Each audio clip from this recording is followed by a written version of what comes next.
Wild Embrace, a Psy Changeling Anthology, by Nalini Singh. Echo of Silence. Disruption. 2079 has been a year of change, of disruption. The Psy, long considered the most powerful race on the planet, their telepaths and telekinetics, foreseers and psychometrics gifted and feared, are starting to fracture. The Silence Protocol has begun to be questioned, 100 years after that protocol was put into place in an effort to fight the madness and insanity that is the flip side to the Psy race's powerful gifts. Now the Psy, conditioned to be as cold and emotionless as the changelings are untamed and passionate, have begun to question, to feel. 2 cardinal Psy have defected, shaking the status quo. But despite the changes, the fractures, the 2 are outliers. Millions of Psy remain locked in silence, for to break silence is to sentence yourself to a horror worse than death, the total psychic brainwipe of rehabilitation, leaving behind only a shambling shell that is little more than a walking vegetable. For these millions, life continues as it has done for the past 100 years. A life without love, without laughter, without pain, without sadness, without misery, without heartbreak, just without. Chapter 1. Thousands of meters below the surface of the ocean, in the depths of the Pacific and not too distant from the Mariana Trench, Tasia Narif looked out the window in the control room of the deep-sea station Alaris and wondered if there really were changeling sharks. Andres, the junior geological oceanographer, had just spent 10 minutes trying to convince her of that fact. The next time you're prancing around naked in your quarters, have a look outside the windows and see what's looking back. Since Tasia was an engineer who lived in grease-stained blue coveralls and had never pranced in her life, that wasn't going to be a problem. But still, the idea of changeling sharks intrigued her. If Andres wasn't trying to pull one over on her. Fiddling with her electronic wrench to calibrate it for her next task, she decided to do some research on the subject so she could beat him at his own game. Ms. Narif, is the life support system back to full strength? Her heart slammed into her throat. As usual, she hadn't heard Stefan approach. Tall, with dark hair, and highly intelligent, he walked with the tread not of a sailor, but of a Psy. He was a TK, a telekinetic, and fully enmeshed in the emotionless existence that was the Psy way. From the fleeting but telling references in the dusty old history book Tasia had found in an antique shop on her last trip upside, she'd worked out that the Psy race had once felt the same emotions as humans and changelings. But something had changed long enough ago that in the present it seemed as if they had always been formed of ice. Brilliant at business and at science, the Psy race knew nothing of sorrow or love, joy or hate. They created no art, wrote no music, felt no passion. Not that Tasia knew much about that last either. "I'm finished." Sliding the wrench into her tool belt, she picked up and slotted in the cover of the panel she'd been working on, safely concealing the complex computronic systems beyond. "You can boot it up and switch off the backup system." It had been a routine inspection, something she was fanatical about. Her Type A, check-every-nut-and-bolt-twice personality was why she'd won the coveted position on Alaris. This far below the surface, no one wanted an engineer who wasn't obsessively precise. Stefan, of course, took precise to the next level. If Alaris had been peopled solely by Psy, nothing technical would have ever gone wrong. But of course, most Psy didn't see the point in exploring the deep when there was only a slim chance of discovering anything that could lead to financial gain. Which was why Alaris had humans like Tasia holding it together, along with the odd changeling who could stand being shut up inside the station, or who had the capacity to survive in the mysterious dark water beyond the windows. There were several sea-based changelings on station, courtesy of the fact that Alaris was funded in large part by a worldwide water changeling organization named Black Sea. Tasia didn't know too much about Black Sea, but she knew a number of the sea changeling station personnel very well. Andres was a sea snake in his animal form. He'd shifted for her once in a sparkling shower of color and light. Beautiful. His snake form was big, shiny, and capable of sneaking around parts of the station she'd never be able to access without using the miniature maintenance bots she'd built after realizing the need. When he was in a good mood, he sometimes checked the ducts for her. Everything looks operational. Stefan entered the final command on the razor-thin computer screen mounted on the wall, then put his eye to the biometric reader to confirm the authorization. The system switched over with no appreciable delay. Stepping back from the computer, Stefan scanned her face. Sometimes she wanted to tell him nothing had changed since the last time he'd subjected her to an inspection. She still had black hair worn in a rough ponytail to keep it out of the way, and streaky brown eyes set in a face covered in light brown skin. The end. You have grease on your cheek. She fought her blush and the urge to wipe at her face with the sleeve of her coveralls. What else is new? The mail. The mail? It just arrived. Her smile was instant. Oh! Grabbing her toolkit, she went to walk past him. He stopped her, his hand on her arm. Startled at the strange behavior, Stefan didn't touch anyone unless absolutely necessary. She froze. What? She asked, tilting back her head to look up at him, his scent in her every inhale. Stefan always smelled crisp, clean, distant. No grease on his cheek, and certainly no dirty work coveralls. On duty or off, he always wore the uniform of the station commander, the collar of his military-style fitted jacket rising part-way up his neck and fastened to the side by a simple silver stud that denoted his rank. Everything else was stark black, from his boots to his pants to, she assumed, the shirt he wore under his jacket. She didn't know, had never seen him with the jacket open. Now his dark gray eyes focused on her. It is not there. Disappointment uncurled in a leaden wave in her stomach, wiping away her surprise at his touch. Are you sure? I checked all the return addresses on the letters and packages. She swallowed, nodded. Why? Because every time the mail comes and your package doesn't arrive, you give in to the human failing of disappointment, which leads to at least 2 days of depression during which you don't function at optimum levels. Her eyes narrowed. Ah, so it was concern for my well-being then? She snorted and tried to shrug off his hand. I function perfectly fine. Everything gets done, doesn't it? Yes. He didn't release her. But you have a tendency to snap at anyone who comes near you.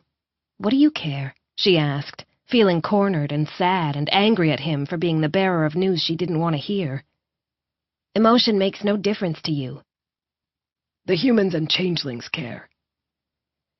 That made her face heat up.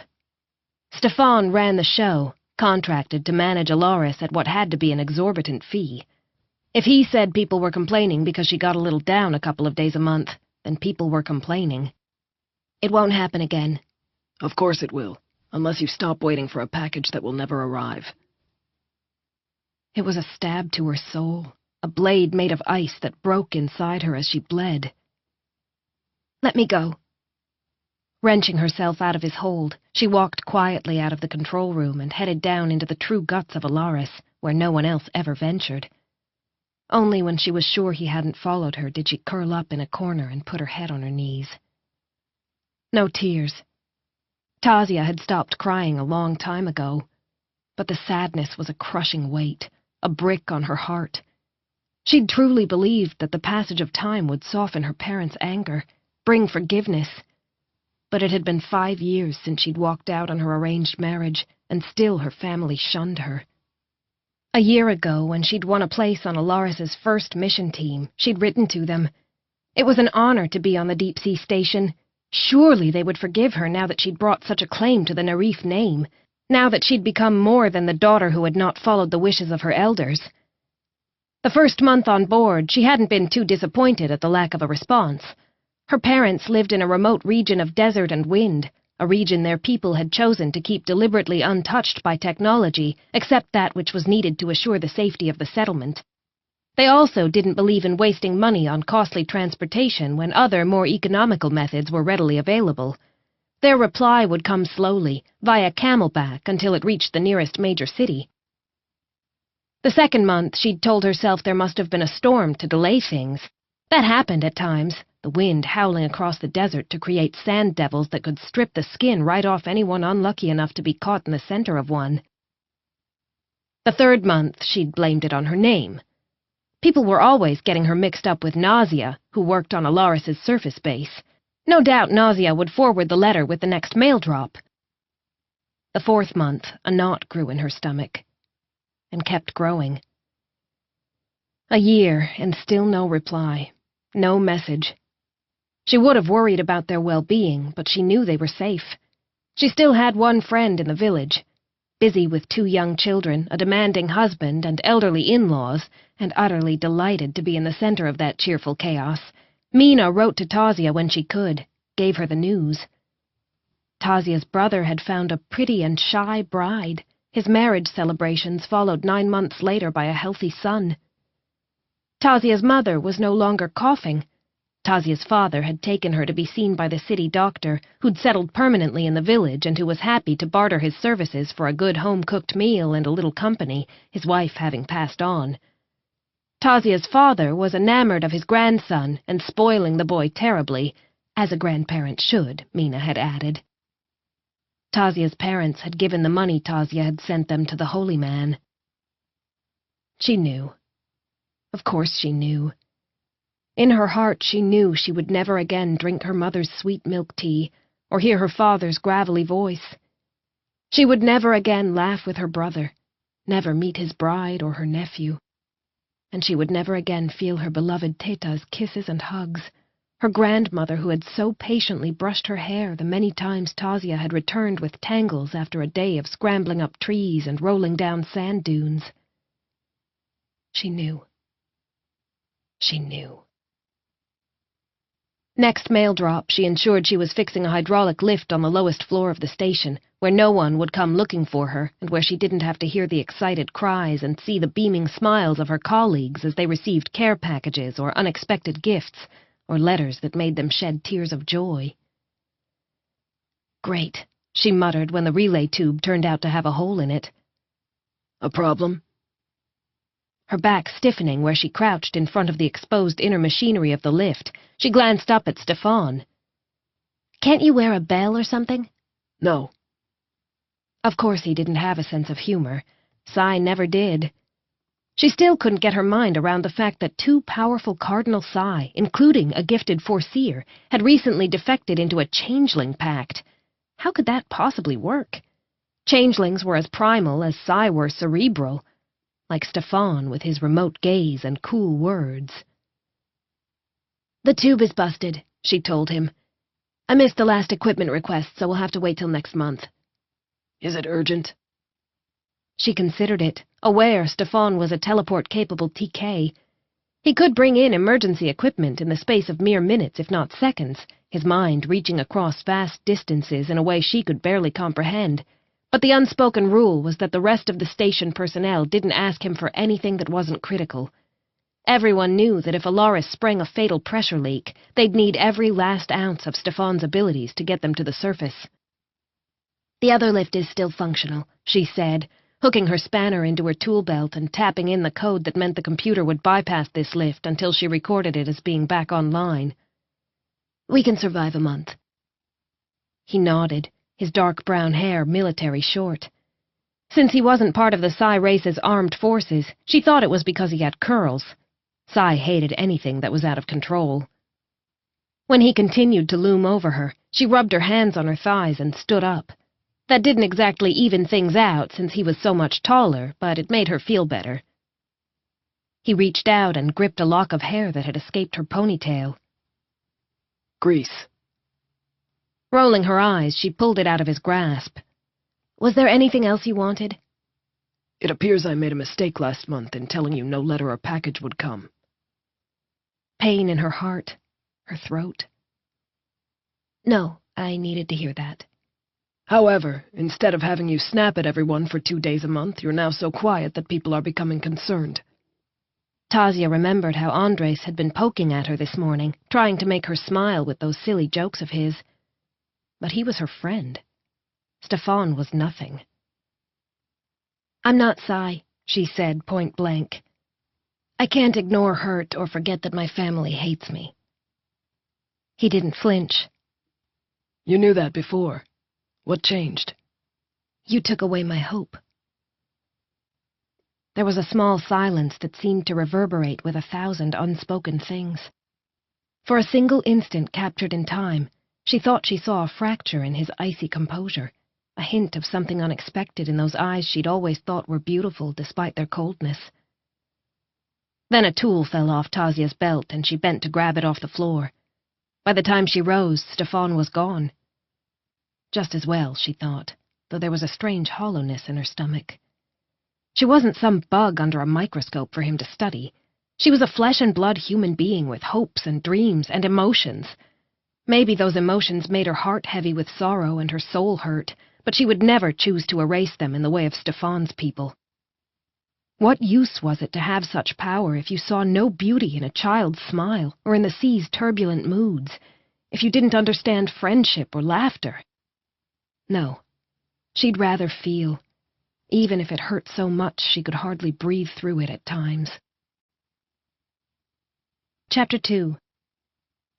Tasia was on her way back to her room 3 days later, her shift complete, when she decided to take a different corridor. Andres' room was that way, and he'd told her to go in and grab a reader on which he'd loaded the latest chapter in a continuing thriller from a shared favorite author.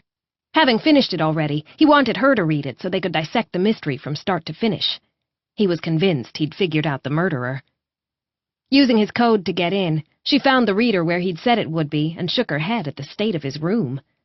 Clothes thrown on the bed and the floor, a t-shirt hanging off a wall lamp, a single shoe lying in solitary splendor on a bunched-up rug, while a used plate and cup sat precariously balanced on a nightstand crammed with candy, cookies, and a mess of data cubes. It was a good thing this wasn't a military station, or he'd be in constant trouble, she thought with a smile as she stepped back out into the corridor and shut the door behind herself. The funny thing was, Andres was an excellent and organized oceanographer, not a paperclip out of place in his office. The dissonance between Andres's public and private selves made her wonder what Stefan's living space was like. She tried to imagine him in a room full of chaotic debris, clothes strewn about, tangled here and there, hard copies of station reports piled up on random flat surfaces, and ran up against a mental roadblock.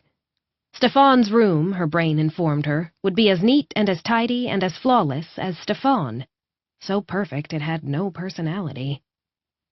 Still angry at him, though she knew he hadn't meant to hurt her, she had to bite back a gasp when she suddenly found herself looking at the object of her thoughts. He was in his quarters, but the door was open, and it gave her an uninterrupted view of a shirtless Stefan doing chin-ups using a bar that had been bolted in at one end of his room. His muscles bunched and flexed in a smooth, effortless rhythm that was a silent statement of his strength. Skin heating, she knew she should look away, but the temptation was too great. Men had always been something of an exotic animal to her.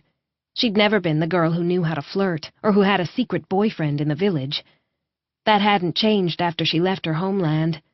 Always more comfortable with tools and machines, she'd never learned the feminine arts, as Teta Aya used to describe them. Neither had she been awakened.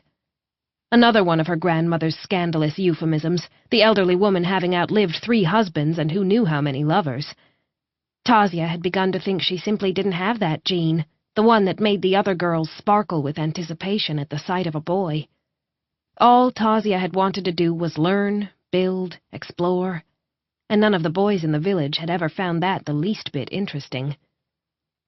Now, as she watched Stefan's body move, her stomach fluttered, her blood grew thick and languid under her skin, and her breath turned jagged. He was beautiful. Never had she thought that about a man, but no other word did him justice. His shoulders were broad, his hips slim, the muscle on him sleek and fluid. Those muscles moved like liquid silk under the pale gold of his skin, the color having held even after months under the sea, which told her it was genetic, his ancestry not as obvious as it might appear. A single bead of sweat trickled down his spine as she watched. Her throat went dry. At that instant, she wanted nothing more than to run her fingertip along the path taken by that droplet. Buzz, buzz.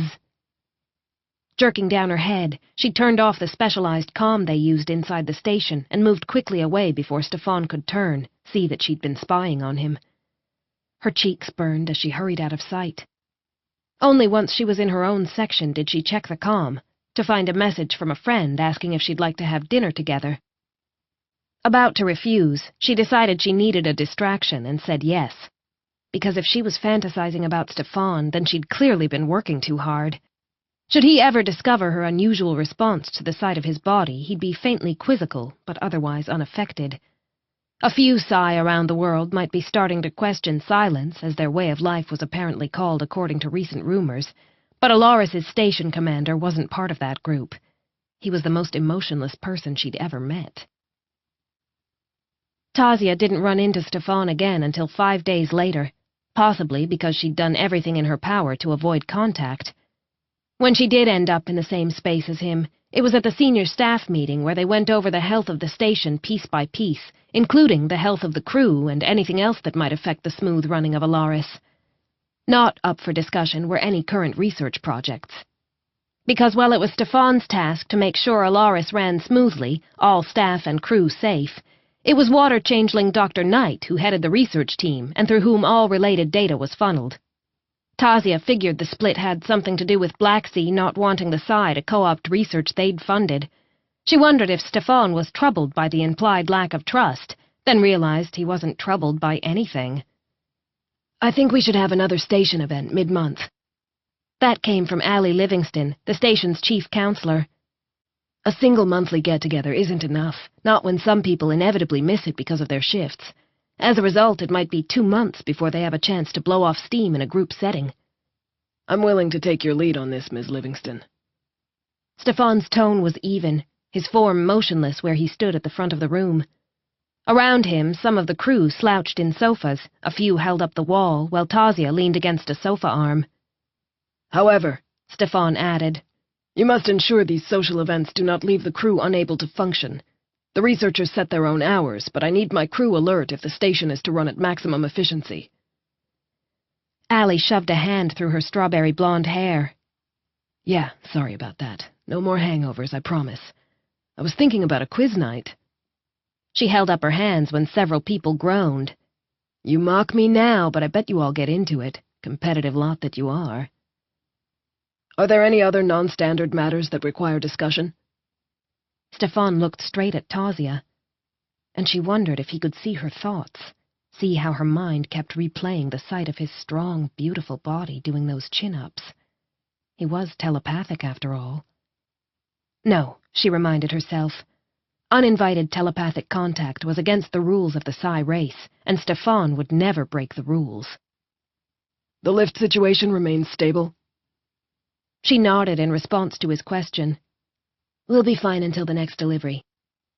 Breaking the piercing intensity of the eye contact, she glanced around the room. If any of you have noticed anything else buggy, let me know. I've got some leeway this week with the routine maintenance completed.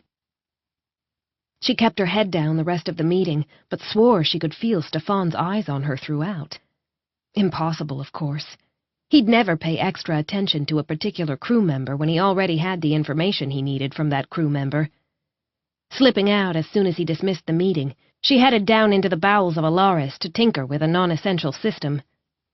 He found her there 15 minutes later. Is there a problem with that component? No, she said shortly, frustrated that he'd followed her into her territory. When he simply waited, she blew out a breath and wiped away a tendril of hair using the back of her hand. I have an idea about streamlining this system for better efficiency, and I have the time to work on it today. I see. His eyes lingered on her cheek. Flushing as she realized she'd no doubt streaked her skin with grease yet again, she turned back to her work, determined to ignore both him and her stupidly thudding heart. When she turned around a few minutes later, Stefan was gone. I think you two would make a cute couple. Allie nudged Andres as they sat at one of the tables in the dining room a few days later, the station's complement small enough that a larger space wasn't needed, especially given that only a third of them were on shift at any given time. Very funny. Andres scowled, black eyebrows drawn ominously together over the rich hazel of his eyes. Courtney would rip my nuts off. In fact, I think that's what she tried to do today." He rubbed at his face, his deep brown skin holding that too long without actual sunlight pallor. "All I said was that maybe she should double-check her results since they didn't line up with current data, and boom! It was like I'd impugned her honor or something." "She has had a hair-trigger temper of late," Allie murmured. "I'll have a talk with her." The counselor's perceptive eyes shifted to Tasia. The vivid blue color of her irises, something Tasia had never seen while living in the village. It still took her by surprise at times, that brightness. "Talking of talking," Allie said, "you've been very quiet the past few weeks." Tasia took what Teta Aya would have told her was a rudely big bite of her pasta in order to give herself an excuse to delay replying. "Just tired, I guess," she said after chewing and swallowing. Allie let her get away with that, though it was obvious the counselor didn't buy her answer. "You haven't rotated upside for the maximum period. Good thing it's only going to be a couple more weeks." Tasia made a non-committal noise, which Allie took as agreement. It wasn't. Tasia's stomach dropped at the idea of leaving the cocoon of Alaris and emerging back out into a world where no one wanted her, no one claimed her. Her closest friends were the station folk, and those who were rotating out with her would go home to their families for the duration, leaving her to rock about alone until the month of mandatory shore leave had passed. Still, there was no way to avoid it. 2 weeks after that conversation with Allie, she grabbed her duffel and walked over to the docked transport that would ferry her upside. The psych team had a firm rule about rotating people out every 3 to 4 months. No excuses accepted once you were at the end of the 4th month. Something to do with psychological stress and close quarters. No one had ever asked Tasia's opinion on that, or she'd have told them that she was fine with close quarters and staying underwater with people she knew, the station's comforting bulk around her.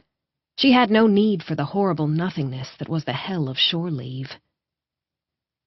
"What do they expect us to do?" she muttered as she and Andres boarded the advanced submersible that would take them up to the surface along a specially designed rail that had been built with the help of TKs like Stefan. "Go loco and shoot up the place?" Andres snorted, his scrubbed-clean skin gleaming in the lights inside the submersible and his shirt neatly pressed for once. "The first time I met you, you didn't even know what loco meant." Tasia laughed because he was right. The two of them had met 3 years earlier, when she came on board the Alaris construction and development team. She had been green, still was in so many ways, but she'd learned enough to fit into this world that was now the only one that would accept her.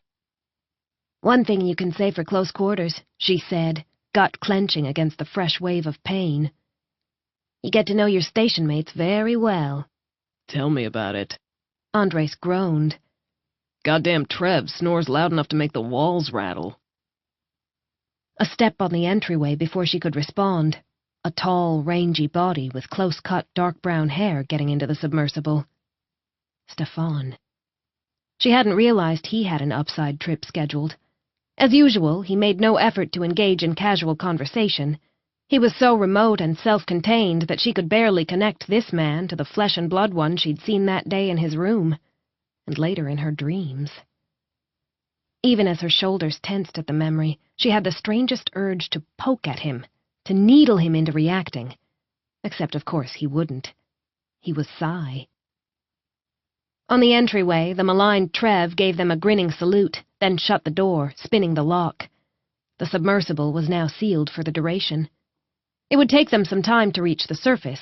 They didn't have to worry about decompression sickness, since both Alaris and the sub were at a regulated pressure, but there was no getting around the fact that they were on the ocean floor, far, far beneath the surface. Andres, of course, could have gone up on his own. Sea changelings were built to transition from ocean to land without issue. "One day," he said, as if he'd read her thoughts, "I'm gonna swim up and surprise everyone." Tasia raised an eyebrow. "You're too lazy to swim that far." His self-professed favorite thing to do in his snake form was to curl up and nap. Even when he went out of the station through the special exits built for Sea Changeling staff, he'd told her he mostly just lazed about in the water while the others got all acrobatic. "True," he admitted. "That's why it would be a surprise." Putting on his headphones with an unrepentant wink, he started making final corrections on a piece of work he needed to complete. Tasia had intended to read a book, as Stefan was now doing. Had she been in this same situation even 2 months ago, she'd have given him the space and quiet he so plainly wanted. But since he'd continually invaded her own space in the preceding weeks, she decided he'd lost all right to her forbearance. "You could have teleported upside," she said. By some quirk of telekinetic power, a port caused no issues with pressure, regardless of the locations. "My assistance has been requested at the site of a major earthquake, and teleporting to the surface takes energy." Dark gray eyes looking into her, seeing too much. "I decided it would be better to arrive a few hours later, but at full strength, than otherwise." Tasia saw his point. He'd make up for the delay by shifting twice as much, twice as fast. "I wouldn't have thought the medics would permit you to take on the work." Tasia herself was under strict instructions to relax and recuperate, and she was only the engineer. Stefan, in contrast, was undoubtedly the most financially valuable member of the Alaris team. Given the scarcity of TKs as powerful as Stefan, the short-term replacements Alaris brought in to cover for him during his absences had to cost them double what he did on his permanent contract. No way would they want him out of commission for any longer than strictly necessary. Stefan took so much time to reply that she thought he was simply going to ignore her implied question. But then the stone gray of his eyes met her own, and he said, "I'm listed as a volunteer TK with International Search and Rescue." She blinked, having assumed that he was being called in to assist a commercial enterprise of some kind. Beside her, Andres, who'd taken off his headphones because he couldn't bear to miss out on any discussions in his vicinity, was more vocal in his surprise. "Say what?" Tasia could understand her friend's befuddled response. There was no money in search and rescue. As such, the Psy Council would never authorize the waste of resources, not unless there was a political angle. "Is it a Psy enclave?" she asked, wondering if the Council was trying to curry favor with its populace due to the recent unrest. "No, human." Andres shook his head. "No offense, Stefan, but Psy don't step in to help humans, and they definitely don't send in high-powered telekinetics." "Incorrect, since I am both Psy and a TK." "You know what I mean." "No." His tone made it clear the discussion was over. Chapter 3.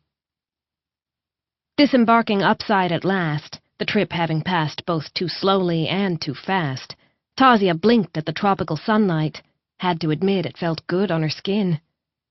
Part of her would always miss the desert sands of home, though it had never been her place, the place where she could put down her roots. "See you in a month," she said to Andres as he grinned and waved at the gaggle of relatives who'd come to claim him. Standing impatiently behind the glass wall of the waiting area, they were so proud of him it was a joyous brightness.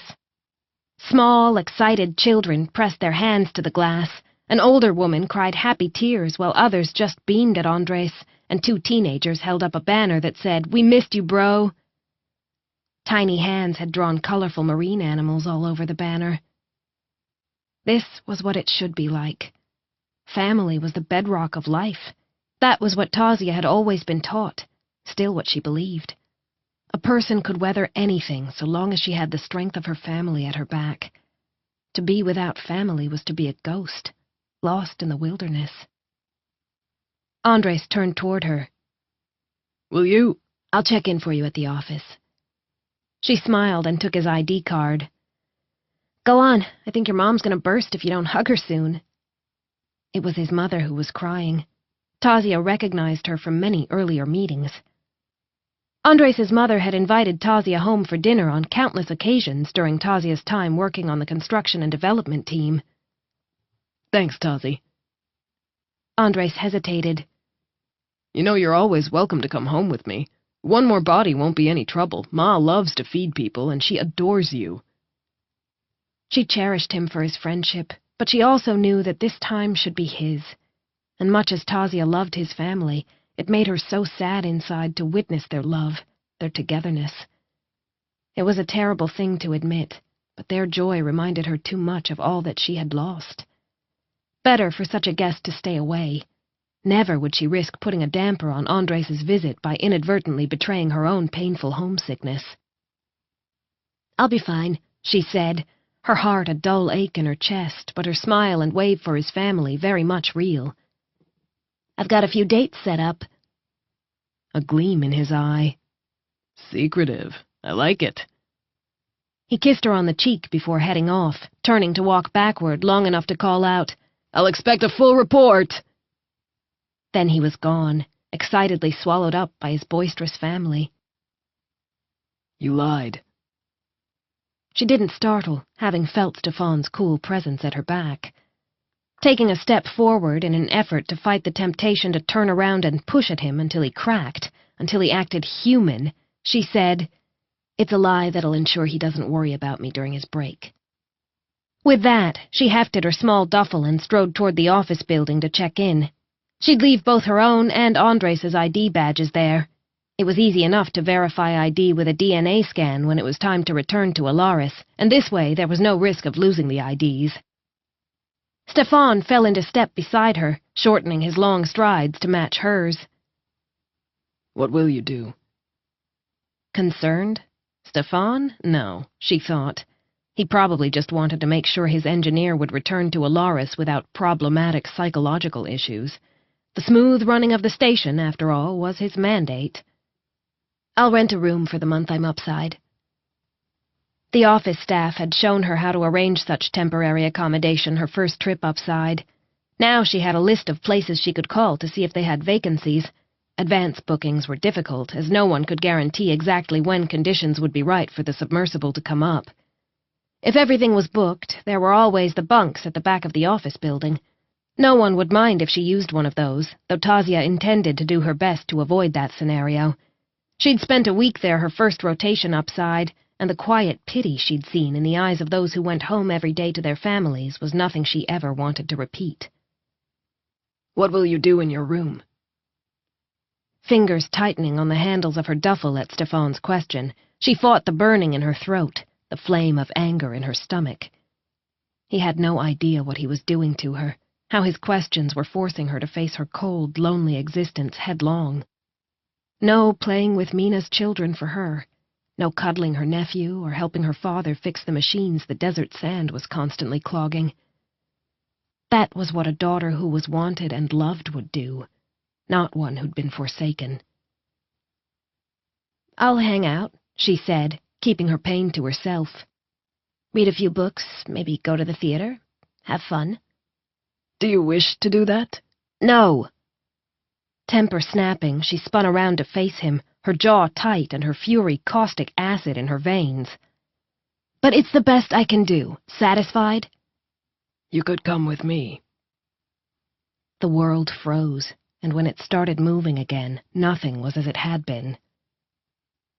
"What?" Eyes unreadable, face expressionless, his body held in straight lines that spoke once again of a military background, Stefan said, "They're in desperate need of volunteers at the location of the quake. It's an isolated settlement. An engineer would be more than welcome." "I can't." Frustration churned in her gut. "If the company finds out I'm moonlighting, even on a volunteer basis, they might ground me for another month." And she needed to return to Alaris, to the place where she could almost forget how very lonely it was out here in the world. Stefan's eyes held hers, the dark gray intense. "I may be able to get you clearance." "If you can," she said, "I'm yours." For an instant her words lingered in the air, a strange tension between them. Then Stefan nodded and the taut thread broke in two. It had probably just been her imagination anyway. She'd never seen any indication that Stefan wasn't completely silent, his emotions contained behind a chilly wall of reserve. Tasia wondered what he would have been like in a world without silence, tried to imagine him with a smile, and felt her breath catch in her throat, her stomach flipping. He was handsome now in a stark, hard military way, but she thought he might be heartbreakingly so if he smiled. "I'll return soon," he said to her, and disappeared beyond the front office. Needing to keep herself busy in the interim, she handed Andres' ID as well as her own to the unfamiliar older man manning the desk. "My friend's family was waiting for him," she said when the clerk held up Andres' pass. "He scanned out at the submersible." The clerk ran the pass through his scanner. "Yep, all set. Was he the one with the entire clan that came out to get him? Mother wearing a yellow dress?" "Yes, that was them." Proud as punch they were. His stern expression softened. "She came in here to check they had the right time for the submersible and spent 10 minutes talking about how her boy was the smartest, most handsome creature on the planet." Tasia smiled with him. "He always comes back on board with the most enormous care packages, and we all eat very well for a week." Laughing, the clerk finished the paperwork, then said, "You want to withdraw some cash from your account?" Tasia thought about it. Almost everything in this port city ran on plastic, but if she went with Stefan to a more remote area, she'd probably need cash.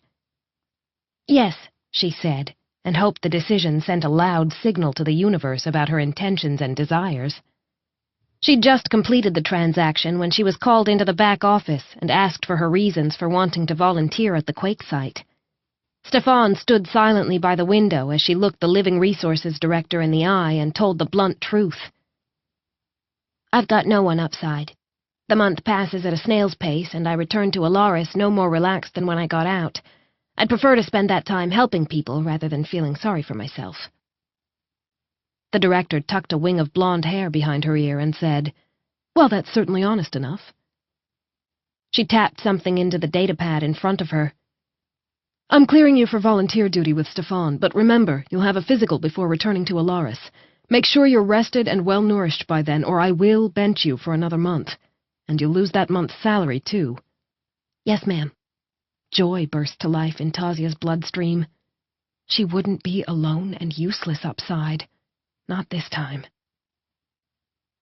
It was on the high-speed jet out of the country that Tasia glanced at the man who sat next to her, their arms so close they almost touched, and said, "Thank you." "There's no need. Your skills are necessary." Eyes on the black of his shirt where his arm lay on the armrest, she said, "Andres was right, you know. Telekinetics like you are so valuable they aren't allowed to volunteer." She didn't know why she was pushing this. Maybe because Stefan was an enigma, something she couldn't take apart to figure out how it worked. He'd been that way from the start, had always fascinated her, but something had changed in the time since the mail incident. Now she wasn't only fascinated by the idea of him, but compelled by Stefan himself. "Foolish Tazi," Teta Aya would have said, "trying to understand the stars when they are beyond mortal ken." Stefan was as unreachable as one of those cold, burning stars. And yet... "Why do they let you?" "My entire town was buried by a landslide when I was a very young child," he said at last, his tone quiet enough that it wouldn't travel beyond their seats. "I survived by porting out instinctively. However, I was psychologically scarred by the resulting loss of family." A pause. "The incident reports state I tried for hours to teleport back to get my mother and brother, only for the port to abort because the place I needed to go no longer existed." Tasia's heart hurt for him, but he continued on before she could say anything. "The landslide crushed our home, trapping them both under tons of dirt and rock." No change in his tone, but she could imagine the small, scared boy he'd been, the boy trying so desperately to save those he loved. "PsyMed," he added, "believes such volunteer work helps keep me stable." From a human, such a confession would have been the deepest of intimacies. From Stefan, it was an even deeper trust. Shaken, she said, "I won't betray the confidence."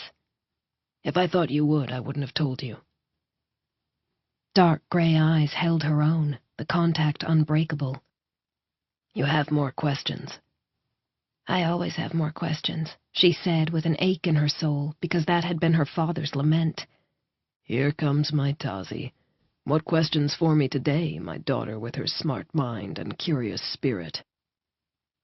Watching her with those penetrating eyes that made her feel hunted, Stefan said, "You may ask your questions, but not here, when we are alone."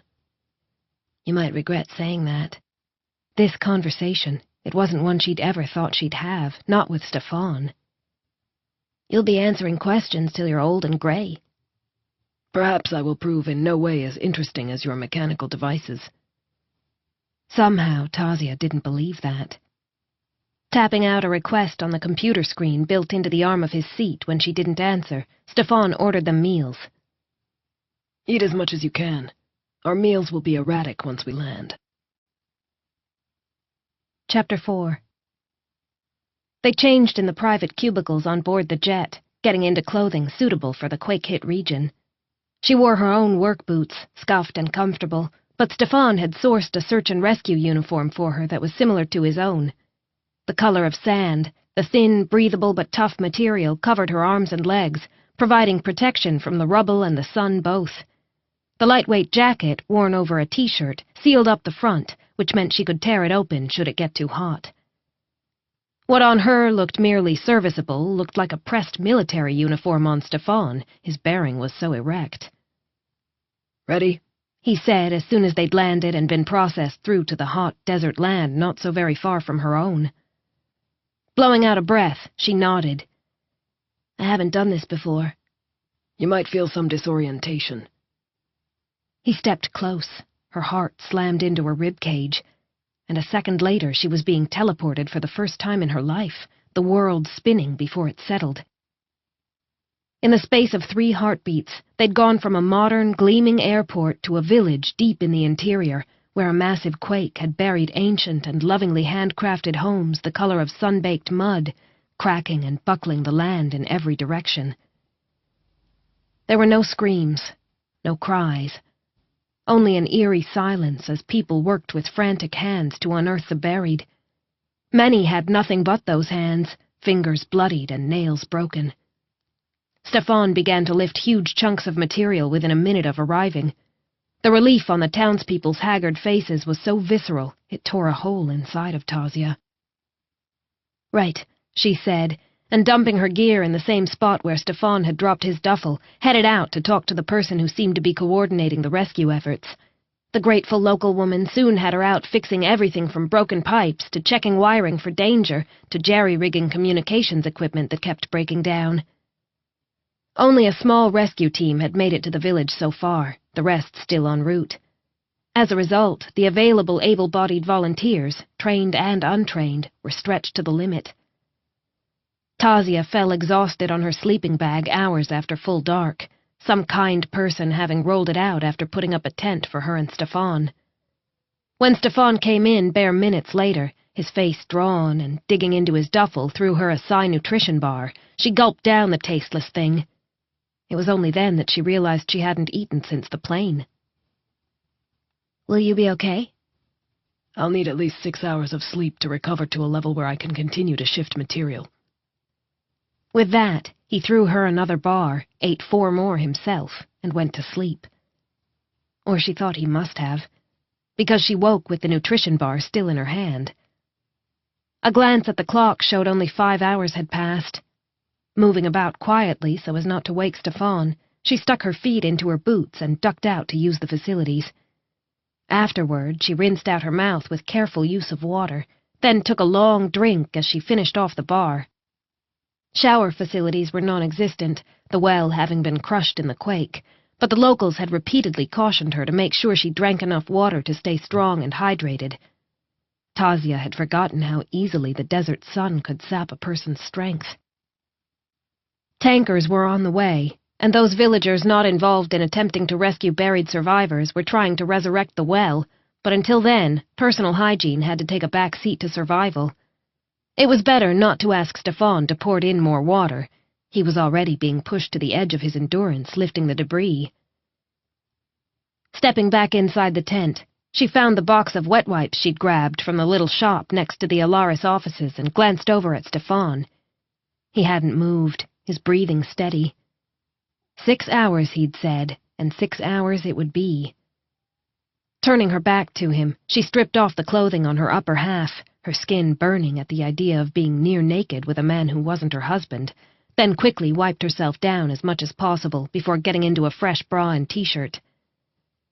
Her clean clothing wasn't going to last since she'd brought only 3 changes, but that was a non-issue given the devastation. Tasia had been dirty before, would be again. Putting the used wipes in a plastic bag for later disposal, she placed the box of wipes by Stefan's duffel so he'd see them when he woke. That done, she grabbed her jacket, dusty and grease-streaked from the day before, and went to see what she could do about a damaged generator that was the backup power source for the village's small medical clinic should its primary generator malfunction. Stefan woke after exactly 6 hours of sleep. Like any trained soldier, he'd been aware of Tasia coming and going, but his mind knew she was no threat, and so he'd continued to sleep. Had it been otherwise, she'd have been immobilized before she realized he'd moved. He might have been deemed too psychologically flawed to be an Arrow, an elite Black Ops soldier, but the training had stuck. And officially an Arrow or not, the men and women of the squad considered him one of theirs. He'd been given off-the-books training, still sparred with active-duty Arrows whenever possible, considered them his brethren. No one could sneak up on him even when he slept. But with Tasia, the risk profile was nil. Violence was simply not part of her nature. Getting up, he did what needed to be done, then returned to the location of the worst collapse. If he could have, he'd have worked through the night. He knew there were people trapped under that rubble. He'd had to force himself to be logical, to remind himself that he'd be useless to everyone for far longer than 6 hours if he burned out his psychic abilities. Now, recharged, he focused on the most unstable section and got to work. He was conscious of Tasia moving around the village, picked up her voice speaking a language that was close enough to the one spoken in this land that she was understood. When she said, "Stefan," he glanced down. Her head only just reached his breastbone, but he'd never thought of Tasia as small. She had too much inside her to be small, like a storm gathering up its power before it struck. Is there a problem? You haven't had a drink of water in 3 hours. Frowning, she passed him a reusable bottle filled to the brim. You know you can't do that, not in this heat, especially with the amount of rubble you're shifting. As he took the water, he catalogued his body and realized he'd come perilously close to dehydration. Thank you. No one had been concerned about his welfare except as it impacted their own needs and wants since he was a child. No thanks needed. Her eyes took in the area in front of him as he drank the water in slow, measured swallows so as not to overload his parched body. This is bad enough, but I keep waiting for the aftershocks. He nodded, lowering the bottle after emptying half of it. They're apt to be severe, given the magnitude of the quake.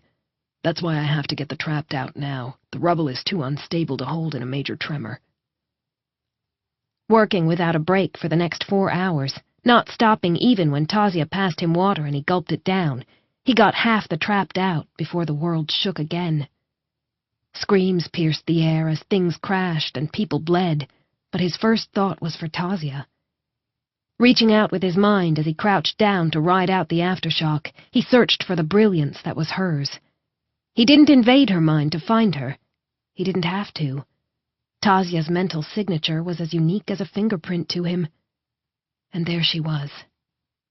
Safe. When the shaking finally stopped, he could no longer sense living minds below the closest section of rubble. As long ago, he'd no longer been able to find his mother or brother, though he'd searched for hours, until rescue services had arrived and found him wandering barefoot over the debris, his skin cut and bleeding, and blood pouring from his nose and ears as he continued to try to shift the entire landslide on his own. They're dead, a Psy-Med specialist had told him, cold and no nonsense, the words like stones smashing into his face. You aren't strong enough to assist. Sit here and don't be a nuisance. No longer was he a child, but he couldn't help the dead here either. Leaving them, he moved to a section that still held the living, and when Tasia came by again with water, he saw the tear tracks in the dust on her face. His instinct zeroed in on her. You're hurt? He scanned her body to check for injuries. She shook her head. There was this little girl. She followed me around all day yesterday. Said she wanted to learn what I did. The aftershock. She was... Sobs shook her small frame, her face crumpling. When she would have turned away, he stepped close, protecting her from the gaze of others. He knew she needed contact, needed touch, but he hadn't touched anyone except out of necessity since before the landslide that had ended his childhood, for the silent did not touch. So he simply stood close, and when her tears ended, he made her drink some of the water she'd brought him. "I'd better go," she said, her voice husky. "Don't forget to eat a nutrition bar." The clock had just ticked past midnight when he was forced to stop.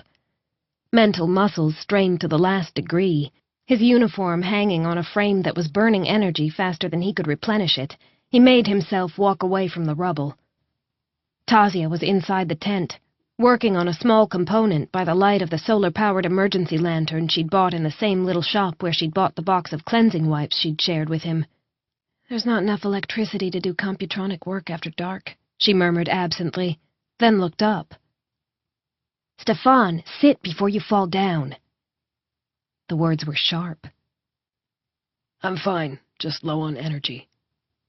But he sat, his body feeling as if it was held together by strings that could snap at any moment. Digging into his duffel, Tasia pulled out a pack of the high-density nutrition bars he'd brought. She peeled one open and pushed it at him.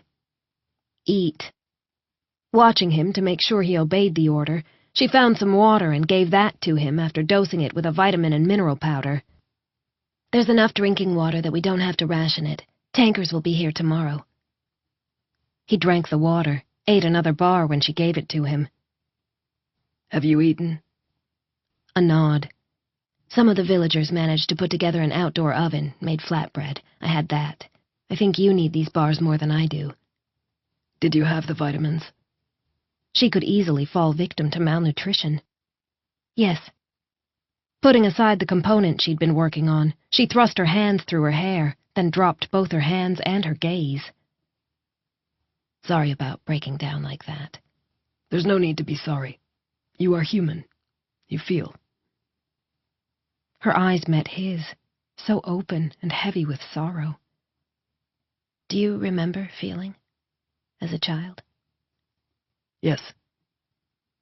He remembered screaming and clawing at the mountain of muddy rocks that covered his family, but the memories were distant, numbed by time and his conditioning under silence. "You should sleep." "So should you." She lay down in her sleeping bag but didn't switch off the lantern until he'd finished his meal. "Good night." "Good night," he said, and it was the first time he'd said that to anyone as an adult. In the barracks where he'd been trained before it was decided he was too psychologically fractured to make a good soldier, they hadn't spoken beyond that which was needed for training. And after that, he'd always been alone. Tasia woke suddenly. A glance at the face of her watch, the softly glowing numerals visible in the dark, told her only 2 hours had passed since she went to sleep. About to close her eyes, she heard it again, the sound that had wakened her. No, it was a lack of sound. Stefan wasn't breathing. Scrambling up, she fumbled for the lantern, flicked it on. When she turned the beam toward Stefan, she saw he was rigid, his hands fisted by his sides and his neck stiff. Not needing to see anything further, she dropped the lantern, causing it to blink out, and put her hands on his shoulders in an attempt to shake him free from the nightmare. "Stefan!" It should have been impossible how fast he moved. One instant she was crouching worried over him, and the next she was flat on her back with him over her, one of his hands at her throat. Heart thudding, she kept her hands where they'd fallen when he flipped her. "Stefan, it's me. Tasia." His face was shadowed, but she saw him shake his head. "Tasia?" "Yes." Moving very carefully, she lifted a hand to his wrist, tugged, deliberately using his name again as she said, "Let go of my throat, Stefan." A jerk and he was gone, back on his side of the tent. "I hurt you?" "No, Sitting up, she tried to catch her breath. You just surprised me. I apologize. I should have warned you not to touch me in sleep. You weren't breathing. It's temporary. My brain wakes me up when my CO2 levels get too high. Such scientific words to describe the raw pain she'd seen in him, as if he were caught in the throes of a horror so terrible it pierced his silence. What did you dream? Psy don't dream. That's not what I asked. The pause was long and heavy. This situation awakens memories of the disaster when I was a boy. It's having an impact on my sleeping patterns. She was so used to seeing him as remote, untouched by the pain and chaos of life, that his admission shook her, made her question everything she thought she knew. Not sure what to do, she'd opened her mouth to say something, she didn't know what, when he lay back down. You should return to sleep, he said. The work is by no means complete. Hearing the finality of his tone, she did lie down, but then thought again of the way he'd pushed into her space, saw in that permission to push into his. How old were you? She asked quietly. When it happened. A long silence, his breathing even enough that she might have believed him asleep if she hadn't been able to sense the conscious life of him, the force of it a pulse against her skin. Rather than asking again, she gave him the time to think, to decide what to share. After all, they both had their secrets. 4, he said at last. My conditioning was fragile. Conditioning. Tasia turned that word around in her head, considered its meaning. For the longest time, she'd believed that Psy came out of the womb emotionless, that this was who they were as a people, as a tiger was fierce and a snake sinuous, a simple fact of nature. Only after leaving her village had she begun to hear different whispers, begun to hear that the Psy did this to themselves. Then she'd found that old history book, and her suspicions had been confirmed. It must have been a terrifying experience, she said, her voice soft in the total darkness. You lost your whole family? My mother was my custodial parent. I lost her and a sibling, an elder brother.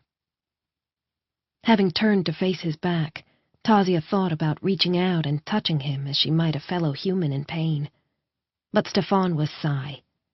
He rarely initiated any physical contact. She didn't know much about the process of conditioning a person to be silent, but logic told her it would fail in the face of constant physical contact.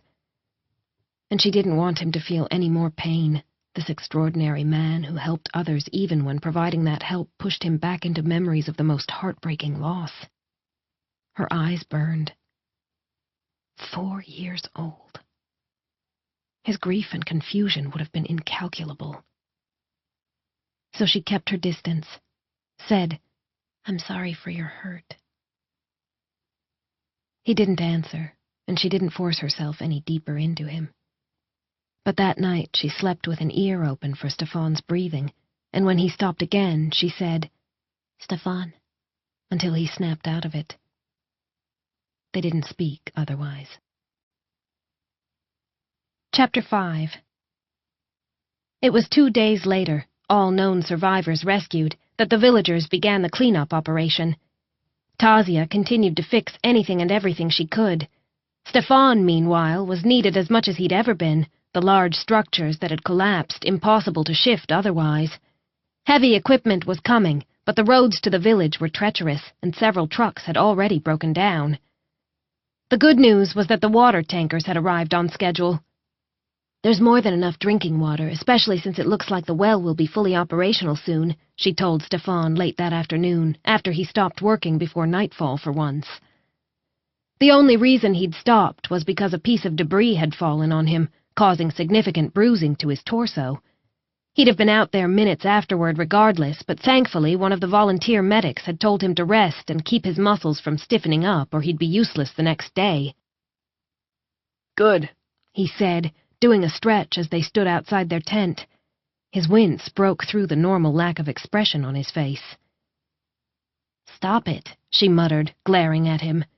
"It's a bruise, needs a cold pack on it." Except with power at a premium, no one was using it to make ice, much less chill cold packs. "Heat may do as well." Stefan glanced at the sun-warmed sand that surrounded them. "I could bury myself for a short period." Shaking her head, she said, "Scorpions." "You have a point." He stilled as an elderly man from the village began to walk in their direction. She could tell the elder's respectful nod made Stefan uncomfortable. His face had settled back into its usual expressionless lines, but she'd begun to learn to read his moods, or at least she'd fooled herself in believing she could. Now she glanced away from him to find the elder waving her over. When she went to him, he gave her a painstakingly hand-drawn map and said a single beautiful thing in the language that mirrored that of her homeland closely enough that she could understand him. "Hot spring." Her eyes widened. "I thank you," she said, then glanced at Stefan before turning back to the elder. "He will not be comfortable with others around." "There will be no others.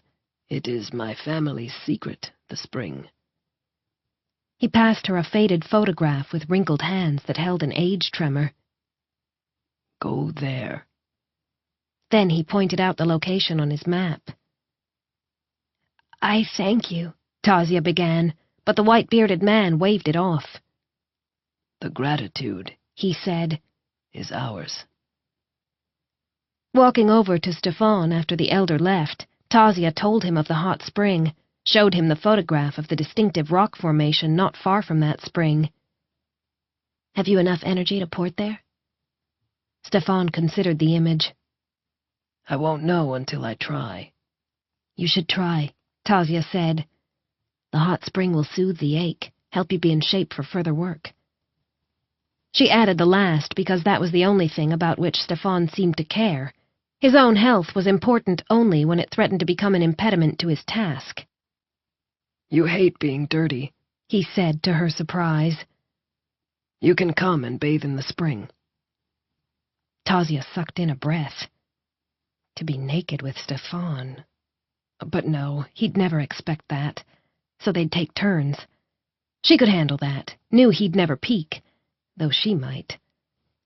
Skin flushing, she rubbed her hands over her face. "I should stay, do some more work on the power station. Sooner I get that up and running at full capacity, the better." "You said yourself the fading light is dangerous. You could make an error with the finer components." Tasia nodded. She'd stopped work 15 minutes prior for that very reason. "All right," she said, but glanced around the area, guilt still gnawing at her. "Do you think it's okay?" She felt filthy, but that was nothing, not in comparison to the destruction around them.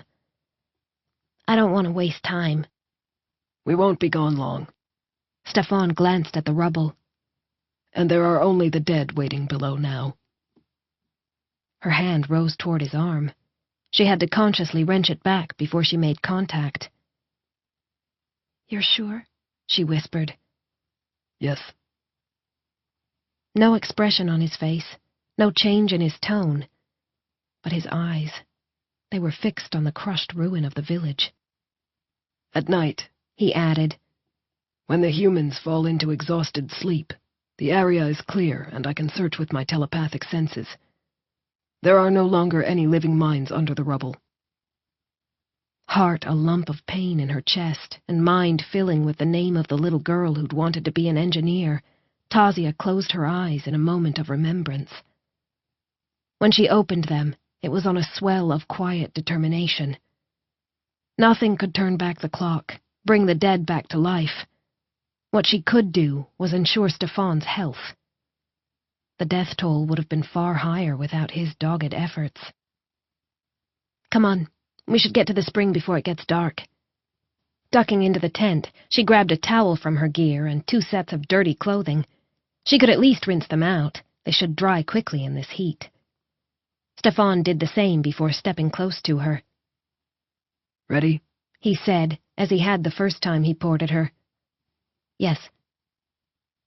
They arrived at the rock formation an eye blink later, which spoke to the relative proximity of the area, and yet it was far enough away that she couldn't see or hear anything from the village.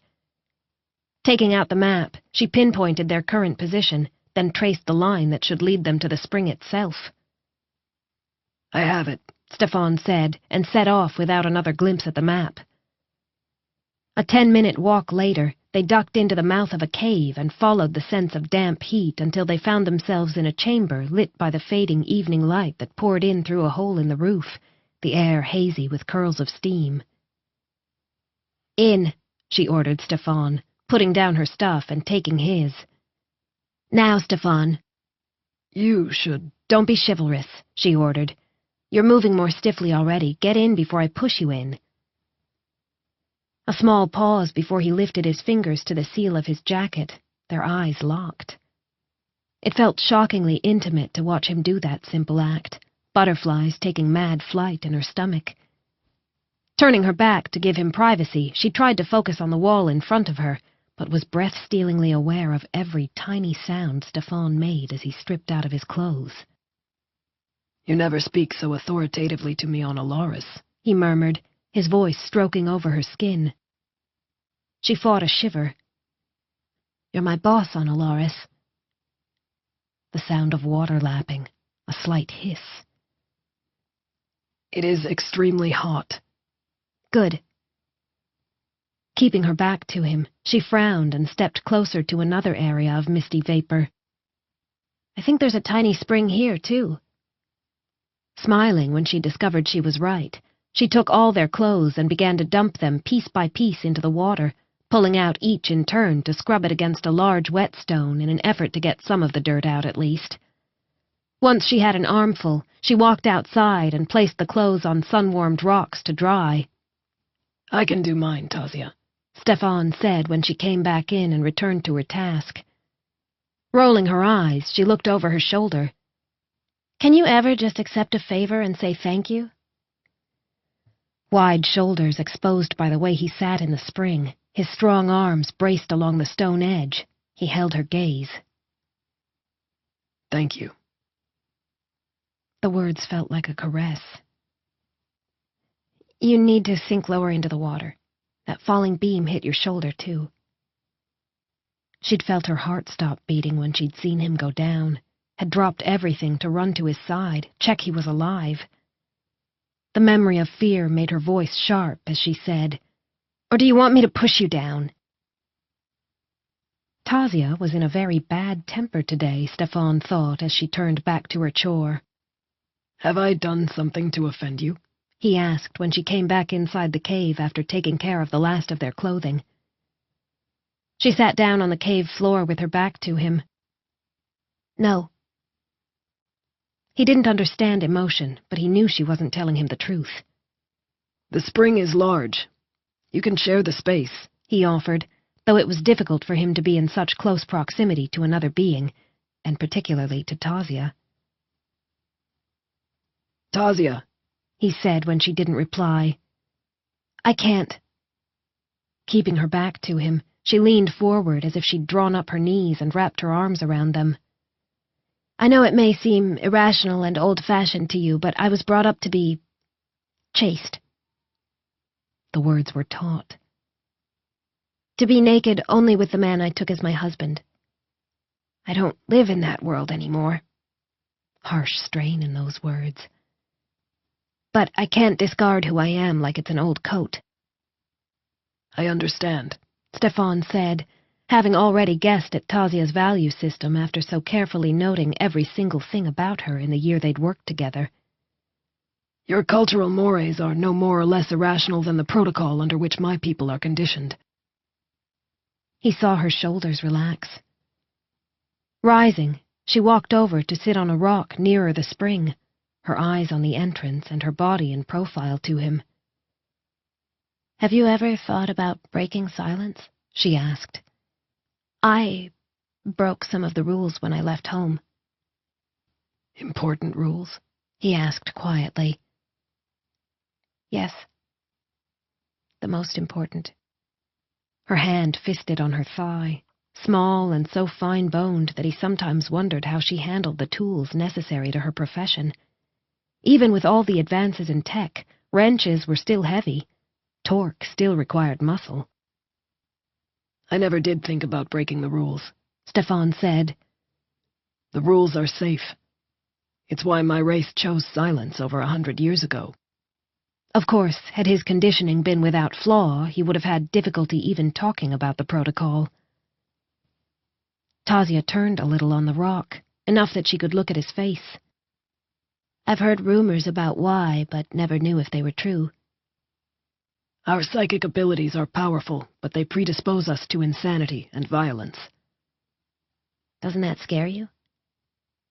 Then she half smiled. Of course not. You're silent. Stefan thought about how to respond to that. It was something he'd never have considered before Tasia, but her honesty deserved his own.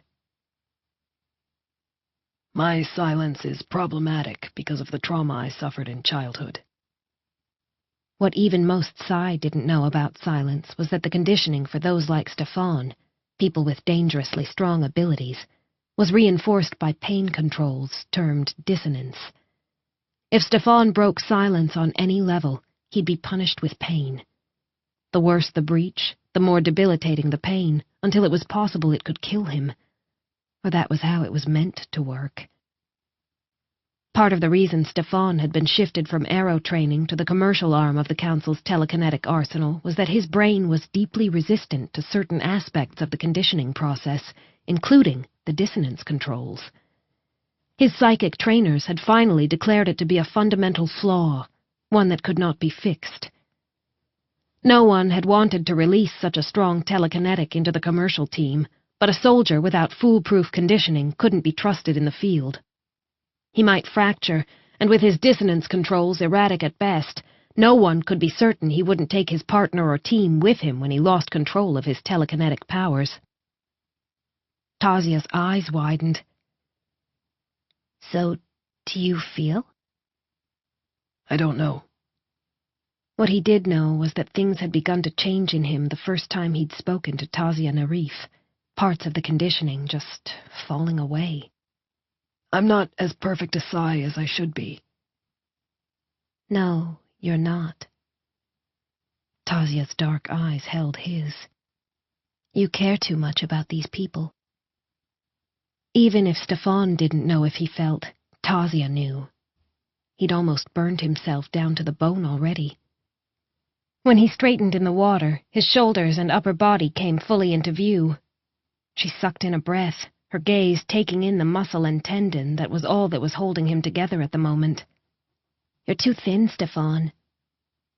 She hadn't understood until this week just how much energy psychic power burned. I can run until it's no longer necessary, he said, as if he were a machine. Stefan! He met her furious gaze. I am keeping track of my physical health, Tasia. I promise. She nodded jerkily, his words feeling as if they meant far more than he'd said. When he rose further, she blushed and looked away. Are you feeling better? Yes. You should bathe. Your muscles are as tired. I didn't have half a house fall on me. Waiting until he was dressed in a slightly damp pair of pants that she'd fetched for him, she said, It's still hot out. Go check on the clothes I left on the rocks. Your pants will dry quicker outside, too. Stefan accepted the command without argument and left. Stripping quickly, she got into the water. Oh, it was hot. And used handfuls of the sand she could feel around the bottom of the pool to scrub her body. Might as well exfoliate if she couldn't wash properly. It would get all the dirt off. She even used the sand on her face, albeit a little more gently. As for her hair, she dunked it under the water and hoped the minerals in the spring would help cleanse it. Though she tried to be quick, she couldn't fight the need to linger for just a few minutes, let the heat soak into her aching flesh. Groaning as she got out, she dried off, then, skin hot, wrapped the towel around herself before gathering up the clothes she'd stripped off and walking through the gloom to the entrance. Stefan? I'm here. He stirred in the shadows to the left. Placing the dirty items next to her, she said, "I need some clean clothes." A whisper of movement, and then he was handing them to her. "They're a little damp still, but nothing that your body heat won't dry." She took the small bundle and shifted back inside far enough that the shadows gave her cover. After quickly shimmying into the clothing, while trying not to think about the fact that Stefan had handled it all, including her panties and bra, she walked out, towel and dirty clothes in hand. "Thanks." "You're welcome. Thank you for rinsing out the clothing. I believe the minerals in the spring did a good job of cleaning them." Still embarrassed at their inadvertent intimacy, she kept her head down as they collected up the other clothing. It didn't take long, and soon enough she was standing next to Stefan again, ready to be ported back to the village. "Wait," she said, urging him to turn toward her. "Let me see that bruise." "It's too dark," Stefan murmured, but stepped close enough that she could push up his t-shirt and check the damage. With so little distance between them, she could see him clearly, even in the dim early evening light. "It doesn't look as raw and swollen, at least." Lowering the t-shirt lest she give in to the urge to touch him, feel his heart beating safe and strong under her palm, she said, "Okay, let's go. The villagers feel better just knowing you're nearby, especially with the aftershocks." "I think they feel the same about you." He ported before she could reply. Chapter 6. The next day passed as the others had done, in hours of hard work. Sometime just after dark, Tasia blew out of breath and glanced at the villager who'd been her assistant throughout the continuing repair operation of the village's small power plant. The teenager had just begun an electronics course, but was the most qualified person after the station manager, who was currently in an emergency medical tent with 2 broken arms and a bruised skull. "Here we go," she said to her teen assistant, and flicked a switch. Nothing sparked. A low hum filled the air, and lights flickered on all around them. Cries of joy from outside told her the effect wasn't localized. High-fiving the boy when he raised his hand, she used the light to give the entire plant a thorough going-over. Of course, Stefan was still working when she finished. The lights had given him a longer work window. Shaking her head, she was walking toward him with the intention of giving him the nutrition bar in her pocket when the aftershock hit. It was violent, throwing her to the ground and making the already weakened structures around them collapse. She saw Stefan turn, yell out her name, and... She was in the desert just outside the village, away from all the buildings, Stefan beside her. "Wait, Stefan!" Except it was too late. He was already gone. He returned a second later with a small child, then another, and another. The shaking finally stopped. Hugging the crying, distressed children, she calmed them down enough that they could walk back into the village. It was a mess. Leaving the children in the care of 2 previously injured women who were nonetheless stable and strong enough to take charge, she ran to what appeared to be the worst affected part of the village. Stefan was already lifting debris. Shoving up her sleeves, she joined in. Hours passed. Taking him water, she put her hand on his arm when he swayed. "You're about to flame out." He'd mentioned that term to her one night in their tent, told her it was worse than taking a rest. If he flamed out, his body and mind would just shut down, possibly for an entire 24 hours. "I can feel a life, Tasia." His eyes were turbulent when he looked at her. "A small, flickering life beneath all the rubble." "Oh, God." She looked at the sheer amount of debris that had to be shifted. Okay. Turning, she ran as hard as she could toward their tent. She grabbed a spare water bottle, filled it with fresh water, and dumped in 2 vitamin packets, then shook it as she dug out several nutrition bars. Stefan was shifting more of the wreckage when she returned. "Stop!" She stood in front of him, touched her hand to his face when he didn't seem to see her. "I can't." "You'll be useless if you fall down. Drink." Ripping the wrappers off the nutrition bars one by one, she made him eat all of them. His eyes didn't move off the rubble the entire time, the villagers focusing their efforts on the area he'd indicated. Looking at them, Tasia had an idea. "Look, you can't shift all that. It's too much." There's someone... She touched his face again, well aware she was breaking all kinds of taboos, his and her own. "Be smart, Stefan. I'm an engineer. I can see a way through that rubble. Shift only what's necessary to create a stable tunnel to the victim." That got his attention. How? Step by step. They worked together for the next 2 hours to create that tunnel, Tasia making judicious and careful use of Stefan's depleted abilities as well as the hands of the villagers. When the little girl who'd been trapped actually scrambled out of the tunnel on her own power, Tasia wanted to collapse to her knees in tears. Instead, she looked at Stefan and said, "Enough." This time he listened, going back to the tent to fall into an exhausted sleep so deep she knew it'd be longer than 6 hours. That didn't matter. The important work had been done this night. Stefan woke to the scent of some kind of liniment. Glancing down, he realized immediately that someone had put it on his chest as well as on the shoulder he'd injured. Tasia. Regardless of his exhaustion, he'd have woken at any other touch. He didn't trust anyone else that much, wasn't physically comfortable so close to anyone but her. Their time together here had erased any barriers he might have had. And when it came to Tasia, those barriers had always been thin at best. Rising on that thought, he glanced at his timepiece and saw he'd been out for 10 hours. Better than he'd expected, especially since he'd come to within a hairbreadth of a true flameout. When he stepped out into the sunshine, he saw nothing to say that there'd been a second aftershock. 10 minutes later, he returned to work, after first consuming the fortified water and nutrition bars Tasia had left out for him. It was strange to know that someone who gained no current benefit from his abilities cared if he lived or died. He thought his mother must have truly cared because Stefan was her child, but after that, people had only cared because he was a TK. As the people on Alaris cared, if something happened to him, there went their emergency escape hatch. However, out here, Tasia had no reason to care for him. He was doing nothing for her, and it wasn't as if she was trapped. Emergency transports were going in and out now on a relatively regular basis, so she didn't even need him to get her out of here. Her ticket back to the Alaris offices was also prepaid and in her possession. There was no reason for her to care for him enough to find the liniment and smooth it on his chest. No reason to care enough to make sure he ate.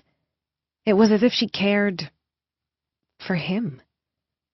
For Stefan, the man aside from his gift. He hadn't known that was possible. "Sir." One of the villagers came to stand near him. "Yes?" He said, having stopped telling them to use his name. They were in awe of his ability and refused to treat him any other way. "Thank you." The man's eyes burned with wetness before he blinked the tears away, his throat moving as he swallowed. "My daughter," he said in what was clearly an unfamiliar language. "You save." He waved at the rubble where the tunnel had been. "Thank you." Stefan went to say it had been a group effort, then recalled Tasia's words about being gracious. "Is she well?" "Yes." The man beamed. "Happy." Stefan nodded, and that seemed to be enough. Later that night, as they lay in their tent, he told Tasia what had happened. She said, "They see you as a god. If you moved here, you could have your own fiefdom, complete with the requisite nubile virgins to attend to your every need." Having witnessed such interaction between other members of the Alaris crew, including between Tasia and her friend Andres, he thought perhaps he was being teased. It was welcome. No longer was he standing outside looking into Tasia's complex, multi-hued world. She had invited him in. "I wouldn't wish to rule," he said seriously. "There is no privacy for those who rule." "And you like yours." Rustling sounds, as if she was shifting in her sleeping bag to face him. "How's your chest? Your shoulder?" Fine. A sigh before she got up and flicked on a flashlight. "Let me see." A week ago he wouldn't have cooperated, but tonight he made no protest as she pointed the light at his bare skin. He'd peeled off his t-shirt before lying down on his sleeping bag to rest. He'd first asked Tasia if it was all right. She'd blushed under the warm, dark honey of her skin, but nodded. Now, however, there was no blush, just clear-eyed concern as she touched him gently after glancing at him to check if he objected. He didn't. He watched her as she examined him, and his hand rose as if of its own volition to tuck a tendril of her hair behind her ear. Fingers stilling, she glanced at him for an endless heartbeat, then continued her examination. "It looks all right, but let me put on some more of the liniment. It helped earlier, didn't it?" Yes. He could have easily put the liniment on himself, but he didn't offer to do so. And as she ministered to him, he bore the psychic stabs of pain generated by his mind without flinching. The dissonance was nothing, less painful than when the debris had fallen on him.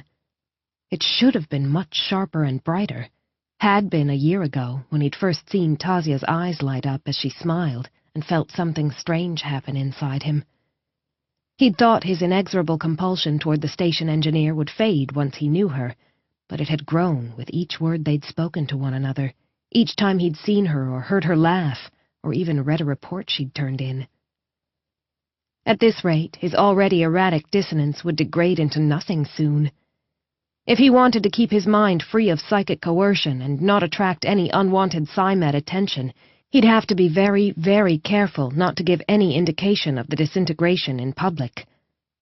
In private, however. He lay quietly as Tasia spread the liniment gently over his bruises, her delicate touch rippling sensation over every inch of his skin. "There," she murmured, not mentioning the fact that one of his hands was brushing her knee. "Sleep now."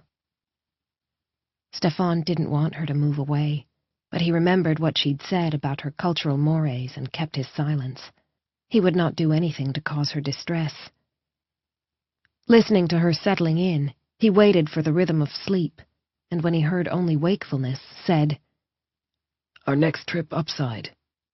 Would you like to see the Northern Lights?" "What?" "The timing will be right. I can port us to a suitable location without problems." Pausing, he said, "No visas, no airfares required." Her laughter was startled and bright. "I've always wanted to see them." "You'll find them beautiful." Her spirit would see more than color and sky and movement. She'd see something deeper, and she'd teach him to see it too, as she'd taught him how to interact with the people here. "Good night, Tasia." "Tazi," she whispered softly. "You can call me Tazi." It was just over a week later that they left. Additional rescue forces had arrived in bulk, bringing with them machinery capable of shifting the remaining rubble. With the aftershocks having died down, the village was now in good shape. "Our assistance is no longer required here," Stefan said that morning. "I suggest we decamp and start getting back in shape. They'll never let us back on Alaris like this." Agreed.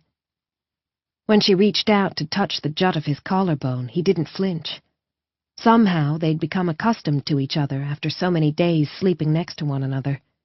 For her, a girl who'd been brought up to share her intimate space with only her husband, it had been as much a discovery as for him. "You've lost considerable weight." His telekinesis burned massive amounts of energy. "So have you." He didn't touch her, but his eyes, those eyes, they ran over her from head to foot. The two of them left quietly minutes later, though she knew full well Stefan would have been fated like a hero should he have given anyone the slightest indication that he was leaving. But that wasn't who he was. Porting them to the closest large city for which he had a visual location lock, he checked them into a 2-bedroom suite in a small family-run hotel that had once been the residence of a famous artist. She didn't object to the intimacy, no matter if it was breaking another taboo to cohabit with him in such private quarters. Being with Stefan made her happier than she'd been for a long time. "What do you want to do?" he asked after they'd dropped their bags in their rooms. "Shower properly, eat, then sleep." "You can have the bathroom first." He sat down to take off his dusty boots. "I'll research where we can find a good meal." Laughing, she said, "There are market stalls everywhere. We'll get some street food." "Is that wise? Our bodies aren't used to the bacteria in this region." "We've both had our inoculations." It was ridiculous how many things they had to get inoculated against in order to work on Alaris. "We also have to be healthy to get back on board." Humph. Giving in, she went and showered, scrubbing and scrubbing until she finally felt clean. Afterward, she dressed in the local clothes she'd bought from the hotel boutique downstairs. She'd wanted something new and fresh, but she wasn't prepared for how the long, colorful skirt and pretty white blouse would remind her of home, the memories knives stabbing into her soul. "Are you all right?" Stefan asked when she emerged. "I will be." Her heart's ache would never disappear, but at times she could forget. "Go, shower." He looked at her for long moments before disappearing into the bathroom. In the meantime, she separated out their dirty clothes from the duffels, no longer shy about going through his things after the many times she'd grabbed nutrition bars for him. Gathering it all, she sent it down to the hotel laundry. Stefan, too, had bought new clothes and emerged wearing plain black pants in a material suitable for the desert climate, along with a long-sleeved white tunic that had white embroidery along the bottom edges and the neckline. She smiled. "You look like one of the men from my village." Her fingers itched. "And your hair doesn't curl." She wanted to touch the silken strands, to run her fingers through them. "It has a wave." If he let it grow out, it'd be beautiful. "I'll need to get it cut soon." "Wait," she whispered. "Wait until you absolutely have to." His look was quiet. "There is no requirement that I cut it, but it gives the correct impression. You understand?" Because his silence, she remembered, wasn't without flaw. Yes. She would give up his beautiful hair if she could have this quiet, strong, courageous man who spoke to her, who looked at her in a way that made her feel as if she was a beauty. "Did you find somewhere for us to eat?" "No," he said. "I investigated if the inoculations we received will protect us from the microorganisms in this region." A smile in her heart. "And?" "We should be safe." Laughing, feeling giddy and young and happy, she walked downstairs with him and out onto the busy street. Chapter 7. Voices rose and fell around them, 100 conversations in progress. Their hotel was located in the old quarter, where the streets were narrow and homes backed onto shops, the market stalls snug against one another. Cobblestones lay beneath their feet, the walls around them set with mosaics, and the food cooked over flaming open-air stoves. "Let's try this," she said, stopping at a stall serving up grilled vegetables on skewers. She didn't say anything when Stefan paid, because in this part of the city she could sense it was expected that he would pay. It would draw attention to them should she insist otherwise. Taking 2 skewers, she gave him one, then said, "Wait," and bit into hers. Spices burst to life on her tongue, along with a hint of honey. Delicious, but I think it may be too intense for you." Nutrition bars were tasteless, as was most Psy food from what she knew. "Have a little bite first." He did, chewed carefully. "Do you want the rest?" Nodding, she took it. "That stall there." She pointed to one doing flatbreads. "It looks like it has a simple potato filling. I think you'll like that." He took her advice and bought one for himself after she shook her head, enjoying the vegetable shish kebabs. Biting into the stuffed flatbread, he nodded to tell her that she'd been right, and they continued to walk and look at things. Once they'd finished the first things they'd bought, the two of them tried more, Succeeded with some, not with others, but they were full soon enough. Sipping at a cup of sweet spiced milk tea as they walked, the taste making her remember home, miss home, she tried to focus on the color and beauty all around them. "I desperately want to buy that," she said to Stefan, pointing out a vivid aqua and silver two-piece garment. The skirt glittered with hundreds of tiny mirrors, the simpler top long-sleeved and cuffed at the wrists, thin silvery threads woven into the fabric. There was a silver scarf, too, she suddenly saw, made of the finest, most expensive hand-woven lace. "Why don't you?" Her shoulders shook. "Where would I wear it? Something like that is meant to be worn at a wedding or some other big function." She grinned at him. "Maybe I should work on the engines wearing it. Tasia, queen of the engine room." "The grease would ruin it." Clapping a hand over her mouth to stifle her laughter, she looked at his expressionless face. Despite that, she was certain he'd made a joke. "How about one of those for you?" She pointed to a fez, the traditional round hat with a tassel attached to the top that hung down the side. "I'm not sure it would inspire confidence in my abilities." This time she gave in to her laughter, leaning up against a wall opposite a stall selling nuts of every conceivable kind. Stefan stood to her left and slightly in front of her, blocking her from the view of a passing group of young males. Again, it was exactly what he should have done. Most people would assume that she was in his care, and as such, he was responsible for her safety. "Have you studied this region?" she asked, curious how he knew what he should do when the Psy culture was so very different from this place, where time moved at a slower pace. "Yes." Pushing off the wall when she indicated she was happy to continue walking, he walked silently beside her. "Why? Were you stationed here?" "No." A pause. "Because of you. I wanted to know where you came from." Tasia felt her cheeks color, the tips of her ears growing hot.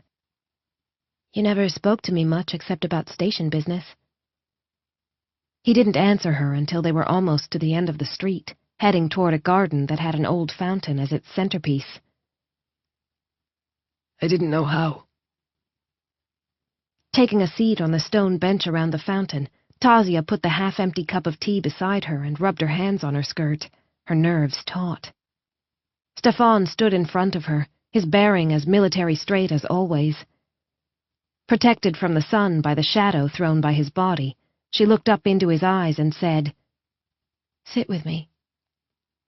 He took a seat, his gaze watchful though the garden was relatively empty. "My father always called me a spark," she began, and it was the first time she'd spoken to anyone about the life she'd once had. "My brother was the steady, calm one of the two of us. He was well suited to life in our village, to working in the huge fig and date groves that bring the village its income." "You weren't born to be a farmer." "No." She smiled a bittersweet smile, her hands gripping the edge of the bench on which they sat. "My father said that too. That was why he supported my studies. He made me do my homework, got me what I needed in terms of study aids, paid for advanced classes I could take through the computer."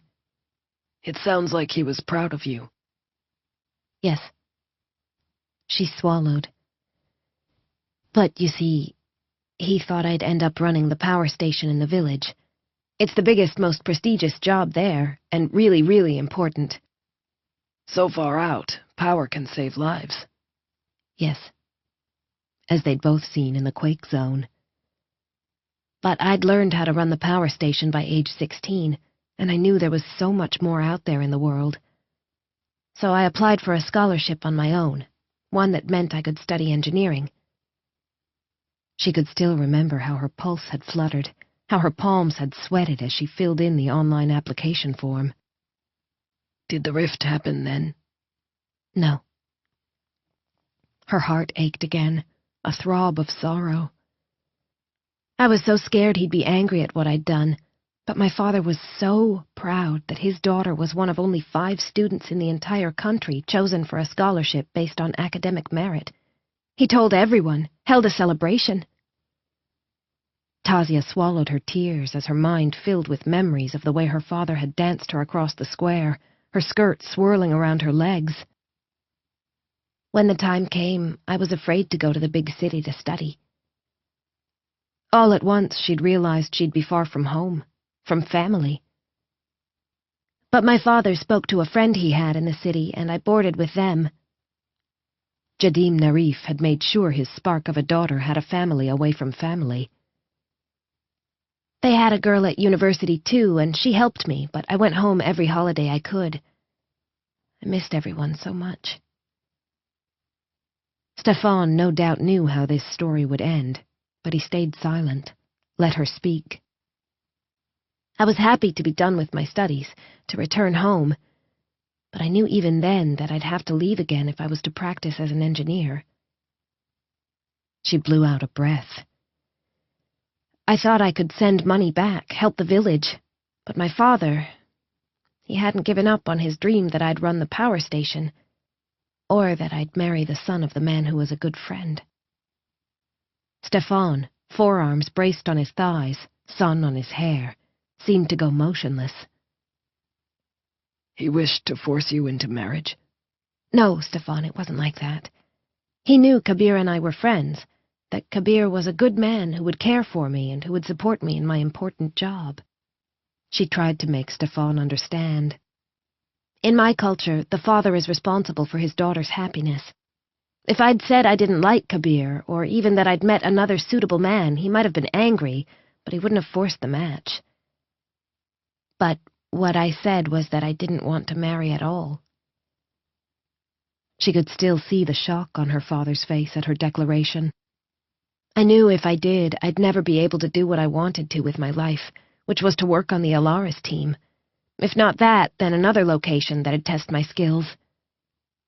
She'd been so hungry for knowledge. All the men my father would have accepted as suitable came from the village, and they would have all wanted me to stay there. Even Kabir wouldn't have been so accepting as to allow his wife to work on an island far from the village, then in an undersea station, and only return home 1 month out of 4 or 5. Stefan's eyes were dark when they met hers. Your father could not forgive you for stepping so far outside the lines? He'd gone as far as he was able, and you have to understand, she said softly. It was far for a man of his age and time and culture. He was a very good father. Shuddering, she surreptitiously wiped away the tears she hadn't been able to keep from falling. But when I walked away from the marriage and from his dream of me holding the most important job in the village, it was too far. Stefan didn't know how a normal man, one whose emotions hadn't been silenced as a child, would react in such a situation, but he knew what Tasia needed. Except he had to wait until they were alone, where there was no risk he'd be reported. This area wasn't heavily populated by Psy, but there were enough around that he might be recognized. He held his instincts in check the entire way back to the hotel, the control grinding at him. Tasia's shoulders were bowed, her face wan. Closing and locking the hotel door behind them, he put his hands on her shoulders and turned her around. When she didn't resist, he enclosed her in his arms, keeping his hold gentle.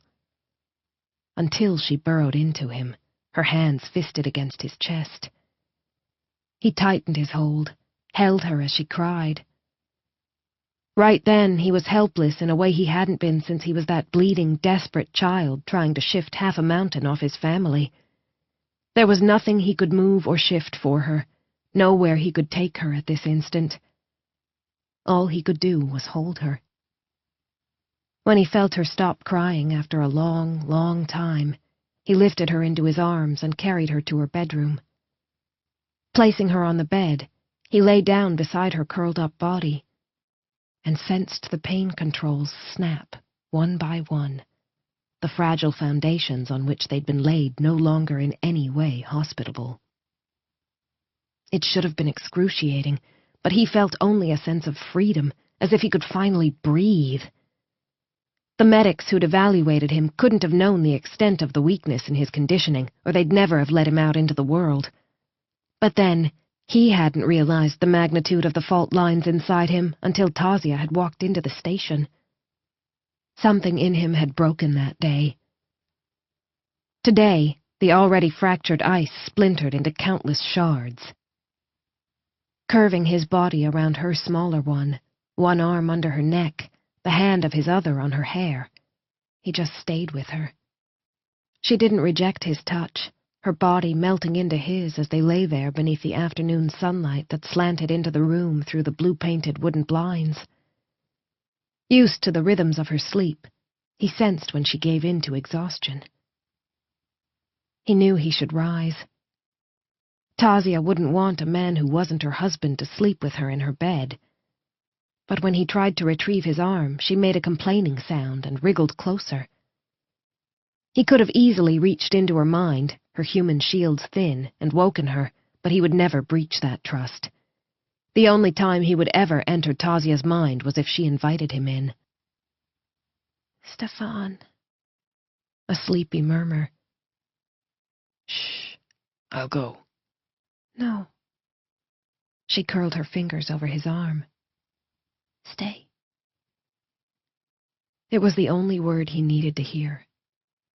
Settling, he let the sun warm his skin as Tasia's presence warmed parts of him he hadn't known existed, and he slept. They didn't wake again until sometime in the night hours, the world hushed around them. Having forgotten to bring in food for later, they ate all the tiny boxes of crackers and cheese in the hotel suite, as well as the packets of nuts, drank enough water to counter the salt, then fell asleep again. And this time, when they ended up in the same bed, it wasn't by happenstance. Tasia turned in the doorway to her room, looked at him over her shoulder, and in her eyes was a quiet invitation. He went because he couldn't say no to Tasia, and they slept again, this time even more closely intertwined, his legs tangled with hers, her arm around his waist and his hand fisted in her hair. He woke in the morning to the feel of her slipping away, but there was no awkwardness when they met again afterward. This day followed the same pattern as the last, their bodies yet needing rest and fuel. They ate more, rested more, spoke of things Stefan had never spoken about with anyone. "Telekinetics are a very useful designation," he told her where she sat beside him on the small sofa in their hotel suite, the two of them involved in demolishing a room service meal set out on the coffee table in front of them. "Try this." She fed him a small bite of a pastry of some kind. "Yes?" Nodding, he took it to eat the rest. She'd easily understood what tastes he could and couldn't tolerate, was skilled at finding things he could eat. "Is there more of this?" "Yes." A smile. "I put the rest on the counter so we'd have more space here." Sipping at a glass of water, she said, "So, because telekinetics are so useful, you're of more interest to the powers that be?" He nodded. "We're almost always taken for very early training and inducted into the Council's superstructure on some level." "Don't the families get a say?" "Of course. A child is a family's genetic legacy, and a TK is a financial one as well. Most families are agreeable to child TKs being trained under the Council's aegis because it can be expensive as well as difficult to train us. We can be volatile and inadvertently dangerous." He telekinetically lifted and threw the serrated bread knife in a silent demonstration of the chaos a child might cause. Chapter 8. Stopping the knife's trajectory before it hit the wall, he brought it back to the coffee table. "Once trained, we earn excellent incomes. If the family didn't agree to a lump sum when they signed the child over to the Council, they later receive a percentage of the adult child's income." Lines on her forehead. "Is that usual?" "Yes. In many ways, Psy families are as linked as changeling packs and human family groups." Tasia was silent for a long time. But to give up a child? "Yes." He'd thought about the duality of loyalty among his people more than once. "Yet consider it from my mother's point of view. She cared for me, of that I have no doubt." Even a Psy child could tell when his mother's hand was gentle on his head, when his hurts were tended to with more than cold distance. But she was an Psy, a medic. She didn't have any idea how to protect a telekinetic child from his own power. Seeing he had Tasia's full attention, he continued. According to my records, one day when I was just over a year old, I apparently broke every glass in the kitchen while playing. My mother found me sitting on the floor surrounded by shards of glass. It was a miracle I hadn't been sliced or cut. My God, Tasia gasped. If you'd crawled over the shards. Yes. So you see, when my mother arranged training for me, she did so out of a need to protect me from myself. Stefan had never felt anything but grateful to his mother for that. She also never gave me up totally, as some families do. I came home after school, and I knew I had a choice about where I would go with my life. Didn't the council object? She asked. Since telekinetics are so rare? I'm sure they must have pressured her, but even the council can't steal children, though I'm sure some children are simply taken if their parents are too weak or too low profile for anyone to notice if they have an accident. Stefan had no illusions about the leadership of his race. But my mother was a respected medic, well published in her field. You don't think the landslide was caused by a council TK, do you? No, there was too much damage. The council lost an adult telekinetic in the same event, as well as a cardinal telepath. It was a natural disaster. A disaster that had forever altered the course of his existence. My mother was the last of her line, and after her death, my care fell to the state. What about your father? He had no rights per the conception and fertilization agreement that resulted in my birth, and given the council's interest in me, he made no move to void the agreement and gain custody. Even now, though Stefan knew his father's identity, he felt no sense of kinship. The other man was a stranger to him. As a result, I ended up where my mother had never wanted me to end up, alone in the hands of the council. Tasia curled her fingers gently around his. I think she would have been proud of the man you became. Looking into her face, Stefan could almost believe that. I'm fractured inside, Tazi. The scars of childhood should have long healed, and yet they mark me still. Her eyes intent, she broke their handclasp to push up the sleeve of the soft blue blouse she'd bought from the market. See this? She pointed to a scar just below her elbow. I got this when I fell onto a rock while playing with my brother. Rubbing his finger over the faded line, he said, A physical scar is permitted. A mental one, never. According to who? Her fingers delicate against his jaw, the touch a fleeting one. We're all marked by life, Stefan. The only difference is that your people like to pretend they aren't, that the Psy go through it coated in protective armor. Breath soft against him as their faces drew closer. You're not fractured. You're just like the rest of us, living life and getting a few knocks and bumps along the way. Her lips were so close, he could have bent his head, ended that distance, initiated a physical intimacy unlike any he'd ever experienced in his life. Even had the pain controls still been functioning, he wouldn't have cared, would have done it. The thing that stopped him was the thought of harming Tasia. Tazi, he said softly, and it was a question. Skin flushing with color, a sparkle in her eye. My friends in the village, she whispered, her lips brushing his. They stole kisses during the festivals. Her fingers curved around his nape. I was always too shy and too awkward to do so, but the elders looked the other way if things didn't go further. His hand cupping her neck and the side of her jaw, he angled his head to deepen the contact. Her pulse stuttered under his hand, her skin hot as he closed his lips over her bottom one. Making a delicate sound in her throat, she held on tighter to his nape. Tazi. Yes. Her pupils were huge when she met his gaze. I've never done this before. A startled pause before her lips curved and she wrapped both arms around his neck. Neither have I. Do you think we can figure it out? You're the engineer, he murmured, enthralled by the vibrant life of her. You're very good at figuring things out. Eyes lit from within, she said, "Let me see."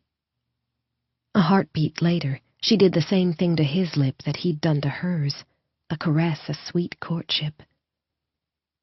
It was natural to respond to her touch by tasting her upper lip, and then there was no more thought, simply the furious thudding of their hearts and the damp heat of their kisses as they explored and learned together. Neither of them tutored in the skill, they simply did what felt good, and everything felt good. So good that his shields on the Psy net would have come under critical strain had he not been bolstering them since the day Tasia walked onto the station and into his life. Layers and layers and layers, those shields kept these forbidden sensations from leaking out into the vast psychic network that connected all Psy on the planet but for the renegades. His telekinetic power was more difficult to control. It strained at the leash until the bed in the next room thumped up then down. Tasia jerked, glanced over. "Did you do that?" Yes. I can't control the TK. Not when she was cradled in his arms, her body almost on his lap. My focus is too fractured. That could prove catastrophic. Tasia ran her finger over his lips. "As an engineer, I think you should focus your telekinesis into something that requires large amounts of energy but that is non-destructive." Thinking about it, he kissed her again. By the time they broke apart this time, the water in the jug was boiling so hard, steam puffed in the air, and Tasia was laughing. "Can you train yourself to do that automatically?" I should be able to. It would work for a kiss, but anything deeper and he'd have to come up with other ways to safely discharge his telekinetic energy. On Alaris, it could be dangerous to... But he was thinking too far ahead, wanting too much. This was a moment out of time. Nothing Tasia had said gave him a reason to believe their relationship would continue on Alaris. "Now I understand," she said, stroking her fingers along his jaw. "Why my friends stole those kisses." And though Tasia had no other such experience with which to compare it, she knew Stefan's kiss was the only one she wanted. "A woman knows," her mother had said to her once. "When my father said for me to meet your father, I knew he was hoping for a match, for I'd already turned down 3 offers. But I was determined not to say yes until I knew. And the instant your father took my hand as we walked in the family gardens, I knew." It had taken Tasia longer because she hadn't seen Stefan for a long time, hadn't known the flesh-and-blood man beneath the Psy armor, a man of honor and courage and incredible heart. "I'm sorry," she whispered, "for not knowing you." How could you? He said, one of his hands heavy and warm on her lower back. I didn't let you see me. I haven't let anyone see me since childhood. Not even my arrow brethren know me as you do. He'd told her about the squad, about how he was a shadow member of it. Swallowing, Tasia laid her head against his shoulder. "I'm the same. I haven't let anyone truly see me either, not since I left the village. Only you know the real Tazi." He stroked her hair. It is a gift you give me, Tazi. One I will always honor. As she lay in his arms, Tasia thought about what would happen when this break was over and they were back on Alaris. Would they return to their shells until the next time? The thought was unbearable. Yet what was the alternative? That she become his clandestine lover? No, she couldn't do that. It would be a step too far from the rules of her people. Slowly but surely, such a thing would break her heart into irreparable pieces. And it wasn't only her needs and desires at stake. "What happens if someone finds out you've breached silence?" she whispered. Stefan's embrace tightened. Normally, for such a critical breach, the individual would be rehabilitated. his or her mind erased by a psychic brainwipe that would leave the rehabilitated near to a vegetable. Speaking past her cry of horror, he said, "That's unlikely to happen to me. I'm too valuable. But they would do their best to erase the Stefan you know. Erase the part of me that says you are mine." Such a beautiful declaration hidden in the horror. Such an impossible situation. They slept and rested further for the 2 days that followed, and by unspoken agreement, they always slept together. Tasia well understood that she was breaking the rules in this too, but knowing their time here would end all too soon, she couldn't not steal the joy of sleeping in Stefan's arms. Who would know if she broke faith with the teachings of her people? Her people, after all, had disowned her. And yet it mattered. "I wish I could be like the new scientist on Dr. Knight's team," she whispered to Stefan as they lay together on the bed, the moonlight coming through the blinds to create elusive patterns on their clothed bodies. "Avril Lee?" Yes. Avril had bright pink hair and a mouth that knew no boundaries. "I would like to not care what the world thought of me, not care about the rules." "If you were like Avril, you would not be Tazi." Her lips curved. "So simple?" "Yes." Playing with her hair, as he so often did now, he said, "You told me we are shaped by life. Your life has shaped you into a woman who honors the ways of her people, even as she walks her own path. There is nothing to be sorry about in that." Heart falling ever deeper for him, she thought of an eternity where all they could have were broken pieces of time, hidden from the world. Her soul keened. But to never have him at all? No, that was the worst sentence. Could she become his secret lover after all? Could she live with herself if she made that choice? Or would her feelings of guilt poison the heartbreaking tenderness of the luminous thing between them? She wished she could ask Teta Aya, or ask her mother, but there was no elder here to offer her guidance. So she slept, her dreams a torment. The next day, while they sat on the bed, playing a board game for no reason but that it was fun, Stefan said, "Your village is not far from here." "Yes." She placed a hand over her heart as the bruise pulsed. "I've recovered fully."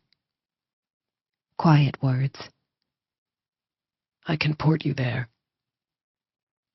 Hope was a hot burn, followed by cold ashes. "No, it'll only distress my family." She wouldn't hurt her parents for all that she needed to see them. And I can't bear to have them turn away from me again. The image of her parents turning their backs the first time haunted her. Stefan said nothing, not for long moments. "Do you have an image of a public place in your town?" "Yes, I have digital images." The wind from the open window brought with it the scents and sounds of the thriving city beyond. But that would be worse than teleporting into the family home. "Not if we do it in the heart of night." Game forgotten, she stared at him. "There's never anyone in the small square behind the markets after dark. I took pictures of it because it's beautifully tiled." Getting off the bed, she found her phone and got back on beside him, quickly scrolling through the photos. "There, see?" Stefan went through all her images of the square. "I can port there," he said at last. "The pattern of tiling combined with the cracked section on the left is highly distinctive."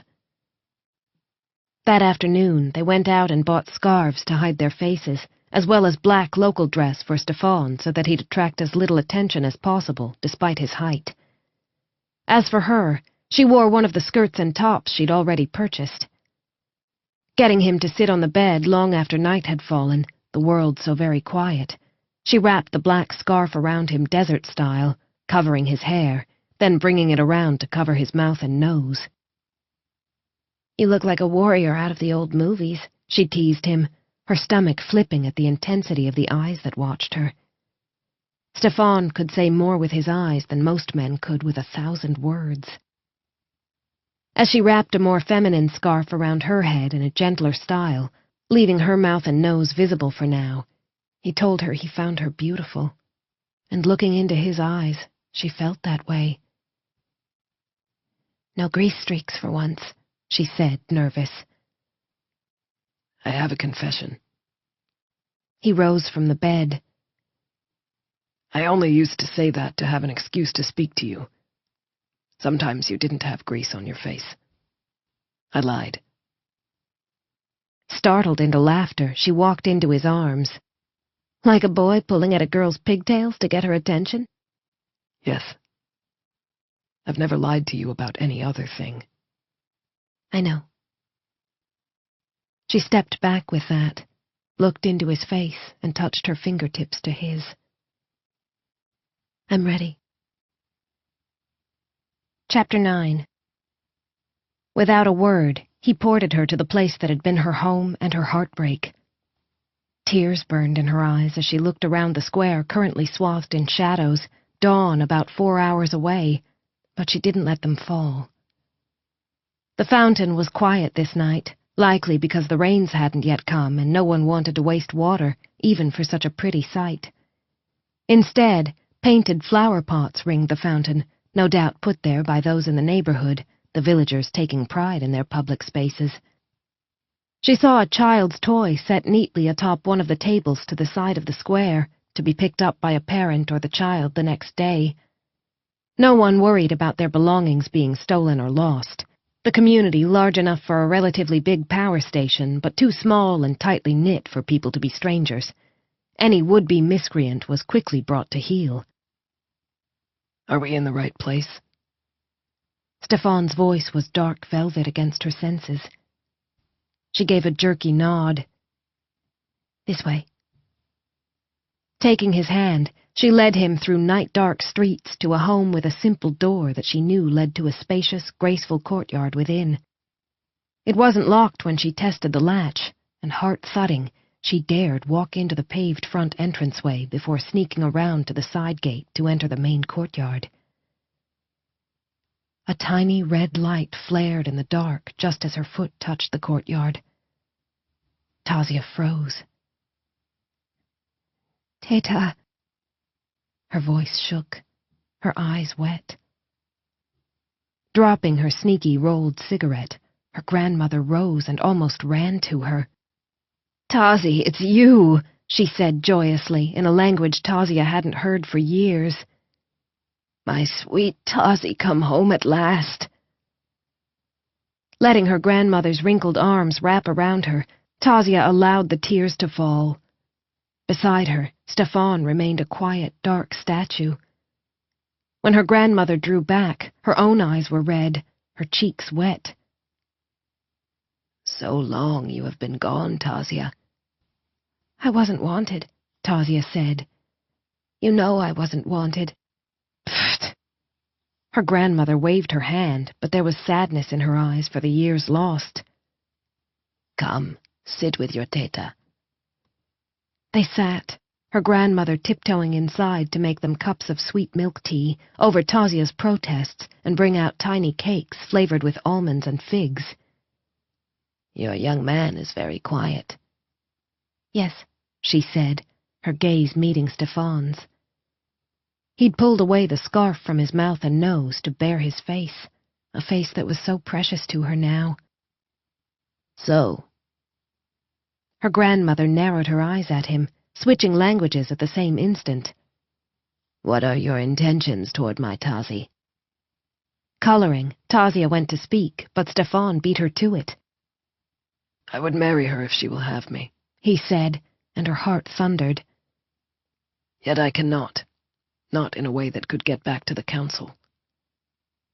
"You're Psy, then?" Her grandmother nodded. "If it's marriage you want, then there are ways." "Teta Aya, as soon as we file the paperwork," Tasia said, all the while wanting to run into Stefan's arms. "The council will..." Pfft! Her grandmother waved her hand again. "Paperwork is a creation of the modern world. Do you think they had paperwork 400 years ago? No. All they had was love and witnesses. That is how my great-grandmother many times removed was married, and no one said she was unmarried. Tazia's nails dug into her palms. Will you give us your blessing? At least one of her family would bless her marriage. Always. Her grandmother put down her tea and cupped Tazia's face in her soft, warm hands. You are my grandchild, Tazia. Always you will be my grandchild, should you decide to marry a goat. A twinkling laugh. Though your young man is no goat, he is handsome and will help you make beautiful babies. Said in English, the words had Tazia blushing and refusing to look at Stefan. For an instant she almost felt like a bride, shy with her would-be husband, and then the moment passed. Still, the cold within her was not so bad anymore, not with her grandmother's hands warm on her face. I love you, Teta. It was a balm on her soul, the knowledge that at least one person in her family still accepted her. Her grandmother shook her head, her lips suddenly set in a thin line. Wait. Heading inside, she was gone for so long that Tazia began to worry. When she did walk out, it was to tug Tazia inside. I can't, she whispered, heart in her throat. Shh. Her grandmother glanced at Stefan. You will wait here. Stefan inclined his head in a respectful nod, as if understanding that while Teta Aya was old, she was a power. Quiet as a whisper, they tiptoed through the house until her grandmother brought her to a standstill in front of the open door to her parents' bedroom. Given that that door was never open at night, Tazia knew what her grandmother had been up to when she first came in.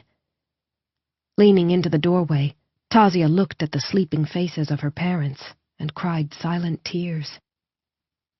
I'm sorry I wasn't the daughter you wanted me to be. Knowing she couldn't chance staying too long, she was about to leave when her grandmother pointed to something on the bedstand. Frowning, she squinted and felt her whole world tilt sideways. Half a year ago, Alaris had allowed a photographer to come on board, do a photo essay. To her extreme embarrassment, a wrench-carrying Tazia had ended up on the cover of the magazine, in blue coveralls and complete with a streak of grease on her cheek as she stood laughing beside the guts of the facility. That image sat lovingly framed in pride of place on the bedstand, beside photos of her brother's family. Shaking, she stepped back and out of the house. Thank you, Teta, for giving her a gift of love that could never be stolen from her. Her grandmother's hug was fierce. You make us all proud, though some are too stubborn to show it. She kissed Tazia's cheeks.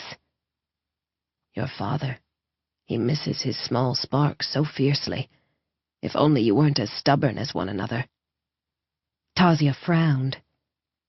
I've tried so many times. Letters. Money. Scowling, her grandmother shook her head. You are the child, Tazi. A beloved child. If you wish for forgiveness, you must ask for it in person, as is respectful.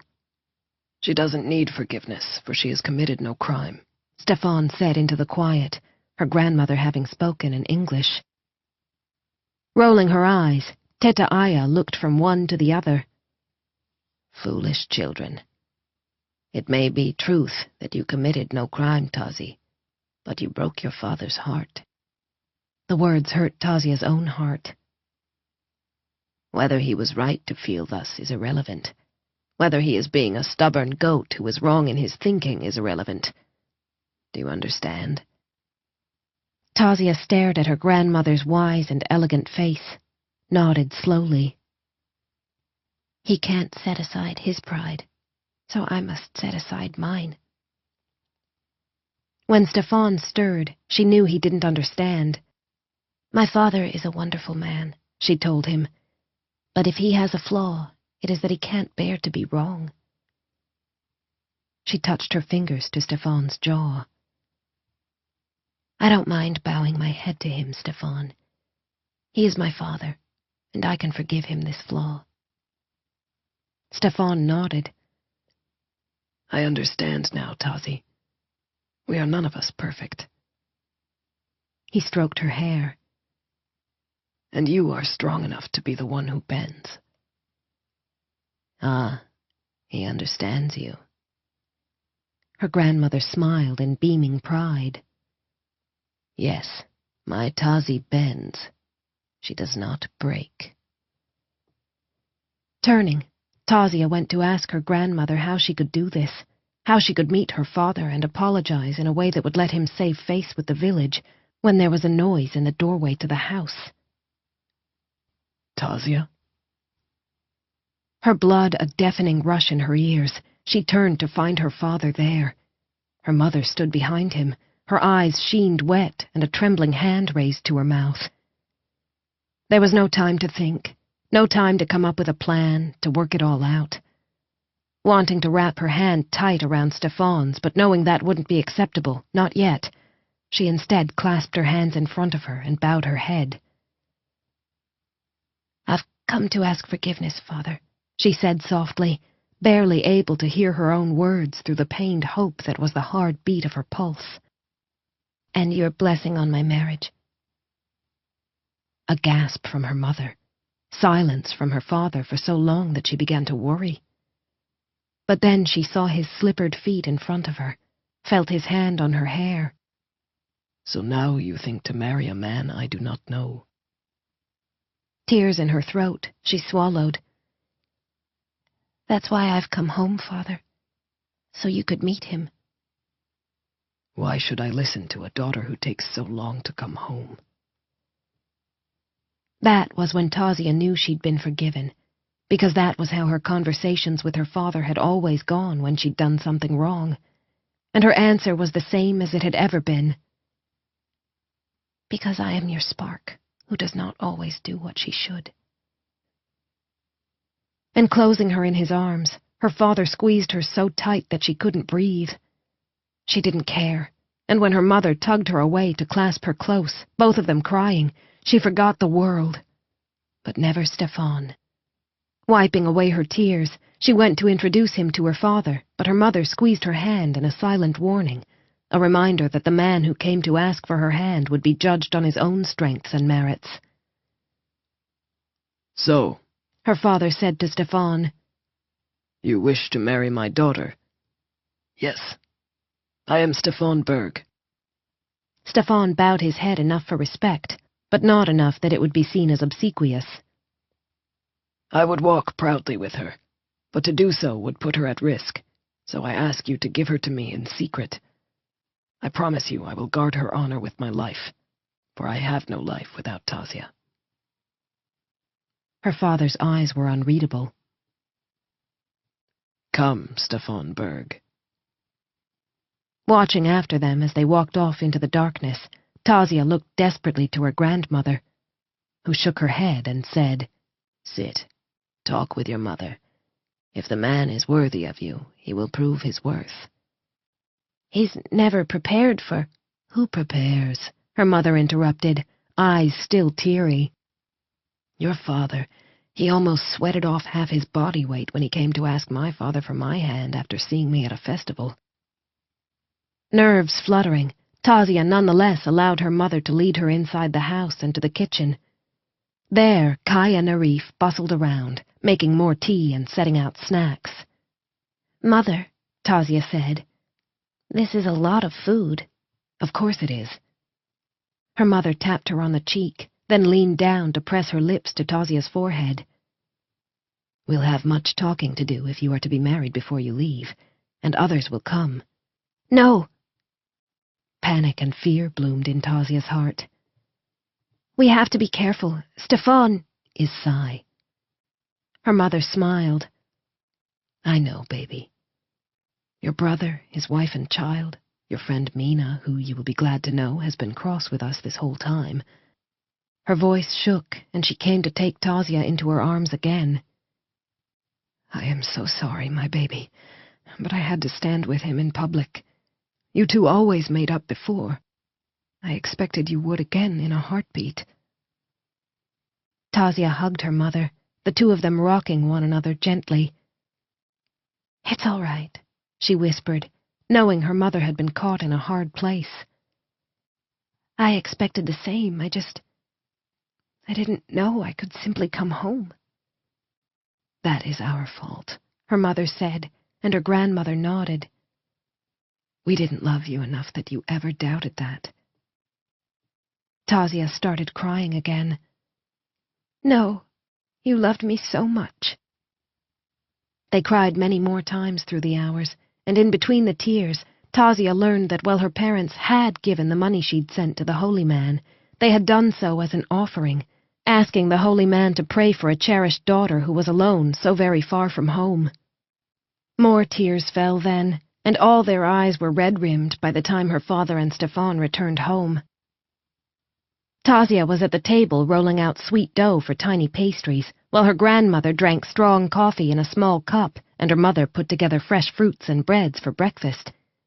None of the food, Tazia was happy to see, would challenge Stefan.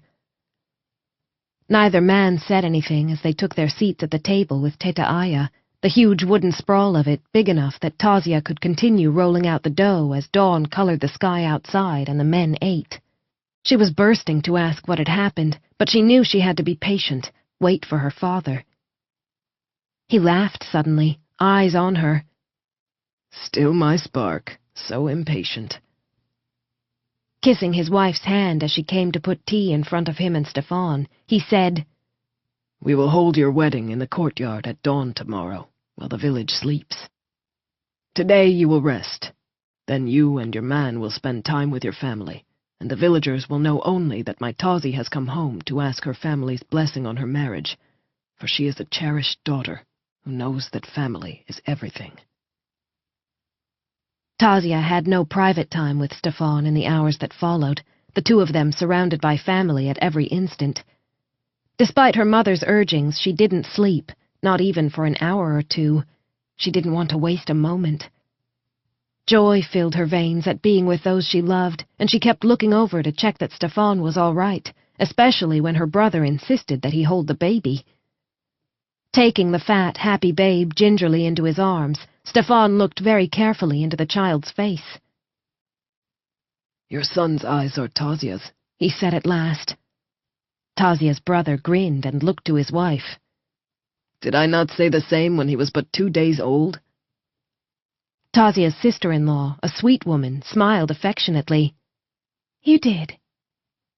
Turning to Tazia, she said, "He insisted our son's second name be Tazir." Tears burned Tazia's eyes again, and then she was being hugged by her brother, who whispered, "Why did you never sneak in to see me?" A question that held both hurt and anger. "I waited for you." Tazia sobbed. "I thought you were angry with me." "I was, but you are my sister."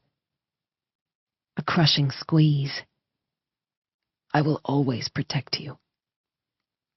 And that was how it continued for all the hours of the day, family and only the most trusted friends allowed in. Mina and her family, her father's dearest oldest friend and his wife. That friend also happened to be the village official authorized to marry people. "I will make the legal papers," the white-haired elder told them solemnly when he met with her and Stefan. "But I will not file them. Instead, I will give them into your keeping. When and if you can, you will file them." "Thank you," Stefan said. "We'll do so the instant it becomes safe."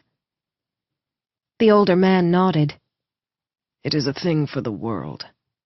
You will be married in the eyes of the family and the village as soon as the dawn ceremony is complete."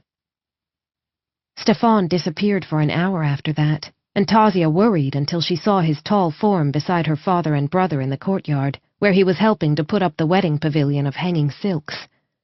Not strictly according to tradition, for the groom wasn't meant to be at the bride's home until the time of the wedding, but the family was being flexible. It was hard to sleep that night, and she twisted and turned. Part of her hoped Stefan would teleport to her, but she knew he was too respectful of her family to do so. The hours passed torturously and heatedly as she imagined the intimacies they would share once they were man and wife. She wanted to touch him, wanted to kiss him again and again, wanted his hands on her, wanted... Sheets tangled around her legs. She came awake to her mother's soft, "Tazi, my Tazi, it is time to bathe and dress for your wedding." A gentle hand brushing back her hair, a kiss on the forehead, a smile in Kaya Narif's dark gaze. "He loves you very much, your Stefan." "I know," Tazia whispered. She didn't need words, saw the truth in those eyes that said so much. It wasn't until a half-hour later, after she'd bathed in rose-scented water that left her skin soft and silky, and her mother came in to help her dry her hair, that Tazia realized how her mother knew the truth of Stefan's love. "Oh." Her lower lip quivered. In her mother's arms lay the beautiful aqua and silver outfit she'd admired, complete with a stunning scarf of fine silver lace. Smiling, her mother laid out the clothing and cupped Tazia's cheeks. "You did well, daughter. A quiet man who does such things is worth far more than a man who says much and forgets to care for his treasures." Another kiss on her forehead. "Now sit and let me dry your hair. Today my daughter gets married, and I would have her look a princess." Chapter 10. Tazia felt exactly like a princess when she entered the wedding pavilion in her finery. Stefan, dressed in formal black but for a black and silver men's scarf she recognized as her father's, waited for her. Oh, but she could not wait to call him her husband. The ceremony was simple and poignant, the embraces afterward warm and loving. "I wish we could stay," she said to Stefan when they had a moment together in a quiet corner as the delicate hues of dawn became true daylight. "We can stay another day or two," he replied. "That'll give us enough time to get back to the Alaris offices on the jet and get in some exercise to further strengthen our bodies before we go back under." "No." Tazia ducked her head, cheeks heating. "Much as I want to stay, I want more for us to have time as husband and wife." Stefan cupped the side of her face. "As do I." Turning her cheek into his touch, she blushed as Mina came over and waggled a finger. "Not yet, Tazi." Laughter filled her friend's expression. "You are yet in your father's house." They stayed for another 2 hours, and the leave-taking was filled not with tears but with joy, as they were ordered to return on their next trip upside. Many kisses and hugs later, Tazia walked into Stefan's arms, and with a last look at her family until the next time, they ported directly to their hotel suite. It was warm with sunlight, the windows opened by the staff. "I don't know how far we'll be able to go," Stefan said. "If there's a risk my ability will totally slip the leash. Hurt you." She pressed her fingers to his lips. "I know. We go as far as we can go." They kissed in the light, but the heat between them had nothing to do with the sun. His hands on either side of her face, Stefan glanced at the windows. They all shut with a quiet snick, the shutters just open enough to color the room with a soft light that allowed them to see one another, but kept the world out. When he lifted his hand to the pins that held her veil to her hair, she curled her hands against his chest and waited quietly. He took it off with care, and she saw it float to a gentle rest on the table. "For our daughter," he said quietly, and owned her heart all over again. "She will not have to marry in secret." She kissed him this time, this man who loved her and who she loved until it hurt, her fingers fisting in the silken, wavy hair that was just long enough to grip and that he'd get cut before they left. Mouth hot and wet, he thrust his own hands into her hair. Pins fell to the floor, her curls escaping her mother's loving creation for Tazia's wedding day. Straining on tiptoe, she met him kiss for kiss, and when he swept her up into his arms, she sipped and sucked and licked at his lips until they tumbled into bed. The weight of his body on her own was unfamiliar, the scent of him in her every breath. And his smile. It was the most wonderful thing she'd ever seen. I don't know how to do this either, he murmured against her mouth. Nerves snapping into laughter, she touched fingers to his lips. Neither do I. What will we do? There's probably a manual, he said seriously. Probably. She reached for the collar of his tunic, her fingers trembling. How hard can it be? Stefan's own hand slid up her stomach to lie on her breast. Let's see, he murmured as her heart kicked. Feeling scandalous, she tugged at his tunic, and he pulled it over his head to throw it aside. When his eyes dipped to her own fitted top, she lifted her hands and undid the 2 hidden zips, then raised her arms. Reaching down, he stripped it off her in a single smooth motion. She brushed her hair off her face afterward to find his eyes on her breasts. Those breasts were cupped in insubstantial black lace, the pretty underthings a gift from Mina. Her best friend had bought the set for Tasia on her own wedding trip and kept it until now, cheerfully optimistic that Tasia would one day find her own perfect mate and marry. And she had. That perfect mate bent to press a kiss to the creamy, never-exposed-to-sunlight curve of her breast, and she shivered, and realized he was trembling. His big body was held in fierce check, his hands gentle. Utterly undone, she clasped his face in her hands and kissed him with all the passion in her heart. Warm muscle and strength, he gave her control, but then his hand closed over her lace-covered breast, and neither one of them had any control. She didn't remember how they got the rest of their clothing off, but oh, it felt wonderful to have his skin against her own all over, to have his mouth taste her secret places, to taste him in turn. They probably rushed everything, but they'd been waiting so long that patience was a futile hope. Locked together, their bodies connected on the most intimate level and their breaths one, they completed the final bond that made them husband and wife. Perhaps not a technically assured performance, Stefan murmured afterward. But I have no complaints. What does my wife say? Feeling loose and soft and pleasured and his, she said, that we should do it again. They took it slower this time, and it was just as good as the first fury. And this time they remembered to fill the bath with water so that Stefan could redirect his energy, hoping it would work.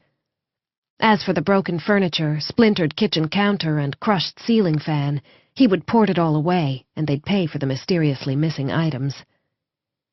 Luckily, no one had reported the noise of the destruction, the neighboring rooms apparently empty at this time of day. The most important thing was that even in the throes of passion, Stefan had directed his TK outward, not at her. Silence did that, at least, he said. It gave me the skill to make sure I never inadvertently hurt you. She sighed and shuddered as he stroked his hand over her body from breast to thigh, his eyes intent, as if he was drinking in the sight of her. She did the same in turn, his body beautiful in its strength and grace. Dipping his head, he kissed her breasts with an open mouth, licking at the sensitive skin, and when she gasped, suckled wetly at one taut nipple.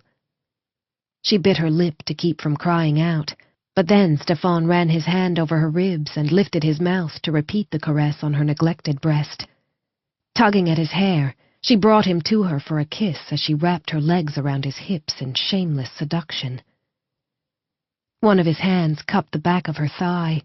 He stroked as they kissed, said, I love the way you feel, so silky and soft. Breasts crushed up against his muscled chest, the surface abrasive with a light layer of chest hair, she shivered. You feel better. All hard and rough and beautiful. She petted his shoulders, shaped the muscle of him. How are you so patient? She asked, still a little shy with him. She might not be experienced, but she'd overheard the married women in the village talking, knew enough of biology to know a man often lost all control when he had a naked woman underneath him, especially a man who was violently aroused, like Stefan was right now. His hand clenched on her thigh. I wasn't the first time. Neither was I. She kissed his shoulder, a silly, happy smile on her face. I'm not patient now, either. He was the one who was keeping them from rushing. Left to her own devices, Tasia would have driven them over again by now, forgetting all about the slight, intimate soreness of her body. There are certain advantages to the kind of training I underwent as a TK. Another lush kiss as he shifted his hand inward, touched the plump, wet folds between her thighs with a single caressing finger. Does that feel good? Nodding at the low murmur, she kissed his throat, asked the same question. And they learned. For 2 days and 2 nights, they learned each other until there was no shyness, and his skin against her own was something she needed to feel whole. And they didn't speak about what would happen when the interlude ended. Epilogue. The two of them passed their physicals with flying colors. Sitting in the small green park behind the offices the day before their departure for Alaris, Stefan said, Tazi. Her stomach tight, she turned. Yes? Do you have hope again? He'd remembered. It shouldn't have startled her, but it did. Yes, she said, though her heart ached at having to go back to what they'd been before this, to waiting at least 3 more months until they could touch again. Did you know, Stefan? What? That my home wasn't far from the site of the quake? Yes. Of course he had. Stefan never did anything by chance. Thank you. There's no need. You've given me yourself, a gift beyond price. Love burned in her, a hot flame. What will we do? She couldn't not touch him, couldn't not be with him. Deep gray eyes looked at her with 1,000 hidden secrets, hidden from everyone but her. I cannot break the rules on the surface. I must be perfect. I know. Concealed between their bodies, his hand, strong and warm, closed over her own where it lay pressed against the grass. I'm a teleporter, Tazi. Oh. She covered her hand with her mouth, her smile so huge it cracked her face. Will I sleep with my husband every night? Of course. Going from one part of Alaris to another takes no effort. I suppose I can bear the distance during the day, then. It would be hard, but she'd think of it simply as if they were going to work like other husbands and wives. Knowing they'd meet again at the end of their shifts would be enough to carry her through, a secret joy inside her heart. No one but you, Stefan said, ever goes into the engine room at Alaris. Her pulse turned to thunder. And, she added, turning her hand palm side up so their fingers could entwine, there is no surveillance. They could touch there at times when the need was deep, love there, safe in the darkness until they could come up into the light again. I can redirect my telekinetic energy into the sea when we love. It's so vast, the effect won't even raise the temperature a minute degree. Her fingers locking with his, the tightness in her chest blooming out in rays of fire, and a laugh bubbling into her throat. Do you think changeling sharks exist? Nothing is impossible. Dorian. 1. Dorian climbed up the tree at the far end of the play area. Even though he knew he shouldn't, he kept climbing past the branch where his mom had told him he had to stop until he got bigger. He kept climbing and climbing and climbing until the branches got too far apart and he couldn't go any farther. Curling up against the trunk, he folded his arms and stared at the dark green leaves all around him. Stupid. They were all stupid, he thought, his eyes burning. When he heard his mom calling out for him, he didn't move. Dorian? Sweetheart, I know you're up there, she called up. Then the tree shook slightly, and he knew she was climbing up to him. "Hey," she said when she reached his branch. "That's quite a scowl." Folding his arms even tighter, he tucked his knees into himself. "I see." Her smile was deep, her blue eyes sparkling like they always did. "No talking, huh?" Hitching herself up beside him, she kicked her legs gently outward, her sunshiny hair in a braid down her back. "You climbed far today." Now he was in trouble, he thought, feeling mutinous and not the least bit sorry. Except instead of being angry with him, his mother winked. "You did well, baby." "I'm not a baby." She held up her hands, palms out. "Sorry, kitten, but you'll always be a baby to me. You know Emmett's mom still calls him her baby, and he's bigger than you." Dorian had to think about that. His mom was right. Emmett was a juvenile and really nice, and yesterday his mom had said, "Baby, come help me with this," and Emmett had rolled his eyes and sighed, but he'd gone over with a grin. "Okay," he said, deciding if it was okay with a big boy, it was okay with him. Reaching over, his mom brushed his hair off his face. "What's wrong?" Dorian scowled and huddled deeper into himself. "Nothing." He wasn't going to cry. No one would make him cry. Face softening, his mom cupped his face and rubbed her nose against his. "I love you, my beautiful, strong, perfect boy." He blinked really hard so he wouldn't cry. When she drew back, he could still smell her. It was the smell of his mom, and it made him feel like he was being hugged all over. But today it wasn't enough. "I don't want to come down," he said, his claws pricking the inside of his skin.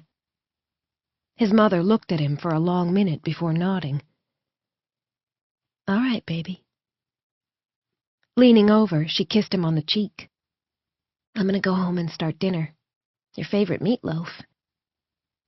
Dorian thought about going with his mom when she left, but he wasn't sure he wouldn't cry, and he wasn't going to cry. Not because of the stupids.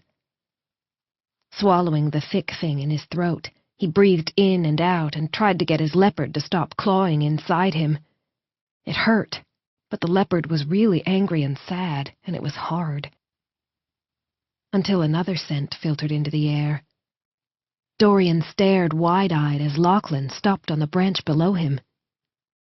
"Come down, Dorian," his alpha said, the dominance in his brown eyes making Dorian's leopard come to attention. "We're going for a walk." Dorian really didn't want to come down, but his leopard pushed him to obey his alpha. "Yes, sir."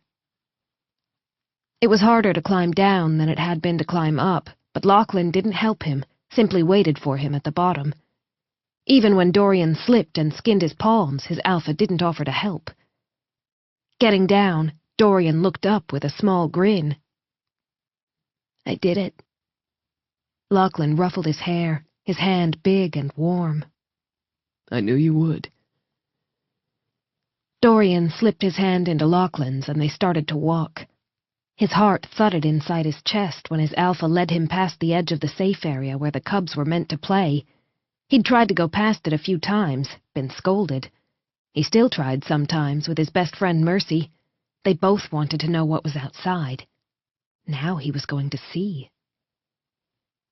Excited enough that he was a little less angry and sad, he looked around at everything as they walked. The trees were much bigger the farther out they went, the spaces between them less. "Is it fun running here?"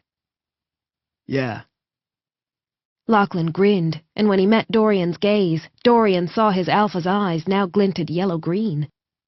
"Sometimes we play a game where we aren't allowed to touch the ground." Dorian looked up at the thick canopy above.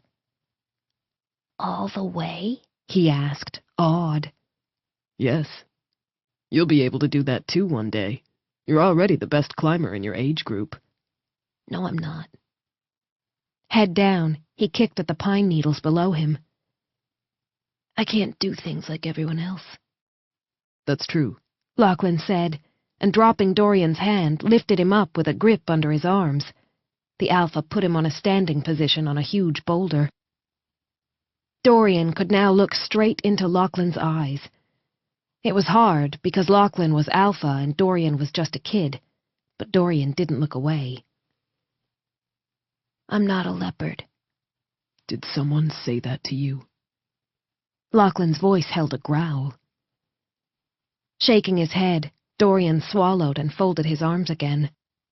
He wasn't going to be a tattletale crybaby, especially since the cubs who'd been so mean weren't even his real friends or pack. They were just visiting from another pack. He'd only been playing with them because Mercy and Barker were grounded.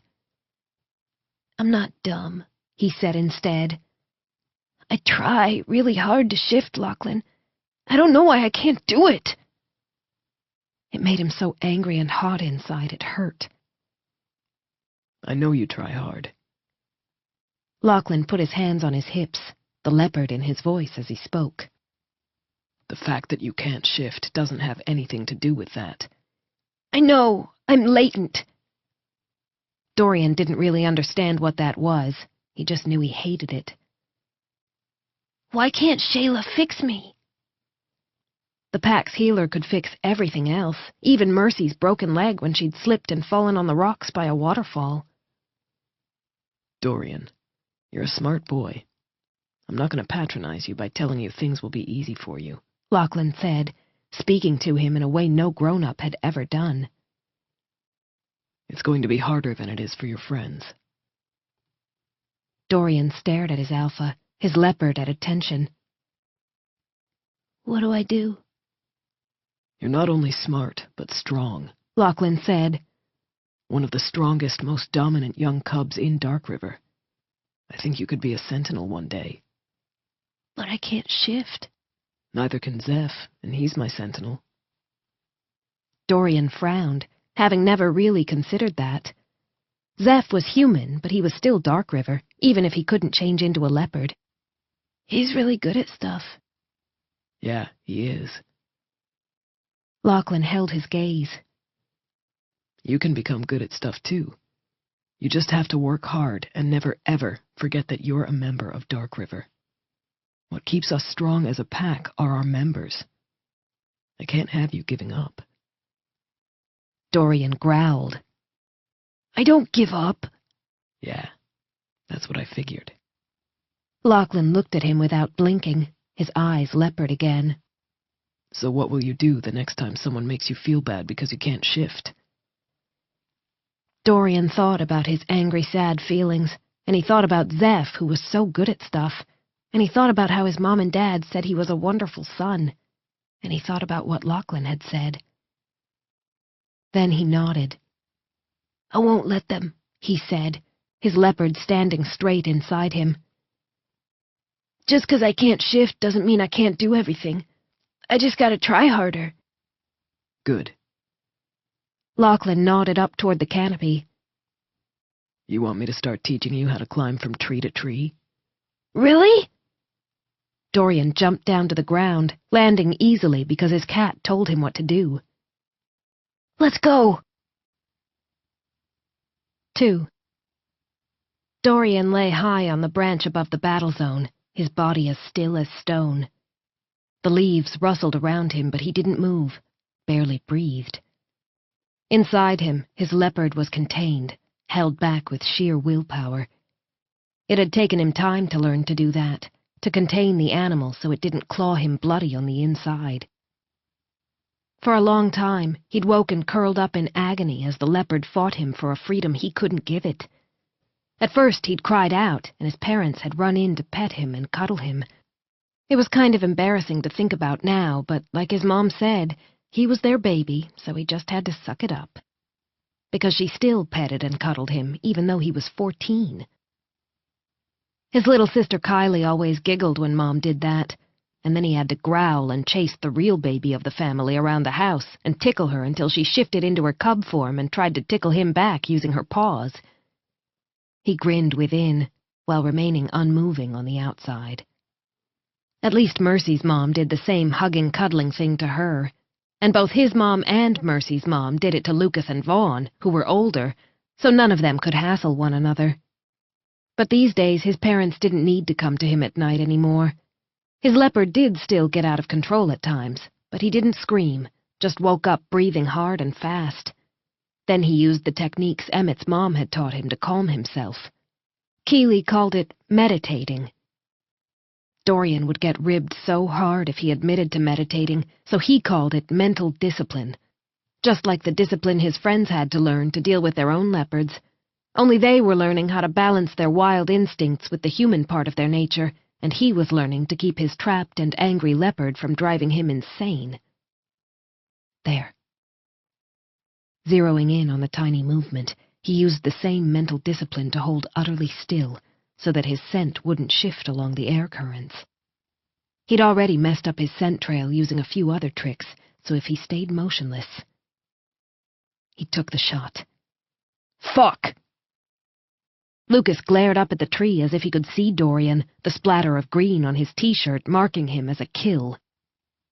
Dorian grinned but didn't shift position as, growling, Lucas came up his tree to lie down on the branch beside him. How the fuck did you make that shot? He said on a subvocal level. From here you can't even see where I came out. I knew you were there. Dorian had practiced and practiced until he could make these shots blindfolded. He didn't need to see his target to hit it. Just like you always know where we are, even if we hide our scent and stay out of sight. The only reason he'd got Luke today was because his 17-year-old friend hadn't expected him to make the shot. Yeah, well, Lucas said in that same subvocal tone. That doesn't give me much of an advantage with you guys. I don't even know how Mercy does that thing where she disappears from sight. Dorian hadn't figured that out either, and it was one hell of a trick. What he had figured out was that Lucas would one day be his alpha, and that these exercises were meant to hone them all. Because Dark River wasn't the happy place it had been when Dorian had been a cub. The Shadow Walkers had hurt them. Lucas's parents were gone, and he'd been wounded badly before the pack found him. Dorian and Mercy would probably be too young to join the hunt for the Shadow Walkers when it took place, but they could help protect their packmates while the hunters were gone. Now Tamsin was the healer, even though everyone said she was too young. Dorian thought she was amazing, so calm and gentle. She reminded him of Shayla. Lucas's mom had trained Tammy, and Dorian was sure she'd be real proud of her student. You think Nate and Tammy are gonna have cubs? Dorian didn't usually think about stuff like that, but his mom and Mercy's mom had been talking about it that morning. Lucas made a sound low in his throat. I don't know.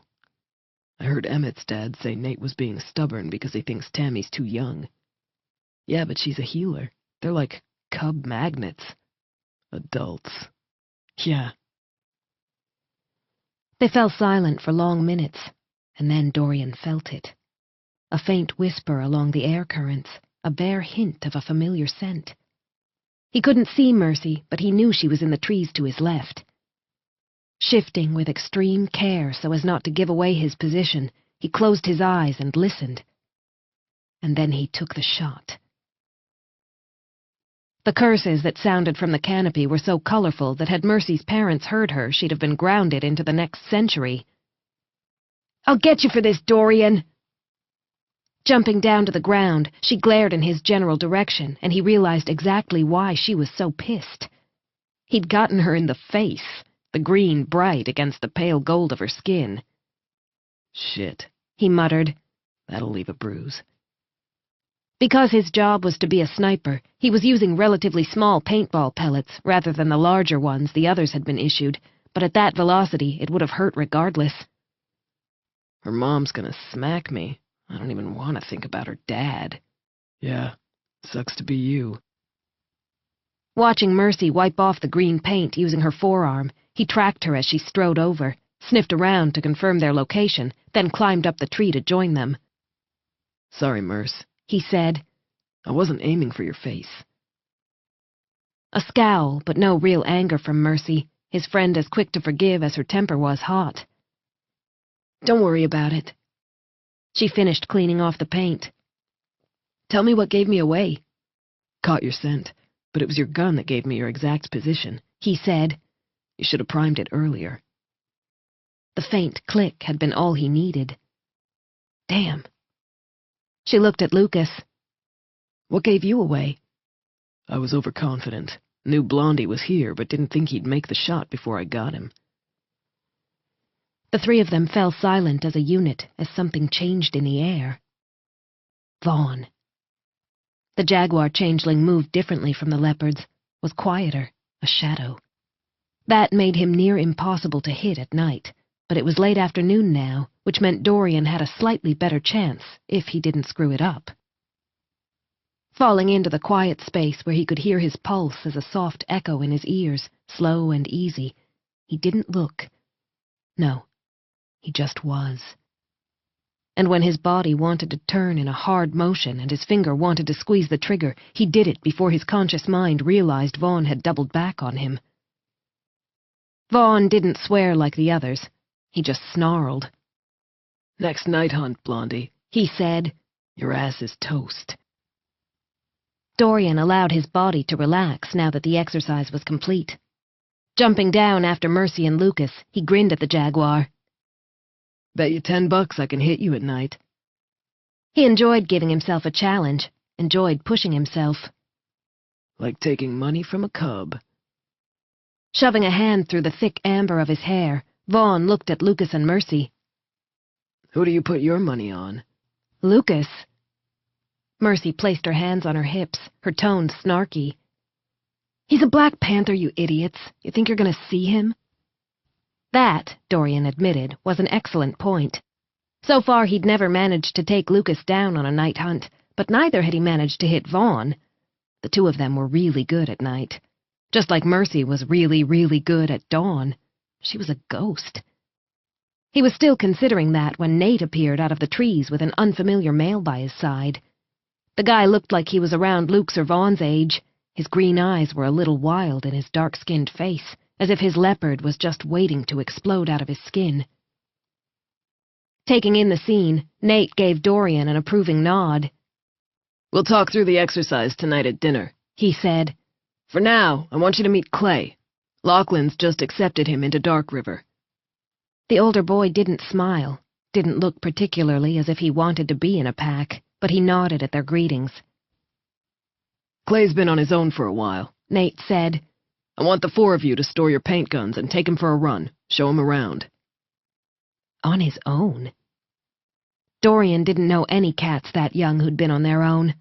Wild cats might be okay with a solitary life, but changeling cats were human too, and they needed to be with pack. Even the loners didn't always roam alone. You like paintball? He asked Clay as they walked to store their guns in back of a truck Nate had parked some distance away. Never played. Here. Mercy passed him her gun. Have a go at some trees, it's pretty fun. A scowl. Except if Blondie here is shooting at your face. Hey, I said sorry.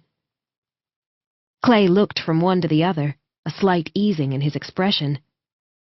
Geez, you hit a girl in the face? Mercy punched Clay in the arm at the same time that Lucas choked and Vaughn hissed out a breath. She's not a girl, Dorian told the confused guy. She's a dominant, and she can probably kick your ass in hand-to-hand combat. Huh. Clay stared at Mercy. Really? Mercy raised an eyebrow, then looked her far bigger opponent up and down. You want a demonstration? She put Clay on his ass 3 minutes later. Slapping her hands together as if dusting them off, she said, And my work here is done. Getting up, Clay settled his shoulders, and Dorian wondered if he realized they were all waiting to see how the big stranger with the green eyes would react. It was obvious to all of them that Clay was very, very dominant as far as the pack hierarchy was concerned, but working as an effective unit had to do with more than simple strength. If Clay was one of those dominants who couldn't handle a strong female, then they were going to have a serious problem, because Mercy wasn't the only dominant female in Dark River. I want to learn how to do that, their new packmate said to Mercy. Will you teach me?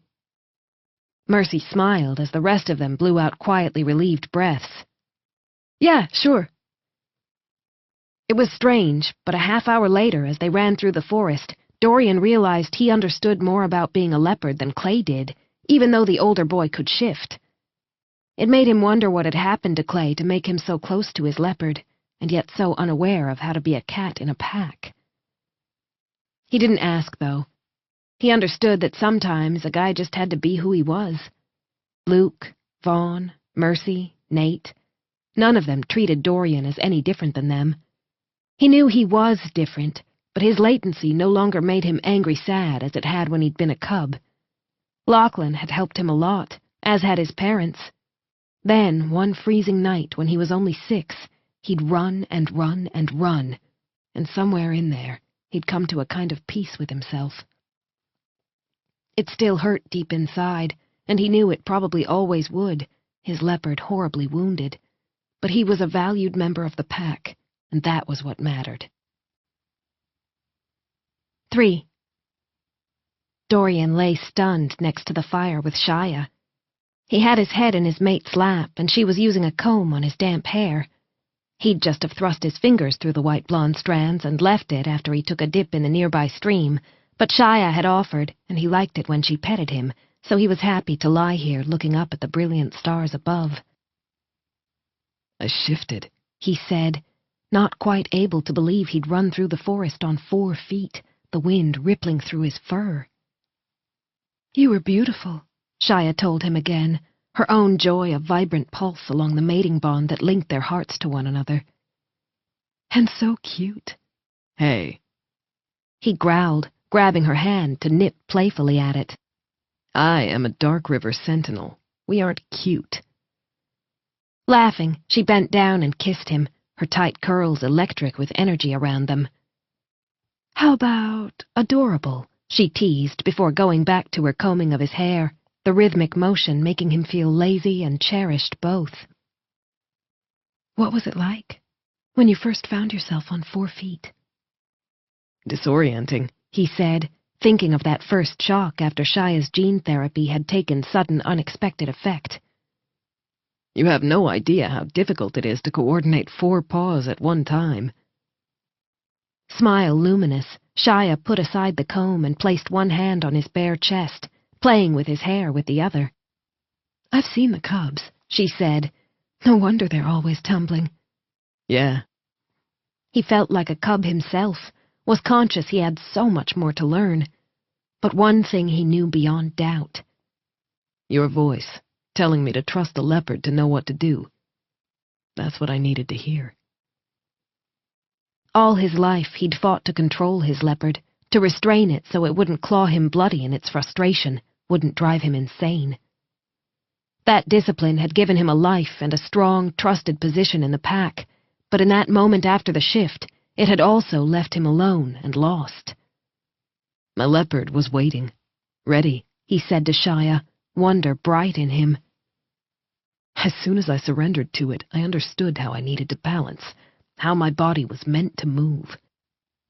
He shuddered out a breath at the glorious memory of freedom. I know I'm not anywhere near graceful yet, but I don't care. It feels incredible. I know. It was a whisper, Shia's eyes shining wet in the firelight. I could feel your joy through our bond. Lifting her hand to his mouth again, he pressed his lips to her palm, drawing in the lush, sensual scent of her, of his smart, sexy, beautiful mate. I didn't spend my life feeling sorry for myself, he said, thinking of the years past. I became the best I could be, and then I pushed myself even harder. His packmates teased him affectionately about his overachieving tendencies, but that drive was all that had kept him together for a long time. Then it had simply become part of him. But it hurt, he said, admitting his vulnerability to the woman who held his heart, and who already understood his pain. Deep inside me, so deep down that I almost forgot it at times, it always hurt. I want to say it felt like a piece of me was missing, but that isn't true. It was worse than that. It was feeling that piece trapped inside me, feeling as if I was betraying my leopard every day of our existence. He swallowed. I wouldn't have blamed my cat if it never forgave me. But it does, Shia. It does. Of course it does. You're not two separate beings, Dorian. You're one. Yeah.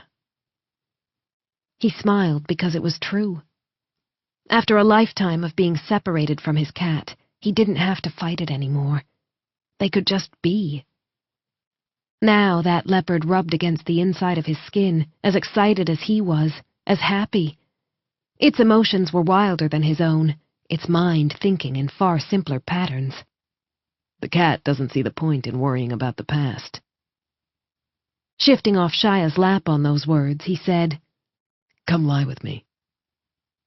When she would have lain down on the picnic blanket beside him, he tugged her on top of his body. She was dressed in a plain white tank top and a pair of black boxers she'd stolen from him and that would have hung off her if she hadn't tightened the elastic. "Why aren't you naked?" he complained after slipping his hand into the back of the boxers to cup her gorgeous ass.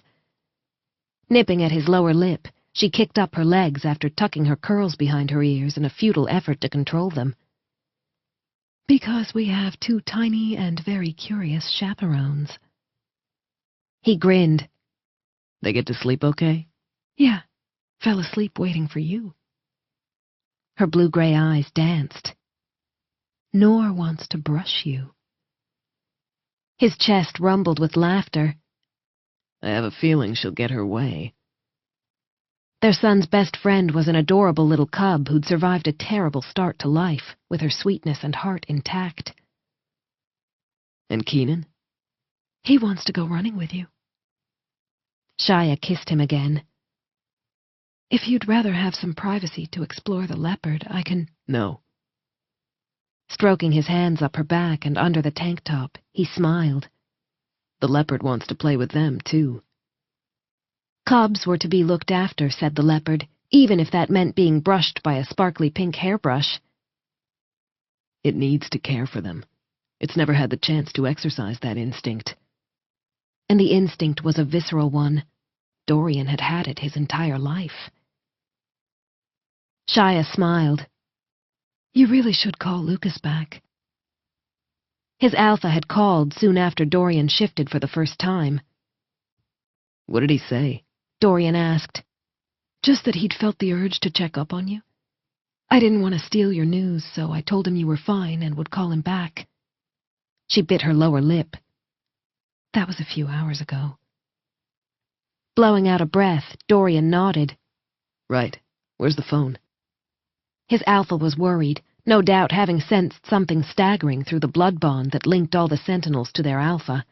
If Dorian didn't get in touch, Luke might decide to come and check things out in person, and Dorian wasn't ready for that. He needed to settle into his new skin first. "Here." Shia sat up and picked up the phone from another part of the blanket, the las fire turning her into a lush goddess above him, the rich brown of her skin glowing in the light. Stroking her thighs, he just looked at her. "You're so pretty, Shia." A lopsided smile. "Let me go check the babies are still asleep. Then maybe we can play a little." His body definitely liked that idea. Watching her walk away to duck into the tent, he sat up and blew out a breath before calling Lucas. "Hey, Luke, Shia said you'd called. You okay?" Lucas asked straight off. "I've been fighting the urge to find you all day, check on you."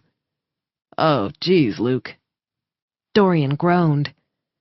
"I just got Shia to agree to—" He bit off his words as his mate came out of the tent and scowled at him.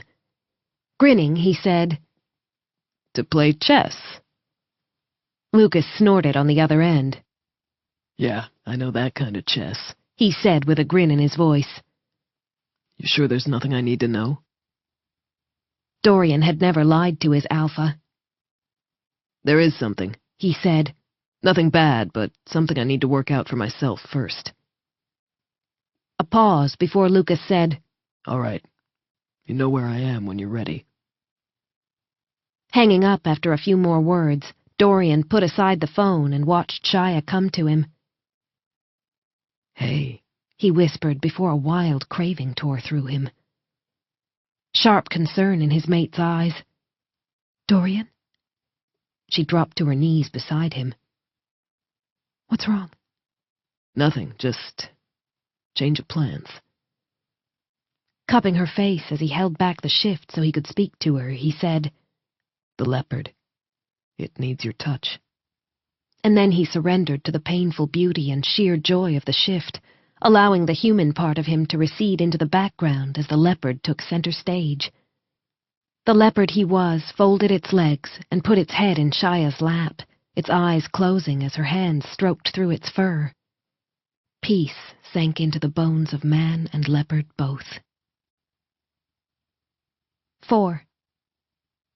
3 hours after returning home from their camping trip, Dorian loitered in the trees outside his alpha's eyrie. He didn't know quite how to tell Lucas, how to share the joy of what had happened. Any words seemed inadequate. Dorian? Lucas landed on the forest floor in a smooth crouch, having jumped down from the eyrie. He was dressed in jeans and a faded blue t-shirt, his feet bare. Dorian shifted out of the trees. Yeah, it's me. Since when do you lurk? His alpha walked over. Come on up. Sasha's make... Lucas froze, his eyes turning panther in the space of a single heartbeat. Then he moved with alpha speed to capture Dorian's face between his hands. Dorian felt his own leopard rise to the surface in response, knew his eyes were changing, his claws releasing. But the leopard stopped there, as if aware they both needed to be in this instant. The animal was as nervous as the man, though Dorian knew full well there was no cause for it. Still, he felt like a cub for some reason. And then he knew why. This was the first time his leopard had come into direct contact with his alpha. Something? Lucas said, his lips starting to curve. You describe this as something? Dorian shrugged a little sheepishly. I didn't know how to say it. Laughing, Lucas wrapped his arms around his neck and hauled him close. Dorian went, returning the hug as fiercely as it was given. When he felt wet against his neck, he realized his alpha, his friend, was crying for joy for him. And damn, fuck, he was crying too. Drawing back, Lucas grabbed his face in his hands again, kissed him. It was hard, fleeting, and it held the power of the entire pack, Lucas's veins pulsing with the energy that was Dark River. And that energy spoke to his leopard, told it that it was home, that it was welcome, that there was no cause to fear. Damn it, Dorian, Lucas said, slapping him lightly as they both laughed through the tears. You fucking made me cry. Better not let Hawk see you, Dorian managed to get out. You know that wolf would never let you forget it. Like I care. Stepping back, Lucas gave a single nod. Dorian didn't know how he understood, but he did. Ignoring the fact that he didn't have spare clothes with him, he allowed the shift to take him over, his jeans and sweatshirt disintegrating off him as he became the leopard that was his other half. When it was over, he found himself face to face with a black panther with night-glow eyes. Lifting a paw, Lucas patted the side of his face as he'd done in human form, except this was harder. Cat to cat, alpha to sentinel. A rough welcome that made his cat's entire body vibrate with decades of withheld joy. When Lucas opened his mouth and growled, Dorian growled back. Light sparked in the air, and then a man with black shoulder-length hair and green eyes, his skin muted gold, was crouching in front of him. Well, Lucas said with a grin. Thank God you're not a white blonde fucking leopard. We'd have had to dip you in mud before every operation. Snarling, Dorian headbutted his alpha, and they sprawled to the ground, where Lucas held up his hands, eyes bright with untrammeled happiness. Want to go surprise the others? Let's see if they recognize you. Dorian snapped his teeth and nodded, his cat excited at the game. In front of him, Lucas shifted, then ran over to climb up to his eyrie. When he jumped back down, Dorian growled a greeting up at a wide-eyed Sasha. His alpha's mate waved at him, her lips curved in a dazzling smile. A second later, he was following his alpha carefully through the trees. Lucas didn't go too fast, and when Dorian stumbled, he didn't baby him, just waited for him to get his feet back under him before they began to run again. They went first to his parents' house, and hell, there were a lot of tears there, too, a lot of hugs and petting. His mom called him baby again, and grabbing his leopard's face, smothered it in kisses. The leopard, shameless creature, rubbed its cheek against her, a cub happy its parent was happy. It was the first time he'd seen such joy in his mother and father since they'd lost Kylie, and it meant everything. He'd already visited the pretty, sunny spot where he felt closest to his little sister, told her of the gift he'd been given. I wish you were here, Squirt. I'd finally be able to nip your butt when you got too sassy. He'd heard his sister's cheeky laugh on the air, had almost felt her slender arms wrap around him as she laid her face against his chest. I love you, Dory. Only Kylie had ever dared to call him Dory, the habit formed as a toddler when she couldn't say his full name. I love you too, Squirt. Now, covered in the scent of family, he left his parents laughing and padded beside Lucas as they went hunting the other sentinels. Mercy had come off a night shift and opened her door with a bad-tempered look on her face when they scratched on it. Do you two know what time? Her bleary eyes focused, and then she screamed in delight and jumped on Dorian, shifting mid-jump to roll with him onto the pine needles that carpeted the area outside her cabin. Growling and nipping at him as they tumbled like pups, she kept patting his face as if to make certain he was really there. When she shifted back into human form, her red hair cascading down her back, tears streaked her face. I'm leaking, she said in an accusatory tone. Because of you. Then she wrapped her arms around his neck and hugged him tight. By the time he met the rest of the sentinels, he'd been pounced on multiple times, each and every one of his packmates recognizing him on sight, though they'd never before seen his leopard. It's the eyes and the scent, Vaughn had said after knocking all the air out of Dorian with his enthusiastic welcome, the jaguar's heavier body having taken his inexperienced one to the earth a few minutes earlier. You're still Dorian, just in a different skin. Yes. Finally, he had the ability to live in both his skins, to be cat and to be human. But whatever shape he took, he thought as he returned home, he would always be Dark River, and he would always love Shia and the little boy who was now his own. Both were waiting for him at home, their identical eyes lighting up when he stepped into the room. Of all the gifts he'd been given, that was the biggest and most precious. Leopard and man, man and leopard, his mate and his child were his reason for living. 5. Dorian took a deep breath and gave in to the shift. The agony and ecstasy of it was beyond anything he could have ever imagined. His body broke apart in 1,000 sparks of light, and then reformed, and it amazed him anew to find himself so much lower to the ground, his body on 4 paws instead of 2 human feet. When he moved, it still took him a second to find his balance. At least he no longer fell on his face, he thought with a huffing growl. The sound made the Black Panther in front of him turn, give him a questioning look. Dorian shook his head at his alpha, but Lucas's eyes sparked with feline laughter. If they'd been in human form, Dorian thought, Lucas would be ragging on him. Everyone thought it was hilarious that he was so clumsy in cat form when he was sniper quiet in his human body. But there was a deep, deep joy mixed in with all the teasing, an almost crushing wave of love from the pack that had not only accepted him, but respected him exactly as he was, and who were now delighted with his happiness in being able to set his leopard free. Thanks to Shia. His back arching at the thought of his mate, a low, pleased growl rumbling in his throat, he padded off after his alpha as Lucas led him on an easy run through the trees. He'd have stumbled over his feet at least 5 times by now only a few months back, but had no such trouble today, taking the small jumps over fallen logs with ease, even using flat stones to cross a tumbling stream. Then Lucas disappeared in a streak of black lightning. Dorian froze. This was something he'd done to trainees all too often himself, though he'd been in human form at the time. The aim of the game was to track Lucas within a reasonable time frame. How long depended on the trainee in question. In Dorian's case, in human form, Lucas would give no quarter. It annoyed him that he wasn't as attuned to his senses in leopard form, but he still had his brain. Standing very, very still, he let the leopard rise to the surface. He'd become so used to controlling it that for the first month he'd had real trouble letting go, until his mate had taken his face into her hands, kissed the life out of him, and told him that she wanted to speak to his leopard.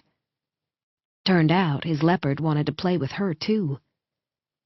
"So beautiful," she'd murmured as she ran those long, capable fingers through his fur as the leopard placed its head in her lap and closed its eyes.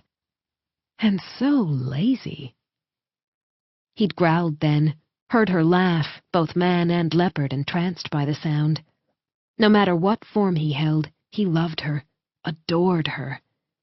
That simply, she'd made him understand that he was still himself, even when the leopard took precedence. Today, the cat plucked out Lucas's powerful scent from the air and began to run over the fallen autumn leaves, its steps light and silent.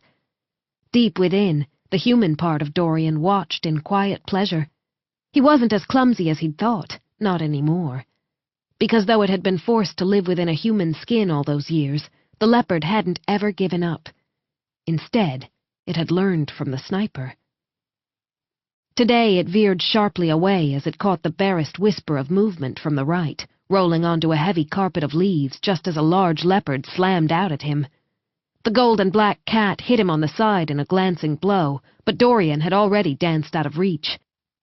Snarling, he turned to bring down his opponent, to see Clay sitting there watching him with pure calm, as if he hadn't just tried to make Dorian eat dust.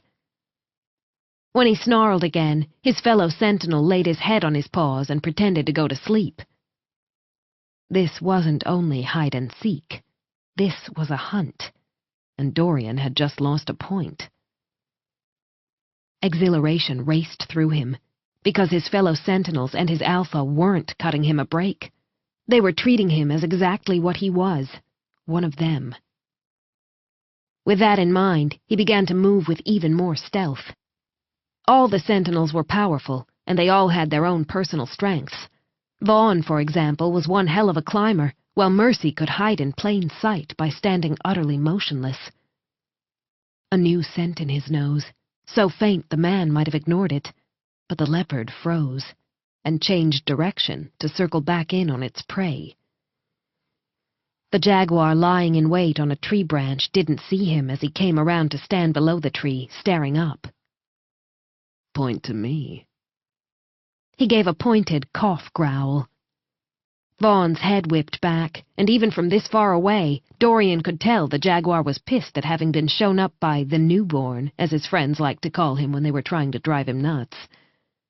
Snorting in disgruntlement, Vaughn patted down the branch and jumped off to disappear into the trees.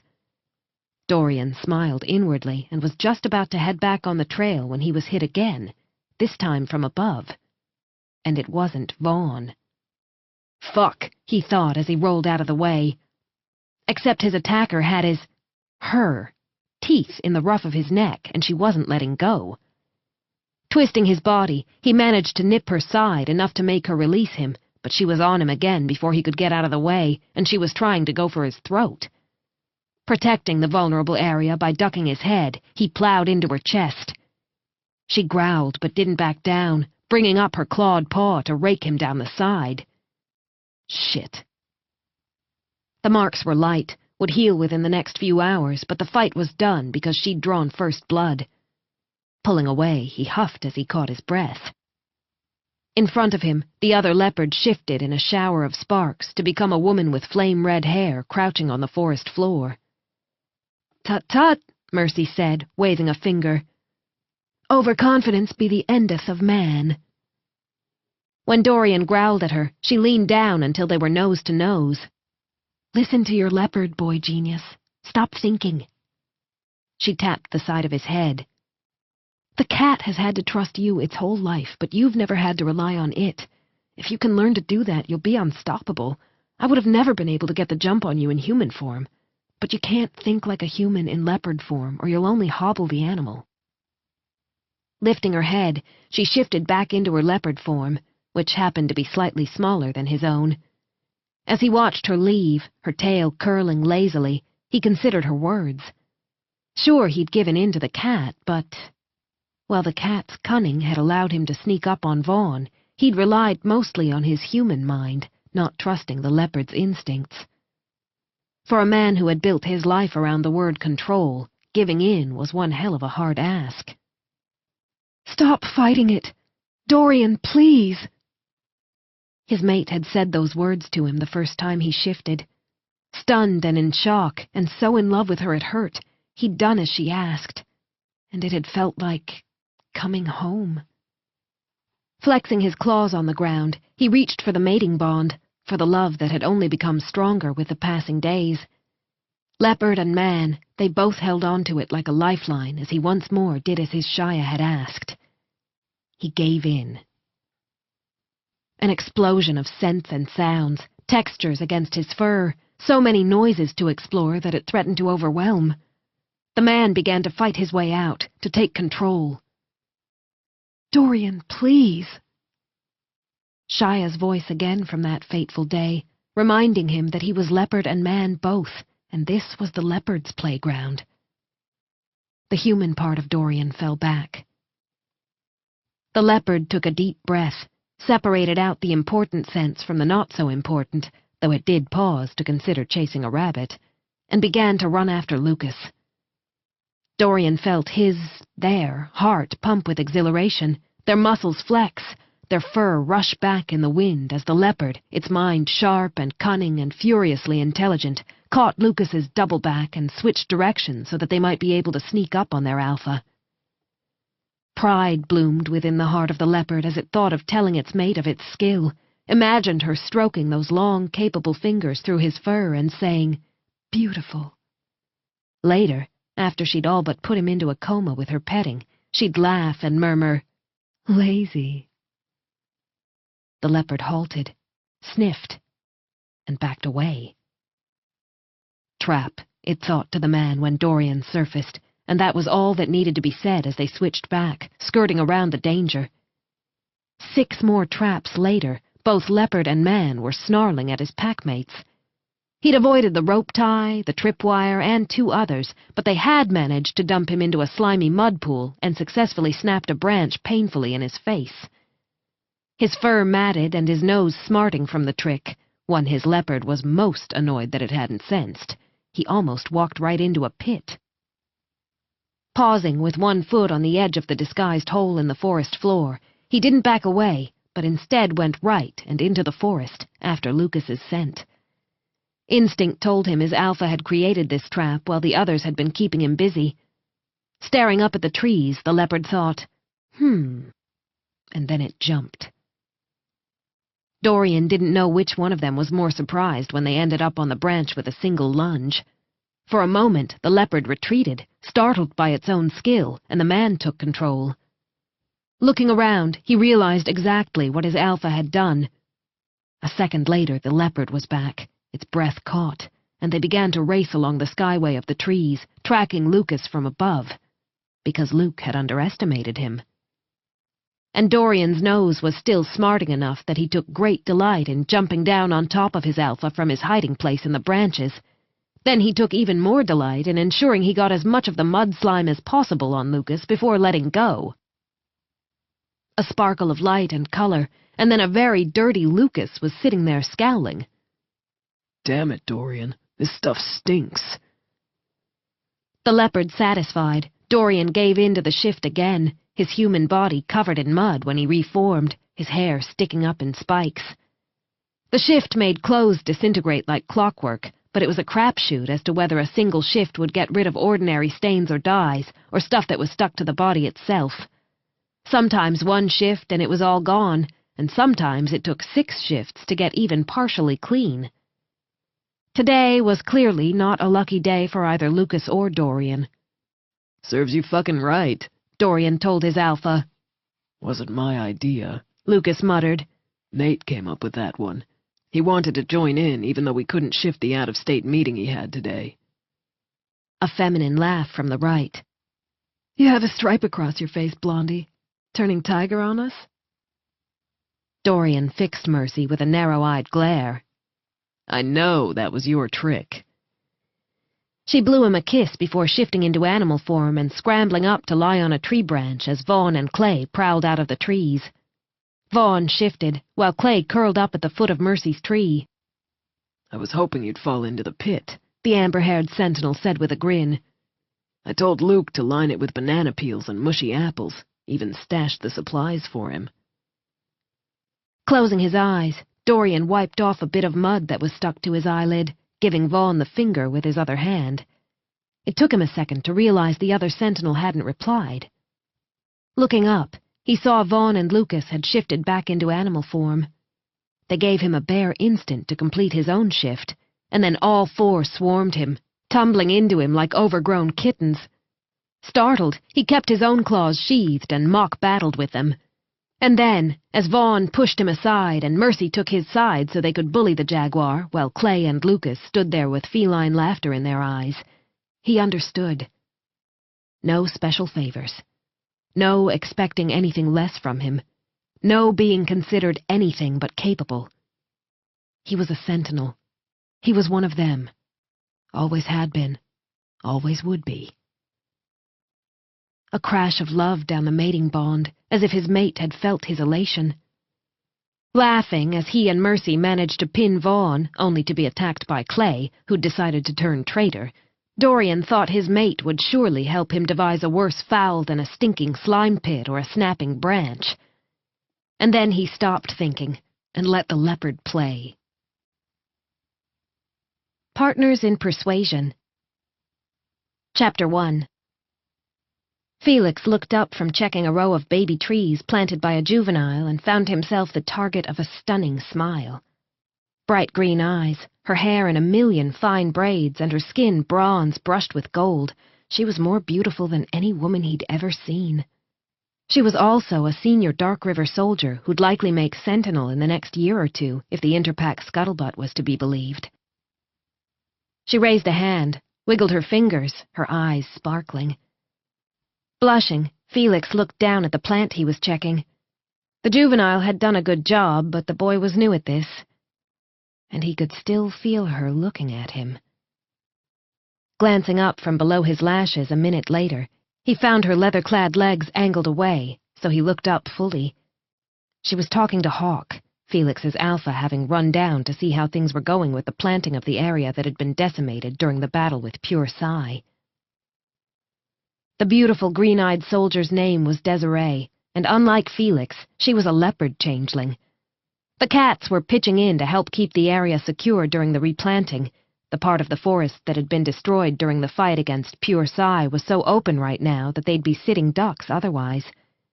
Similarly to the other wolves in Snow Dancer, it had taken Felix a while to become accustomed to the fact that their pack now had a blood bond with the leopards. The feline changelings were as welcome in their territory as the wolves were in Dark River's lower elevation territory. Of course, it was still considered courteous to ask if you ran into a sentry, one predator to another.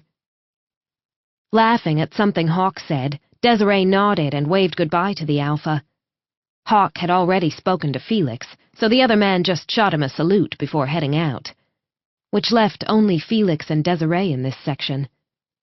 Felix had wanted to spend some extra time prepping the soil for the next day's planting after everyone else had left. Everyone, that is, except for the evening security shift. Hey.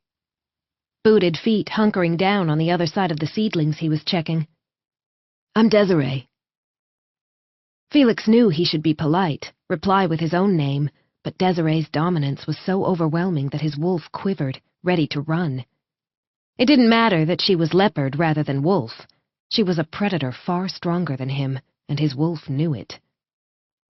Angling her head a little to the side, her braids falling over her shoulder, she attempted to catch his eye. I don't bite. Well, not until I'm asked, anyway. He felt his skin heat again. Damn it. He'd worked in the world of high-fashion modeling, dealt with plenty of strong personalities without problem. Of course, none of them had been an astonishingly beautiful leopard female who made him want to touch when he knew it would be a very, very bad idea. Dominants ate submissives like him alive for breakfast, then got hungry for lunch. A pause before Desiree rose to her feet. I'll let you get back to your work. Felix watched her walk away, her body lithe with muscle, and had the strong urge to kick himself. He wanted to talk to her, wanted to know her, but he'd been down this road before. God, he'd been such a stupid kid, fallen so hard for the dominant who'd been visiting from another wolf pack, had been ready to give up everything for her, including his first big modeling gig. But after his heartfelt profession of love, every part of him vulnerable and laid out in the open, she'd patted him on the cheek, kissed him, and said, "I'm sorry, sweetheart. You're gorgeous and a delight, but I need a dominant as a partner." The thing was, she hadn't meant to hurt him.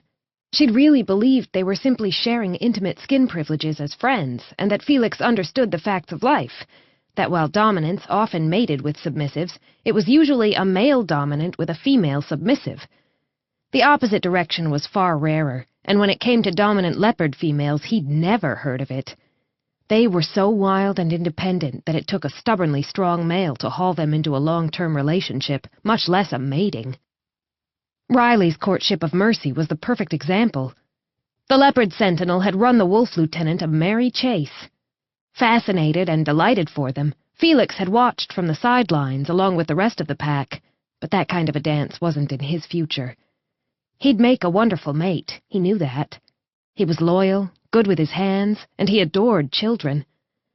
However, that relationship wouldn't be with a dominant female. No matter how beautiful, he was through with being used.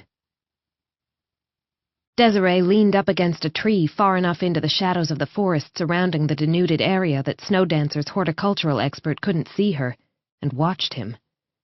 Tall and muscled, with mink-brown hair and thickly lashed brown eyes, he had strong hands that touched the seedlings with competent care, his expression intent. He'd folded the sleeves of his checked work shirt to just below his elbows, exposing golden skin with a powerful tracery of veins beneath. His skin made her want to lick. His hands made her want to feel their strong, calloused heat on her skin. His touch would be rough, thorough, unhurried. It made her shiver just thinking about it. First, however, she had to get him to talk to her. Her cat stretched inside her, fur rubbing up against the insides of her skin. It, too, was fascinated by the man who worked among the newly planted trees with such total and quiet concentration.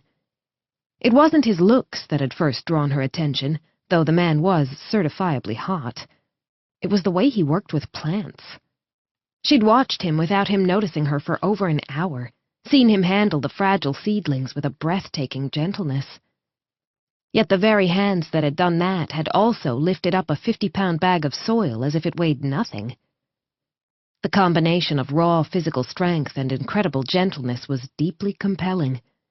Add in the clear respect he commanded from even the most hard-edged men and women in Snowdancer, and there was something about this brown-eyed wolf that had Desiree's leopard padding inside her skin, wanting a taste. He looked up at a hail from a Snowdancer lieutenant right then. A jeans and t-shirt-clad Indigo crouched down beside him a moment later, her long black hair pulled into a ponytail, and the two of them fell into an easy conversation. He even laughed in response to something the wolf lieutenant said. So he wasn't worried about talking to dominant females. It was specifically Desiree that he didn't want to talk to. That left her in a quandary. Leopard or wolf, some rules were written in stone.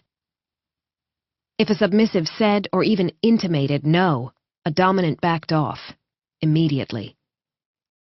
Submissives simply didn't have the ability to fight against a dominant, especially not when it came to sexual aggression from someone they were meant to be able to trust, a packmate or an ally.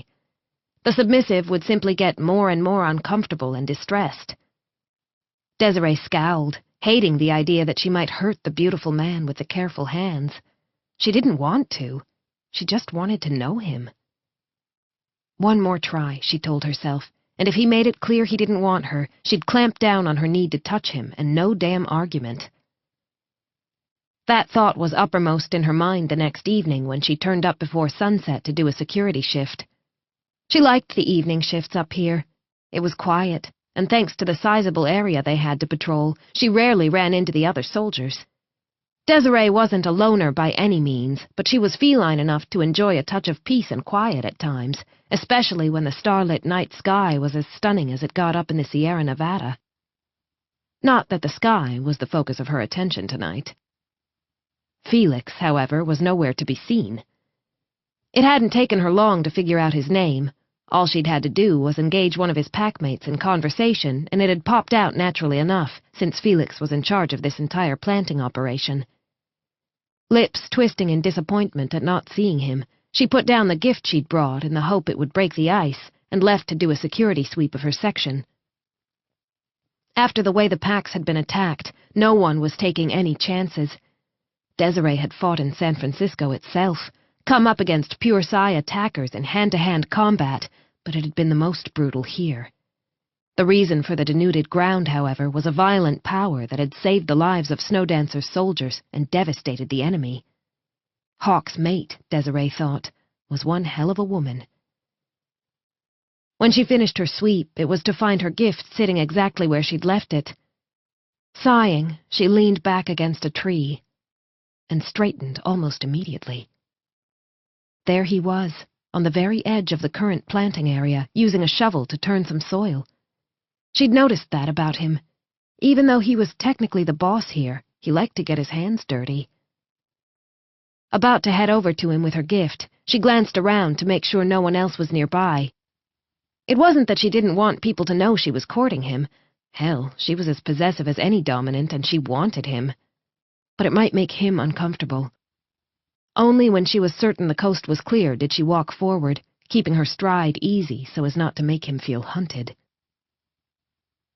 Felix had just bent down to plant a seedling in the new hole he'd created when the hairs rose on his arms, the scent on the air lemon spice and something wilder, more feline. Skin heating, he busied himself using his hands to scoop out a bit more soil and put it to the side. She crouched across from him the same as she'd done before, but instead of speaking, she placed a small pot between them. It was boat-shaped with a pale blue glaze, and planted in it was a tiny, beautifully shaped maple tree. He couldn't help it. He reached out to touch the leaves of the masterful bonsai. He had nothing this stunning in his collection, having only begun to teach himself the art in the past year. "I'm sorry." It was a quiet, feminine murmur. Jerking up his head, he met the startling green of her gaze for a split second before breaking the eye contact. Dominant to submissive eye contact was difficult to hold at the best of times for a submissive, even more so when there was sexual desire involved. "For coming on so aggressively yesterday," she added in that voice with its slight husky edge that made his skin prickle. "I didn't mean to make you uncomfortable. My only excuse is that I wanted to get to know the man who's coaxing this entire area back to life." His wolf stirred, the human part of him intrigued that she'd mentioned his horticultural skill rather than his looks. He knew he was good-looking. It wasn't something to be proud of, wasn't something he'd achieved, it was genetic luck. But this, the plants, the earth, he'd earned this through sheer hard work. "If you want me to back off, I will." It was a solemn statement. "I hope you like the plant. One of the other soldiers mentioned you had miniature trees, and I figured they must be bonsai. My dad's into them." She waited for a second before rising to her feet, and he knew she'd taken his silence as a response. Desiree wouldn't bother him again. "Did you get it from him?" he said before he could stop himself. It would have been far more sensible to let her go, but he couldn't bear the thought that she'd believe he didn't find her attractive. He'd heard that beneath their tough skins, dominant leopard females were touchy about things like that. No matter how much he wanted to protect himself, it didn't mean he had to hurt her. A smile he could hear in her voice as she came back down on her haunches, the jeans she wore today taut over her thighs. "Yeah, he actually gave it to me for my birthday. I've been terrified I'd kill it the entire month it sat on the table in my aerie. I swear the thing chases me in my nightmares." His lips curved. "Won't your father miss it when he visits?" "Actually, I'm fairly certain he's sorry he gave it to me." Unhidden love in her tone when she spoke of her father. "It's one of his babies, you know." Felix nodded, as attached to his own plants. "I think he'd be much happier to know it's with you." Her braids brushed her thighs as she shifted a little. "He was talking the other day about how he approves of the plan you've come up with to reforest this region." Felix frowned. The alphas of both packs were aware of his plans, of course, but pretty much the only other person who had detailed knowledge of those plans was the Dark River Ranger in overall charge of the flora in the Leopard Pack's territory.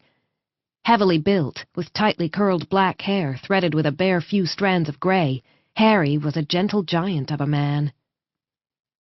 "Is Harry your father?" "Yes." That meant Meenakshi, the petite former classical dancer who was Harry's mate and who dropped by with Harry a week earlier, was Desiree's mother.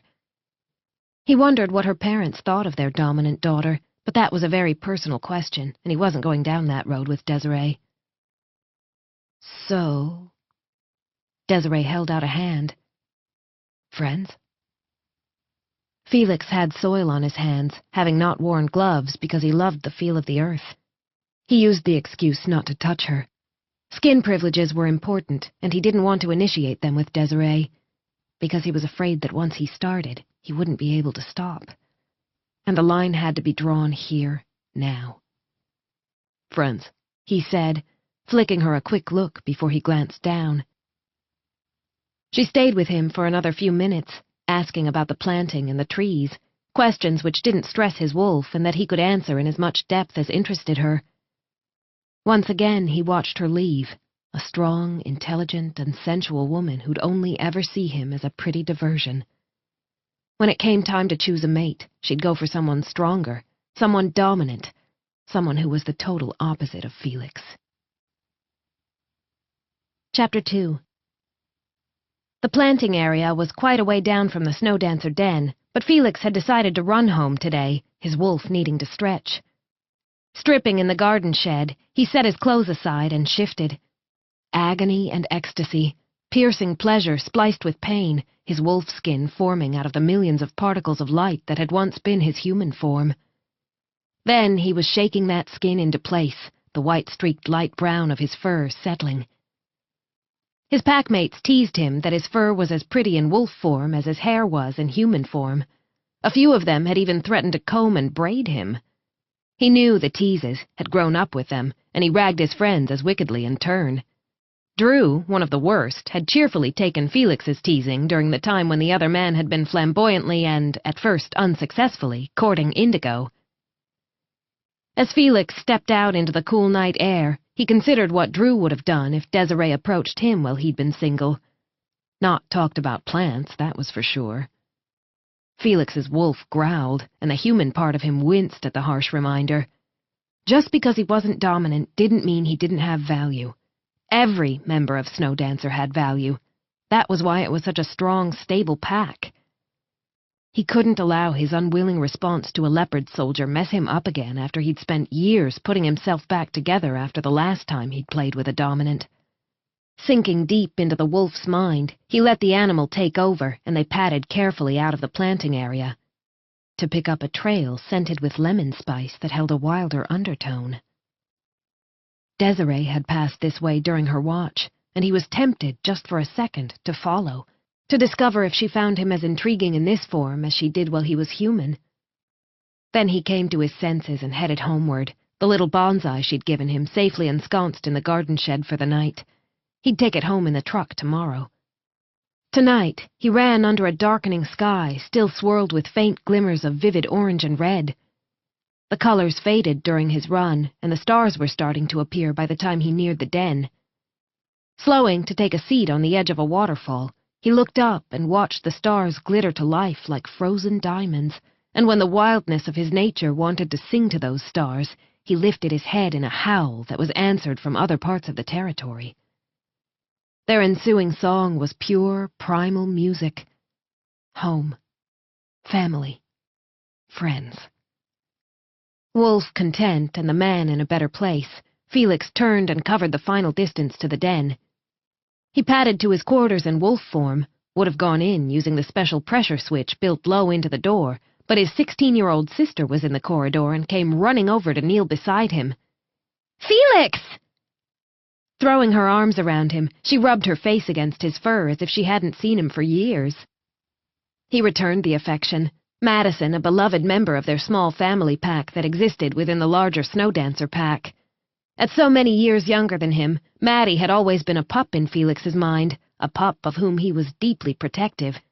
But even as she drew back, her bright eyes the same color as his, and started to tell him all about a new project, he saw the strength in her, felt the dominance of her. His slender baby sister was growing into a soldier, but he knew without question that she'd never attempt to use her dominance against him. That would break the bonds of trust and of family.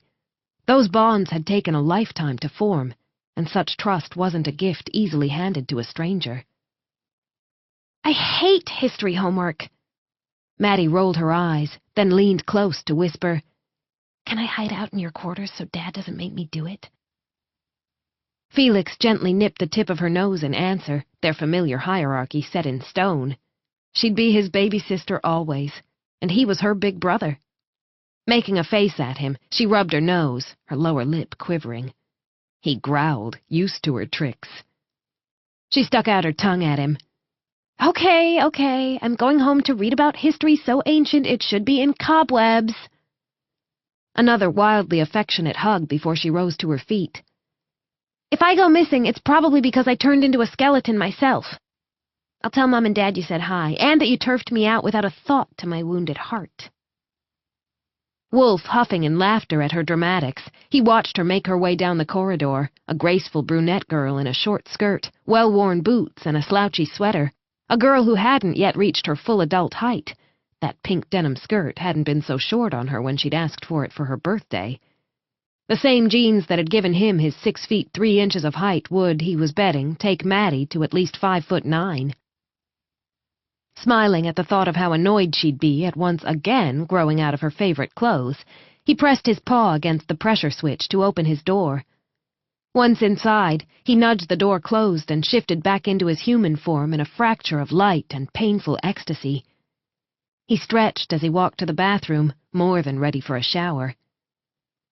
As he washed off the sweat and grit from his body, he started thinking about scents. He wondered what he smelled like to a cat.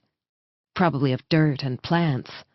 Not sexy, but he was who he was, and Desiree seemed to see him at least. The bonsai had been a thoughtful gift. Not only had she gone to the trouble of finding out that he loved— "Stop it," he told himself in the mirror after he'd dried off. "You are not getting into anything with her." Dark-eyed Charisma had been a smart, sexy dominant too, had courted him with gifts and affection. The gauche 18-year-old he'd been had fallen for it, hook, line, and sinker. "Fool me once," he muttered under his breath, and scowling, dressed in fresh jeans and a white t-shirt before heading to one of the common rooms to grab dinner. "Felix! Felix!" A deep smile creasing his face, he grabbed the little boy running toward him. Ben didn't hesitate to hitch a companionable arm around Felix's shoulders as Felix settled him on his hip and continued to walk. "You smell like soap," the boy announced.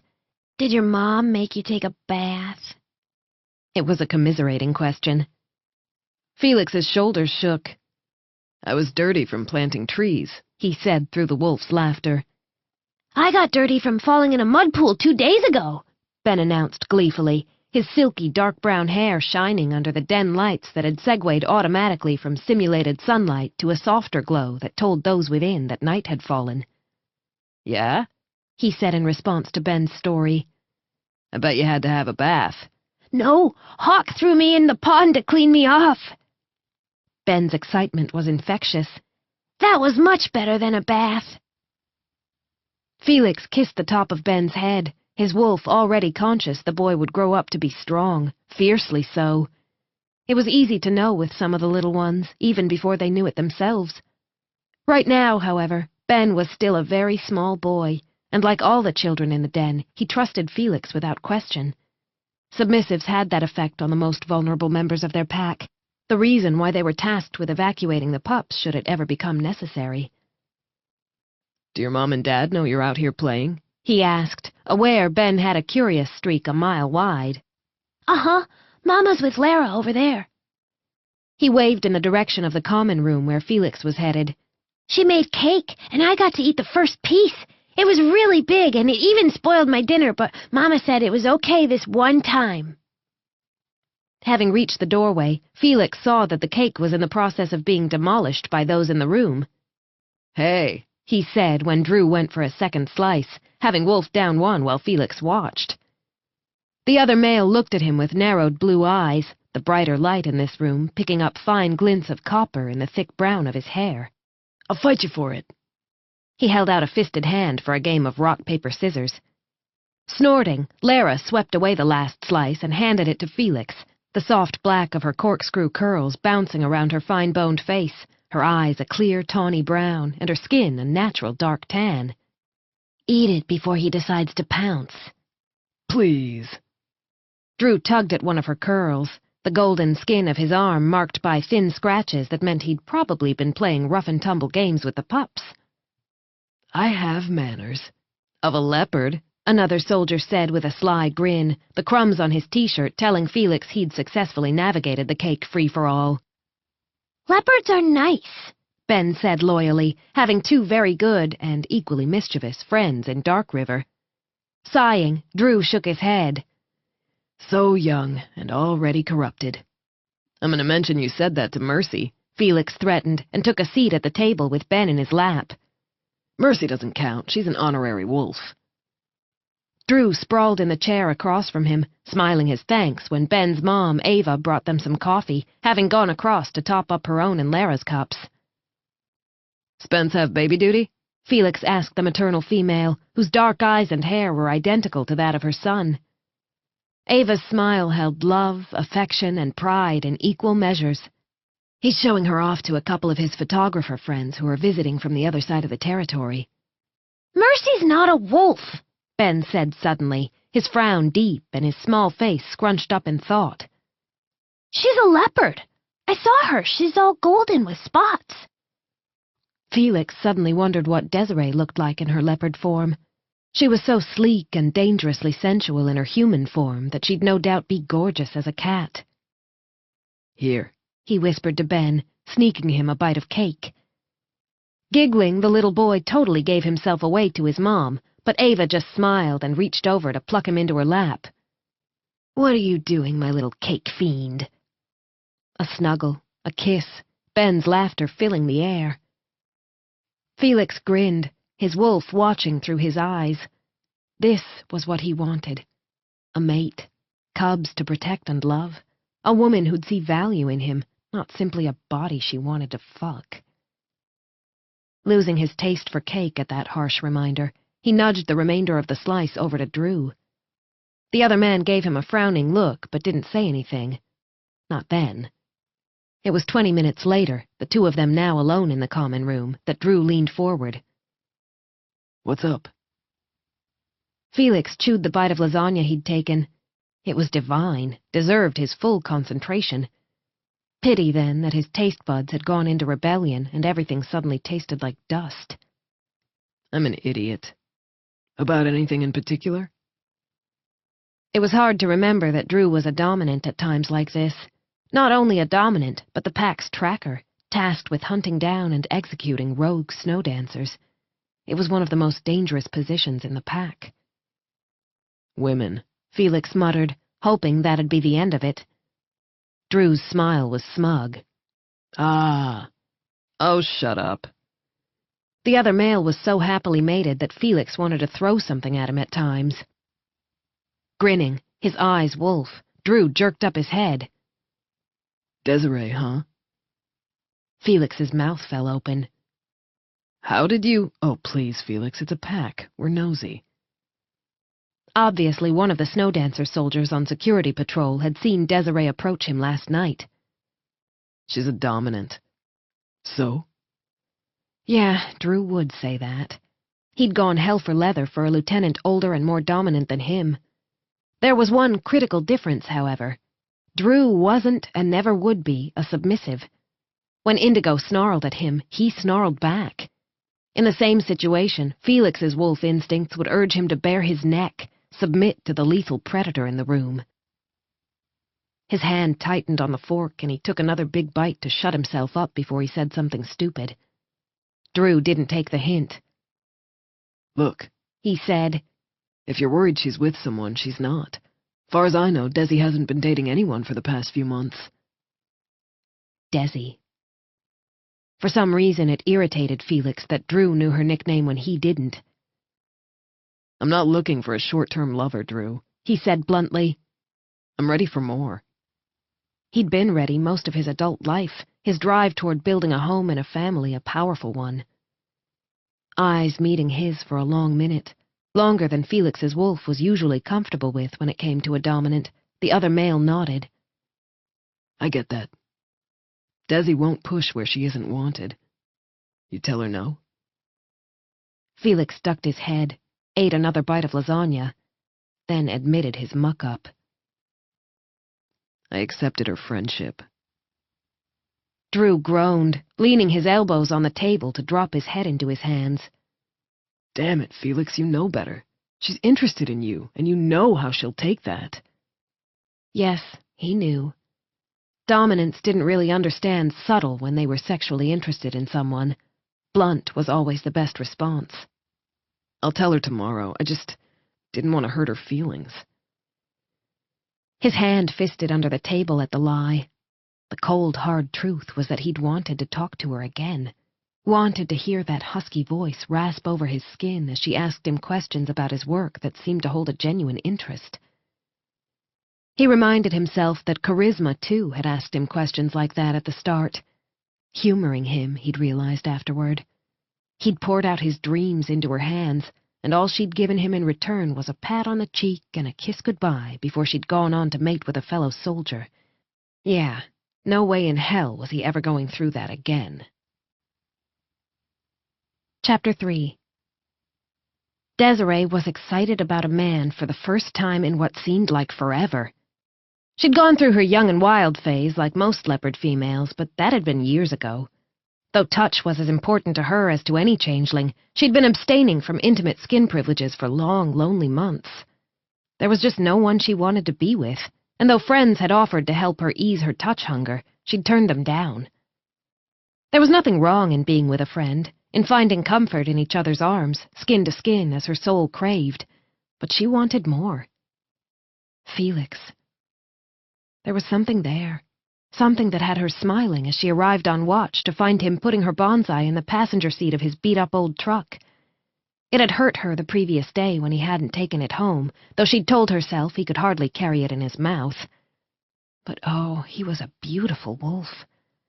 It had taken all her self-control to keep her distance when she'd returned to this area in the evening, just in time to see him exit the shed in his lupine form. She'd wanted to run her fingers through his luxuriant fur as badly as she wanted to pet that gorgeous hair of his. Hi.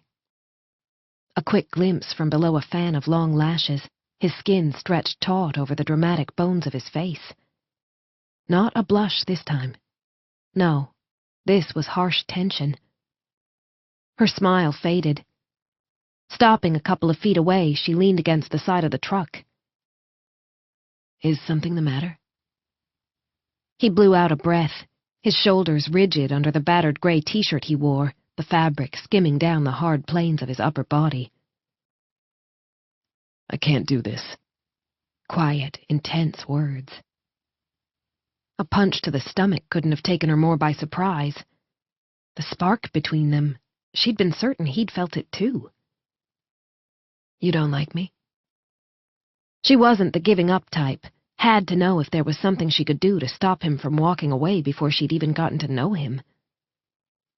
When his cheekbones flushed, his fingers tense on the edge of the open door, she realized she'd come perilously close to using her dominance against him. Shit. That wasn't how it worked, how she wanted this to work. The cold truth was that a dominant could compel a pack submissive to obey her on the sexual level. Felix wasn't pack, but as a blood ally he was close enough. His wolf might just obey her. Even the idea of it made her skin crawl. Turning away, she braced her hands on her knees, nausea twisting her gut into knots and shame flooding her mouth with bile. Desi? A careful touch on her shoulder. Are you okay? Gentle hands even now, she thought. He'd never be violent, Felix, would never tear and claw. It was always what she'd sought from lovers before, primal fury, her leopard wanting to tangle with a man who was her match. But today she began to get an inkling of why none of those lovers had ever truly satisfied her. "I'm sorry," she said again, staring at the ground so she wouldn't inadvertently lock her eyes with his, make him back down. "I didn't mean to use my strength against you." "What?" Confusion in his voice, his big hand stroking her back, petting her. "You didn't do that. I was pushing you." He actually laughed, the rich, masculine sound stroking through the fur of the leopard inside her skin. "Newsflash, Desi. Dominants do that. A lot." He shifted to crouch down beside her, his hand still big and warm on her back. "The rest of us have learned to handle it." This time it was Desiree who looked at him through her lashes, their eyes catching for a fleeting instant before he broke the contact. "Please look at me," she said softly. "I need to know for sure that I didn't hurt you." His Adam's apple moving as he swallowed, he nonetheless held her gaze for a long second. A deep, luscious brown, his irises were almost swallowed up by his pupils. When he broke contact again, she read the flush on his cheekbones, the tension in his muscles in a different light. "You do want me," she whispered, her fingers trembling. "Then why?" His hand fisted on her back. "I can't be your toy, Desi." She sucked in a breath. "Shit," he muttered. "That came out wrong. I'm ready to settle down, find a long-term lover or a mate. I want pups and a home and a family I can spoil and adore." He lifted his head, their eyes meeting for another split second. "You know that can't happen between us." Desi wanted to argue with him, but she knew he was right. Her leopard was drawn to strength, to power. She couldn't change that, as he couldn't change the fact that he needed a partner who wouldn't discomfort or inadvertently scare his wolf. "Damn." It was a soft whisper. "I really like you." She saw his lips curve, the lower one fuller than the upper, and wished she could see the gorgeous entirety of his smile. "I like you too." Petting her back again, he said, "Friends? For real?" "Yeah. Friends." The most fascinating man she'd ever met, and there was no way she could have him, not without hurting him.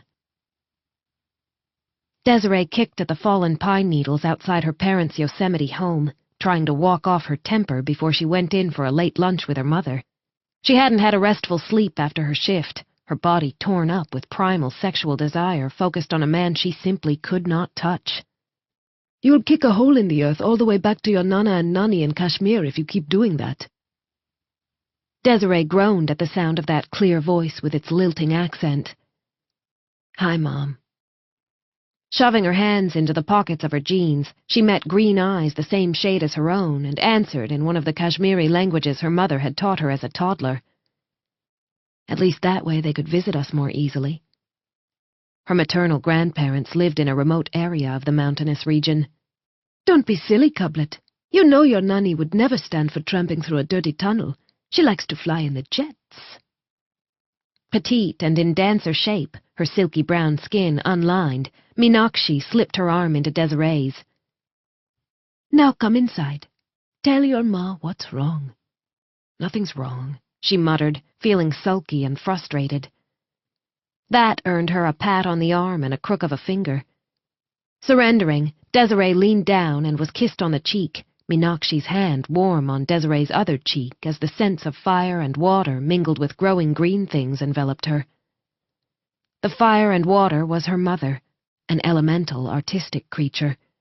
The growing green things, that came from her dad, Harry's and Meenakshi's scents permanently entwined after so many years as a mated pair. Bad mood easing as the scent of home and family sank into her bones, Desiree followed her mom through the trees and into the house where she'd grown up. Meenakshi waved her into a seat at the kitchen table and pulled out a skillet. She wasn't the best cook on the planet, but she did a spiced omelet that Desiree loved, complete with sliced chilies, onions, a sprig of coriander, and lashings of love. It was exactly that favorite that she made for Desiree today. Putting it in front of Desiree, along with a small bowl of steaming rice, her mother said, "You need carbs as well as protein. Eat." She placed a platter of cut fruit on the table for afterward. Sitting down with a toasted bagel that she spread with cream cheese for her own lunch, Meenakshi sighed.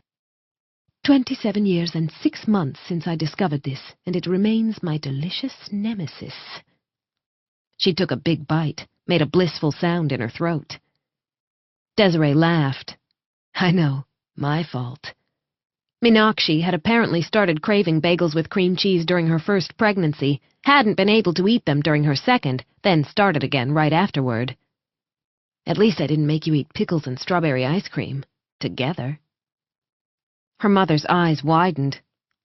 Who's eating that? Rhea, Desiree said, knowing Meenakshi hated missing out on any interpack gossip. Annie told me Rhea sent Emmett out in the middle of the night to find pickles. He bought a jumbo jar and she ate them inside of a day. She shook her head.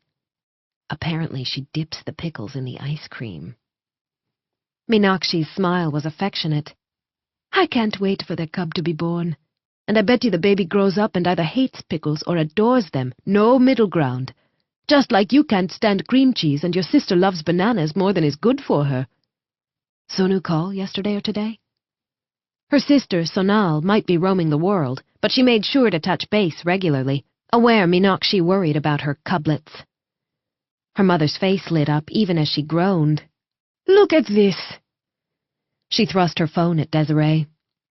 Your sister is jumping off perfectly good bridges, just like you did. Desiree laughed at the image of her younger sibling's gleeful grin as she bungee jumped off a mist-shrouded bridge somewhere in South America. She decided not to tell her mom that Sonal had already jumped out of a plane. Twice. Those messages had come directly to Desiree. For a cat, her sister had an unusually strong taste for the air. No surprise, then, that Sonal intended to become a pilot once she'd satisfied her need to roam. They spoke about Sonal and about other family things until Desiree was halfway through her meal, at which point she told her mother everything, because that was what she'd always done. Meenakshi's love was a fierce force of nature. It centered and comforted Desiree as much as her father's calm, solid presence. Meenakshi said afterward. He's right, your Felix. He's not my Felix. That was the problem. Stop sulking, Cublet. It doesn't suit you. I only do it with you. Laughing softly, Meenakshi reached out to tweak one of Desiree's braids. My pretty, brilliant baby. You know what you're like.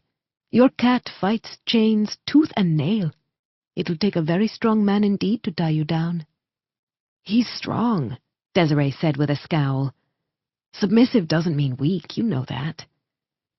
That was a mistake only outsiders ever made.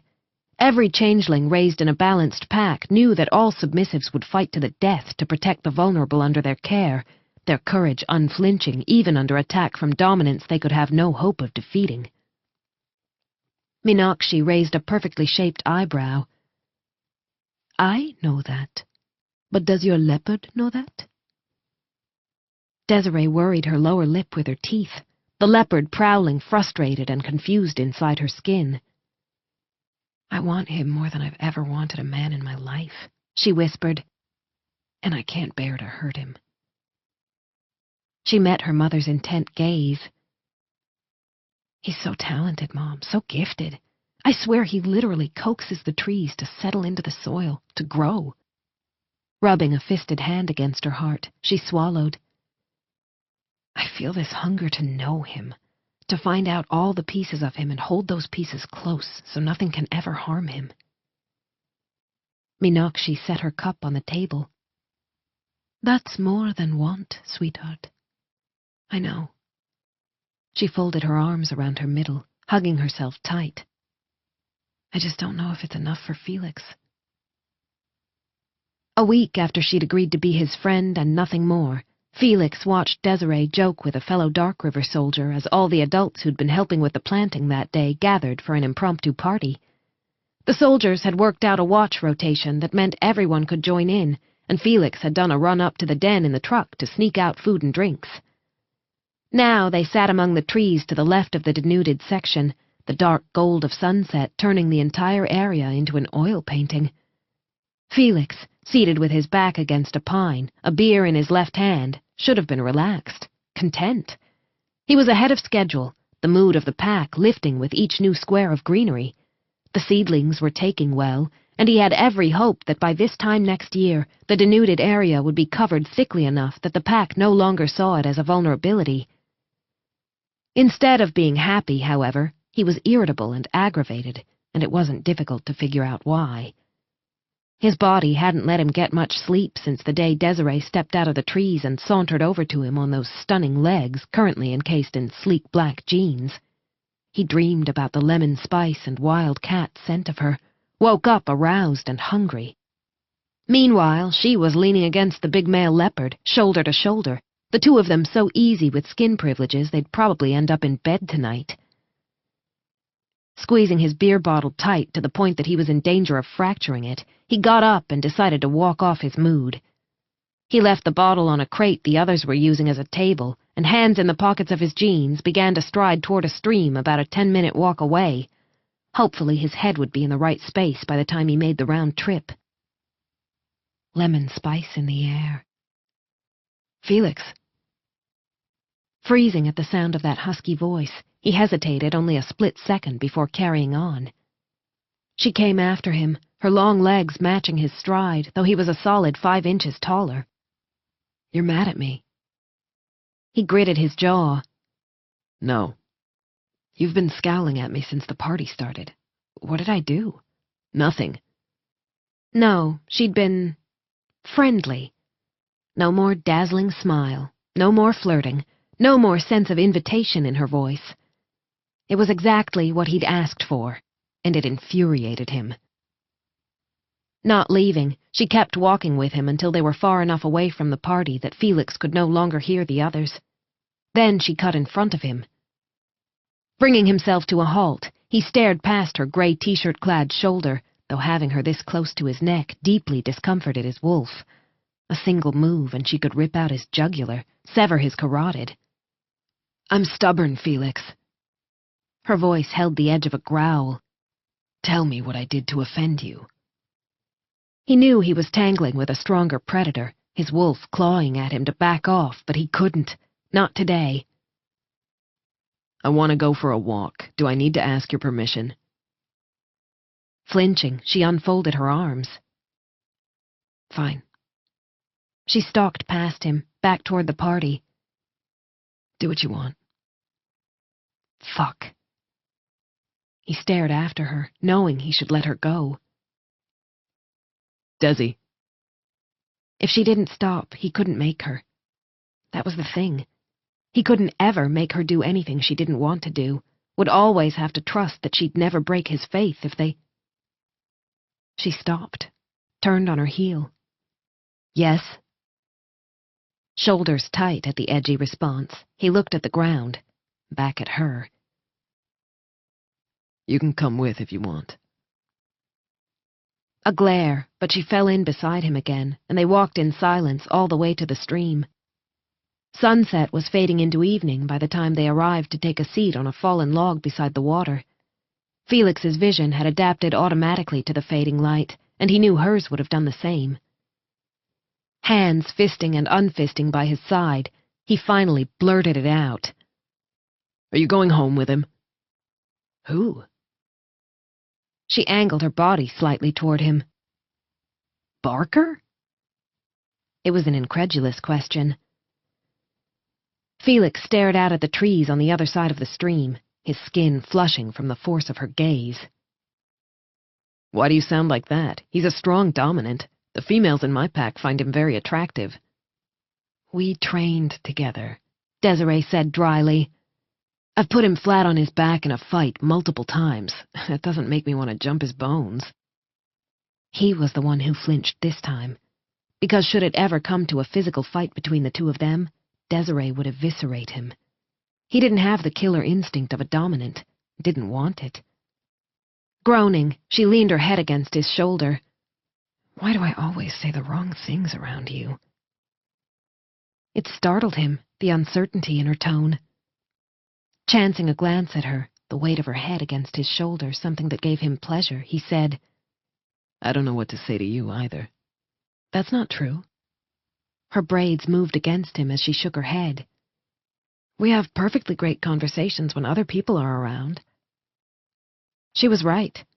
He now knew that she loved climbing, that her mom was overprotective and made her check in after a night shift even though she'd moved out years ago, and that same as him, she had a younger sister she adored. I like talking to you, he admitted. It was worth the admission of vulnerability to see her lips curve in that smile, the dazzling one she hadn't given him for a week. Ditto. A frown, and she shifted to straddle the fallen trunk so she was facing his profile. What if we're wrong, Felix? He hated losing her touch, even if it had only been through his shirt. What? Us. The single word fell between them, bringing silence in its wake. We're both just assuming we can't make it. What if we could? Felix forced himself to breathe. Your cat wants to bite you, lick you, claw you a little. Her voice dropped. Just enough for it to feel good. His body pounded, his blood hot. Digging his nails into the palm of his hand, he made himself say it. Skin privileges aren't enough. They're a start. Shifting closer, she still didn't touch him. Don't you think if you're getting grumpy about me being near another man, you should reassess your friends-only rule? He swallowed, considered how he'd feel if she did go home with another man. His wolf raged, clawing and slashing inside his mind. And he knew he was about to make what could well be the biggest mistake of his life. Okay, he said, even as another part of him screamed that he was being a stupid goddamned idiot a second time around. Only this time it was worse. He'd been a pup when charisma tore him up. He was a full-grown man now, his emotions mature. If he did this with Desiree and it all went wrong, then he wasn't sure he'd have it in him to ever again take a risk on a woman. Chapter 4. Desiree froze, not sure she'd heard Felix right. Okay. She shifted another inch closer to him. Baby, you have to be crystal clear. I won't touch you otherwise. She couldn't, wouldn't risk even the whisper of coercion. You hold the reins here. His breath hitched. One of his hands locked around the wrist of the other where he sat with his arms braced on his knee. Not just friends, he said, quiet but resolute. I want skin privileges. Intimate? She pushed because she had to be sure. A nod. Shuddering, she shifted close enough that the front of her body pressed against the side of his. You have no idea how hard it's been to keep my distance this past week, she whispered, wrenching back her instinct to take, to brand. First, she had to coax him to her. I dream of you. She raised one hand to gently trace the line of his jaw, felt heat burn under his skin. Not all submissives were shy, but her submissive was. Desiree had never thought she'd find that hot, but oh, she did. She wanted to seduce him until he smiled that gorgeous smile at her, the one that melted her knees and stole her breath, wanted to coax him until he stopped being so stiff and wary and turned to her in total trust. That, however, would take time.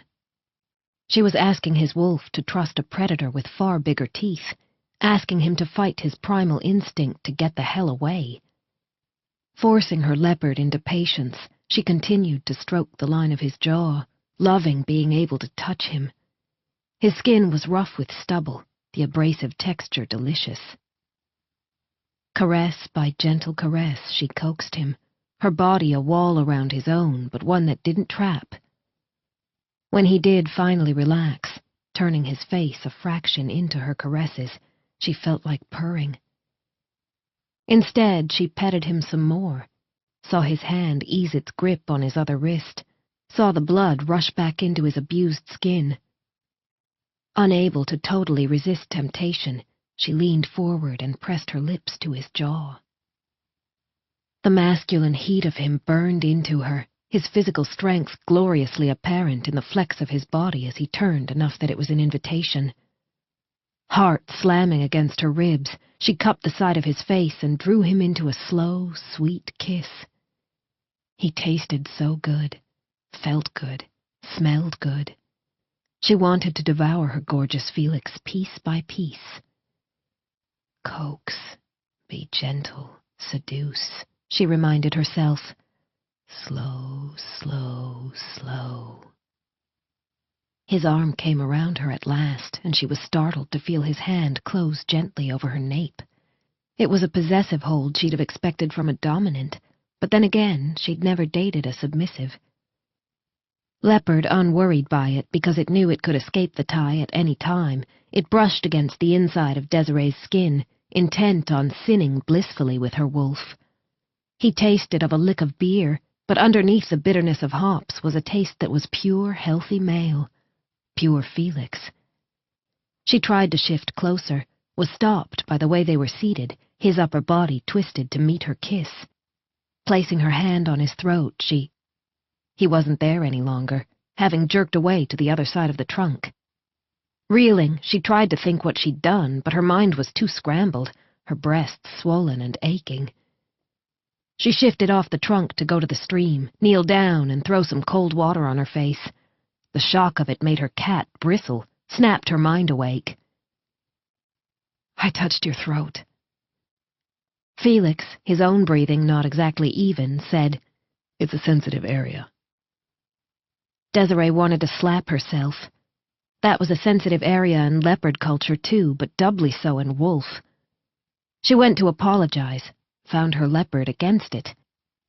Closing her mouth, she tried to unravel the animal's thinking. Want to try again? She asked, facing Felix. His eyes widened before a slow smile dawned on his lips. Not turned off yet? Desiree realized she truly wasn't. It was fun seducing him. Her leopard really, really liked playing with Felix. Not even close. Prowling closer in slow movements that didn't threaten, she knelt in front of him, her hands on his knees. You'll have to bend closer. He was several inches taller than her, and seated on the trunk as he was, it put him even higher. Lips still holding the edge of a smile, he dipped his head toward her. This time, she kept her hands on his knees as she seduced him with her mouth. His own was firm, mobile, delicious. When she bit down a little to test how he'd react, he shuddered. Okay then, she thought with an inward grin. Her wolf wasn't against biting. Pricking him gently with her claws through his jeans, she licked over the sensual hurt, and he put a careful hand on the back of her neck again, sliding beneath her braids. It was asking for permission, but it was also possessive. She liked it. Purring in her throat, she let him know she didn't take it as a threat, and his hand curved firmly around her nape, skin to skin. His breath ragged, he said, I can feel your purr. Imagine what it'll be like when we're both naked. Red on his cheeks. It made her want to pounce on him. God, he was adorable, in a hotly sexy way, all big shoulders and gentle hands. She couldn't resist kissing him some more. the feel of his muscles going taut under her lightly stroking fingers seducing her in turn. She'd always thought she liked it hard and fast and a little rough, with a partner who fought her for control, but there was definitely nothing wrong with coaxing a wolf to play with her. Not at all. Breasts aching, she shifted a little farther between his legs, and immediately felt his thrumming awareness. Careful, she warned herself. Careful, careful. Staying otherwise motionless, she used her mouth to pet him until some of the renewed tension leached out of his body. Then, and much as she wanted to take this all the way, claim full sexual skin privileges, she eased back. Those skin privileges would take time and intense trust on Felix's part. In bed, he'd be more vulnerable than he'd ever before been, reliant on her word that she wouldn't use her dominance to force compliance. It was something she'd never before considered, and it made her realize just how much courage it took to be a submissive in a predatory changeling pack, how much heart. Nuzzling the side of his face as he stroked his hand over her nape, she said, "Want to shift and go running together?" Felix's wolf adored running with Desiree. He was bigger than her as a wolf, but she was so sleek and fast that when they raced it was an even competition. He even beat her a few times, and she pretended to sulk. It made his wolf bare its canines in a laugh, but only when she wasn't looking. The animal wasn't yet sure she wouldn't take the sight as a challenge. A physical fight between them could have only one ending. He might be bigger, might even be stronger, but he wasn't a predator, not in that way.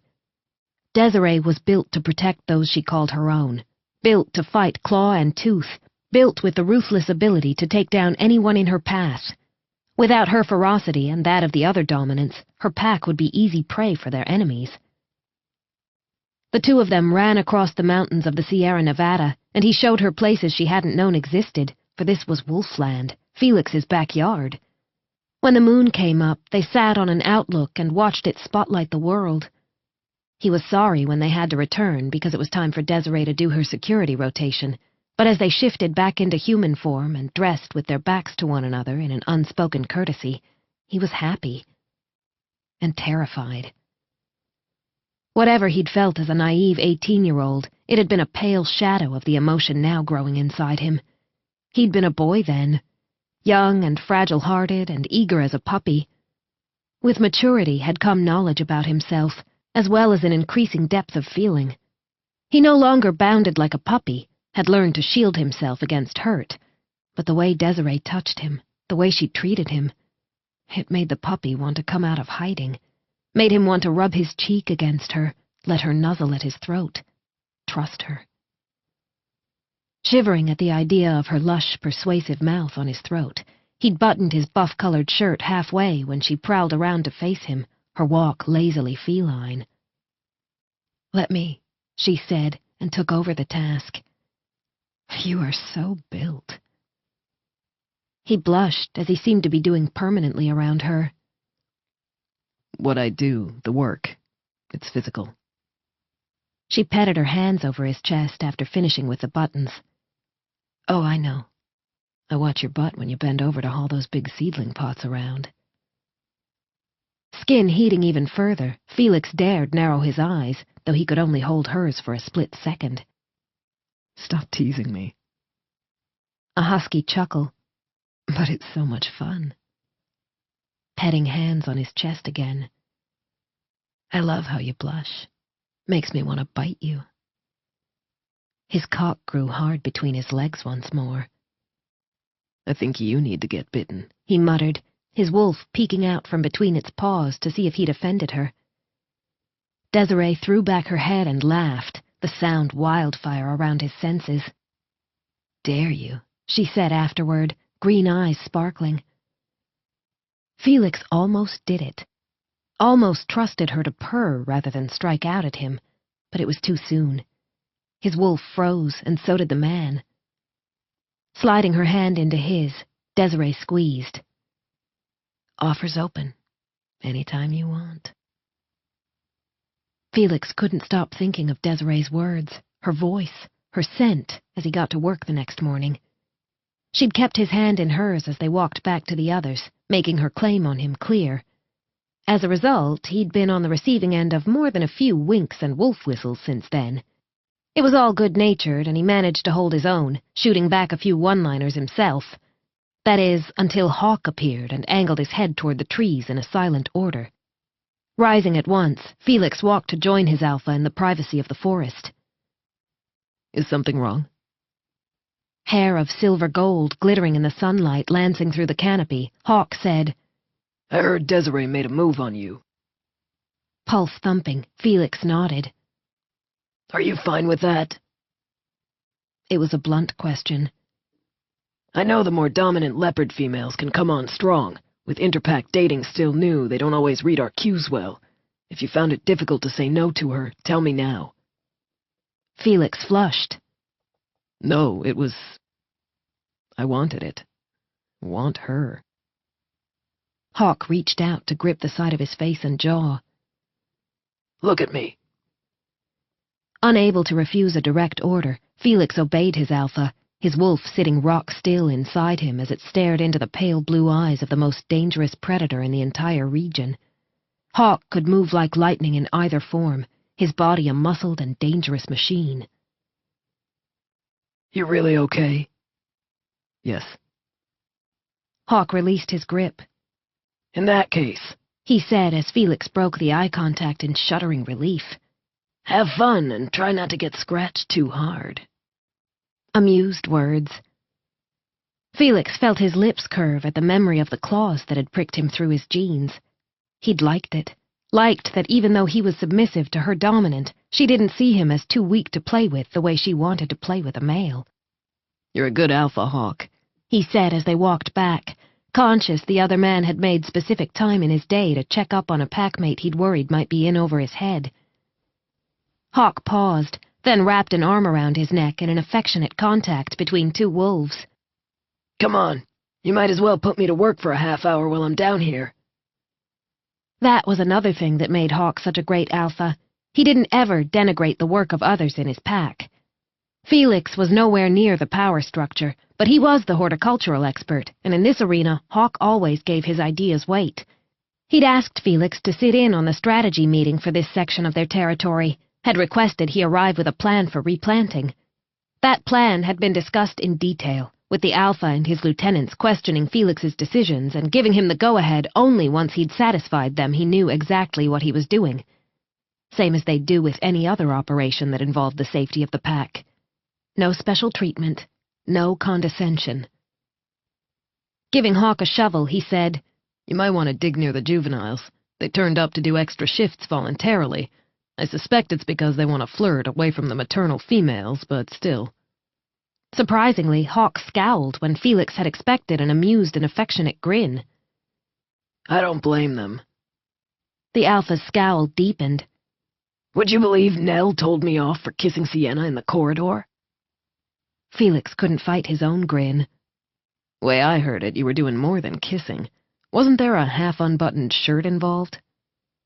Hawk's bad-tempered growl reverberated through Felix's bones. I can't wait to have ammunition against you. I hope Desi pounces on you in public.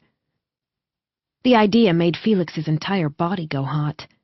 The idea that Desi might one day pounce on him for more than sex, that she might claim him not only for a night, but forever. It threatened to stagger, to bring him to his knees. Too soon, warned his wolf, too soon. Pull back. Felix tried, but he knew it was a losing battle. This was why he hadn't wanted to get involved with her in the first place. She drew him too strongly, made him want too much. If her leopard decided he wasn't enough, if she walked away, it would hurt. Bad. You and the cute gardener, huh? Desiree grinned at Mercy's sly words as the sentinel climbed up to sit on the little porch off Desiree's eyrie, where Desiree was having a late lunch. The evening before had been her final night shift on this rotation, which meant she now had her nights free to seduce her very cute horticultural expert. Word travels fast. Mercy shrugged, her long red ponytail sliding over the deep green of the scoop-neck tee she'd paired with her jeans. You know the pack. The information highway has nothing on us. She glanced at the savory muffin Desiree was devouring. Is that one of Tammy's? Yeah, want one? There are 2 more on the table inside. She'd dropped by the healer's house on her way home from her shift, hoping to grab a cup of coffee before she crashed for a few hours. It never kept her up, not after a late shift. As it was, Tamsin had not only given her coffee, but made her scrambled eggs and bacon, then packed the muffins for her to take home. All while cheerfully managing the chaos that came with having to get her twin cubs ready for preschool on her own, since her mate hadn't yet made it home from a night shift of his own. And that was before another Dark River soldier dropped by, a hopeful look on his face. Healers are flat-out amazing, Desiree said to Mercy when the sentinel, who'd popped inside to grab a muffin, returned with one in hand. She doesn't blink an eye when we turn up for breakfast without warning, no matter if it's 2 people or 10. Healers love looking after and being surrounded by family. Mercy took a bite, chewed, swallowed. Remember that time when Nate took the boys out fishing and the pack thought we'd give Tammy a break and not bother her, give her the day to herself? Man, was she mad. Desiree had never seen Tamsin so fired up. I heard her ask Lucas if the pack would like to kick her heart some more. Wincing, she shook her head. I never want to make her mad again. They ate in companionable silence for several minutes. Don't get me wrong, Mercy said when Desiree had almost finished her muffin. I think Felix is gorgeous and sweet, but you thought this through? Desiree put aside her near-empty plate, a sudden knot in her stomach. My leopard likes him. The human half of me likes him just as much. You know that might not be enough. Unless... Or is this a fling for both of you? I didn't get that vibe from Felix, but no. Desiree curled her hands tightly over the edge of the porch. No, he's not the fling type.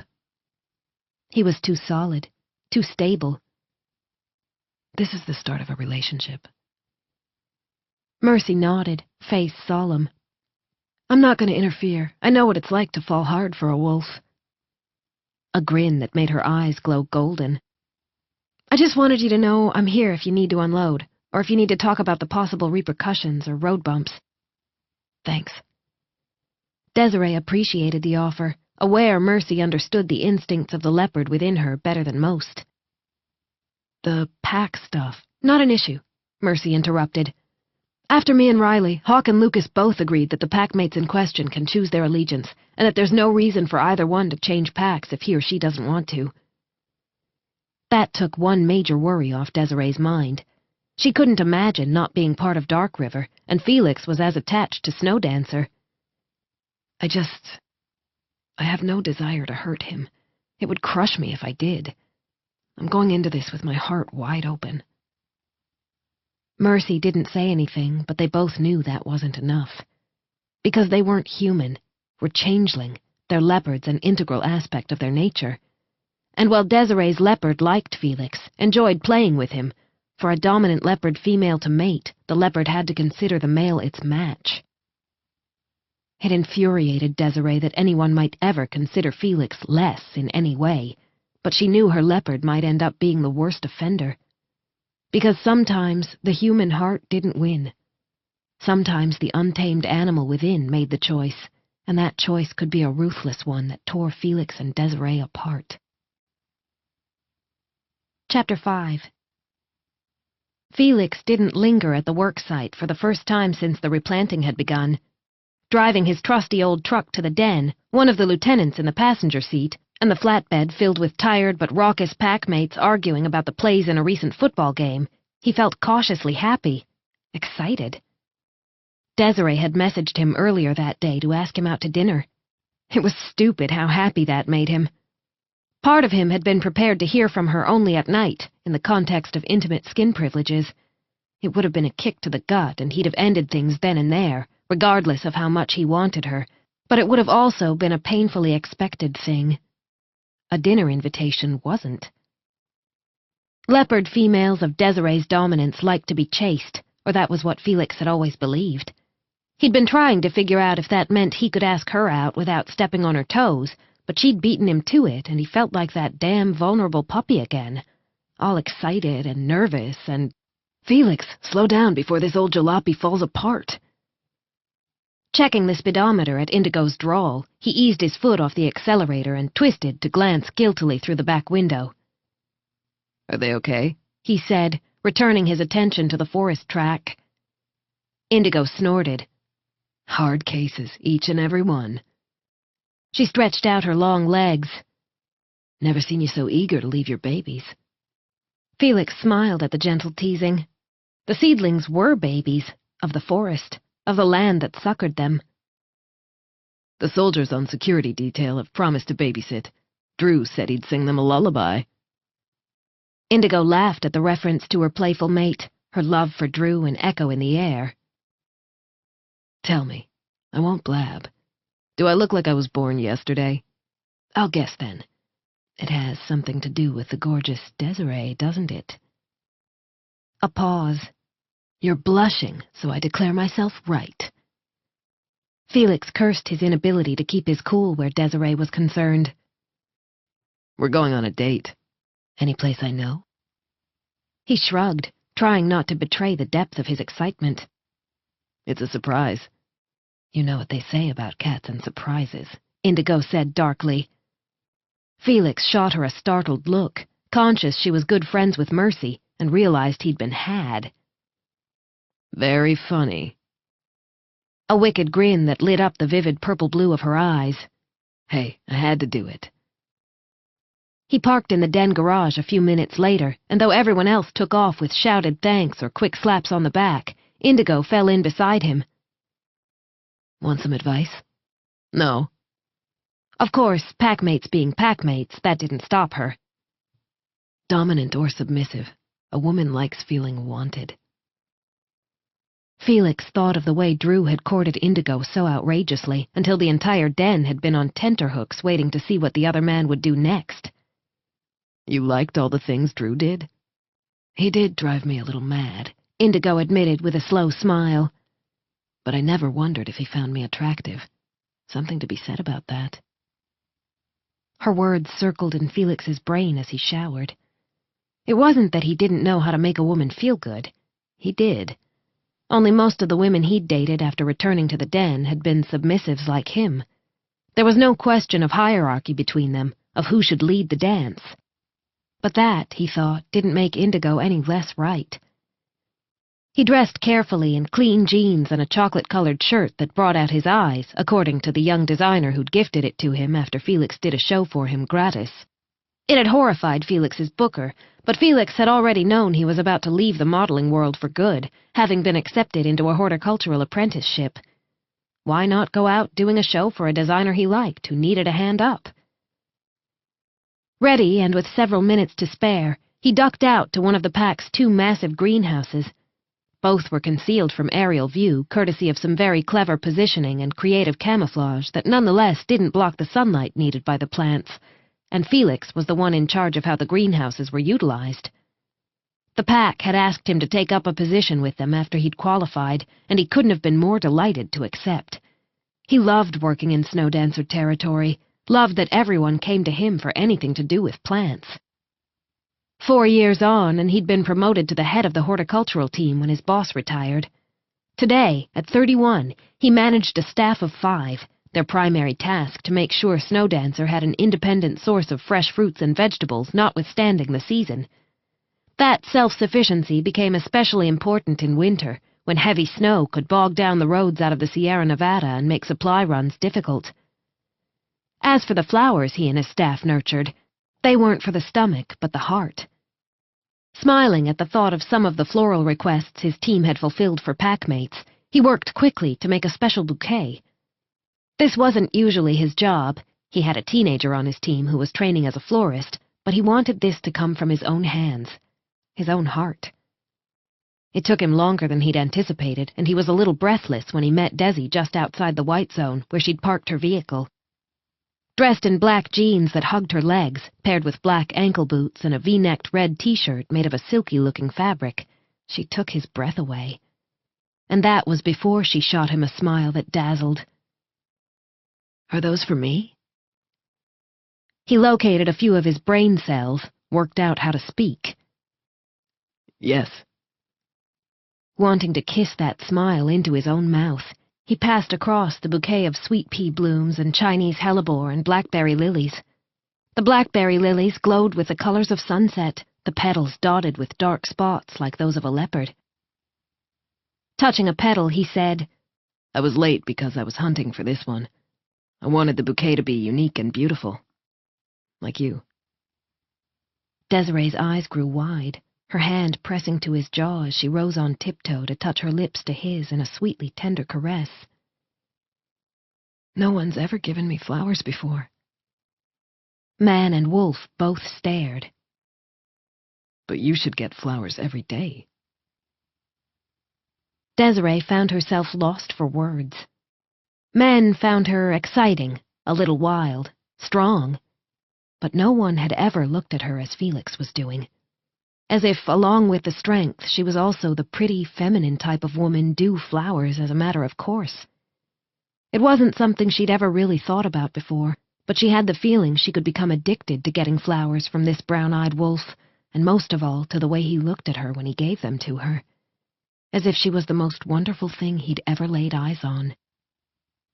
Wanting to kiss him senseless, she brushed her fingertips over the velvet and color of the flowers he'd put together just for her, then satisfied her need by taking his hand. "Come on, or we'll miss our reservations." Felix laughed when she brought the car to a stop halfway down the mountain. "Reservations?" She grinned and went to grab the picnic basket and back, but he'd already seen it, lifting it out with an easy strength that made her want to shape her hands over every taut, muscled inch of his body.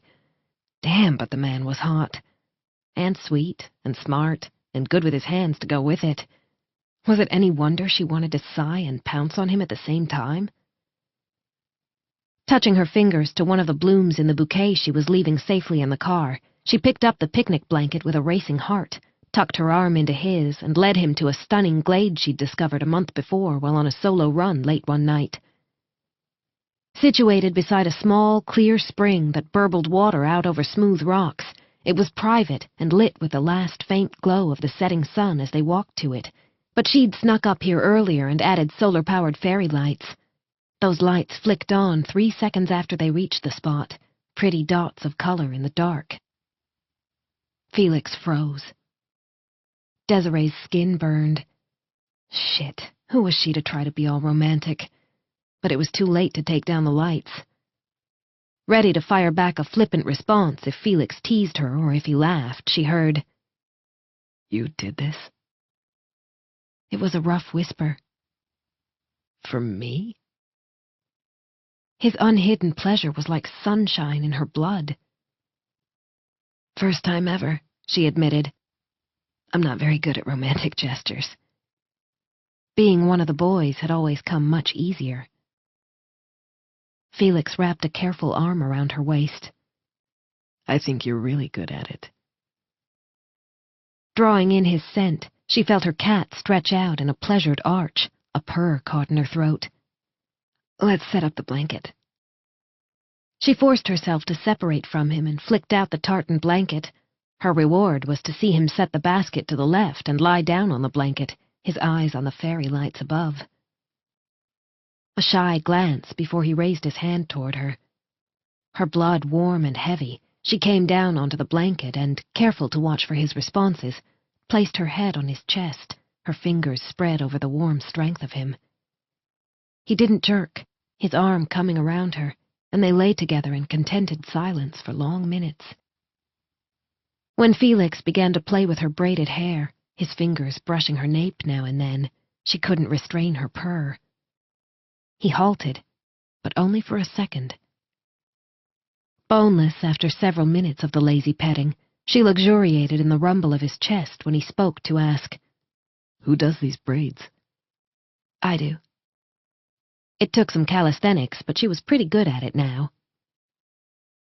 "I've never seen your hair out of them." She ran her hand down his side. "It's much neater and easier to handle like this while I'm working." Her hair was all exuberant waves otherwise. "Would you?" A pause, his chest rising. "Would you wear it unbraided for me one day?"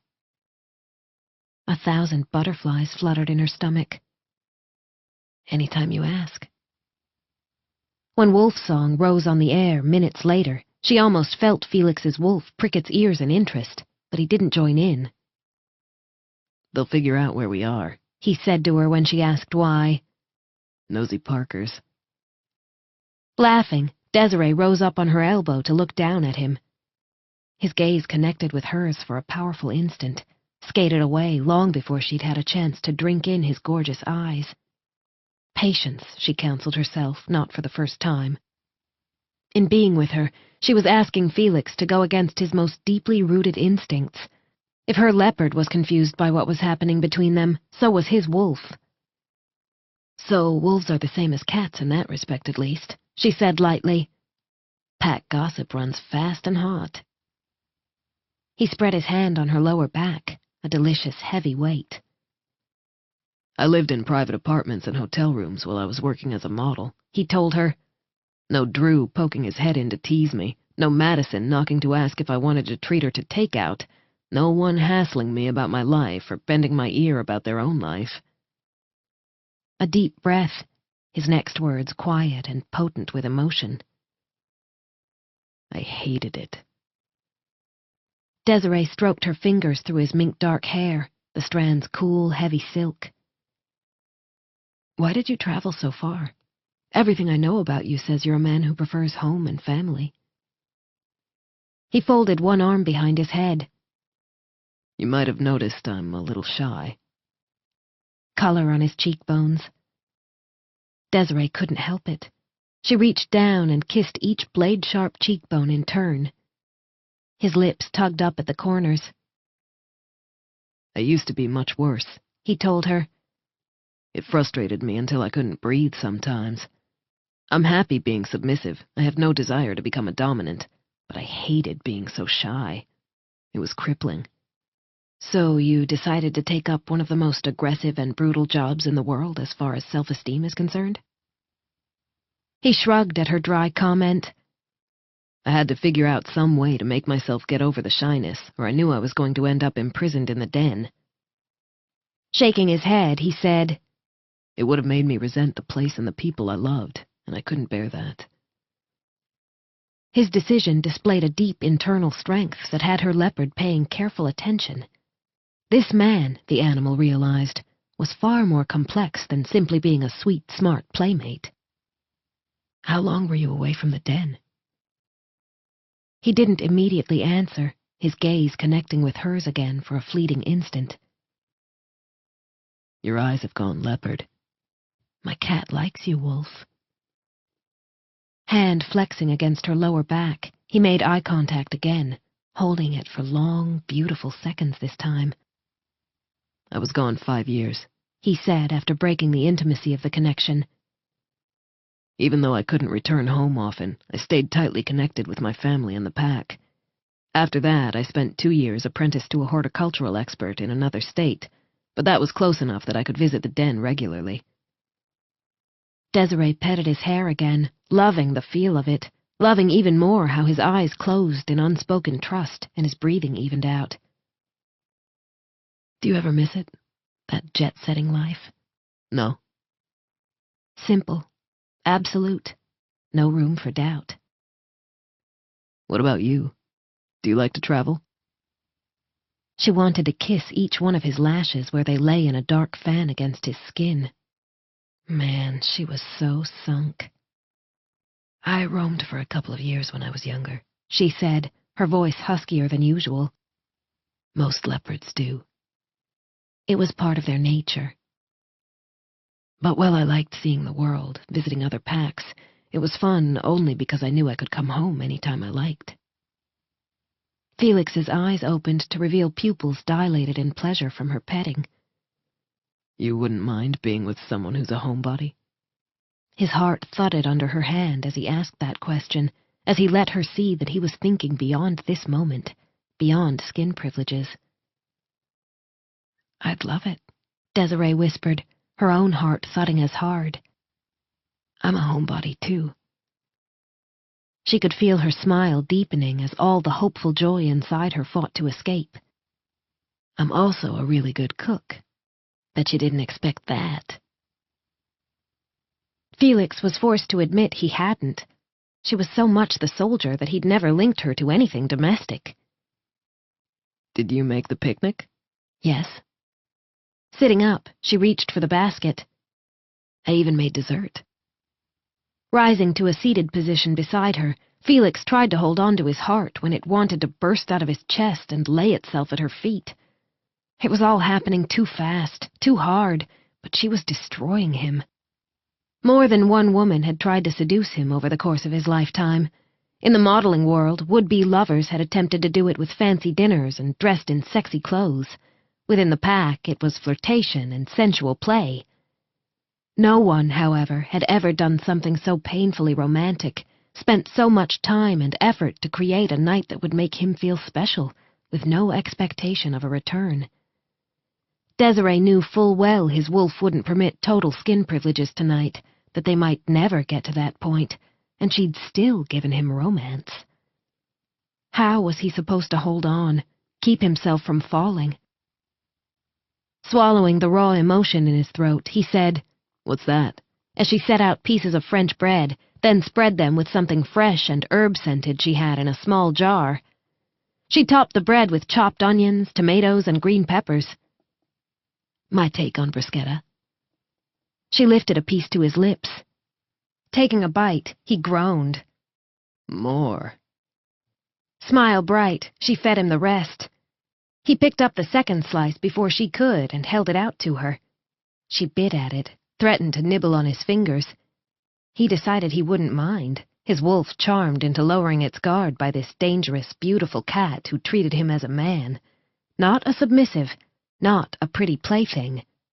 A man. It only got better from there. The night was intimate and magical. Picnic eaten, they lay on the blanket again, talking and occasionally kissing. Felix's heart slammed against his ribs each time his lips touched Desiree's, her long and limber body rubbing against his. She was so small in comparison to him, her weight far less. It made him feel intensely protective, though he knew it was a foolish thought, given her lethal nature and skills. That didn't change how he felt. When they pressed up against each other for a kiss, he turned and took her with him, ensuring she was on top so her back wouldn't be against the hard ground. Afterward, their breaths short, he dared stroke her throat with his hand. She shivered, some of her braids falling over one shoulder to kiss his chest. Why does that feel so good? Felix's wolf nudged at him, guilt twisting in his abdomen. I shouldn't be doing this, he admitted, unable to steal the gift. Why not? Desiree closed her fingers over his wrist, but her grip was light, more caressing than caging. It's intimate, he admitted. Between wolves. To touch the throat, it means a lot. Desiree's eyelids lowered, leopard green eyes glinting at him from between her lashes. Sneaky. He drew in a deep breath, released it. Yes. I'm a cat, she said, leaning forward to flick the tip of her tongue across the seam of his lips in a quick, playful caress. I like sneaky. Then she took the hand he'd dropped off to the side and brought it back to her throat. Pet me. The husky demand made his already hard cock throb. Chapter 6. Arousal a fist around his throat, his respiration shallow and his wolf astonished at her trust, Felix stroked lightly with his fingertips. They were rough because of his work, but Desiree purred at the sensation, her eyes fully closed as she arched her neck. The move pressed her pelvis against his, and it took every ounce of control he had not to grind against her. She hadn't given him the go-ahead for such intimate skin privileges, and in spite of his need, Felix wasn't sure either one of them was ready to push that hard and that fast. His wolf found her incredibly sexy, but it remained painfully aware that she could rip out his throat before he realized she'd moved. When her claws pricked him, he froze in his stroking. Her eyes opened a little. Don't stop. Flexing her claws against him again, she suddenly dropped her head to meet his gaze. "Oh, sorry." Felix was the one who grabbed her wrist this time, doing it without thinking. "No," he said. "I don't mind." He was a wolf. Being a little rough in bed was all part of the fun as far as he was concerned. "I just wasn't sure if you were telling me to stop." Lips curving, she did that flexing thing with her claws again. "I'm kneading at you. It's a very bad kitty habit." His cock pulsed at her purring tone.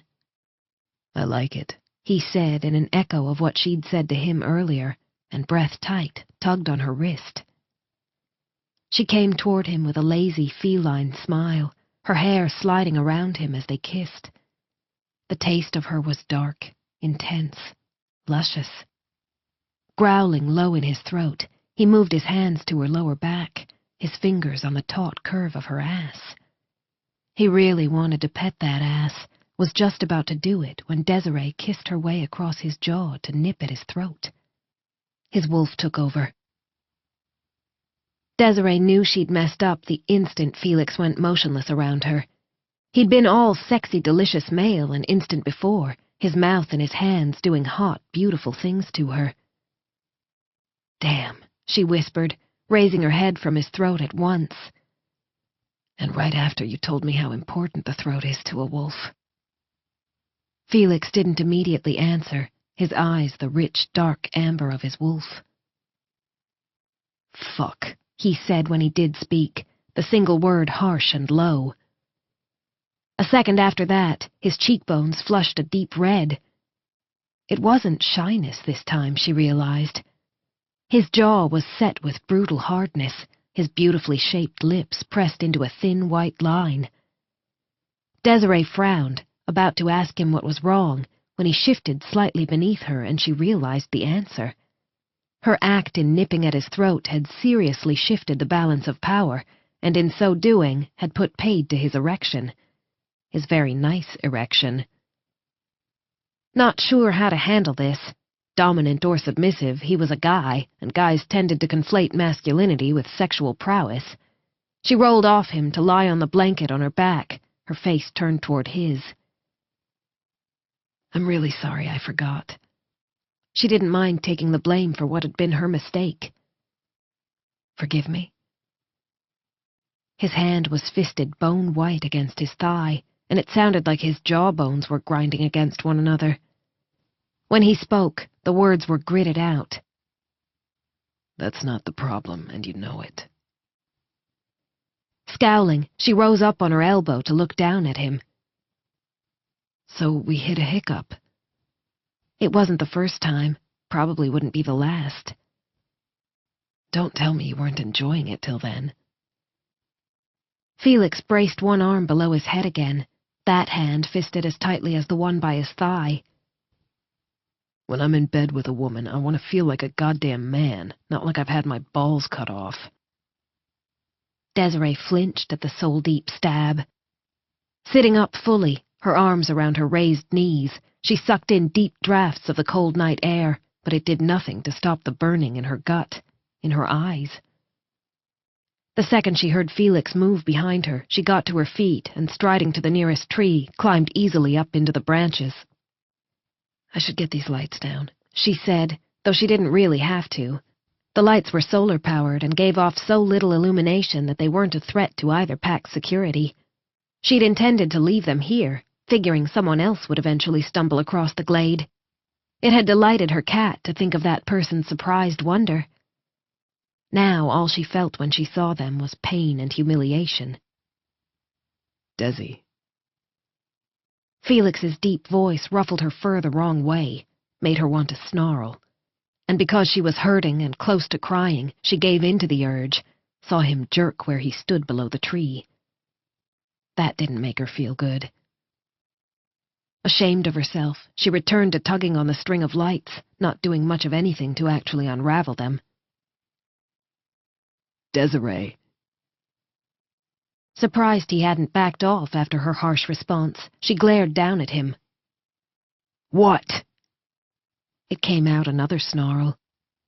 Again, he didn't back off. Hands on his hips, he looked up. Come down here. You know I can't climb like you. She made a face at him, not feeling particularly charitable right now. I didn't ask you to stay. A growl rippled on the air. It made her claws release. With a dominant, she'd have jumped to the ground and gone claw to claw with him. Doing that with Felix wouldn't release the anger and tension. It would just make it worse. I didn't mean you, he yelled up at her. I was talking about me. I'm the one who couldn't fucking keep it up. Because of me, Desiree yelled back, jumping to the ground. It's the truth, so stop dancing around it. You know I didn't mean it that way. Felix held her gaze for a single powerful second, his eyes blazing. You're the sexiest woman I've ever met. The problem is with me. Desiree's anger spilled out and away from her, leaving her empty, her emotions a bleak gray. No, she whispered. You aren't a problem. Felix was a man at home in his skin, part of the reason she'd been attracted to him from the start. The idea that she'd made him see himself as damaged or not enough, it hurt worse than any words he'd spoken in the heat of the moment. I'm not the problem either. Sadness clenched its fingers around her heart, squeezed so hard the pain was blinding. We're exactly who we're meant to be. And maybe, he finished, his voice echoing her bleak realization. We're just not meant to be who we are, together. Felix buried himself in work the next day, but even as he dug his hands into the earth, he couldn't help looking out for his cat with the green eyes, though he knew that seeing her would only twist the knife deeper. After their disaster of a date, it was impossible to avoid the harsh reality that he and Desiree weren't compatible on the level of the hierarchy. Felix had never thought he was a proud man, but it turned out he had a mile-wide streak when it came to Desiree. Every time he remembered his body's icy and demoralizing response to her little nip, he felt his gut twist. That wasn't how it was meant to be. He might be a submissive, but he was built to care for those who were his own. Yet he couldn't even give Desiree the skin-to-skin contact she needed without... Hey, Felix. Hunkered down next to a seedling in the final row, beside the tall firs still standing, he shifted his center of gravity to absorb Drew's slap on the shoulder. The other man came down beside him. It's getting dark, man. Are you intending to plant at night? Felix patted down the soil and, stripping off his gloves, shifted to rest his back against one of the nearby firs without meeting Drew's gaze. When he looked around, he saw that he and the snow dancer tracker were the only ones here. Where are the rest of the security people? If you could see them, they wouldn't be doing their job. Drew sounded like he was grinning. Here, I grabbed you this. Accepting the bottle of water with a nod of thanks, Felix twisted off the lid and took a drink. Still not looking at Drew, he said, How do you do it with indigo? That's a very personal question, Felix. Felix frowned, then realized what he'd said. Lips twitching as an unexpected laugh built in him, he shook his head. I didn't mean that. Drew's blue eyes were laughing when Felix glanced at where the other man was still hunkered down, their gazes catching for an instant. Good, because otherwise I'd have to beat you up. Finishing off the water, he ran a hand through his sweat-dampened hair. I meant the fact that she's more dominant. Drew was very, very strong, but Indigo was a lieutenant. I love her. A simple, powerful statement. I don't need to go all caveman to do that, to give my mate what she needs. No, Felix said quietly. Because you're a dominant too. The power balance between Indigo and Drew was far different to that between Felix and Desiree. The dominant default was to fight, even against a stronger predator. Coming to sit beside him, Drew bumped Felix's shoulder with his own. I bet Riley $50 that you and Desi had a fight. Well aware Drew's older brother was far too mature to take the bet, Felix didn't rise to the bait. But he did need to talk, and this dangerous, playful tracker was a friend he trusted deeply. It was worse than a fight, Drew. Blowing out a breath, he thought about how much to admit, his pride having taken a severe beating. He shook his head, banging the back of it against the tree trunk in a staccato rhythm. She touched my throat with her teeth. Well, Drew said quietly, that can be extremely hot or extremely bad if the trust isn't there first. I should have been able to handle it. Bullshit. Drew snorted. If Hawk went for my throat, I'd freeze the fucking hell where I was and start thinking of ways to convince him that whatever he thought I didn't do it. Felix knew Drew, knew how the other man used humor to get through to people, but he couldn't laugh this time. Hawk isn't your lover. That's true, he's not really my type. I mean, with that hair and everything. Tapping his own empty water bottle against his thigh, Drew said, Look, Felix, you two tried to rush things, and it looks like you got burned. You have to figure out if you want it enough to risk the burn again, or if it's time to move on. Felix couldn't stop thinking about Desiree, but she hadn't turned up tonight, so maybe she'd already made that decision for both of them. When you were going after Indigo, doing all that stuff to court her, some of it pretty outrageous, where'd you get the confidence? Desperation. Drew's lips tugged up in a lopsided smile. I was crazy for her and not about to give up just because she wanted to treat me like a teenager. A feminine growl sounded from behind them. I treated you like the menace you are, Indigo said, striding over to look down at Drew. Unabashed, the other male grinned and curved one hand around his mate's calf. I scented you, Lieutenant. Smartass. Indigo held out a hand, and when Drew took it, tugged her mate up to his feet. Felix watched the easy movement, watched as Drew stole a kiss and then whispered something in Indigo's ear, and he felt the hunger inside him spread and grow, deep and rooted and directed very much toward a certain cat. You on watch with me, Indy? Drew's voice as he spoke to Indigo broke into Felix's thoughts, reminded him he needed to get up and moving. By the time he put away his gloves and other tools, then checked the seedlings one last time, Indigo and Drew had continued on to their watch positions, having made sure to say goodbye before they left. Drew had mouthed, "Worth the burn?" to him before disappearing into the trees. Desi was definitely worth the burn, Felix thought, suddenly angry that she'd so easily walk away. Scowling, he pulled open the door to the truck, then slammed it shut without getting in. He was in no mood to get into a vehicle. Stripping, he threw his clothes in the open back and shifted. His wolf flowed out of him in a shower of light, the shift an exquisite agony and a piercing pleasure. When it was over, he shook himself to settle the white-streaked light brown of his fur, and then he went tracking. Desiree wasn't used to walking away. From anything. She was the kind of person who got the bit between her teeth and didn't let go. It was part of what made her such a good senior soldier for the pack, so keeping her distance from Felix was taking one hell of an effort. Smashing fist after fist into the punching bag that hung in one of the trees not far from her eyrie, thanks to the area's use as a training ground, she tried to punch out her fury and her need. It had all seemed so simple the previous night. She was bad for Felix's self-confidence, and he was bad for hers. They'd be better off apart. It was just a bloody erection, she muttered now, pummeling the bag in a rapid-fire burst, the ponytail in which she'd scraped back her braids hitting her back with each movement. And I might have overreacted to his comment, but I'm over it. A good night's sleep had helped her shrug off her hurt. He truly hadn't meant for his words to wound her. He'd been talking from his dick, and guys and their dicks were a whole other ball of wax. Scowling, she punched some more.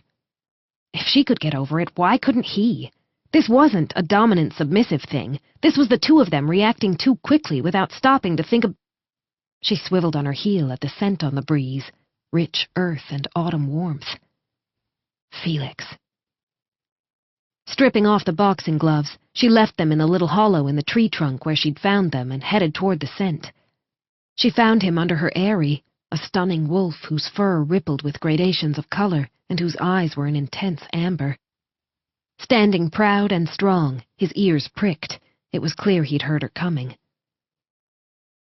Desiree wanted desperately to stroke him, to tumble with him to the earth, to just nuzzle her face to his throat. Folding her arms and tensing her abdomen in an effort to still the butterflies, she tapped her foot. You took your time. Light fractured. The wolf dissolved as she watched, turning into a gorgeous, sexy man who was bare to his smooth, pettable skin. Nakedness after a shift was nothing unusual among changelings, but this wasn't Desiree's usual packmate. This was Felix, who scrambled her brain cells and made her thighs clench as her inner muscles spasmed on emptiness, her body instantly wet and ready. Breath catching in her throat, she closed her eyes. Put on some damn clothes. Where do you expect me to get clothes? Grrr. Making her way to her airy tree by memory, she opened her eyes only when she was past him. Then she climbed up and, once inside her home, found a pair of sweatpants Jamie had left behind one day when her fellow soldier decided to run home in leopard form. She'd thrown it in the wash with her own stuff, so it was clean.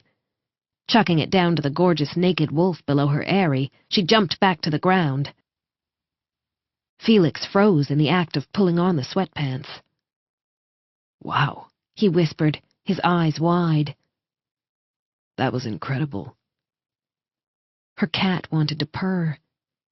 Ordering it to behave, she rose up from her landing crouch. Not that I don't want to bite your butt, but maybe you should finish dressing.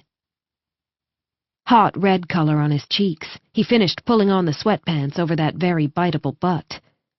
Then, to her surprise, he turned to face her, his arms folded across his chest.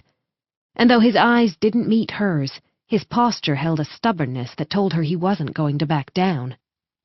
You didn't come to the planting area today. You said you didn't want to see me anymore. No, I didn't. You decided it would be better for the both of us.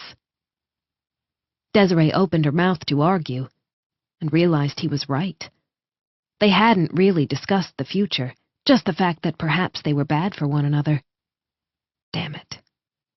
She went to shove her hands through her hair, remembered it was tied back, and curled her fingers into tight fists.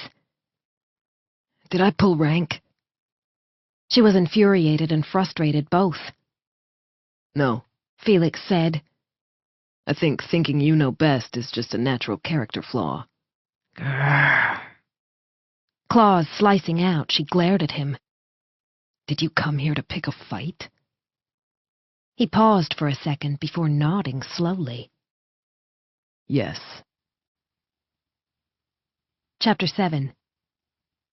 Yes? Desiree stared at him. Submissives do not pick fights with dominance. Is that what we are? Dominant and submissive? Shoulders tightening, his skin smooth and healthy over rippling muscle. I thought we could be more. Courage, she thought again. He had so much courage. It shattered her defenses. I'd like that too, she said, her voice husky.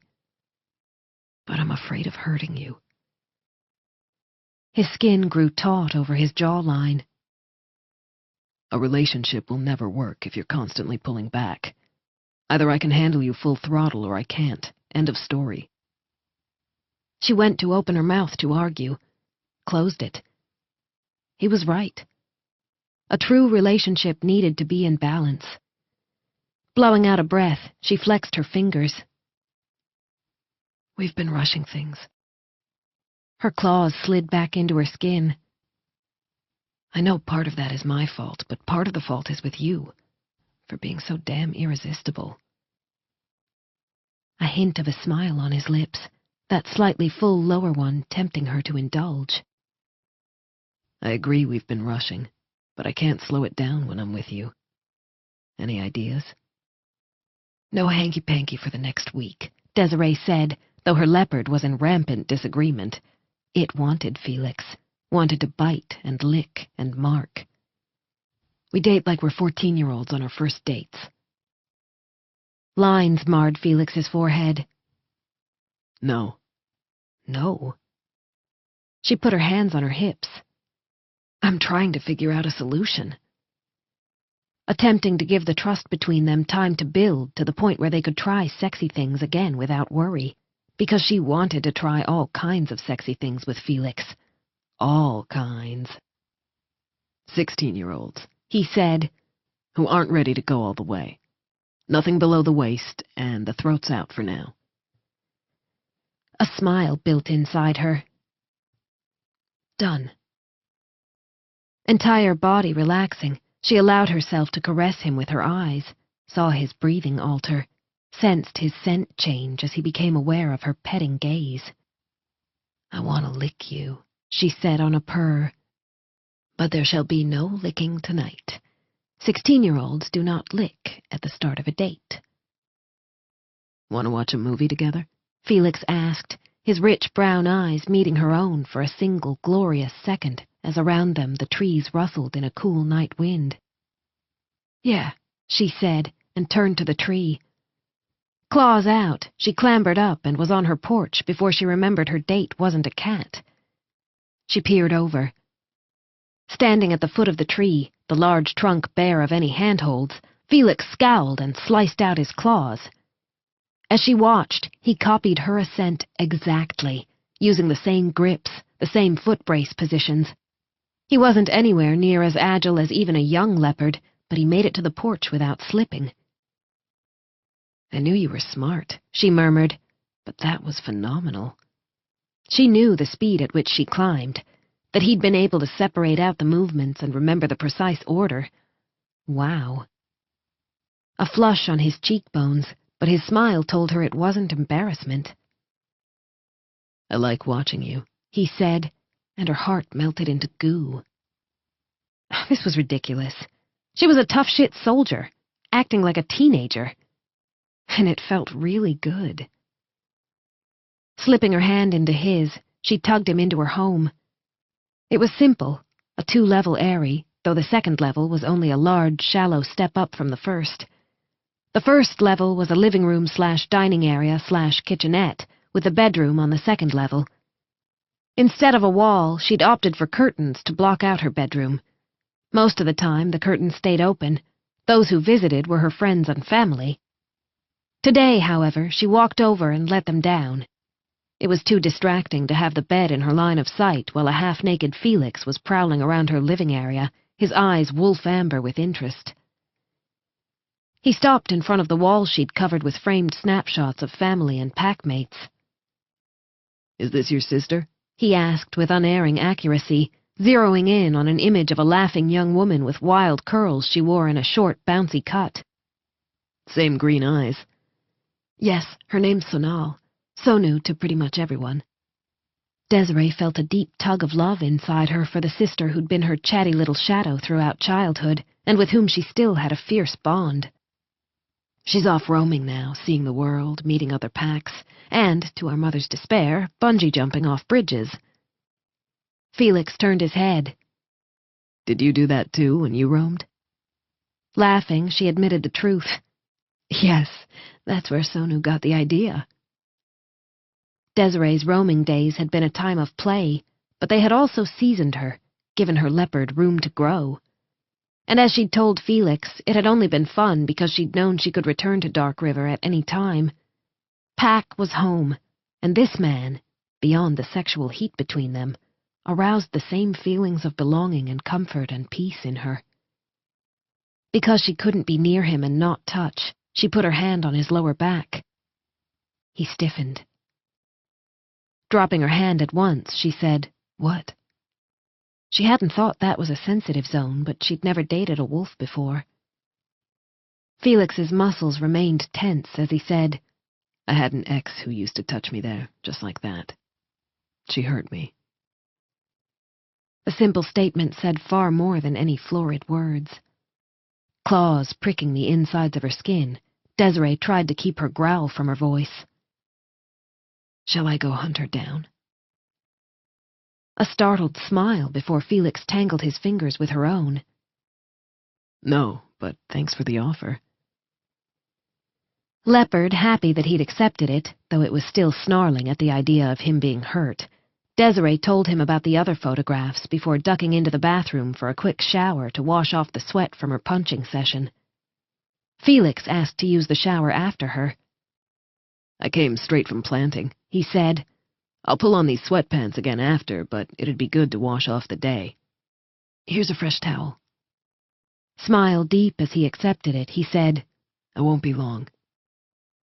The water began to run seconds later. Trying not to think about him naked and wet so close, she busied herself throwing together some food. It wasn't much, just sandwiches and fruit, but Felix's eyes gleamed in appreciation when he came out with damp hair and beads of water still on his shoulders from where he'd missed them with a towel. She bit her tongue to stop herself from offering to dry him, not sure she could control herself once she started. Dig in, she said. You must be starving. They talked throughout the meal, no awkward silences, though the sexual tension beneath the surface was a killer, a thread stretched increasingly taut. Afterward, they sat together in the small love seat she had in her living area in lieu of the flat cushions most of her packmates preferred, and argued about which movie to watch. I am not watching that, she said with a scowl. It's a weird art house flick that'll probably have sepulchral music and no plotline. Snob. You want to watch something with subtitles and I'm the snob? She bared her teeth at him before she thought about it. He bared his back. I speak French. Learned it while I was working there. We're still not watching the gloomy movie. Seated in the crook of his arm, and having kept her hands very firmly to herself, she picked something else. How about this? You want to watch gory horror on a romantic date? Desiree hesitated, then laid it out. Might as well be honest so he knew who and what he was getting. Told you I'm not good at the romance deal. I'm not very girly. I think you're very girly. Felix's voice stroked over her, made her shiver. Watching Desiree's breasts rise as her lashes lowered, Felix had an epiphany. She was a dominant, yes, and pushy with it at times, but that didn't mean she had endless self-confidence. She had doubts and worries just like him, needed reassurance. Part of him had always understood that, but he hadn't really internalized it. The dominants always appeared so confident and strong that they seemed not to need anyone. But Desiree... Running one of her now free braids through his fingers, he tugged off the colored bead that anchored it and placed it on the table where she'd put a bowl of popcorn. She didn't protest, curling up against him as he slowly, methodically unraveled first one, then all of her painstakingly done braids. Her hair was crackling wild silk over his hands, sticking possessively to his hands and chest.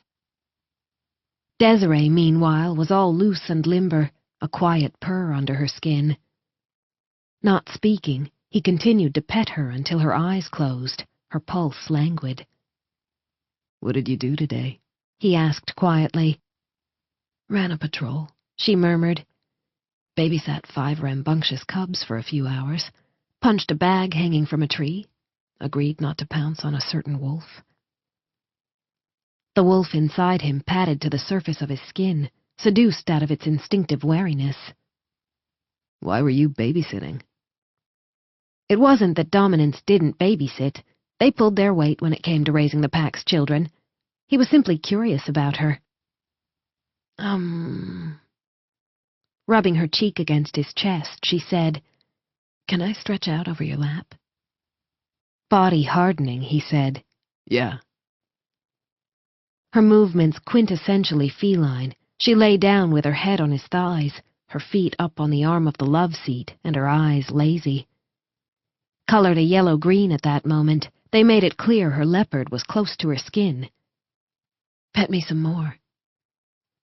He smiled at the demand and, heart-thudding, used one hand to continue to play with her hair while he put his other one on the smooth skin of her abdomen after pushing up her tank top. She arched slightly under his touch, eyes closing again, but didn't protest. Rubbing his thumb over her skin, he felt his nerves fade even as a different kind of tension rose to fever pitch inside him. I was babysitting because these cubs are at the age where they need the occasional hard run, and I was free. It was fun. Her purr rose in volume. You have the best hands. Unable to resist the verbal petting, he bent his head and initiated a kiss. Her hand rose to fist in his hair, but she remained lazily quiescent below him. His heart was a roar in his ears as he bit down lightly on her lower lip. A deeper purr, her clawed hand moving to his shoulder to knead gently at him. Bad kitty, he murmured. She nipped at his lips. Bad girls are more fun. He continued to kiss her, taste her, his cock growing harder with each second that passed. When she ran her hand down his chest to scrape her claws lightly over one of his nipples, he hissed out a breath. His wolf wasn't quite sure whether to worry or wallow in the lightning bolt of pleasure, and he stilled for a second. No? Desiree asked, licking her tongue across his lower lip. She was such a cat, he thought, wondering if she'd lick him everywhere. I like it, he said. Wolf's just thinking about the claws. Okay. While you're thinking, I'll just enjoy myself. She shaped his pecs, ran her hand down his side. Do 16-year-olds do this? I was too shy at 16. He'd barely made eye contact with girls. But I say yes. He loved her hands on him. Desiree's smile grew deeper. Me too. Kissing her again, he enjoyed petting a cat who was enjoying him in turn. It was slow and sexy, and for the first time since they'd come together, neither one of them made a misstep that caused things to end prematurely. When it did end, it was because they drew apart, conscious of not making the same mistake and rushing things again. His erection was at breaking point by then, but it was a good pain, a pain that told him they were getting this unexpected relationship right. A week later, and things were still going well. Felix and Desiree hadn't had a lot of time together because of conflicting work schedules, but the time that they had, they spent with one another. Still, Felix wanted more. Which was why he was outside Riley's office right now. Snowdancer's senior lieutenant and Drew's brother was standing by his desk looking at a holomap projected onto the right wall, but glanced at Felix the instant he entered the doorway. Dark-haired with deep brown eyes and a solid build, Riley exuded a sense of innate stability and calm. That didn't mean he wasn't deadly. He was probably one of the few wolves in the pack who could go up against their alpha in a real fight. Felix, he said in greeting, his body clad in an olive-green t-shirt and black cargo pants. You need some more bodies for the replanting? No. Felix leaned his back up against the wall by the door. I was hoping to talk about the schedules. You've earned whatever time you want off, the senior lieutenant said over one of those wide shoulders. Consider it done. That's not it. Running a hand through his hair, Felix said, Is it possible to coordinate with Dark River? Riley turned, giving Felix his full attention. Explain. Felix felt the push of Riley's quiet but intense dominance against his skin, but it didn't intimidate. His wolf was nearly as comfortable with the lieutenant as it was with Riley's far more playful younger brother. It's tough for me and Desi to see each other, he said. She's been on night shift the past 3 days, and I have to work days. Nodding, Riley rubbed his jaw. I guess Mercy and I didn't really notice it because I could set my own schedule, he said, referring to his own feline mate. Leave it with me. I'll need to discuss it with Hawk. A slow smile. I bet neither Lucas nor Hawk thought of all the flow-on effects of interpack dating. I'm glad we're doing it, though, Felix said with a smile of his own, his heart doing damn backflips inside his chest at the thought of his cat. Riley laughed. You won't hear me arguing. Thanking the lieutenant, Felix left to take care of his duties, and the next time he saw Desiree, it was that night. Raising an eyebrow, she said, You got me hauled in front of my alpha. Having glimpsed the teasing glint in her eye, he shrugged. Our conflicting schedules weren't good for romance. Desiree's laugh wrapped around him. Well, thanks to you, Mr. Smarty Pants, we both have the night off and free. Want to go dancing? Sure. He'd take any excuse to hold her close. Did Lucas say anything about us? The Dark River Alpha was just as attuned to his pack as Hawk was to Snowdancer. Just that if I planned to seduce you into Dark River, I had his full support. A deep grin. Your horticultural skills are in hot demand. Felix felt his skin heat, both at the compliment and at the idea of being seduced by this wild, beautiful cat. Shall I change for dancing? He was wearing jeans, boots, and a white t-shirt, all clean since he'd showered before meeting her, but well-loved. Desiree, on the other hand, was wearing tight black jeans and a beautiful rust-colored top that skimmed her curves, her hair out of its braids and straightened to a slick shine. It was pretty, but he liked the crackling wildness better. Are you kidding? She nipped him on the jaw, a caress he'd not only become used to from her, but that he adored. Those jeans cup your butt just right. He didn't blush this time. He grinned. You can bite it later. When she laughed and kissed him again, he knew he was starting to learn how to deal with his cat. Wrapping an arm around her shoulders, he led her to the SUV he'd signed out of the pack's fleet. You want to drive? Dominants were weird about being driven sometimes, and Felix didn't mind making this small accommodation. No, Desiree said with a smile. I feel like being chauffeured today. The drive was fun, easy. Look at the line outside Wild, Desiree said, motioning at the club popular with younger packmates. It's good to see them having fun again. Both Snowdancer and Dark River packmates had stayed close to home in the weeks directly after the battle, everyone stunned at the violence and needing to be around Pack. But, he added, I'm glad we're not going in there. He and Desiree were headed to a place that was more dinner and dancing, the music good, but the volume low enough that conversation didn't mean having to shout. He'd used the SUV's built-in comm to call ahead and book them a table. Did you do the club thing when you were younger? He shrugged. Now and then. I don't really like being crushed in with too many people. I know. He could hear the smile in her voice. You like the outdoors, open spaces. Reaching over, she put her hand on his thigh, the possessive touch making his wolf's fur rub against the inside of his skin. I can't believe you did modeling for as long as you did. I missed home until it hurt, he admitted, pulling into a parking space and closing his hand over hers. Sometimes it felt as if I couldn't breathe. Squeezing her hand, he grinned. I once turned wolf and ran through the Champ de Mars. Desiree hooted at the mention of the famous park in Paris. You didn't. What happened? I nearly got arrested. A grin. But the cops couldn't catch me. Wolf huffing with laughter inside him, he said, Hardest part was sneaking back into my apartment building. The next time I did something like that, I made sure to cache my clothes in a place I could access, but that other people wouldn't notice. Wait. Desiree turned in her seat, eyes yellow-green and glowing. You did it again?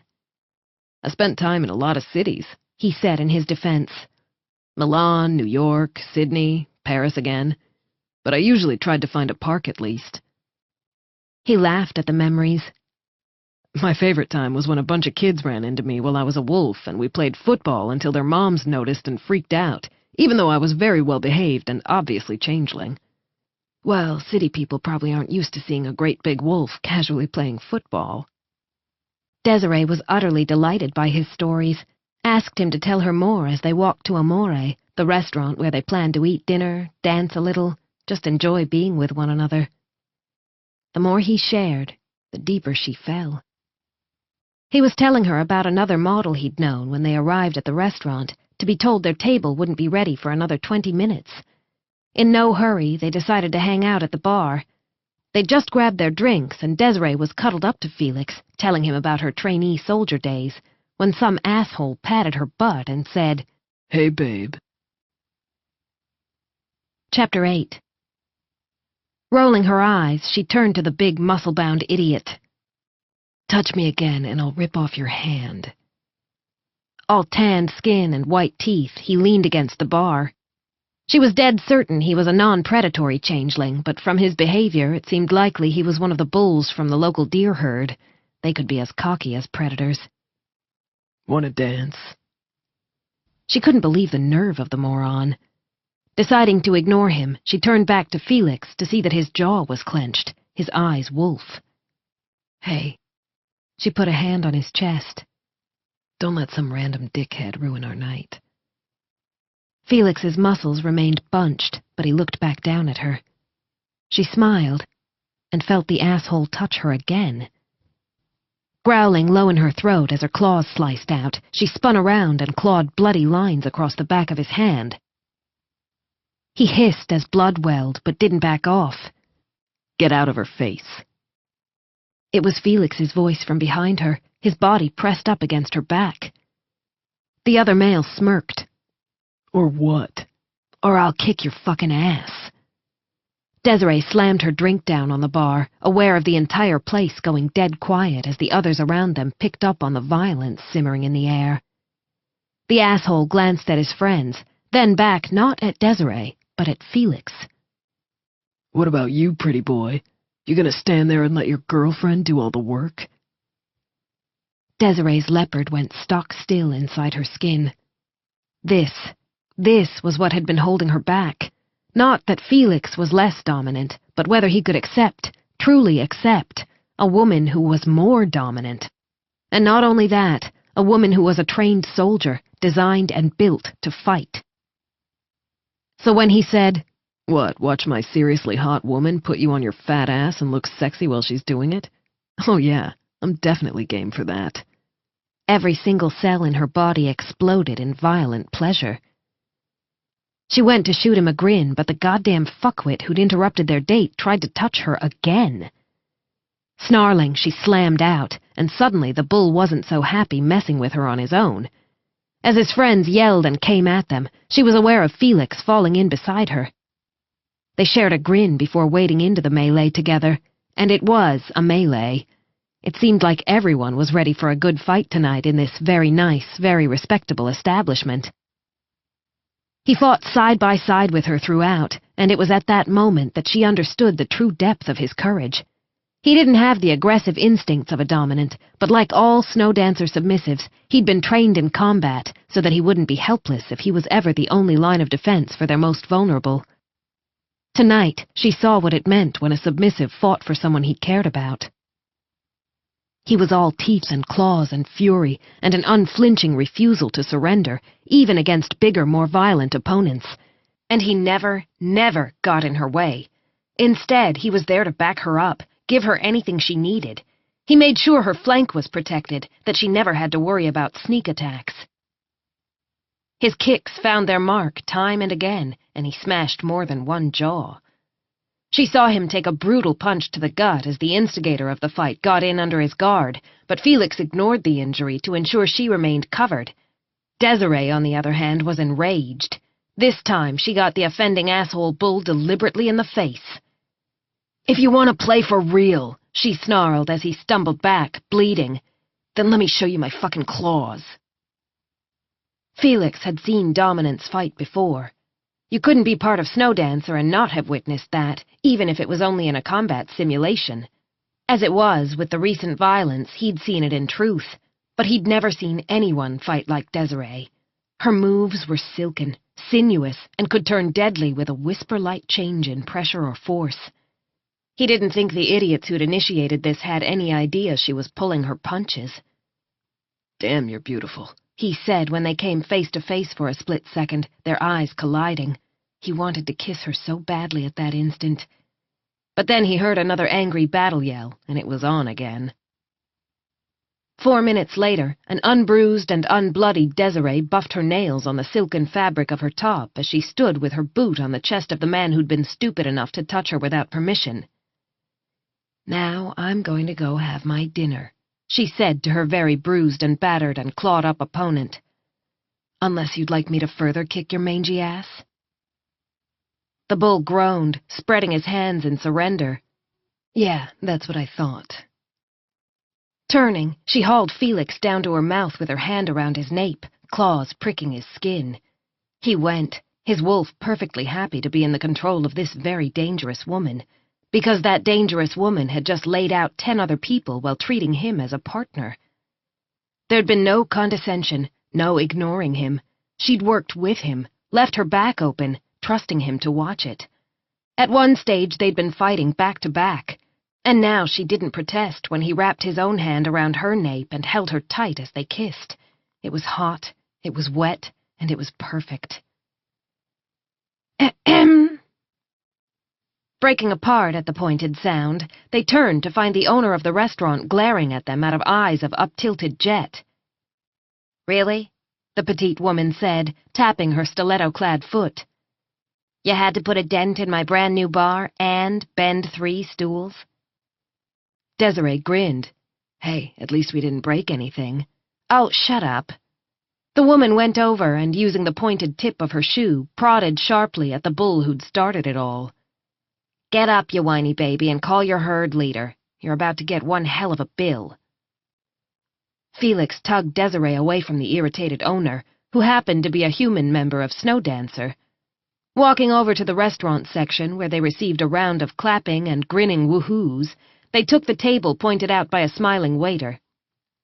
"So," Felix said, picking up the menu. "That was nice. What shall we do for our next date?" Desiree's eyes sparkled at him from over the top of her own menu. And that was the instant he realized he was holding her gaze, had been doing so since their kiss. His wolf paused, considered whether to lower its eyes, but could find no reason to do so. She was no longer an unknown dominant whose actions and reactions he couldn't predict. She was Desiree, and she didn't see eye contact from him as a challenge. She saw it as natural, as what should be. Suddenly he didn't want to be here with all these other people. Her pupils dilated in front of him, her scent sharpening and softening at the same time. "My place is closer from here," she whispered. "Done." Leaving a tip for the befuddled waiter who'd just brought them a complimentary starter, he got up and, taking Desiree's hand, headed out the door. Her place might have been closer, but it wasn't close, and by the time he brought the SUV to a stop at the only viable parking spot, which was still about a 20-minute run from her aerie, his body was at a fever pitch. "We could just..." Desiree began, her chest rising and falling as if she'd run a marathon. "No. I want all night. I don't want to have to stop later so we can run to your place." Desiree groaned, pulled him close for a kiss that scrambled his brain cells, then took off. He raced after her. She was fast, far faster than he was, but that was all right, because he had the endurance to track her, no matter how fast she went. And she never went out of sight, because she wasn't running away. She was flirting with him in the way only a cat could do. When she lunged up to her aerie, he just stood there and watched the beauty of her, until she began to strip, dropping her clothes off the porch. He started to climb. His first sight of her naked body made everything in him ignite. He was on her in a heartbeat, his hands on her waist, his arm muscles bunching as he lifted. She wrapped her legs around him, her own arms around his neck, and her mouth locked to his. Stumbling, weaving, drunk from her kiss, her taste, he somehow managed to get them into the aerie and to her bed. When he came down on top of her, she pricked at him with her claws, but he knew that pricking now, knew she wasn't telling him to stop. Nipping and kissing at her mouth, her jaw, her throat, he rubbed himself against her and knew he was going to go off like a rocket if he got naked. "Felix." A purr of sound, her own mouth kissing down his jaw to his throat. He shuddered, the intimacy of the caress making his wolf want to throw back its head in an ecstatic howl. But he needed her mouth on his, too, and he tugged her up to initiate another kiss. She growled low in her throat at being stopped in her self-appointed task. Breaking the kiss, he pressed his forehead to hers, their breaths mingling. "I know you're not mad." His smile felt as if it filled his entire body. Eyes going cat, she ran her clawed hands lightly down his back. Why are you still wearing clothes? An instant later, those claws got busy, and his t-shirt was in shreds that he tugged off to leave his upper half bare. Her heels digging into his ass, Desiree flipped their positions so that he ended up on the bottom. All mine, she purred, leaning down to flick her tongue over his lower lip. Blood hot and cock like stone, he reached up to close his hands over the luscious mounds of her breasts, tug at her nipples. She threw back her head, her unhidden pleasure in his touch making him feel like a god. Shifting his hands to run them up her back, he tilted her forward until he could suck and lick and bite at her. A sharp nip of his ear when he got a little too rough, her nails digging into his nape. Licking over the inadvertent hurt, he reached down between her legs. She was liquid under his fingertips. Shudders rocking him at the evidence of just how much she wanted him, her scent lush and erotic. He found her clit, tugged gently. Exhaling in a jagged rhythm, she kissed him. I'll go over, she warned, her body undulating on his fingers as if she couldn't stop herself. Go, he said, the single word a harsh whisper. I want to watch. Pressing the pad of his thumb to her clit as he slid a finger inside her, he caressed her in a short, hard rhythm. Her nails dug into his chest so hard that he scented blood, but that was fine. Better than fine. They were changeling, wolf and leopard. Getting wild between the sheets was part of their nature, and he fucking loved that Desiree was getting wild with him. He petted her through her orgasm even as sweat broke out over his own body, his control razor thin. Purring in the aftermath, she melted across his body, coming down to claim a lazy, possessive kiss. With one hand, she nudged his aside, as if she was too sensitive, the fingers of her other hand playing with the flat discs of his nipples. He groaned and rubbed his denim-clad cock up against her. She grazed his jaw with her teeth and, smile slow and very female, said, I'm gonna be a lazy cat and make you do all the work. A shift up his body, her damp heat coming into contact with his abdomen. Fuck. Rolling over so she was pinned under him, he took a hard, slamming kiss before rising and somehow shoving off his jeans and underwear. His shoes and socks he'd kicked off earlier, so he was naked in a matter of seconds. My beautiful man, Desiree said, her gaze leopard. Covering her body with his own once more, he gripped the headboard of her bed with one hand, her thigh with the other. You're the beautiful one. The words were rough, growled, but he meant every one. She was strong and sexy and just flat-out perfect. Then his brain quit working, the erotic scent of her desire mingling with the scalding heat of her on the tip of his cock to make him a creature of pure raw need. Thrusting deep, he was aware of her body arching, her cry shattering the air. Desi, he ground out, afraid he'd hurt her. Her answer was to wrap her legs around his hips and rise toward him in wordless demand. It was all he needed. Surrendering his mouth to her own when she sought it, he pulled out and thrust deep again and again. His rhythm was ragged, his heart thunder, and then Desiree's teeth closed over the pulse in his neck hard enough to leave a mark. The orgasm tore through him so hot and so hard that he felt his claws slice out. The last thing he remembered was making sure he didn't cut her. After that, there was only pleasure, only Desiree in his arms. Felix came back to his senses to find that he'd managed to flip them over at the last second so he didn't crush Desiree's smaller body. His breathing was harsh as he tried to recover from the hardest orgasm of his life, his body still locked with Desiree's, and his hand still very firmly on her nape. He didn't remember putting it there, but since she was lying purring on his chest, she clearly didn't mind the hold. Trying to find words in his fried brain, he came up with, damn. A husky laugh, Desiree rising up enough to look down at him.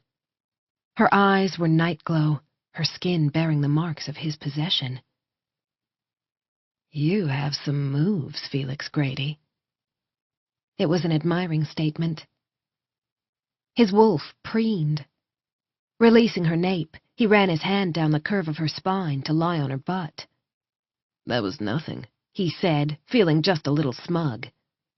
Wait till I really get started. She squeezed his semi-hard cock with her internal muscles, making him groan. Ditto. A nuzzle. I forgot about your bruises.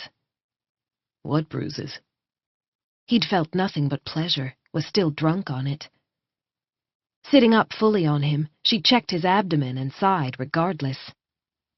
This one's going to turn a lovely shade of purple soon, she muttered, petting the spot with a tenderness that made something deep inside him ache. I'm good, he managed to get out. It was worth it. Wasn't it? A bright grin before she touched his jaw to nudge his head to the side. I marked you, she said, her tone deeply satisfied. Now everyone will know you're mine.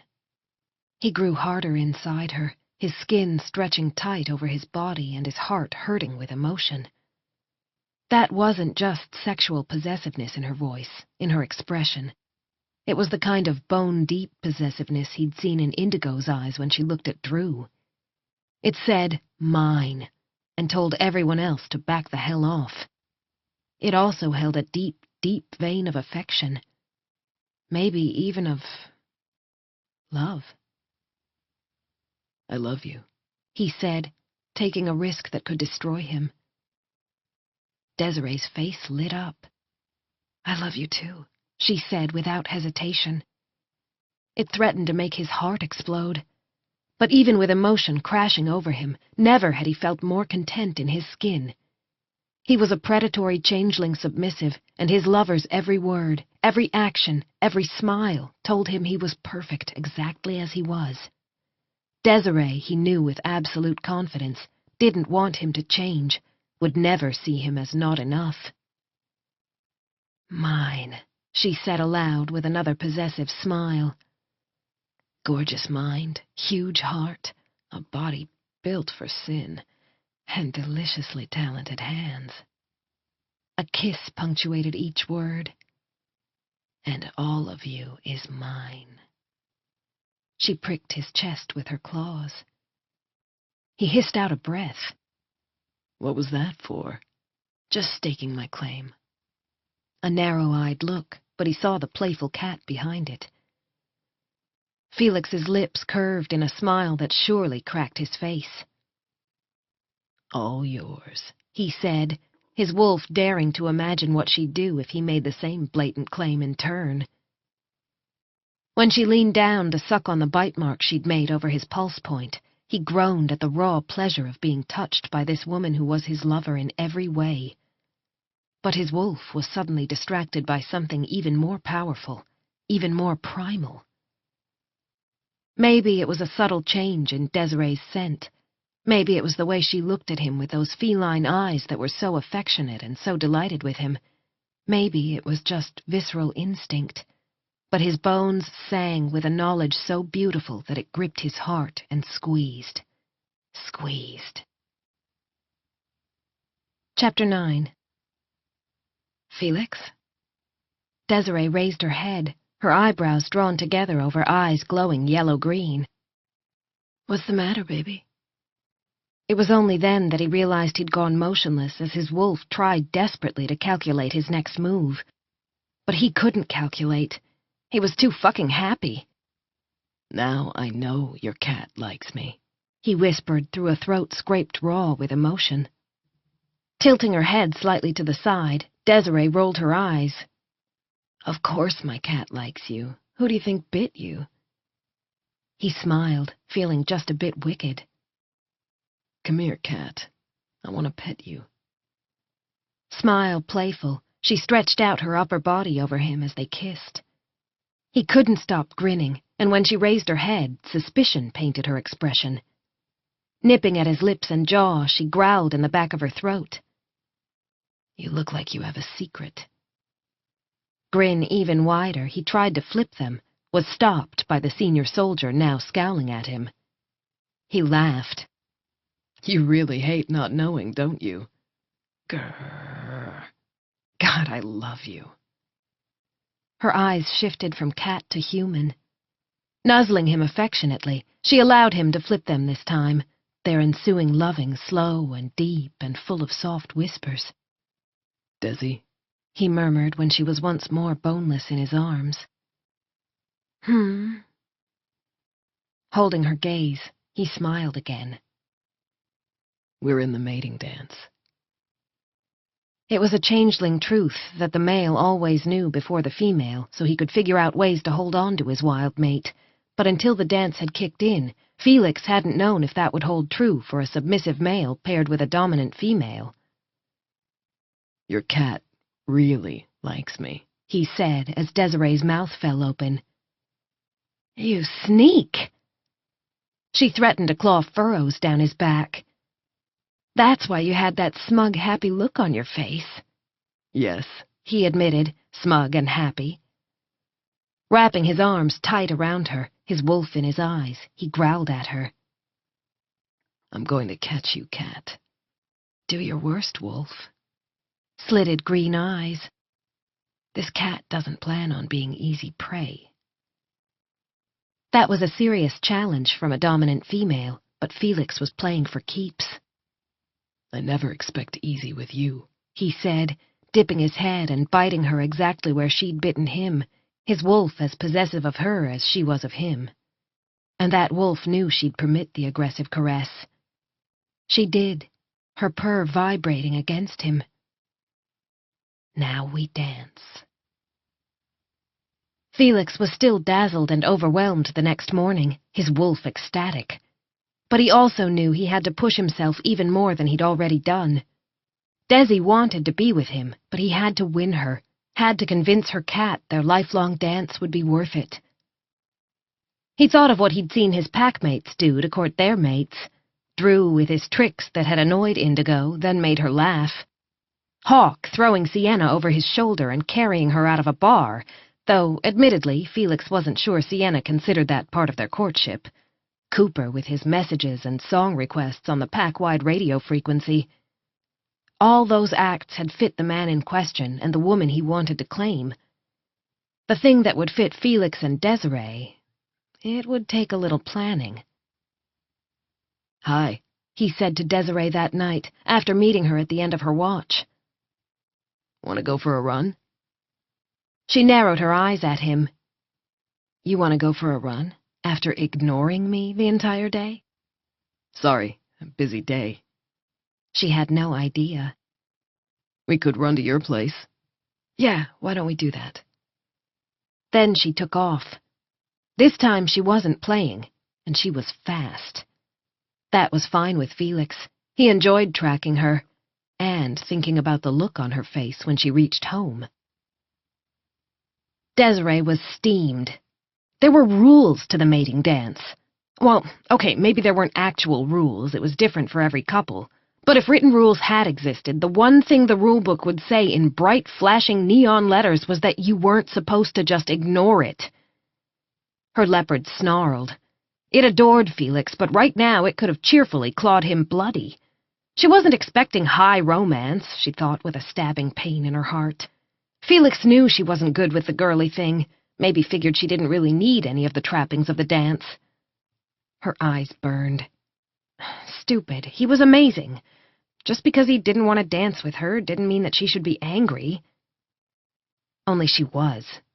Really, really angry. And sad. Mad and sad. And home. Breath coming in hard pants, she looked over her shoulder and realized she'd left Felix behind long ago. Great. Now he'd probably be angry about that. He'd never given any indication that he had a problem with the fact she was stronger and faster, but men could be idiotic about such things. She thought about going back for him, but if he was mad, her return would just rub salt in the wound. And she was still mad at him. How could he just ignore the mating dance? He'd said he wanted her. He'd said they were going to play, that he was going to win her. Didn't he realize that he had to convince the leopard to be his? The human heart's love wasn't enough to bring the bond into being. The cat had to agree, and right now that cat was feeling as feral as the human woman. Confused under the mad, she climbed up to her eyrie, her nostrils flaring at the autumn and earth of Felix's scent. It was on her skin now, in her blood, in her home. But she frowned. There were far too many scents emanating from her home, sweet and wild and unexpected, but she sensed no danger, heard nothing to say anyone else was nearby. Opening her door with care, she stepped inside, and yelped as something fell on her. It was soft and smelled pretty, and it was red and pink and yellow and white and 100 other colors. Laughing, her leopard batting at the petals that were all over her, she waded her way through the thousands, millions of flower petals that filled the eyrie. How had he even done this? Utterly delighted, she fell back into the petals. There were so many that the scented carpet cushioned her fall, the velvety petals touching every inch of exposed skin. She wanted to be naked in them. Heart giddy with wild joy, she shifted. The beautiful pain of the change rippled through her, her body turning into 1,000,000 sparks of light before reforming into the leopard who was her other half. That leopard pounced and played in the petals, and when it caught the scent of its mate, hid itself in the delicate forest. Desiree? The leopard pounced, taking Felix's big, muscled body down into a mass of petals. Laughing, he wrestled with her, his hands in her fur and yellow and peach-colored petals stuck to the mink dark of his hair. My wolf wants out, he said, a heartbeat before he shifted. She watched him shift, didn't interrupt, and once the wolf shook its skin into place, they played again, tussling in the petals. The crushed softness released sweet, sweet scents into the air as the wolf growled and bit playfully at her throat. She growled back, pretending to claw him. He huffed in his throat. They both shifted back at almost the same instant, and Desiree found herself pinning down a gorgeous naked man with eyes of wolf amber. You liked it, he said, his cheeks deeply creased. Desiree nuzzled him in answer. She'd heard she was supposed to play it cool with some of the mating dance stuff, but she didn't want to play it cool. She wanted to lick him up like ice cream. So she flicked out her tongue, tasted him. How did you get all these petals in here? She asked, licking her way up his throat and along his jaw until she reached the firm but sensual curves of his mouth. She nipped his lips, met his gaze. Tell me. Nope. Hands moving over her back to cup her ass, he squeezed. I'm not done either. Feeling all happy and bubbly inside, she growled at him again. I can make you talk. I'm tough. He reached down between her legs, stroked. A purr formed in her chest. Nuzzling Felix again, she sat up to straddle him, this man who gave her romance, who danced with her. Claws out, she raked them lightly down his chest. He groaned, his hands once more on her ass. Come here. No, I'm going to torture you, make you tell me the details of how you did this. Shifting lower down on his thighs, she wrapped her hands around his cock, stroked up, then down. Felix shuddered, muscles rippling. When his claws pricked her skin, her leopard prowled to the surface, her vision altering as her eyes semi-shifted. So you think you can convince me to mate with you? She caressed him with her hands again. His breath caught, his hips pumping up into her grip. Yeah, he said, before doing something sneaky and unexpected that managed to flip her. She fell into the petals, not having anticipated the maneuver from her submissive lover. Brushing the petals from her face, she said, Where did you learn that? Coming down over her, his body braced on one arm, he kissed her, and the kiss was long and soft and delicious. I asked Drew to teach me a few things, he said afterward, his hand firmly on her breast. I figured I needed to get myself some tricks to deal with my mate. She ran her claws down his back, hard enough to bite. I'm not your mate yet. Just a matter of time. that gorgeous smile back in full force, he bent down to scrape his teeth over her jaw. Growling, she tussled with him, tumbling him to his back. He managed to get her under him again, their bodies rubbing against each other. The scent of arousal grew hotter, deeper, until the tussling was slower, her claws kneading his shoulders as she welcomed him into her body. His cock was thick and hard. The stretching sensation made her moan and wrap herself around him. She held him close as they moved together, his breath mingling with hers and his skin sliding hot and a little damp over hers. She loved how he smelled, how he felt, everything about him. Her leopard was in full agreement, but she was a cat, wanted to play some more, wanted to see what else he had up his sleeve. Felix received more than a bit of gentle ribbing after people glimpsed his smile the next day, and especially when he stripped to go for a run and word got out about the claw marks on his back. Whistles sounded from his packmates, but he could handle it. As long as Desiree wanted to be his, he could handle everything, including a mating dance with a cat. He thought of her smile the previous night, of the way she'd pounced so playfully on him and knew he'd got it right. He'd surprised and delighted her. But the game wasn't over yet, wouldn't be over until he'd won her. So he found out her watch route and left her cake pops, sparkly bracelets made of faceted crystal, tiny chocolate sculptures, and other silly fun things in secret places, then messaged her clues. Her Dark River packmates accidentally found a few of the treats and, after figuring out what was going on, started turning up along her watch route to see what she'd discover next. Word spread to the wolves, and suddenly Felix had to avoid not one but 2 groups of nosy packmates when he went to hide the treats. Then there was his mom, who beamed at him whenever she saw him, then tried to get him to confess his plans, and his dad, who slapped him on the back and said, "That's my boy, showing these cats how to court a woman." His sister, meanwhile, teamed up with Drew and Sienna to distract packmates so Felix could slip away quietly to hide his surprises for Desiree. As for Desiree's parents, Harry had taken his measure during a work shift, while Meenakshi had invited him down for a little chat that turned out to be more of an interrogation. Felix had liked Harry since their first meeting, and during the interrogation he fell a little in love with fierce, protective Meenakshi. Apparently he passed muster because they'd smiled and wished him luck, then told him he'd need it with their independent and strong soldier daughter. His courtship of Desiree had become far more public than he'd intended, but Felix found himself dealing with it without worry. Because he had Desiree, and he was going to keep his cat. Desiree bit into a cake pop with a goofy grin on her face. Felix had hidden this one high up in a tree. The climb had to have taken him forever, which made it matter all the more. Sitting on the tree limb, legs swinging, she suddenly caught his scent when the breeze shifted. She froze and, finishing the cake, walked very carefully through the canopy until she was almost right on top of him. He was hiding something else, this time in the roots of a tree. She saw the hint of a sparkle before his body blocked it. Her leopard grinned at having caught him. Muscles bunched, she pounced.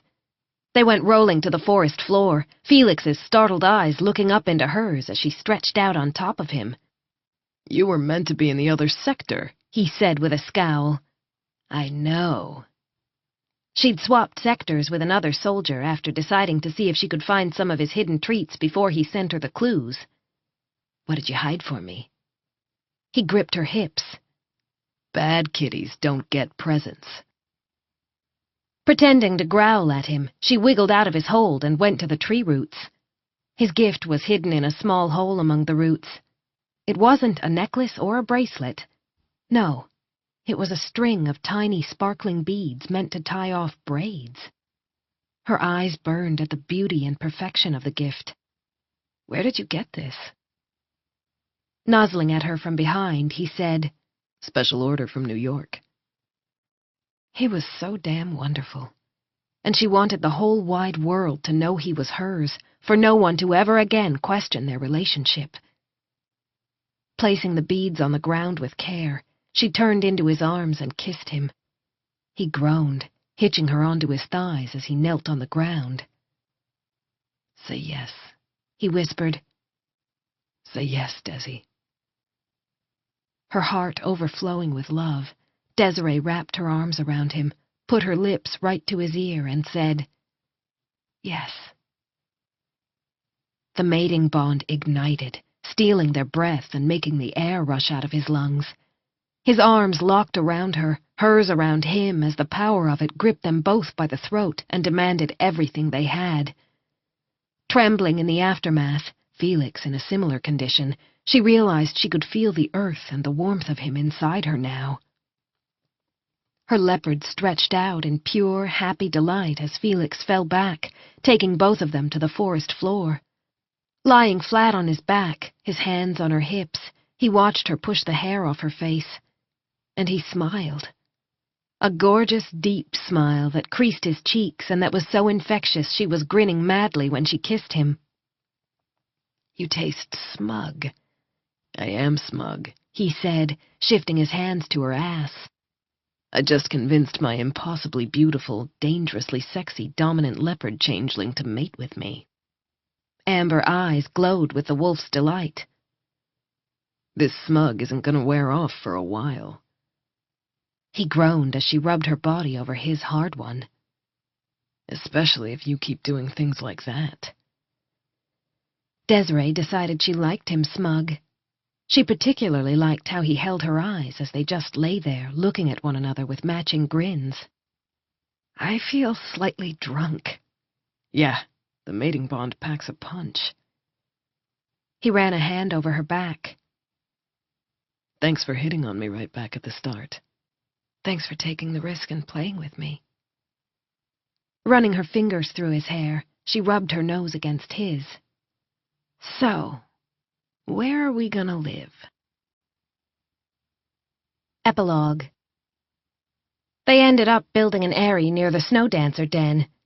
As a wolf and for his work, Felix needed to be physically closer to his pack, and Desiree was plenty fast enough to run down to Dark River Land whenever she wanted. Settling in the den was out, however. She loved the sense of family and stability that was pack, but she'd go nuts living that close to so many packmates. The eyrie was a happy medium, ensuring her leopard had its own small territory while giving Felix quick access to the den. Desiree didn't stick to the eyrie, of course, coming in and out of the den as needed, and Felix came down with her to see her parents and packmates regularly. The distance could have been problematic with her own responsibilities as a Dark River senior soldier, but Riley and Mercy had figured things out, so she now worked with both the Snow Dancer and Dark River teams. Her alpha had cupped her face at the news of her mating, and panther green eyes holding her own said, You may have mated with a wolf, but you're Dark River. No way in hell am I allowing Hawk to steal you. A snarl. You're on the road to becoming a sentinel, and I expect the same things from you that I expect from my other sentinels. Yes, sir, Desiree said, Lucas's approval the icing on her joy. It'll mean a lot of hard work and long hours for you, Lucas warned. Your mate gonna be able to handle it? Absolutely. Desiree had not a doubt in her mind about that, not after Felix had offered to leave his beloved greenhouses and find a position at a lower elevation should she need to remain in Dark River territory. It had taken her over a month to convince him that she'd be more than fine with an eyrie near the Snow Dancer den. Leopards were far more independent than wolves in terms of their living arrangements, and it wasn't as if she didn't see packmates on a regular basis, especially given the increased cooperation between Dark River and Snow Dancer. Plus, her sister was grown and currently roaming the world, while Felix's sister was a teenager who looked to him often for advice. When Desiree did need to be in Dark River territory for a longer period, she and Felix bunked in her old eyrie, Felix adjusting his own schedule so he could come down with her. He'd already started talking to her father about setting up a greenhouse on Dark River Land, and he was never not busy when in leopard territory. Once she'd returned from a sentinel and senior soldier meeting to find 3 small leopard cubs asleep on the sofa beside him as he drew up plans for the proposed greenhouse. Emergency babysitting, he'd said with a smile. People trusted him, not just because he was Desiree's mate, but because he was Felix, strong and honorable, and with a quiet courage that meant he'd fight to the death to protect the innocents in his care. We're making it work, she said to him 6 months later as they sat on the balcony of their snow dancer eyrie, spring a crisp green scent in the air around them. We're really making it work. Of course we are. Picking up her hand, he kissed her knuckles. We belong to each other. Whatever it takes to stay together, that's what we'll do. Yes, Desiree thought as the setting sun's rays hit them both. It gilded his hair, stroked his skin with gold. I really love that our folks get along. The four were having dinner together that night, having clicked at their very first meeting. Desiree loved Felix's mom and dad, could see where he'd gotten his heart and warmth. When's Maddie back from her camping trip? That trip, run by Riley, was meant to teach the pack's young dominants advanced survival skills. 2 days. Felix's smile was affectionate. She wanted me to ask if she could go on patrol with you sometimes after she comes back, to get some experience. Sure, but why didn't she just ask me? You know she idolizes you. Another kiss on her knuckles. I'm her hero for mating with you. Her lips quirked. You're her hero anyway. The way Felix treated his sibling and all the other young cubs and pups who were drawn to him, it was simply another indication of the huge heart that beat in his chest. And the way he treated her. Her eyes stung, her throat closing up. He gave her flowers every day. Hey. His arm coming around her, tucking her into the protective warmth of him. What's wrong? Nothing, she said, her voice husky as she looked up into the eyes that never hesitated to meet hers now, the trust between them an unbreakable thread. I'm really happy, Felix. Sometimes she just had to say it aloud, release all the happiness building inside her lest it explode. Her mate's startled half-laugh, half-smile was her reward. Me too, he whispered. I'm so glad we didn't give up. Want to go exploring together? She asked some time later, after the sun had set and the stars had started to sparkle. Indigo told me about a hidden waterfall about a mile from here. I'd go anywhere with you, Desi. Her heart, it was all achy and full of puppies and rainbows and all kinds of other things that weren't the least tough shit, and Desiree didn't care. Not here. Not with Felix. Nipping affectionately at his throat, she said, "Come on, mate. My cat wants to race your wolf." Only after we're on the ground. A scowl. If I try to jump off the eyrie like a certain cat, I'll break both legs. Desiree laughed, and her sneaky wolf mate pounced on her. Flirtation of fate. Promises. Kenji saw Garnet take off into the trees. The party to celebrate their alpha's mating was going full blast, and he could tell from the way Garnet had danced and laughed that she was more than enjoying herself, but he'd predicted she'd sneak out to the lake sooner or later. Garnet was as much a pack animal as the rest of the snow dancer wolves around her, but she loved the lake deep in Central Den territory, always visited when she was up in the Sierra Nevada mountains. He followed her, even though he knew he shouldn't. He'd made himself a promise a long time ago when it came to Garnet, and a whole lot of that promise depended on keeping his distance. But tonight the stars were out, and he'd had a couple of beers, and he'd been watching her dance with everyone but him, except for that one time when he'd broken in for half a song. His defenses were at an all-time low. He just wanted to spend a few minutes alone with her. Yeah, and what if she isn't looking for alone time by the lake? What if she's heading off to exchange skin privileges with another packmate? Kenji's gut lurched, his claws pricking the insides of his skin. If he saw Garnet with another man, he'd force himself to walk away as he'd been doing since the day of her 21st birthday, 7 years earlier. No matter if he wanted to tear that other man to shreds. He'd had a long time to learn to control his primal instincts where Garnet was concerned. He refused to think about the fact that it was getting harder rather than easier to rein in his possessiveness, as if as he matured, so did his need for her. He'd probably go to his grave loving Garnet Sheridan. Tonight, however, he didn't have to call on his dwindling reserves of strength. It soon became clear that Garnet wasn't meeting a lover. A smile on her face and her eyes looking up at the stars, she was walking barefoot and unhurried through the forest in a direction that would eventually spit her out at the lake. He stayed upwind, content to see her so simply happy. Not at all stalker-like and creepy, Tanaka. Shut the fuck up. It's only one moment. The rest of the time, she ran the Los Angeles den, which wasn't in L.A. proper at all, but in the Santa Ana Mountains, and he ran the den at the southern end of the San Gabriel Mountains, his remit including the San Fernando Valley. Garnet's geographic region was smaller, but it had more people packed in, with the attendant higher incidence of trouble, so they had around the same level of responsibility. Busy as they were in their own regions, their paths only crossed via comm conferences or the occasional PAC event. They worked together to keep PAC lands safe, and they flirted in a way that was all sarcasm and razor-sharp wit, but that was where it stopped. He wouldn't cross that line. Even if he slipped up and betrayed his need for her, it wouldn't be a total disaster. After all these years, he was pretty sure Garnet didn't take anything personal he said seriously. As he watched, she took a deep breath of the cool mountain air and did a little swirl.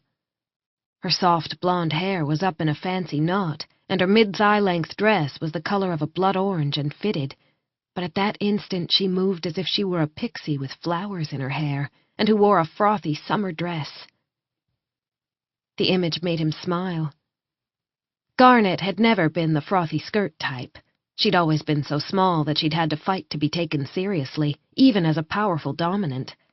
Now only the stupid didn't realize that she was as lethal as any of her fellow lieutenants. However, there were no hard edges on Garnet. Not only was she petite, one of the smallest adults in the pack, her face was delicate, her hair fine, the tiny tendrils around her face kissing skin of sun gold.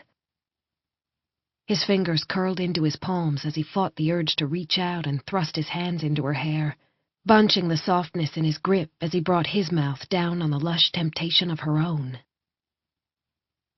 Garnet was enjoying the brilliantly clear mountain night and trying not to think about a certain man and how damn good he'd felt against her during their dance, when she caught the scent of oak and fire and something intensely masculine, a scent that had surrounded her a half hour before, when Kenji broke into her dance with another snow dancer lieutenant.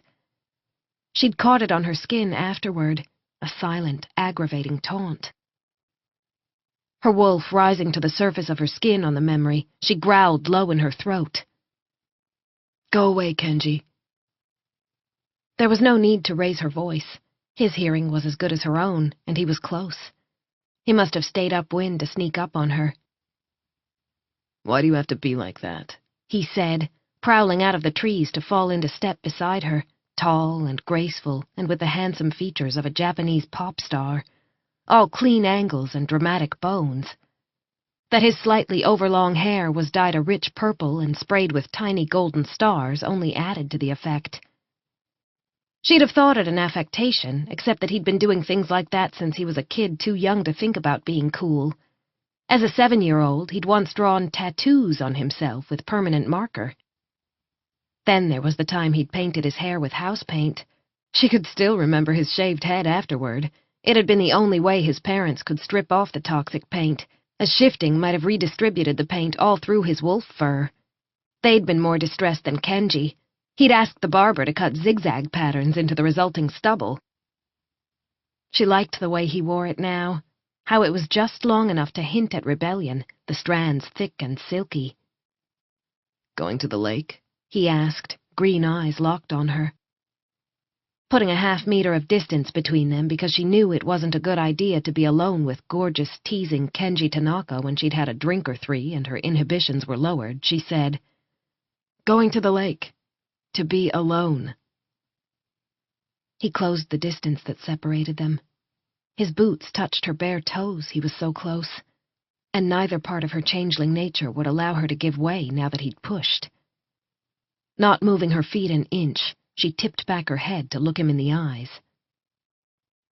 He frowned, stepped back. Sorry. I keep forgetting you're shorter than me. She couldn't figure out if that was a compliment or an insult. I'm leaving now. Don't follow me. You sure can hold on to a mad, Garnet, he said when she would have turned away. Like an elephant holds on to its memories. His voice was playful, light, as they'd been with each other for so long now. Go away, she said again, a staggering sense of loss echoing inside her. No, she ordered herself. You do not go there. Kenji's and her time had come and gone. No second chances, not when Kenji had shown her exactly how badly he could hurt her if she opened her heart to him. And not when the man he'd become was nothing like the smart, laughing boy with whom she'd once fallen in love. Kenji was a great lieutenant, a packmate she could rely on in a crunch and one who made her roll her eyes with his outrageous flirting, but he didn't know the meaning of commitment when it came to women. Shoo, she said when he stuck stubbornly close. I want to be alone. One of those times, huh? Sliding his hands into the pockets of his jeans, his black shirt sitting easily on wide shoulders, he continued to walk beside her. You never minded me going with you before. I was 12, and thought he hung the moon. Reaching out, he tugged on a tendril of her hair. We used to be friends. She stopped, faced him. It was a long time ago. More precisely, 7 years and 2 months ago, otherwise known as the night of her 21st birthday. But she wasn't about to bring up that night, a night that had devastated her tender and hopeful heart. What she had to remember was that it had also saved her. It would have been far worse had she ended up with Kenji only for him to walk away a short time later when another woman caught his eye. Because unlike him, she'd been weaving dreams of a permanent relationship, perhaps even a mating, if they were lucky. How's Brittany? She said, instead of dwelling on the lost dreams of the girl she'd been. Brittany? Dull confusion in the green eyes that were a throwback to his paternal great-grandmother. Then a light sparked. Brittany Matthews? Claws pricking at her palms, she smiled sweetly. You know any other Brittnys you banged like a drum? A hot red burn on the high planes of his cheekbones. That was a lifetime ago. I was 18. You're mad about that? He shook his head, eyebrows drawing together. I thought you... Garnet cut him off before he could mention the night they'd never spoken about, never would speak about. There wasn't anything to say. Kenji had led her on, stolen her heart, then kicked her to the curb, the end. But they did have other things to discuss, because now that she'd brought up Brittany, she was mad. Maybe it was the alcohol talking, but she had things to say to Kenji Casanova Tanaka about his taste in women. You knew how awful she was to me, how she made my life a living hell, and you not only took her to prom, you dated her for a year. A befuddled expression on his face. I know you two didn't like each other, but I thought it was, girl stuff. Girl stuff? Was he really that clueless? She tried to make my nickname Runt. The only reason it hadn't caught on was that pretty much all her friends and packmates already called her Gem, and she had enough dominance even at 16 to scare most people into shutting the hell up before they used anything else. Kenji had always called her Garnet. He'd just liked it. And she'd liked hearing her given name on his lips. I thought she was just messing with you when she said that. He scowled. You never minded when I called you short stuff. That was because he'd been her friend, who she knew didn't mean anything by it. The same way she'd affectionately called him Beanpole when he first got his height. By 18, the muscle had caught up with the height, and he'd been gorgeous. Jesus, Kenji, Brittany was a first-class bitch. Garnet wasn't about to pull her punches. She got her kicks from picking on younger girls. It's not like you couldn't handle her. She'd still been a teenage girl with the attendant fragile ego, and she'd been carrying around a truck-sized crush on her older brother's best friend, the same friend who was standing in front of her right now. Whatever. I lost all respect for you the day you hooked up with her. His mouth fell open. "I was a teenage boy," he reiterated. "She had boobs out to here and legs up to there, and she thought I was the best thing since sliced bread." Garnet had apple-sized breasts, if she was being generous, and given her height, her legs were never going to be a supermodel's. Baring her teeth and folding her arms across her chest, she smirked. "All respect lost." She leaned toward him. Poof. "Yeah?" Suddenly belligerent, he got in her face. "What about you, dating no-brains Bacon?" Seeing red, she pushed at his chest. "His name was Barton, and he was a nice guy, who also had a lot of space inside his skull. Must have been all the knocks he took on the football field." Garnet refused to admit that Sweet Barton had, in fact, been a little intellectually challenged. "At least he knew how to handle a real woman." Kenji's growl made her own chest rumble in challenge.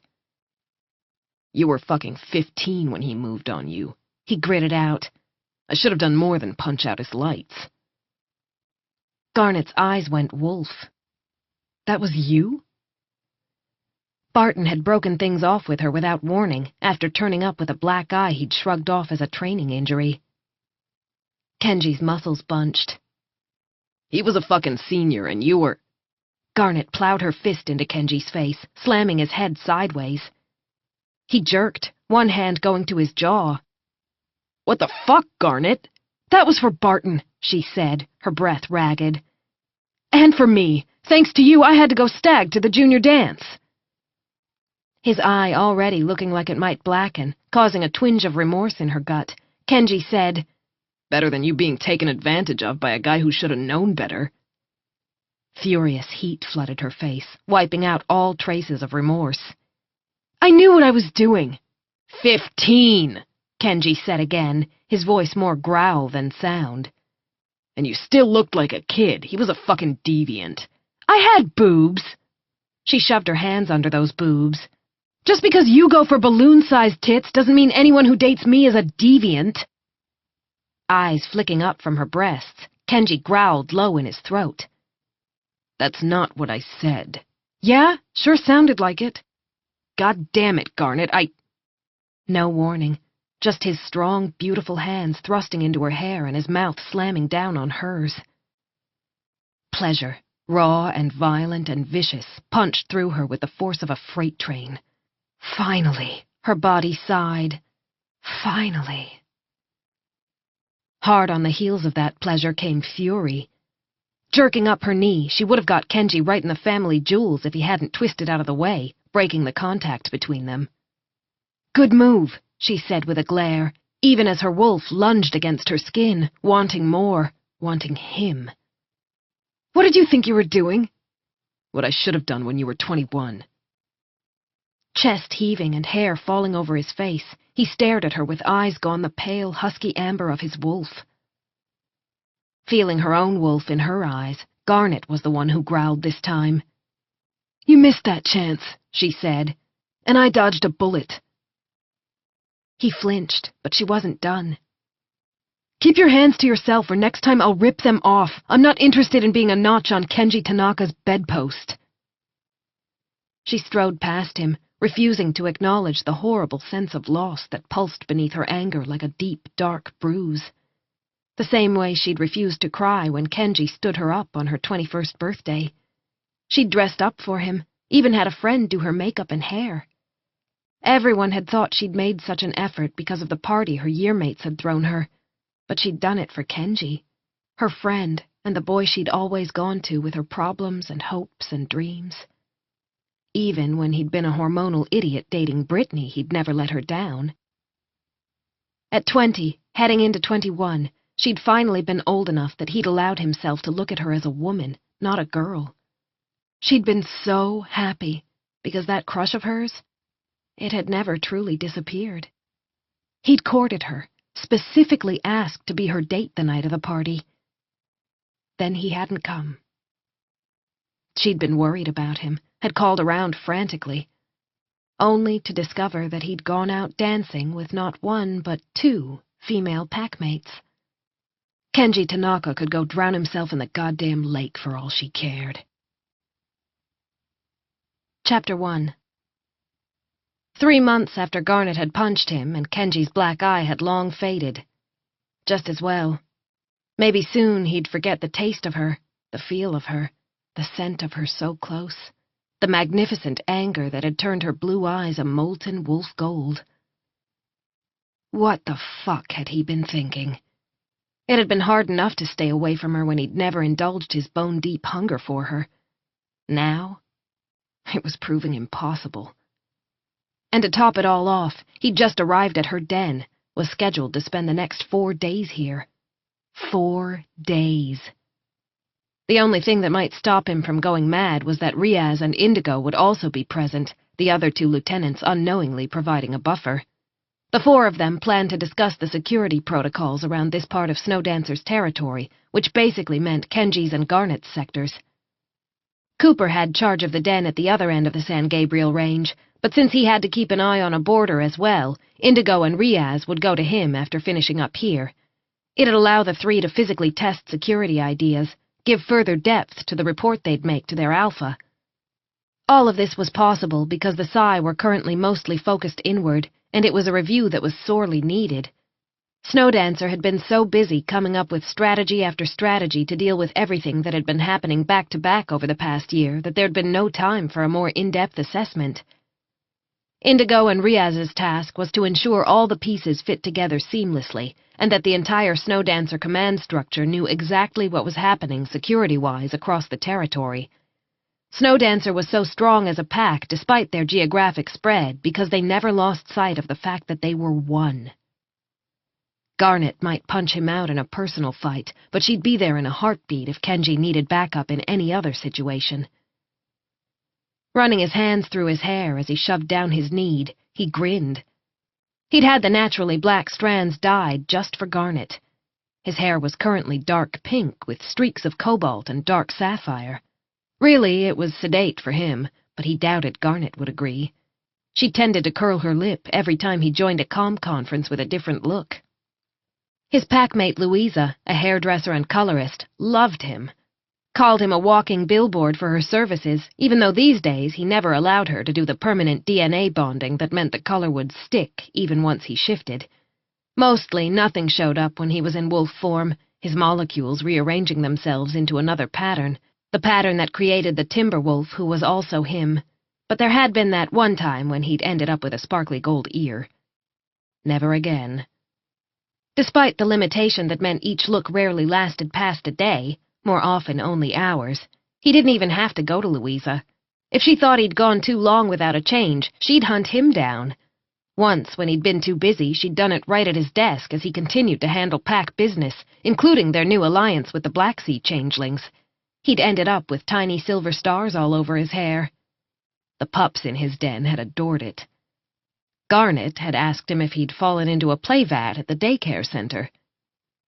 He grinned again. Maybe he'd have Louisa redo that look. Or maybe not. Grin fading, he looked at his hair again. Needling Garnet had always been a way to stay connected to her while keeping physically away. But if he was serious about letting her go, he had to stop the needling, stop the flirting, cut that final fragile tie between them. He'd already given up her friendship, given up her laughter and the way she'd once looked at him. Only this remained. Not yet, whispered the desperation inside his soul. She hasn't chosen a mate, isn't with anyone. We don't have to give up every part of her. Blowing out a breath at the words that only reiterated his craving to call Garnet his own, he walked out of the guest room to which he'd been shown. He'd arrived at Garnet's den 15 minutes earlier, had taken the time to stow his gear and try to get his head on straight, but it was time to touch base with her, begin work. The first person he ran into was a hugely gravid Ruby. Garnet's older sister ran, or tried to run, toward him. "Kenny!" Her legs were covered by colorful leggings, her top half by a stretchy black top. Wrapping her gently in his arms, he pretended to bite her ear. "Stop that or I'll start calling you Crumpet." an infamous nickname arising from an incident when Ruby had been a juvenile. She elbowed him, all frown and big blue eyes under a short and tumbled cap of shiny blonde hair. "Shut up about that. I'm a highly respected maternal now." "And I'm a lieutenant." He bent down to kiss her on the cheek. "A gorgeous one at that." Petting his jaw with a slender hand, her nails painted hot red, she smiled in open affection. "Thanks for the foot spa voucher. How did you know my ankles are currently cankles?" "I bet your ankles are as sexy as always." Except for the belly and a slight rosy fullness to her cheeks, Ruby looked exactly the same as always, petite and ready to take on the world. Just like her younger sister. "You're too smooth for your own good, Kenji Tanaka, but as one of your year group, I'm immune. Remember those mud fights? Man, you had a wicked left arm." Laughter in blue eyes that were so like Garnet's. "Now spill. Did Steele say something?" she asked, referring to her twin and Kenji's best friend. "He wouldn't dare lest the wrath of Ruby fall on him." Said bundle of wrath tried to cuff Kenji around the ear. "I got the idea from Louisa," he admitted with a grin. "Wanted to send you a gift, and she said she would have killed for a foot spa when she was pregnant." The hairdresser had been spraying gold sparkles on his hair at the time, while he signed off on den expenditures. He'd wanted to be ready for an upcoming comm meeting with Garnet. "Well, you hit a home run." Ruby crooked a finger, and when he bent closer, kissed him on the cheek. "Talking of pups, I always thought you and Garnet would, you know." Knives stabbed straight into his gut couldn't have hurt more than that simple, playful statement. "Yeah?" He gave her a teasing smile and said the expected thing, the one that wouldn't expose the raw wound that was his heart. "She'll fall to my charms one of these days, never fear." Fresh lines formed between Ruby's eyes. She glanced around before waving him closer. "You don't know about Revel, do you?" "Revel?" Kenji's skin began to chill. "Of course I know Rev. He was promoted a few months back, shifted dens to take up a higher-level position." The other male was a slender but dangerously fast-in-combat packmate Kenji had always liked. "Uh-huh. He's become Garnet's right-hand man since his transfer here." "Are you telling me Rev and Garnet are an item?" They hadn't been at the mating ceremony. Kenji would have known. Ruby lifted her left hand in the horizontal position, waved it from side to side. 2 dates and a third on the way." Dropping her hand to her belly, she rubbed. "I like you, and I like Revel, so I'm not going to play favorites. But Kenji, if you're planning to make a move, it better be now. Garnet's taking him more seriously than any other guy she's ever dated." "Come on, Ruby. You know you like me best," Kenji said, playing along even though he felt as if he'd been drop-kicked. Ruby and Garnet were close. If Ruby thought this relationship had the potential to be serious, then she had to have picked up that impression directly from Garnet. In front of him, Garnet's older sister rolled her eyes, but her lips tilted up at the corners, a tiny dimple appearing on one edge. Garnet had the same hidden dimple. Kenji had imagined kissing it countless times, imagined her laughing and nuzzling at him after the caress. "I like you, but you've been a bit of a horn dog." Ruby's words poured ice-cold water on his fantasies. "So I had a man-slut period." He flashed a smile that worked at keeping people from looking too deep, from actually thinking back on that period and realizing that, hey, maybe Kenji Tanaka's reputation was far more scandalous than the reality. His rep was another line of defense, another way to push Garnet away. "Not the first wolf to lose it the first few years after the hormones hit," he added, and that much was true. Newly mature wolves had been known to indulge in skin privileges like it was going out of business. Just the past week, Kenji had walked into the weight room in his den to discover torn clothes scattered over the machines. The scents in the air had made it clear it hadn't been because of a fight, and since the training rooms were all considered communal spaces, it had been a clear violation of den policy. He'd pinned a still almost in one-piece shirt on the door to the room, written, "Lost and found, see Kenji." The red-faced miscreants had skulked in an hour later, after word ran through the den. Well aware how hard it could be to control a body driven by the most primal urges, and knowing that the ribbing they were no doubt already taking from their den mates was punishment enough, Kenji had simply reminded them to stay in private spaces and to clean up after themselves. "Kenji," Ruby said now, "you went way beyond losing it." She poked him gently in the chest. "It's like you were determined to bang every bangable woman within banging distance." Stop saying bang. Kenji put a careful hand on her belly after making eye contact and getting the okay. Your pup's gonna get the wrong idea about his future Uncle Kenji. It hurt to play this way while knowing there was no chance in hell he'd ever have Garnet for his own. It just fucking hurt. And he was the one who'd made certain of that through his own conscious actions. The only reason he could bear it was because seeing the ache of quiet loss in Garnet's eyes would be even worse. Years ago, before he'd done his best to cut the bond that tied him to Garnet, his wolf had urged him to tell her the truth, let her decide if she wanted to be with him. But he couldn't, because he knew her heart. She was far too generous for her own good. She'd have decided for him, regardless of what it would mean for her. Kenji couldn't have lived with that decision then, and he couldn't live with it now. He never wanted to steal her dreams. And the one dream being with him would destroy she'd had since childhood. He could give her everything, except the one thing she'd never wavered on wanting over the years. In front of him, Ruby stretched, placing one hand on her lower back.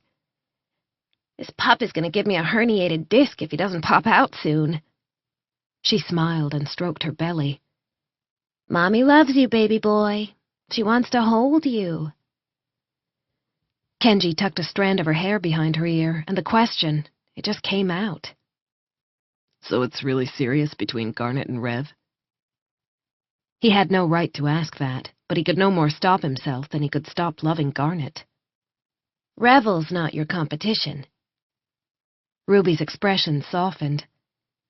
"That's what I'm trying to tell you. Garnet might think you're cute, but she also thinks you're a player." She drew out the last word. "My smart, sexy sister has no need to date players. She's looking for a long-term thing, not a quick you-know-what." Yeah, he knew. He'd always known. Had intended to be her long-term guy since the day he'd first realized his best friend's younger sister was no longer the pig-tailed kid he'd chased in countless games of tag. "Garnet's special, Ruby," he said, unable to bear that she might believe he didn't know that truth. "Yeah, well, you might have missed the boat, Kenny." Patting him on the cheek again, Ruby started to walk past. My bladder is the size of a peanut." Turning, Kenji watched her to make sure her balance was okay. She was tiny and the belly was huge. Garnet would be the same way when she became pregnant. Kenji rubbed a fist over his heart. "Shut it down," he ordered himself. "You let her be happy. If you love her, you goddamn let her be happy." With that quiet, raw order to himself, he turned on his heel and jogged the rest of the way to the meeting, figuring he must be the last to arrive. He'd had to leave later than expected because of a situation in his den, and then the heavy rain had slowed him down even further. However, when he entered the small break room he'd been told was the location of the meeting, he found only Garnet within. Dressed in faded blue jeans that hugged her legs before disappearing into knee-high boots of dark brown, topped with a simple white sweater with a wide but high neck, her hair up in a rough knot at the back of her head and held in place by a hair stick, she looked young and beautiful. But the power in her, it hummed against his skin, made his wolf's fur stir. This woman, the wolf knew, was its match in every way. "Riaz and Indigo?" he asked, bracing his hands on either side of the doorway to keep from lunging at her. "Delayed by a major accident that's caused gridlock." Garnet poured herself a coffee from the carafe set on a warmer on the counter, then scowled and poured him one too. It did something to him when she automatically added one sugar to his. "A car's automatic nav system shorted out. Owner didn't react in time," she said as she stirred the sugar in. "He went into the back of a truck. No fatalities, thankfully, but the truck was carrying hazardous material that the authorities are scrambling to contain." Damn, the rain can't be helping, he said, and having somehow wrenched his body under control, walked inside to take his coffee from her. We have anyone in the cleanup team? Given Snowdancer's power in the California region, they also took a lot of responsibility for it, including helping with incidents that could affect the ecosystem. Garnet nodded. One of our people is leading the containment effort, with backup from a mixed team, all trained to Snowdancer specifications. She took a sip of coffee. Weather forecast is also saying the rain might turn into a storm. If that happens, Indigo and Riaz will have to stay put until it's safe to drive up here. Yeah, the winds were picking up the final half hour of my drive up. Kenji drew in the scent of the coffee in a vain attempt to drown out the far more delicious scent that was Garnet. I was in one of our gruntiest all-wheel drives, and with the mud and wind, it was having trouble gripping the road. The sheer amount of precipitation hitting the mountains meant the land was struggling to handle it. It didn't matter how far civilization advanced, Mother Nature still packed a punch, and that was exactly how changelings liked it. Wolf or leopard, deer or swan, it was about living in harmony with the world, rather than beating it into submission. So once you left the cities, the roads up to their dens were less roads and more tracks. It meant occasional delays such as this, but it also meant they left no permanent scars through their surroundings. Should a pack disappear, nature would reclaim those tracks within mere months. I told them we can always reschedule if the weather goes on this way, Garnet added. Sure. Sitting his ass down on one of the two battered sofas, he grabbed a sandwich off the tray of lunch goodies on the coffee table in between. You want to start without them? He said after taking and swallowing a bite. Yes. Her eyes flicked to his hair. I didn't know we were meant to be in fancy dress. His wolf bared its teeth at the deadpan sarcasm, delighted by what it stubbornly took as play. Simple day wear, he said with a nonchalant shrug. I thought about pairing it with something black and blue, ran out of time. She scowled again at his reference to her punch, but he caught the shadow of that hidden dimple. So, he said, warmth rushing through him. The route's into the city. They'd been talking things over for only about 20 minutes when Revel ran in, tall and with warm-toned skin of golden brown against a black tee he wore with black jeans and boots. The expression on the senior soldier's face had them both jerking to their feet. Though Kenji and Garnet occupied an equal position in the pack hierarchy, Garnet was the one who spoke. This was her den, and Kenji's wolf understood the rules of behavior on an instinctive level. Here, he was her backup. What is it? Russ Carmichael is dead, Revel said shortly, his skin flushed and his breathing fast enough that it was clear he'd run here full tilt. His next words made the reason for his urgency clear. And it looks like Shane did it. Chapter 2. Has anyone touched the body? Garnet asked as she and Kenji followed Revel to the scene. Eloise found them in Russ's quarters, and she stayed in the doorway while she called me, but I had to go in to check for signs of life. Shane's alive and needed medical help, so I sent for Lorenzo. He glanced at her, dark eyes holding a question. You weren't picking up your phone. Garnet reached into her back pocket, came up empty. Damn, I must have left it in my quarters. Dropping her hand, she said, Doesn't matter, I'll grab it later. For now, can you get me a forensic kit from stores? They had a couple of trained forensic techs in the den, but since the two were rarely needed for pack matters, both worked at external jobs and were currently away at an out-of-state conference. That wasn't, however, a major handicap. All Snowdancer lieutenants and their most senior packmates underwent a rigorous training course to ensure they could handle such situations. Revel was still completing his training after his promotion, but Garnet had recently done a refresher course alongside Kenji and the other lieutenants. You have the updated codes? She said to Revel before he broke off to grab the kit. Yup. His gaze shifted to over her head. Hey, Kenji, he said, no hint of annoyance or tension in his tone at the sight of a lieutenant notorious for flirting with Garnet. That Kenji outranked Revel had nothing to do with it.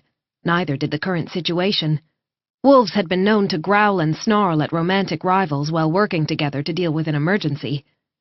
No, it was Revel. Garnet had always liked that about the senior soldier. that he was so confident, so centered, and so reliable. Part of her winced at that description even as it rolled through her mind. It hardly sounded exciting, and Revel was exciting. He was beautiful for one, all quiet, intense eyes and fluid muscle. He was also dominant and dangerous with it. All the women, and yes, a few appreciative men too, watched when Revel moved. She had to remember that, not get caught up in the wild sexiness and wit and wickedness that was Kenji Tanaka, only to come out alone and hurt on the other side. She'd been there, done that, had the bruised knuckles to prove it. Good to see you, Rev, Kenji replied, his own tone friendly, with no apparent undertone. Despite the circumstances. We'll catch up later. The two men bumped fists, and then Revel was gone. 2 minutes later, she and Kenji arrived in front of a room sternly guarded by a tall young packmate with a blunt fringe of mahogany hair against skin of dark cinnamon brown. Lorenzo got here 60 seconds ago, Eloise said before Garnet could speak, and though the junior soldier's voice was calm, her mouth was pinched, her eyes a stark wolf yellow. He's in there working on Shane. The gleaming strands of her shoulder-length braid became apparent when she angled her head toward the door, her profile strong. Garnet didn't immediately step inside the doorway. Instead, she turned a flinty gaze on the packmates buzzing about at the end of the corridor, and suddenly everyone had someplace else to be. Only when the corridor was clear did she move forward. Lorenzo, she said, looking into the room without entering. What's the damage?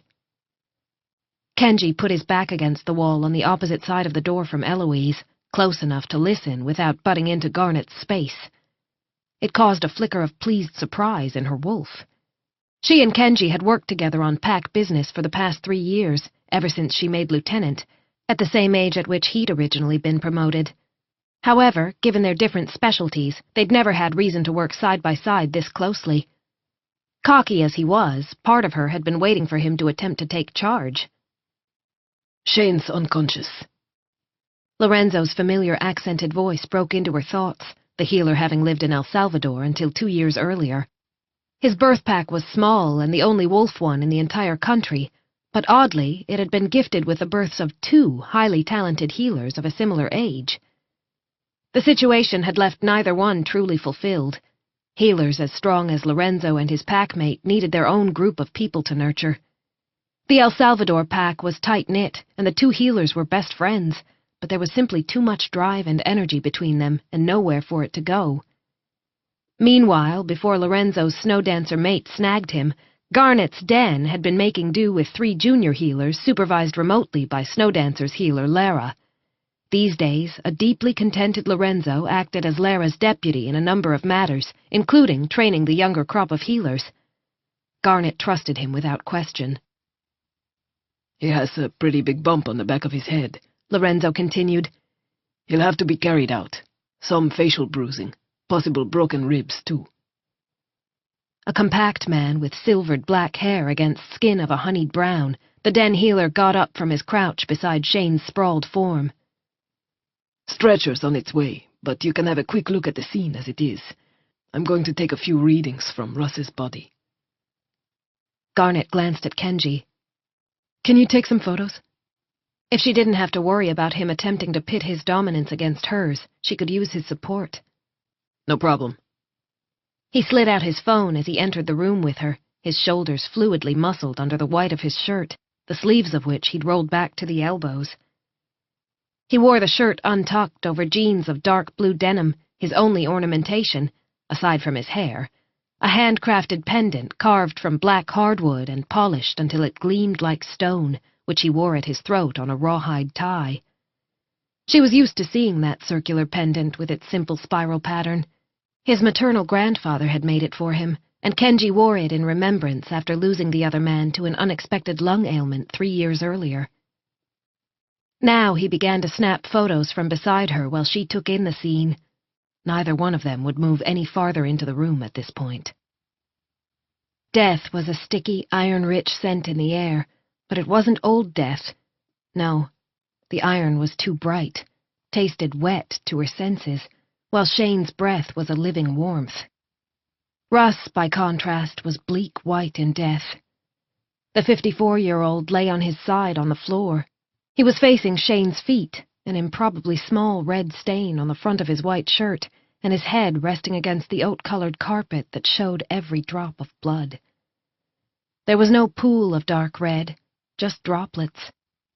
Russ's skin appeared plastic with lack of life, even from a distance, his head covered by sandy brown hair cut with military precision. A delicate handkerchief lay half-crumpled and streaked with blood on the carpet beside his curled-up left hand, as if it had fallen from his fist. The dried blood Garnet could just glimpse on his palm seemed to support that theory. Shane, meanwhile, lay on his front on the carpet, not far from a display cabinet. He was facing the door, his hands flung out as if he'd tried to break a fall, and his head turned to the side. Dark blonde hair stuck to his tanned skin, and though he too was motionless, his skin held an undertone of pink. Unlike Russ's starched shirt of crisp white and formal black pants, Shane was dressed in clean jeans and a simple button-down shirt in pale blue, the sleeves long. "That look like blood to you?" She pointed to a spot on the back of Shane's right forearm, the brownish red distinct against the blue of the shirt. "Possible." Kenji began to record the scene with snapshots and video both. "Can't see any on his hands from this angle." Neither could Garnet, but what struck her as an assassin's blade, the blade long and thin, lay below Shane's right hand. While the blade was bloody, the carved hilt was clean, so even if he had zero blood on his hands, the lack might not be significant. It would depend on the wound or wounds the blade had inflicted. To her untrained eye, it seemed as if Russ had only a single slice in his shirt. "This couldn't have happened long ago." Kenji slid away his phone just as Revel arrived with the forensics kit. "Thanks." Garnet frowned. "Athena," she said, referring to Russ's ex and Shane's current lover.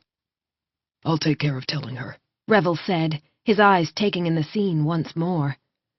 "And I'll handle any other pack business that comes up in the interim." "After you speak to Athena, call Hawk. Give him the heads up." The snowdancer Alpha needed to know about this situation. "Tell him I'll make a full report once I have anything new to share." "Consider it done." Giving him a small smile of thanks, this dark-eyed wolf who was so much better for her than the wild one who'd broken her heart, she returned to her conversation with Kenji. "I know Shane was working night shift this month on scheduled den maintenance."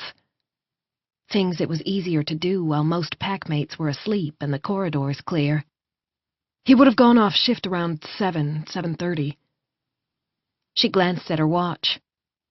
"It's only just past 12:30 now, so given his clean shirt and jeans, the aftershave I can smell under the blood, if we allow an hour for him to get to his quarters, shower, dress, maybe grab some breakfast, the earliest it could have happened was 8:30, give or take." They'd have to verify all that, of course, but it was a good place to start. Moving into the corridor when Lorenzo's assistant arrived with a hover stretcher onto which Kenji helped them load Shane, Garnet noted the lack of blood on the front of Shane's shirt, as well as the bruising on his face. His palms, fully visible now, also proved devoid of any traces of blood. Kenji followed her gaze, took several more photographs with his phone. "Once you stabilize Shane," she said to Lorenzo, "take swabs for evidence, bag his clothes, do everything possible to preserve any evidence." Inside a pack's territory, pack law was the law. And as the most senior member of Snowdancer in the region, Garnet was the final judge, the one who held Shane's life in her hands, because predatory changelings believed in merciless and deadly justice when it came to the crime of murder. Garnet had to be damn sure of any decision she made. "I'll take care to preserve everything I can," Lorenzo assured her. Having told his assistant to return to the infirmary to keep an eye on an elderly packmate in there for observation, Lorenzo then moved the stretcher into the corridor, using the controls on one end. Eyes of an unusual, striking hazel gray held Garnet's, tiny lines flaring out at the corners. "I'll call if I discover anything immediately important." Looking into the room again once Lorenzo left, Garnet forced herself to concentrate on Russ's lifeless body. She was so focused on the grim task that she jerked when Kenji ran the back of his hand, warm and a little rough, over her cheek. It sparked little lightning strikes through her unwary flesh, made her forget the cold engendered by this room, this death, to remember only a man with sinful green eyes. Damn it. Glancing up, she went to tell Kenji to cut it out, but his solemn expression stopped her. He got it, understood the crushing weight on her shoulders, foresaw the pitiless sentence she might have to mete out. Russ's family would be given the final say, as was only right, but it was near certain that the family would expect her to act on their behalf. Ready to rock and roll? Kenji asked, that pretty hair of his sliding forward as he shifted his attention to the body. Yes. The contact with a packmate she respected regardless of the painful history between them, the skin privileges given and accepted in friendship without any expectation of deeper intimacy, steadied her wolf. My forensics people are in Dallas, so we're it. Opening the kit, they gloved up together, pulled on paper-thin and transparent plas coveralls, sealed their shoes in plas booties as fine, and tugged up transparent masks to reduce the risk of any further DNA contamination. Only then did they move into the room. Kenji went to Russ's fallen form, but Garnet walked around to the back of the door. One thing was clear at first glance. This deadbolt is still in a locked position. It had been torn violently away from the wooden frame around the doorway, but remained in one piece on the door itself. Kenji had crouched down by the handkerchief crumpled on the carpet, intending to examine it more closely, but Garnet's words had him rising to join her. He caught her scent as she moved back a step, the steel and strength of it an unmissable song, even through all the ugliness in this room. Like it's been forced. Frowning, he said, Eloise. He didn't raise his voice, didn't have to, given the acute nature of changeling hearing. The girl appeared in the doorway, her focus determinedly on Garnet and Kenji rather than the gruesome scene. Yes, sir? Did you force the door? Eloise's face crumpled. I had to. You didn't do anything wrong, Garnet said at once, her tone calm but demanding the younger wolf's attention. We just need to know the sequence of events. Swallowing, the junior soldier squared her shoulders and put her hands behind her back. I smelled blood, and when no one answered, I thought maybe Russ and Shane had hurt each other. She bit down on her lower lip. I could scent them around the door, like they'd both touched it not long ago.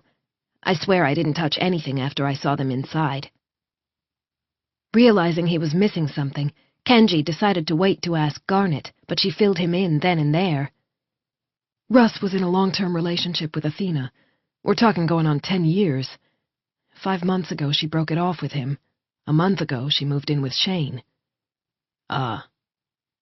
A love triangle could explain the entire thing. Pack was family, and loyalty was branded into a snow dancer's bones, but they were also wolves, and wolves in love could be hot-tempered, especially when in competition for a lover. Shit happened. Usually not this deadly, however. No question that things might escalate to a bloody fight now and then, but Kenji could think of no other incidents of the cold and apparently premeditated murder of a rival. You okay to keep standing guard? Garnet held Eloise's eyes. No shame if you want some time out. I don't like being around this kind of violence either. The girl gave her lieutenant a grateful but steady look. I'll be all right. It was just the shock, you know. Taking a deep breath, she turned to go back outside. I won't let anyone in without permission. Garnet shut the door behind Eloise, ensuring privacy. This deadbolt can only be set from the inside. Kenji nodded. The deadbolt was an old-fashioned one where the thick metal bolt had to be manually slid across. No mechanism on the other side.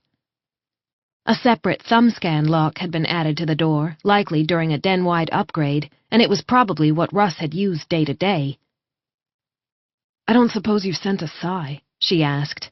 A teleporter would make a convenient villain right now. Kenji wished he could answer yes to that bleak joke of a question. No unexpected scents. Aside from me and you, Rev, Lorenzo, and Eloise, the only other scents in this room are of Russ and Shane." He paused, took another deep breath to confirm his initial reading. "No hint of anyone else, unless I'm missing it. I don't know Athena." Even 5 months away couldn't erase a scent imprint that had been laid down over years. Garnet rubbed the back of her forearm across her forehead, her gloved hand curled into a fist. "Russ hired a chemical steam cleaner from somewhere and did the whole apartment the week after she moved out. I could smell the disinfectant for a month afterward." Dropping her arm, she turned her attention to the body. "And that was just when I passed by in the corridor. I don't know how he stood the reek in the apartment itself." Kenji stared at the dead man, trying to bring up a memory of this packmate and failing. That wasn't unusual, not with Snowdancer numbering over 10,000 across the territory, with new people mating in and out on a regular basis. Hawk alone knew each and every Snowdancer, though they could all recognize one another by a layer of scent impossible to explain to an outsider, except to say that it came from Hawk, an acknowledgement by their alpha that this person was Pack. Accepting that he and Russ had apparently never crossed paths, Kenji walked carefully around the body. "I guess he was hurt. Wanted to wipe away all traces of his lover." Kenji, meanwhile, still had the gift he'd meant to give Garnet 7 years earlier, on the night fate kicked him in the guts, left him bleeding.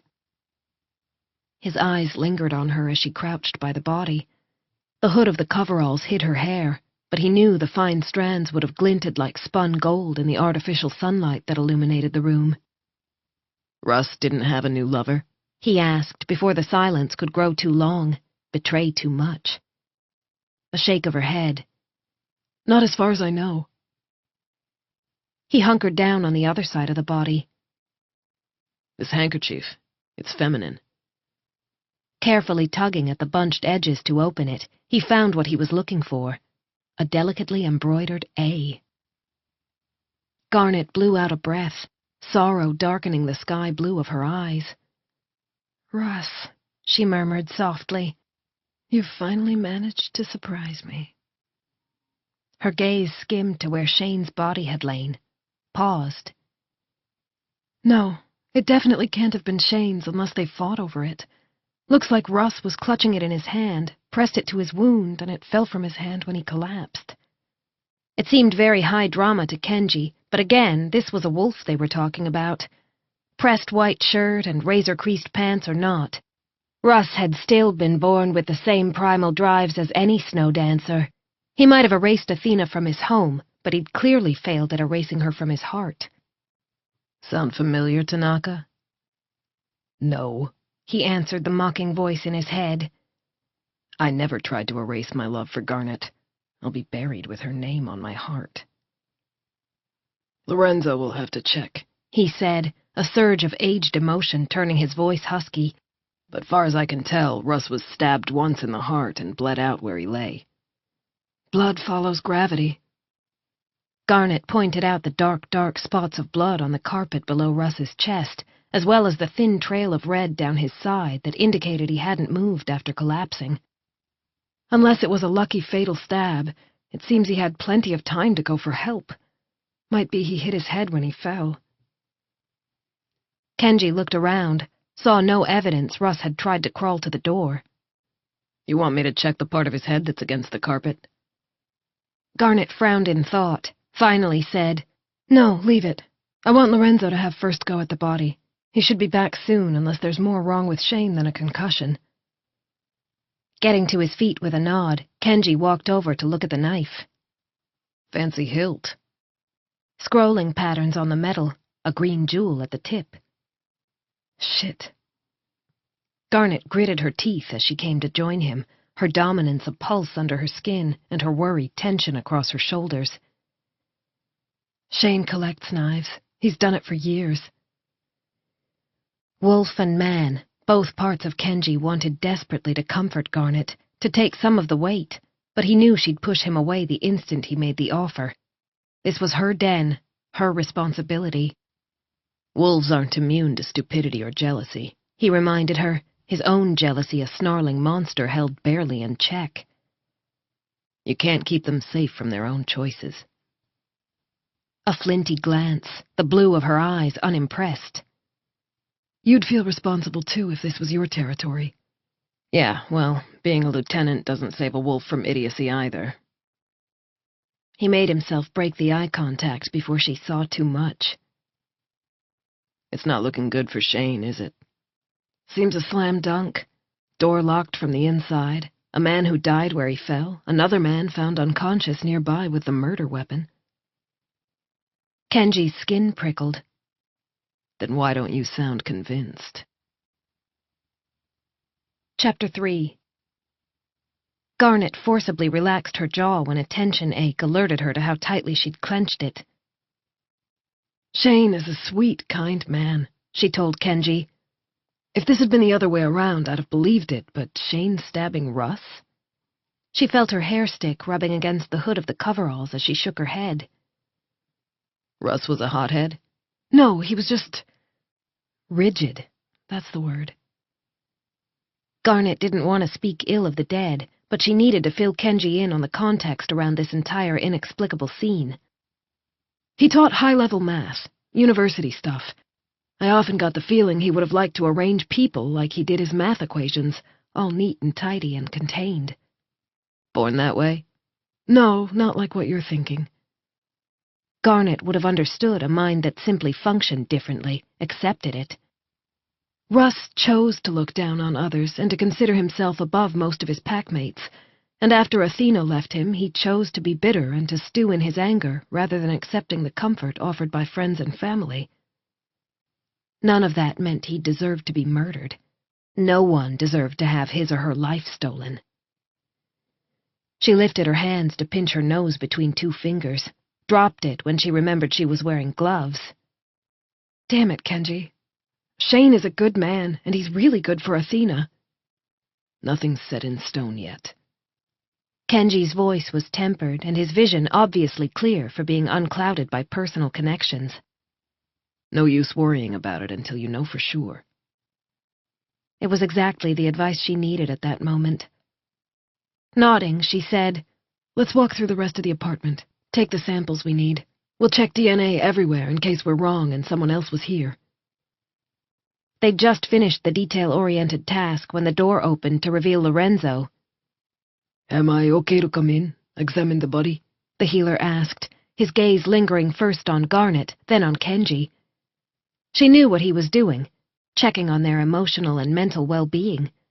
That was part of his role in Snow Dancer because, as had become apparent during the territorial wars of the 18th century, a messed-up dominant at the helm could wreck the equilibrium of hundreds, possibly thousands. Lara played the same role in the Sierra Nevada den, had the authority to overrule even Hawk when it came to their alpha's physical, mental, or emotional health. "Yes." Garnet pulled down her mask, pushed off the hood. "We've recorded and sampled everything." Waiting until Lorenzo was inside, she asked him to check if Russ had a head wound. "Let me see." Gently lifting their fallen packmate's head, the healer said, "No blood below." He ran his gloved fingers over Russ's scalp, taking his time and covering every inch of the skull. "No obvious contusions, though I can't absolutely confirm until I have him on the autopsy table." Frustration gnawed at Garnet. If Russ hadn't been knocked out, why hadn't he tried to get help? All he'd have had to do was crawl a few feet to the door, bang on it. "Shane?" He was the only one who might have the answers. "Unconscious." "Would Russ's wounds have been immediately fatal?" Kenji asked, his thoughts no doubt mirroring hers. Lorenzo bent over the chest wound, the silver in his hair a genetic trait that had little to do with his age. "I'll do a full examination once I get him out of here," he said after a minute. "But given the type of blade, I have a suspicion the knife might have hit the thoracic aorta. That could have had an instant effect, depending on the severity of the transection." Lorenzo indicated the wound. "There's too little blood for a fatal stabbing, unless the blood has collected in the chest cavity." He leaned in closer, seeming to be paying particular attention to Russ's neck. The position of the body makes that hard to confirm with 100% certainty on a surface examination, but I'll know as soon as I open him up on the autopsy table. Kenji, his own hood pushed back, mask down, folded his arms. Cut to the aorta sounds like a precision hit. His green eyes were like chips of clear jade. That would require seriously cold blood. Anyone can get lucky, or unlucky. And remember, Lorenzo warned, it's speculation at this point.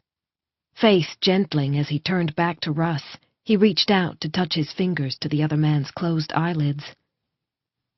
No life should end this way. No, Garnet thought, her resolve ironclad. Regardless of how much she liked Shane, if he'd done this, then he'd pay in blood. That was pack law, and it existed for a reason. Because they weren't human, they were changeling. They were wolf. Her eyes met Kenji's, and the wolf that was her other self, it lunged against her skin, its most primal instincts unleashed by the events of the morning. It wanted to claw him bloody, to take payment in kind for the hurt he'd caused, the bond he'd rejected, and it wanted to pin him down, bite him in an aggression that had nothing to do with vengeance. Garnet hauled back the wildest part of herself with gritted teeth, managed to regain control. Waiting until after Lorenzo had left with Russ's body, she turned to the man she should have forgotten long ago. Puppy love, nothing more. Only it had never been so simple between her and Kenji, and he'd damn well known it. When he'd rejected her, he'd rejected a promise so precious, she'd never truly forgive him for it. You have any luck scanning the knife for prints? She asked, her voice calm through a rigid effort of will. Because if there was one thing she wouldn't do, it was let Kenji Tanaka see the depth of the injury he'd inflicted. Yes, one set, he said, holding up the slim scanner from the forensics kit. A little smeared, but clear enough for comparison. I'll have Revel check if we have Shane's on file. If not, it'll be easy enough to get a set. That was when she suddenly remembered an incident that had her spine going stiff and her wolf baring its teeth. Kenji's entire body went predator still, as if she'd spoken her dark thoughts aloud. What? Russ and Shane got into it 2 weeks ago. Garnet hadn't witnessed the exchange, but she'd received a detailed report from one of her senior people who'd broken it up. Russ tracked Shane down on the job one day, confronted him about stealing Athena away. No blows exchanged, but only because cooler heads prevailed. Putting the evidence bag that held the knife to one side and powering down the print scanner, Kenji raised an eyebrow. Did Shane steal Athena? The slight sardonic edge in his tone made his opinion of Russ's accusations clear. Dominant or submissive, wolf females made up their own minds. As had Athena. Athena should have left Russ long ago. Garnet and Lorenzo had both been concerned enough about the relationship to keep a close eye on the former couple. Kenji's jaw was suddenly a brutally hard line. We talking abuse? No, I would have put a stop to that at once. Being in a pack meant living by pack rules. One of those rules was no abuse of any kind against another. Then? The silken strands of Kenji's hair slid against one another as he turned toward her. The familiar angles and contours of his face came as a small shock each time. He was so gorgeous with his high cheekbones and pretty green eyes, and she couldn't keep from noticing, no matter how hard she tried. But of course, it had never been about Kenji's looks.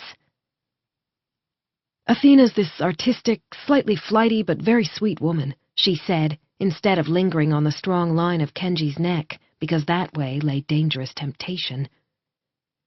She's gifted, no question about it. Her pencil drawings are incredible. Garnet had one hanging in her quarters. But Russ, he controlled her. Wouldn't even allow her to have a little show for packmates. Muscles taut, she shook her head. I took her aside any number of times to ask her if she wanted out, but she always patted my hand and said she understood how Russ thought and that they were happy. Garnet blew out a breath, dropped her hands to her sides. I had to accept that, since she's an adult wolf and there was nothing actionable in Russ's behavior. The truth was that the heart wasn't always sensible or logical or rational. If it had been, Garnet would have forgotten her personal green-eyed weakness long ago. It wasn't even a hierarchy thing, she said, intuiting Kenji's next question. They had about the same level of dominance. Russ hadn't been controlling Athena through her wolf. Just a case of bad taste, I guess. Her gaze met Kenji's. A woman like Athena, once she makes a choice about a man, she's stubborn enough to stick to it no matter how bad the situation is for her. Those beautiful shoulders tensed, Kenji's response holding the edge of a growl. Seems to me she made a choice to stay, and when the situation became toxic, she walked away. Garnet had never walked away. Kenji hadn't given her that chance. And even now she wanted to ask him why. The question had dug into her brain for years. They'd been friends. If he'd had cold feet about a possible relationship, why hadn't he just told her? Why hurt her? Why create a distance between them that had remained unbridged until they both became lieutenants and had to find a way to deal with one another? They'd settled on biting wit, sarcasm, and razor-edged flirtation. So, Kenji said when she stayed silent, his voice still rough. We've done everything we can here. You want to have another look around before we leave? Yes. Suiting action to words, she began to cover the room, but there wasn't much in the living area aside from the furniture she'd already noted, including the small glass-fronted display cabinet that held honors Russ had won in his field. He'd stripped the cabinet of all traces of his life with Athena, including the photos that had once fought for space atop it, while Athena had taken the sampler she'd made for the wall above. Garnet had seen the room's pre-breakup state the time she'd spoken to Athena while Russ was away at work. She'd talked to Russ, too, made it clear she was unimpressed by his controlling attitude toward his lover. His response echoed in her memory. I would never hurt Athena. Face stiff and shoulders squared, he'd ground out the words. Just because our relationship isn't what you think it should be doesn't give you the right to interfere. Garnet had been forced to concede that Russ did love Athena. It hadn't been a warm, generous love. No, it had been small and jealous and suffocating, but it had been a kind of love nonetheless. That understanding was why Garnet had made certain an older packmate checked in on Russ after the breakup. She'd known he wouldn't talk to her, but she'd hoped he'd confide in a peer who was a friend. He hadn't, had shut down all efforts to offer comfort or friendly companionship. Chest aching because Russ would now never have the chance to make another choice, she walked out of the living area and down the hallway to his bedroom. She saw nothing she hadn't seen earlier. The bed was messed up, but there was no smell of sex, just two masculine scents, Russ's and Shane's. Given their relationship, the only thing they were likely to have been doing in here was fighting. Sheets were tangled and half pulled off the bed, and there were holes in the internal walls. Like the main snowdancer den, Garnet's den was hewn out of stone, but the internal rooms were created much the same as rooms anywhere. Russ's apartment was near the center of the den, which meant only the floor was stone. Russ had placed carpet over that. The same pale shade as in the living room, the carpet nonetheless clearly showed the flecks of white paint and fragmented shards from the damaged walls. Rubbing a fleck between her fingers, Garnet had a thought. Kenji, she said without raising her voice. Did you notice if either Russ or Shane had broken skin on his knuckles? He answered from Russ's study. Russ, yeah. Not sure about Shane. Making a note to check that, she continued to examine the room. She even forced herself to go through the cupboards and drawers again. It was in the lowest drawer that she found a photo of Athena. Russ had hidden it face down under a stack of math papers, but he'd kept it. Oh, hell. People were so damn complicated. Kenji exited the study and went to stand in the doorway to the bedroom. He could have gone elsewhere, but he wanted to watch Garnet work, wanted to drink her in.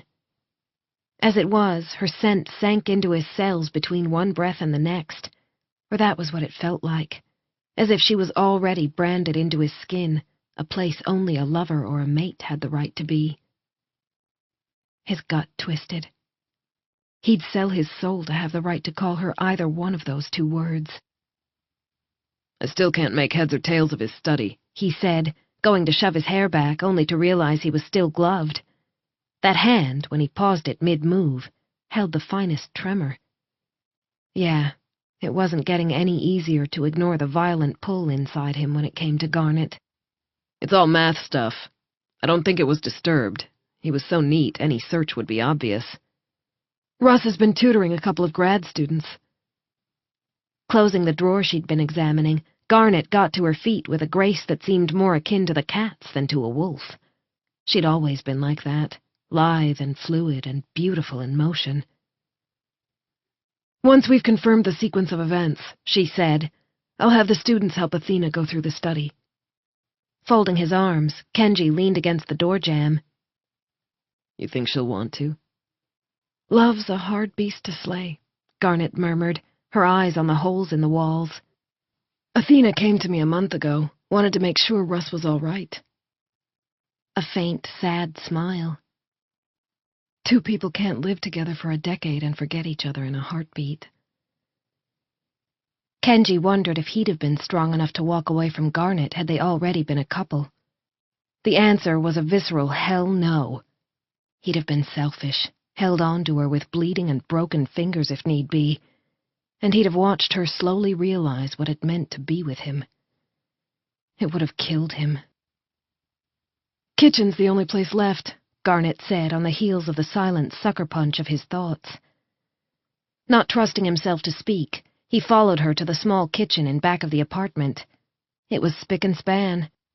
Neatly set out on the counter was the lonely tableau they'd noted in their first sweep.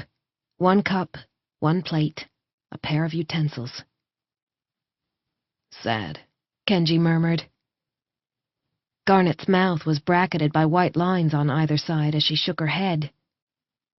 He could have chosen to eat with packmates at any time. Kenji wanted to rub those lines away with his thumb, tell her this wasn't her fault. Yeah.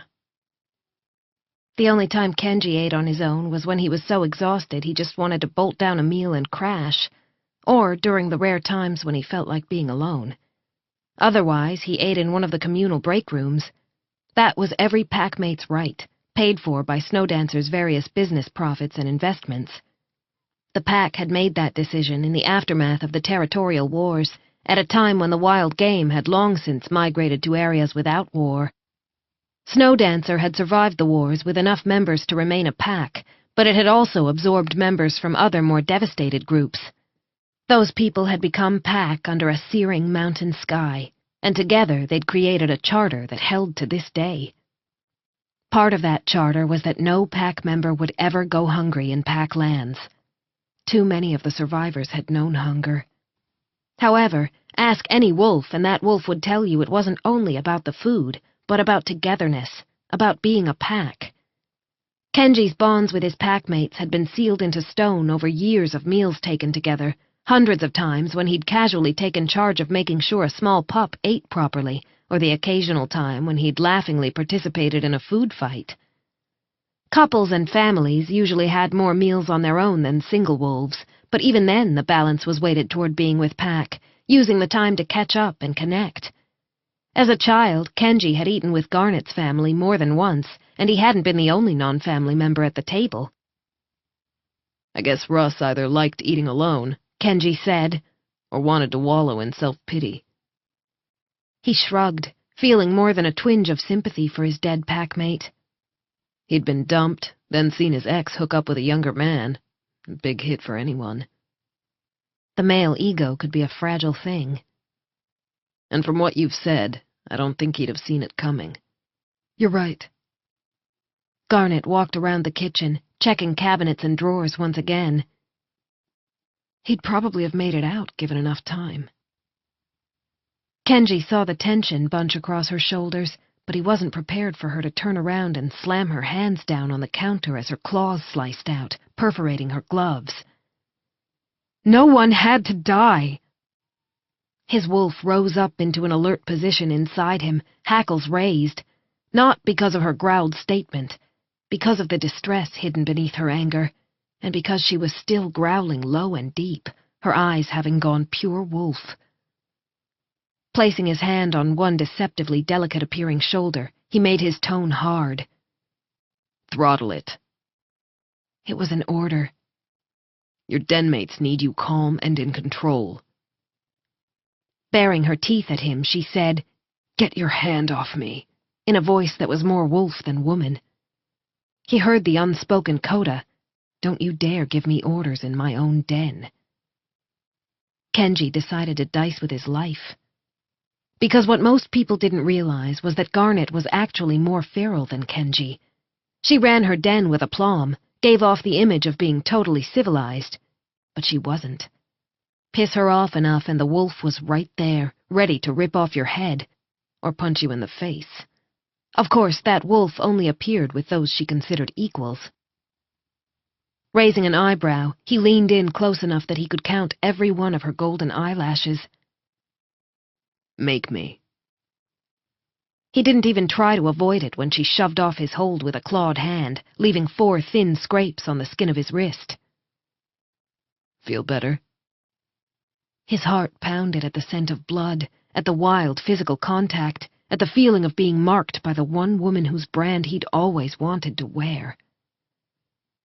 Or, he added with a deliberately wicked smile, would you like to beat up on me some more?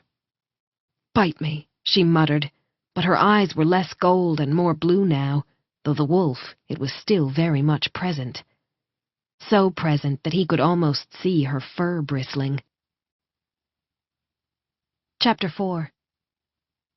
Kenji wouldn't have been surprised had Garnet drawn more blood, but she narrowed her eyes at him and said, Let's go talk to Athena. If anyone knows what led to this, she will. After they both stripped off and disposed of the forensic gear they'd been wearing, Kenji stayed back with Eloise while Garnet first took the samples to Lorenzo. The healer was authorized to run most of the necessary biological tests. Anything he couldn't process, he'd keep in a special locked and temperature-controlled storage cabinet. She's amazing, Eloise said softly as Garnet strode away, the younger woman's voice full of shimmering hero worship. Yeah. Leaning against the wall, Kenji held his grazed arm by his side and fought not to go after Garnet, begged for more contact. He'd take another clawing if that was all she'd give him. And it wasn't because he was a player. Contrary to general pack opinion, Kenji hadn't exchanged intimate skin privileges with anyone for over a year.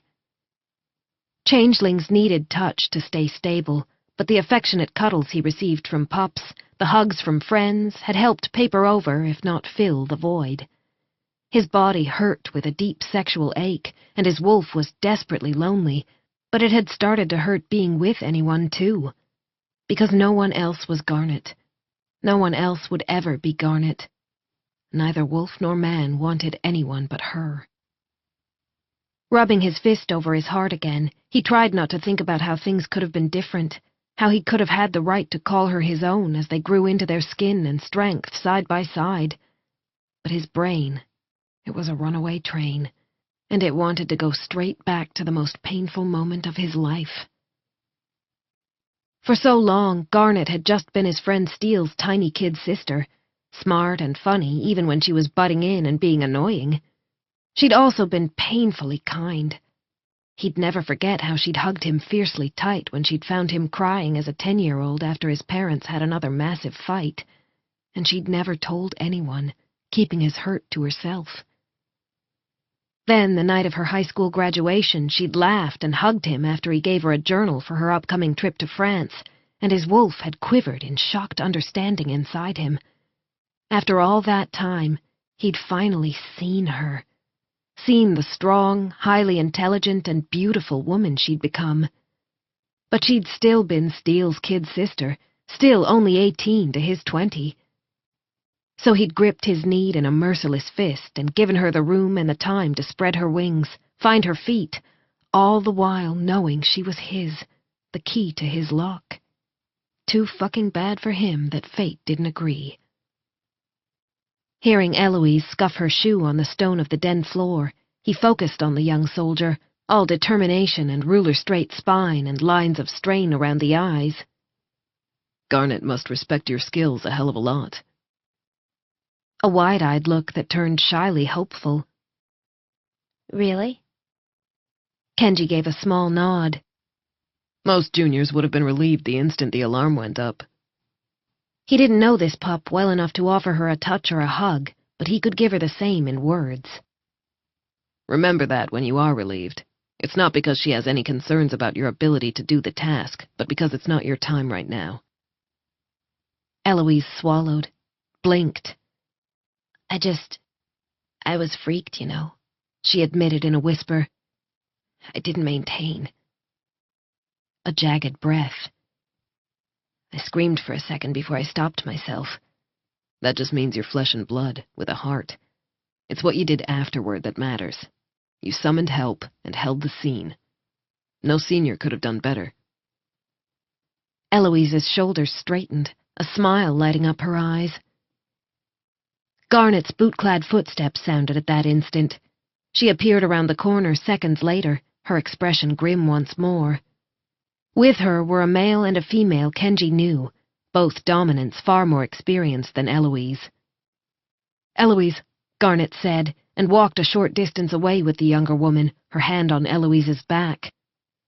Whatever she said had Eloise nodding before she returned Garnet's hug and left. Since Kenji and the new guards had exchanged hellos by the time Garnet returned to them, there was no further delay. He fell in beside her, ready to back her up whatever came next. You still speak French? He asked, his mind yet filled with snapshots of how she'd looked when she'd returned from France, so bright and confident and bursting with life.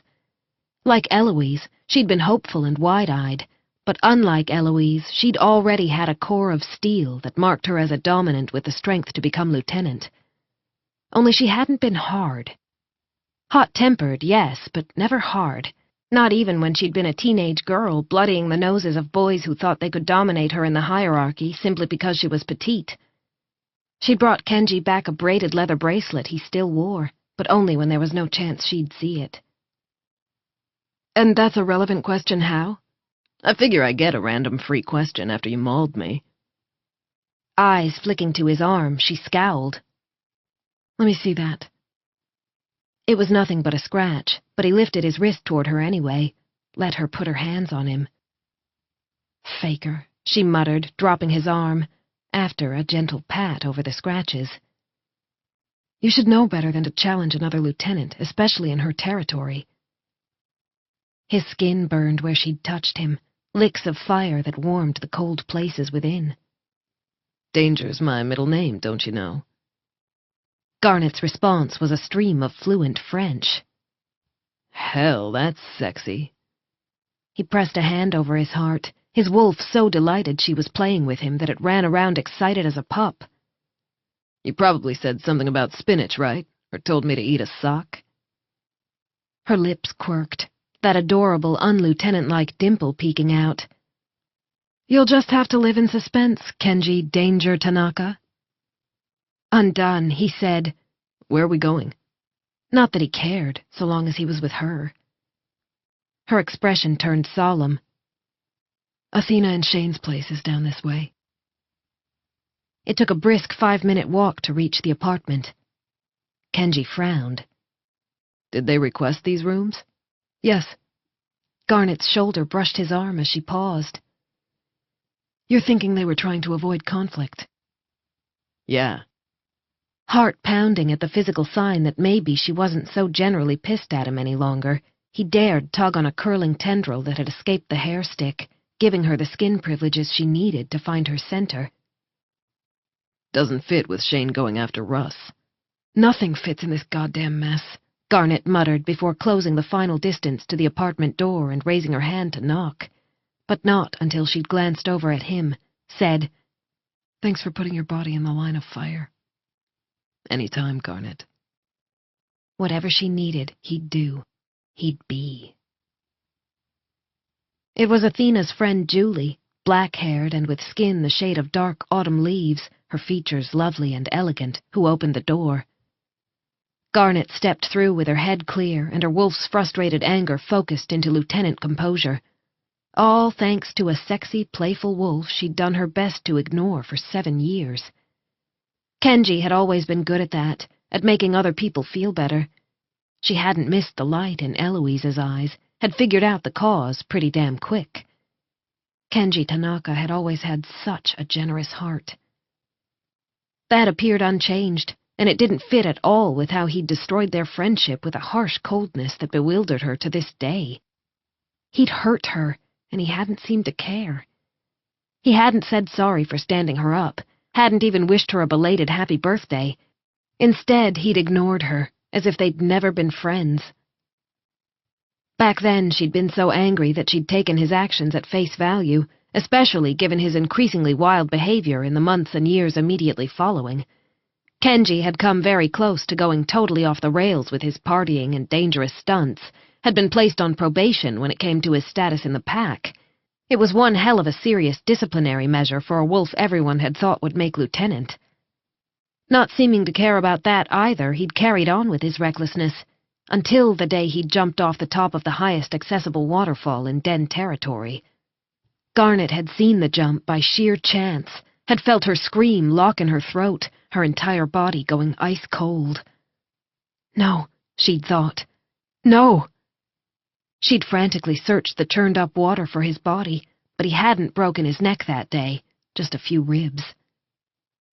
Garnet had intended to tear him a new one for that stupid stunt, but Hawk had hauled him off into the trees while he was still wet and injured, their alpha's grip on Kenji's nape unforgiving.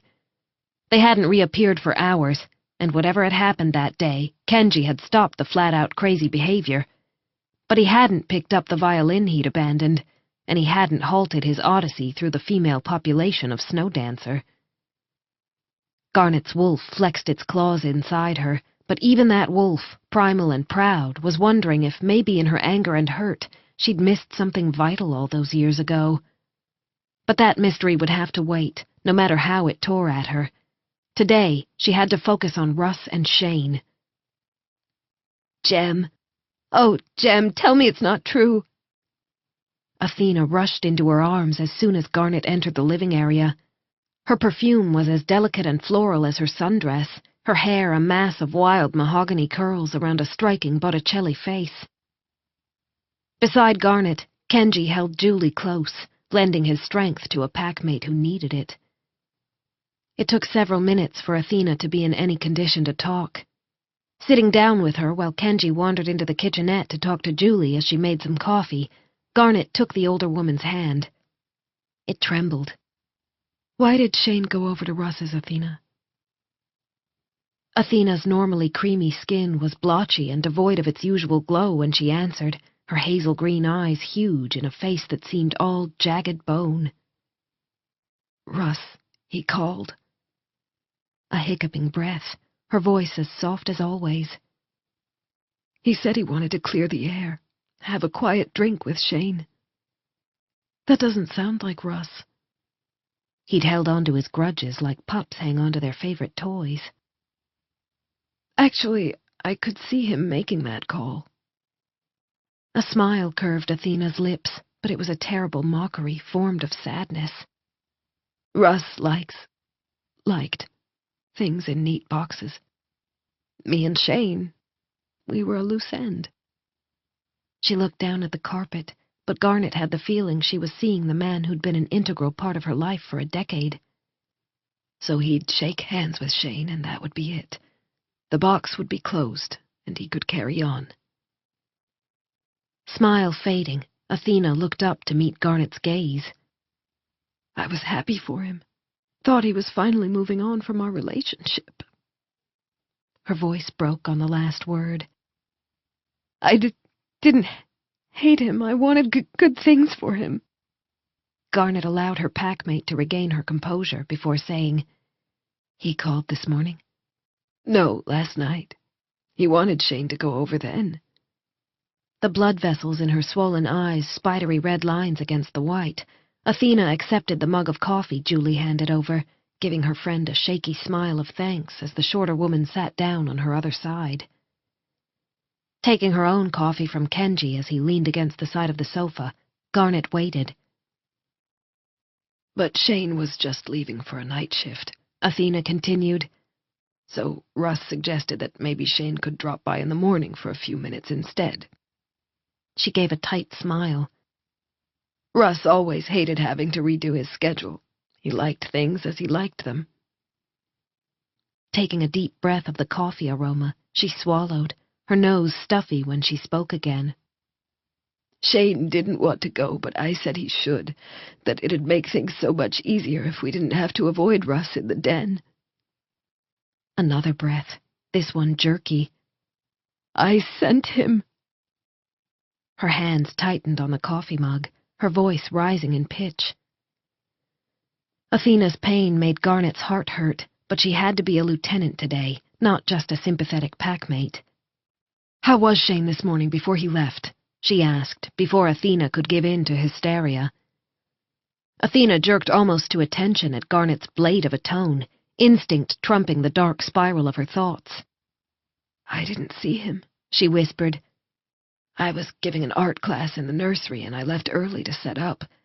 But I know he wouldn't have had a knife. Her big, guileless eyes pleaded with Garnet. He's not that kind of a man. Kenji stirred, his scent brushing over Garnet in a caress that felt disconcertingly intimate.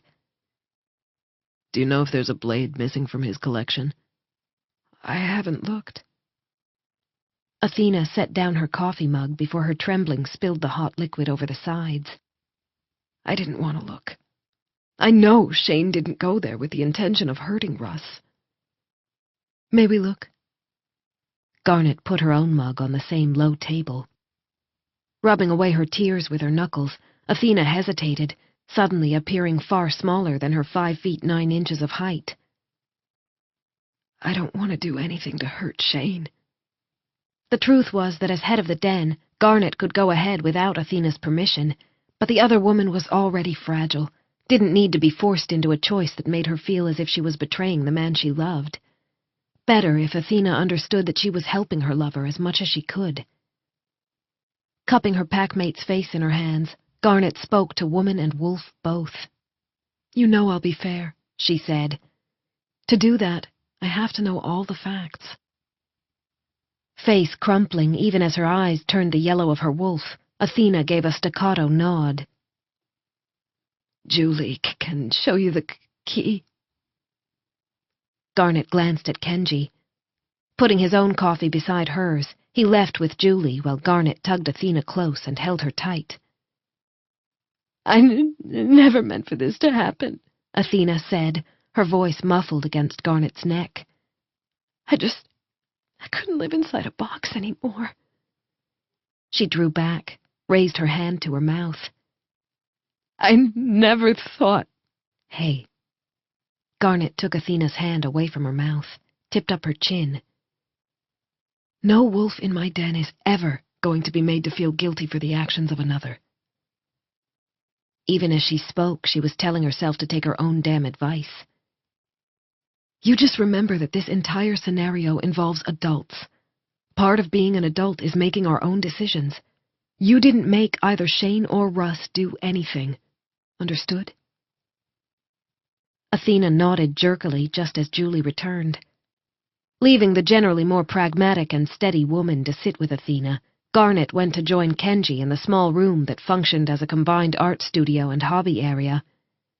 Seeing her, Kenji opened a closet at the back to reveal a tall set of drawers with a glass display case on top. The knives within the case were obviously much older and far more ornate than the one that had been used on Russ. You go through the drawers? She asked him. No, I figured you'd want to be here for that. He pulled open the first slender drawer. The two of them examined the contents in silence, moved on to the next. Damn. Garnet's breath got stuck in her chest, each inhalation as sharp as the blades in front of them, because there was a gap.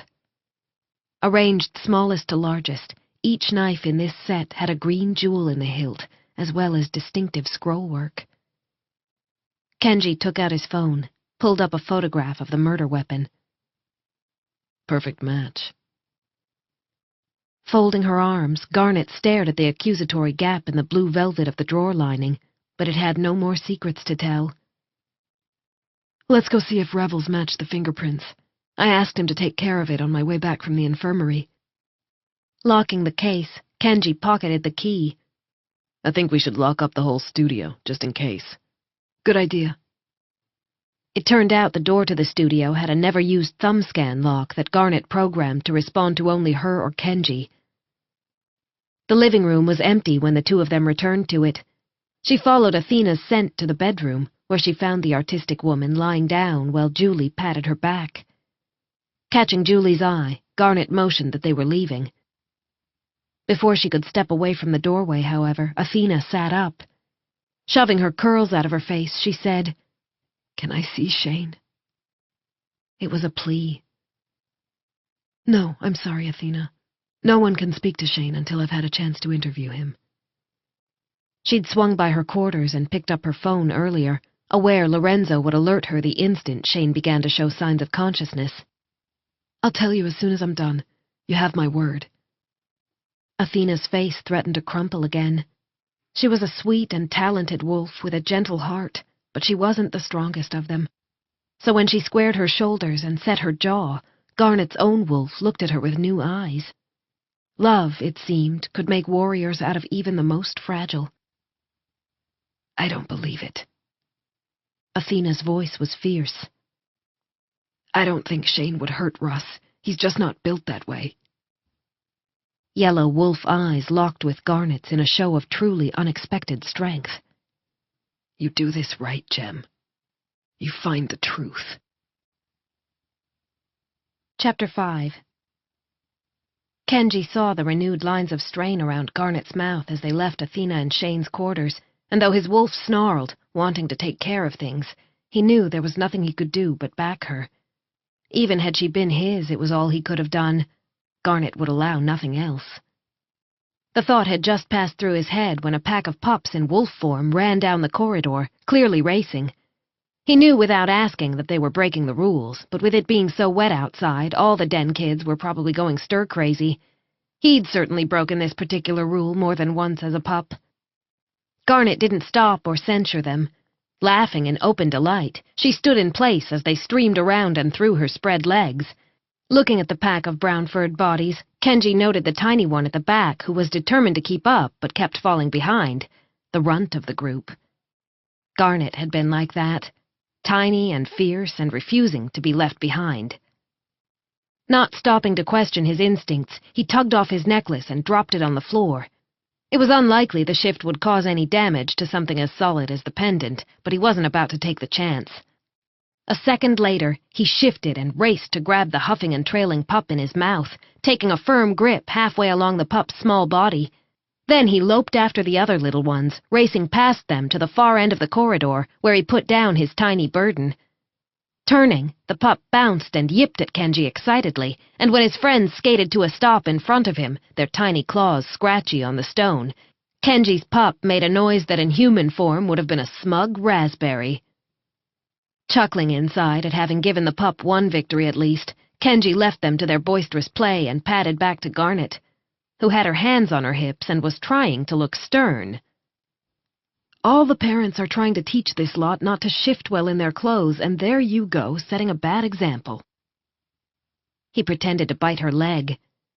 She laughed, and then her hand, it was in his fur, gripping lightly as she crouched down in front of him. Your room's on the way to my office. Affection in her words, in her touch as she ran her free hand through his fur. You can get fresh clothes.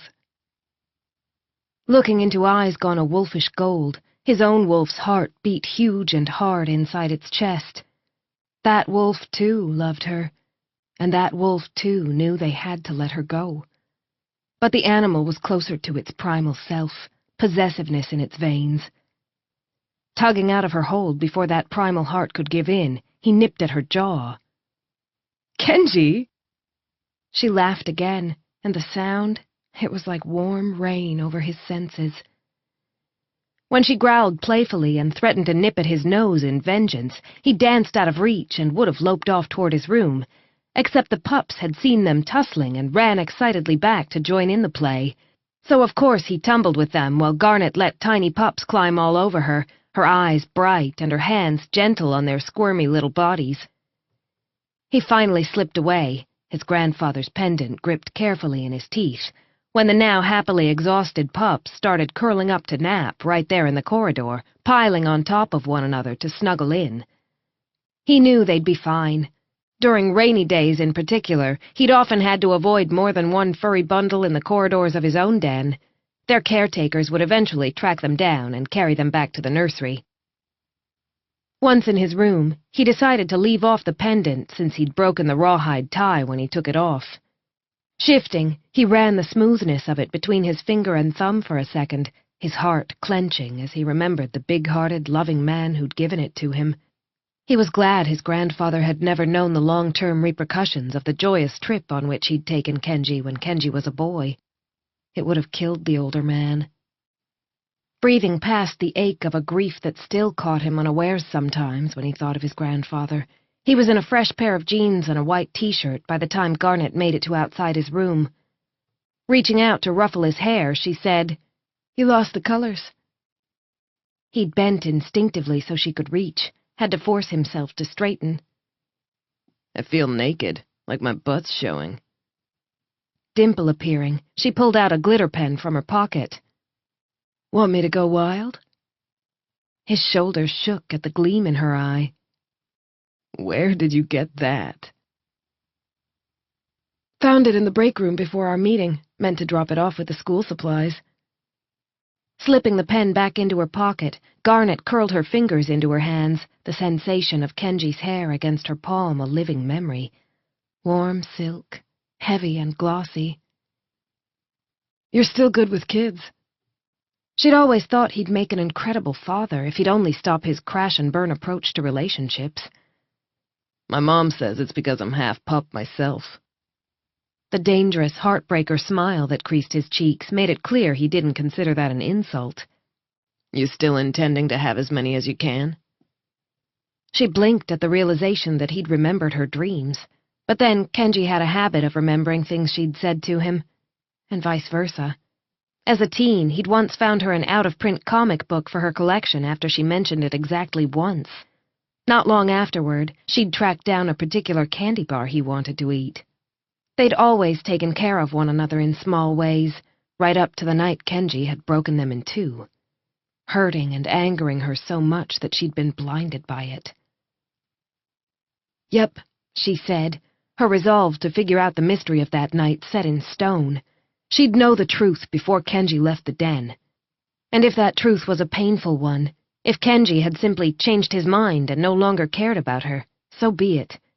But given his behavior today, she didn't think the answer was so simple. "You always used to say 10 was a good number." His smile deepened, and yes, there was no one more gorgeous than Kenji Tanaka when he smiled that way.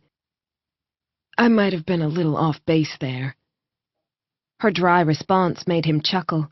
The sound, it sank into her bones, made them ache. "But 3 or 4, absolutely." Kenji rocked back on his heels, his thumbs hooked into the back pockets of his jeans. The action pulled his t-shirt across his chest, defined the rigid planes of his body. "With your family's track record of fertility, I figure you're gonna hit a home run as soon as you find your man." Was there a hitch there?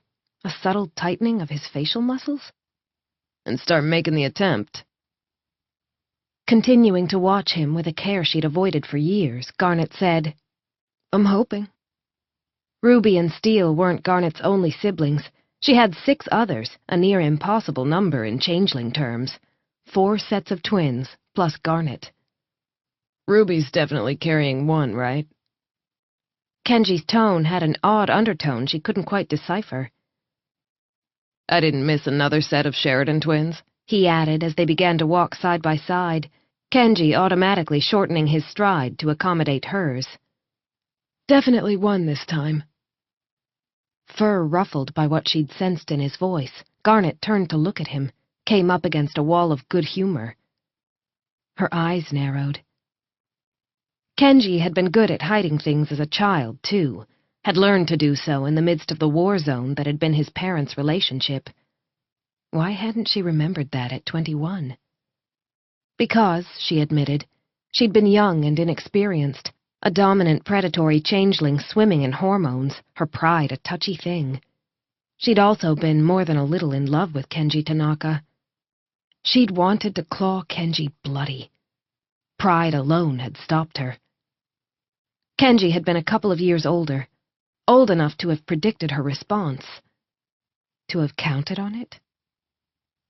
"My brother Jasper," she said, her brain gnawing at the issue like a wolf with a bone. "You remember him?"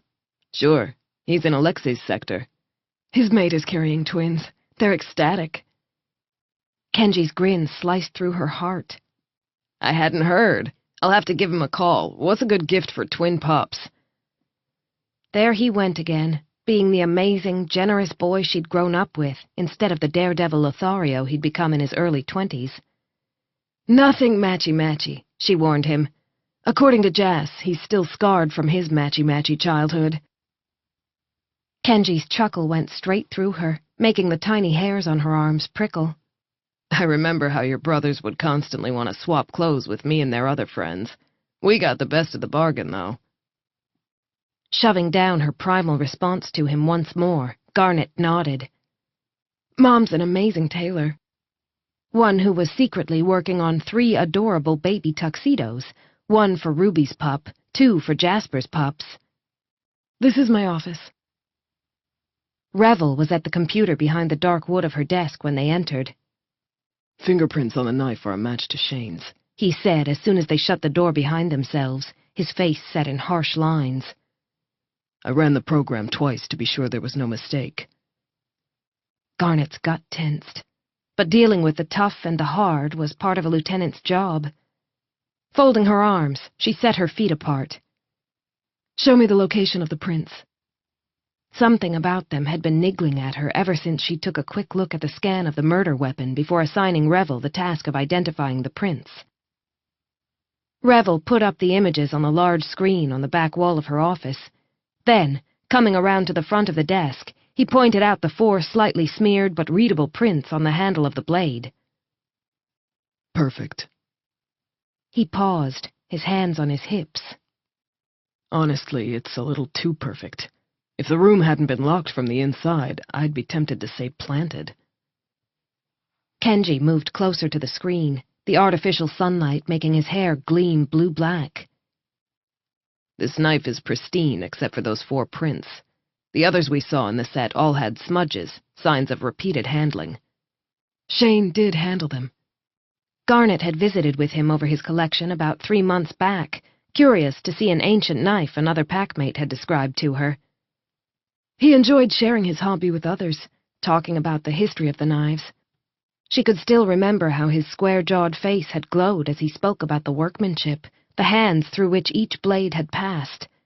To Shane, it was about the art rather than the utility of the blades as weapons. She took a few steps forward until she stood with Rev on one side, Kenji on the other. Both strong, both intelligent, both blood-loyal to Snowdancer. Both beautiful.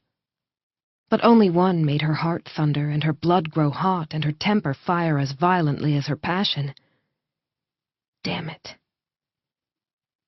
Gritting her teeth, she focused on the blade that had taken a man's life.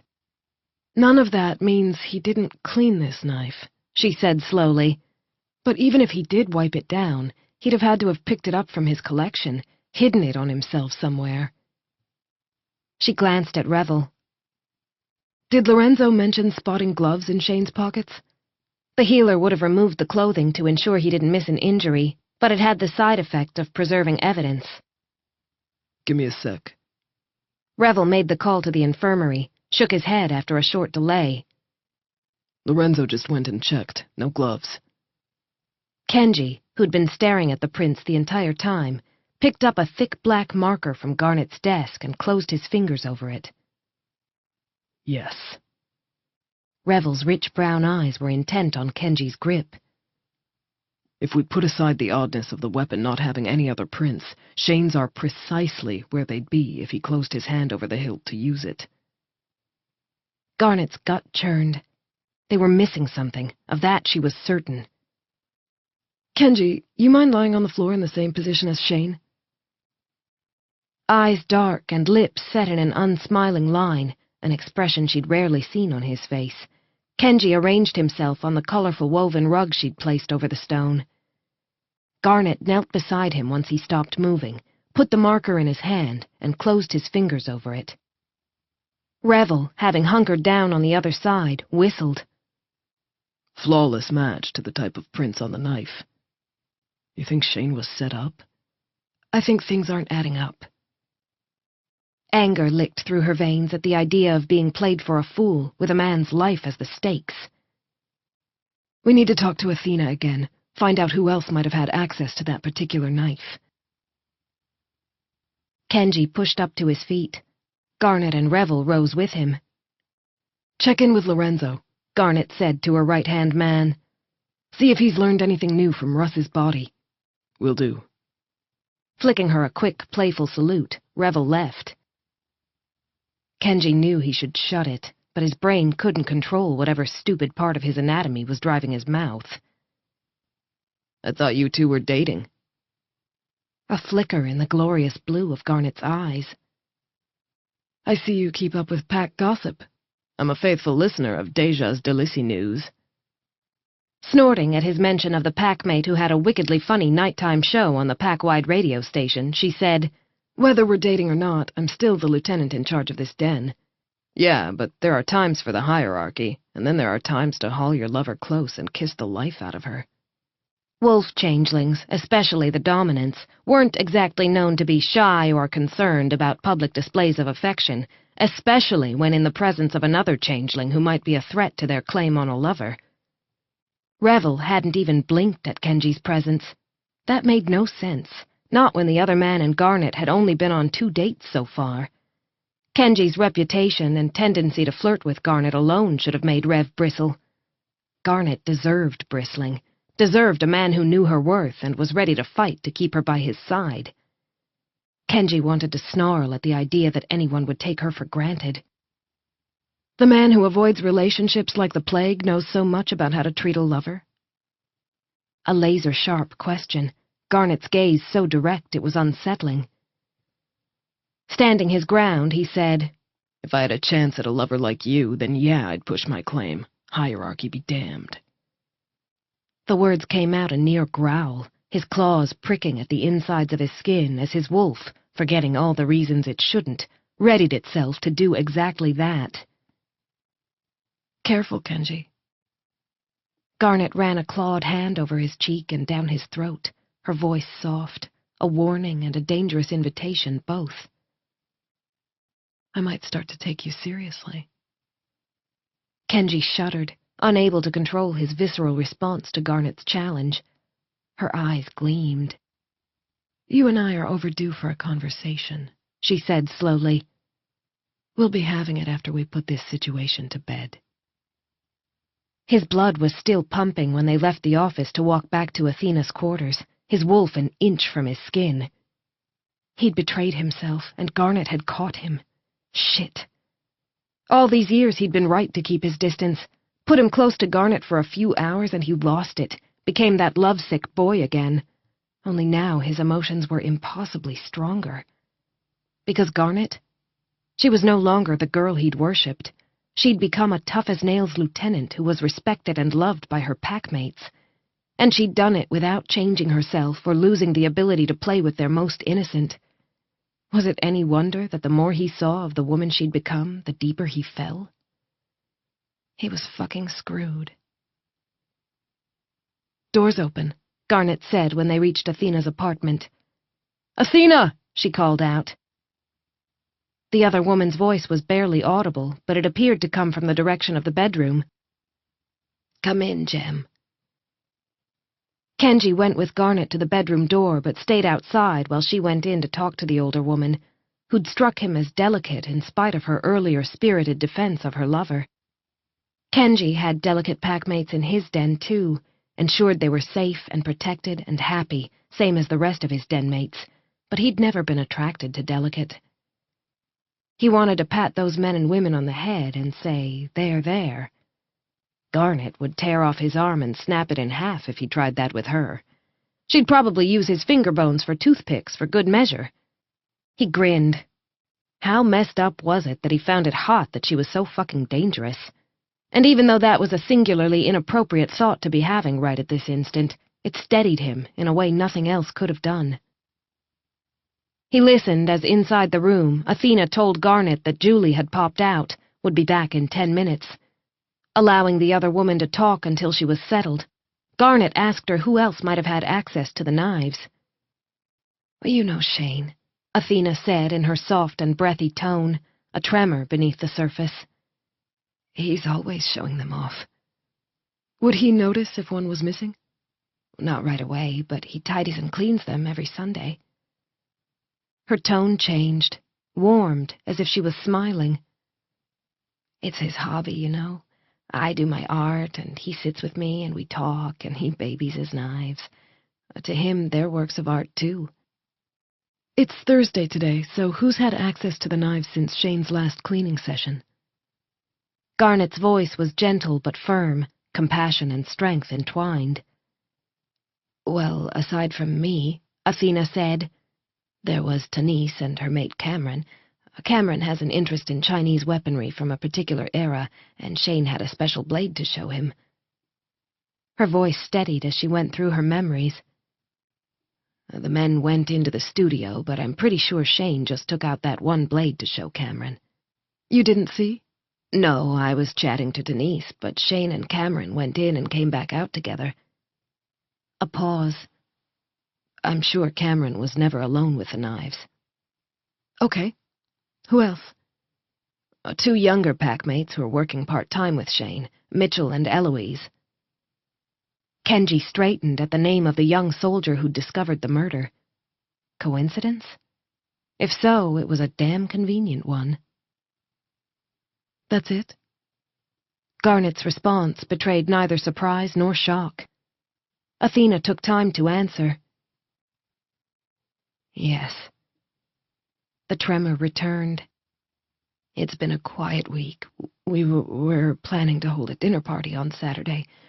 It's not really Shane's kind of thing, but he indulges me. A shaky sniff. Russ never let me do things like that. He just didn't like people all that much. The sadness and pain in her words made Kenji wonder why she'd stayed with Russ for so long. But while snow dancers had a primal wolf heart, they also had a human one. The animal's clarity and simplicity was at times overwhelmed by the complexities and inexplicable yearnings of their human side. Do you lock your door when you go out? No, who does? A wet laugh. But Shane padlocks the studio to make sure pups don't hurt themselves if they come in while we're out. They can get into the unlikeliest places, can't they? Another pause, her next words soaked with a poignant sense of loss.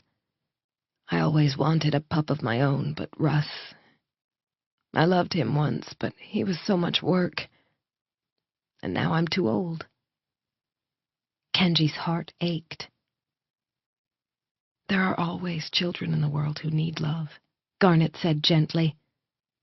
After this is all over, we can talk about your options. You believe Shane's innocent? Athena's voice rose into a higher pitch. Garnet's reply was tempered. I'm keeping an open mind. Chapter 6. Despite her calm while with Athena, Garnet's heart was racing, her skin tight and her wolf's body at quivering attention. She forced herself to keep her silence until she and Kenji had left the apartment. Did you hear? Eloise. Exactly. She stopped in the corridor, hands on her hips. Before we talk to her, I want to find out if she was connected to Russ in any way. The idea of the girl as a criminal mastermind didn't fit with what Garnet knew about her, but everyone had secrets. Want me to do the same for this Mitchell guy? Asked the green-eyed man in front of her, a man who was very good at keeping secrets of his own. No, she said after a moment's thought. Rev will have better luck since he's based in this den. Mentally reviewing the schedule for senior members of the den, she found a gap. Can you do a security shift? Cover for me? It was raining outside, the environment no picnic, but Kenji didn't even hesitate. Consider it done. Who do I get the route from? Garnet told him, then asked, You have business at your own den you have to look in on? His responsibilities were as heavy as her own and as critical to the health of the pack. Emmy and I have messaged. He held up his phone. She's got everything at the den under control, and I made sure the international stuff would keep for a couple of days at least. Sliding away his phone, he said, I'd better go grab the route. A pause, his expression intent and his focus so absolute that she felt as if she was the center of his universe. You'll figure this out. Don't ever doubt that. Breath tight in her lungs, Garnet watched him walk away, his stride long and his body gorgeously powerful under the simulated late-afternoon sunlight of the corridor. He was being her Kenji again. No dominance games, no making things hard for her, and definitely no chasing after women. And the fact that those jeans hugged his butt oh so nicely? Well, she had a pulse. She noticed. Especially when it was Kenji. She'd tried damn hard not to notice for a lot of years, but trying not to notice Kenji Tanaka was like trying not to notice a golden-maned lion sitting smack bang in the middle of your bed. It was impossible. Connecting with Revel on the phone once Kenji was out of sight, she went to meet the man she should have been thinking about. As Revel walked toward her, tall, dark, and sensually beautiful, Kenji's words rang in her mind. Yeah, but there are times for the hierarchy, and there are times to haul your lover close and kiss the life out of her. Garnet knew that despite his more sophisticated exterior, Revel was no more civilized than Kenji. If he'd decided on her, he'd have acted all growly and possessive, regardless of her anger or the rules of the hierarchy. Wolf males couldn't always help themselves with their courtship behavior. Neither could wolf females. If Revel hadn't been acting as he should, then neither had she. Garnet blew out a breath. In truth, she'd known hours ago that she had to break things off with Revel. It was the only right course of action until she'd got to the heart of this thing between her and Kenji. An attraction that she'd finally accepted had simply gone into hibernation 7 years ago. It was awake now, and awake with a vengeance. She thought of how he'd shuddered when she'd scraped her claws over his throat, how he hadn't slapped away her hand or done anything else aggressive, both perfectly acceptable responses from a dominant touched unexpectedly in a highly vulnerable spot, and felt her blood heat. Kenji had no more gotten over her than she'd gotten over him. So they'd figure this out, one way or another. Lorenzo? She asked once Revel was close enough. A shake of his head. He hasn't got to Russ yet. Had a couple of small injuries come in. Juveniles getting a little too enthusiastic with indoor soccer. Garnet made a mental note to look in on the kids later. Let's hope the weather clears soon. Wolves, young or old, didn't do well cooped up. I need you to follow up on something Athena told me. She recapped the information on Mitchell's possible access to the knives. Connections, motives, anything relevant. Nodding, he glanced at the heavy black watch he wore, similar to the one Kenji favored. I'm meant to be taking a combat class in 10. I can switch with Felicia, do her session tomorrow. Sounds good. When the silky dark of Revel's gaze met hers again, it wasn't senior soldier to lieutenant, but man to woman.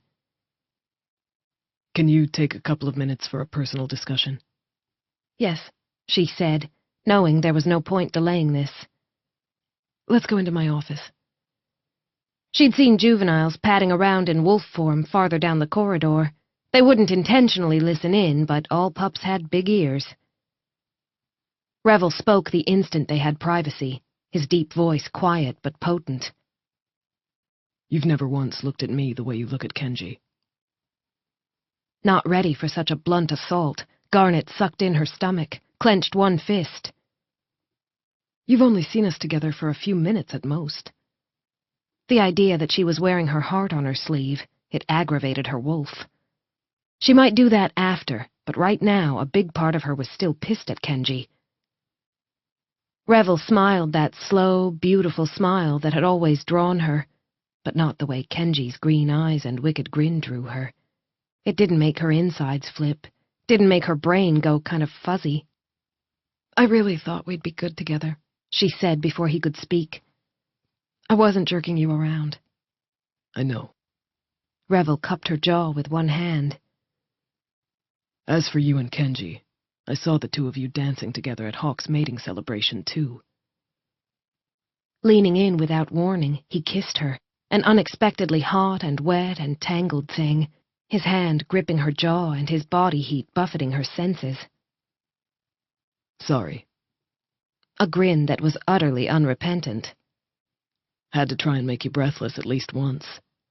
Goal achieved, she gasped, but even then, deep within, she was steady, watchful.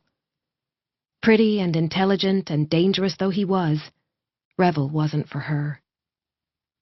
When you asked me out, he said after releasing her, I figured whatever you and Kenji had, it must have burned out. But it's obvious to anyone with a single functioning brain cell that your flame's going strong. He rubbed his thumb over her cheekbone. What I don't get is why you two aren't already together. She scowled. Reasons. If it's because Kenji was a bit of a horn dog for a while, you should know he's been a monk for the past year. Garnet stared at him. How could you possibly know that? Emmy's a senior soldier in Kenji's den, he reminded her, naming a yearmate. We gossip. All wolves gossiped. It was part of being in a pack. Do you gossip about me? It came out a growl. Of course we do. His eyes turned wolf amber swirled with green. But only among the three of us. Me and Emmy and Pia. The latter snow dancer was his twin and had transferred with him to Garnet's den, the two having always worked well as a unit. Pia had also recently been promoted, but where Revel was good when it came to dealing with the management of a den, Pia did better with more practical matters like taking charge of the training and security schedules. Regardless, the two were as thick as thieves, and best friends with Emmy Lusenko, as Revel now proved.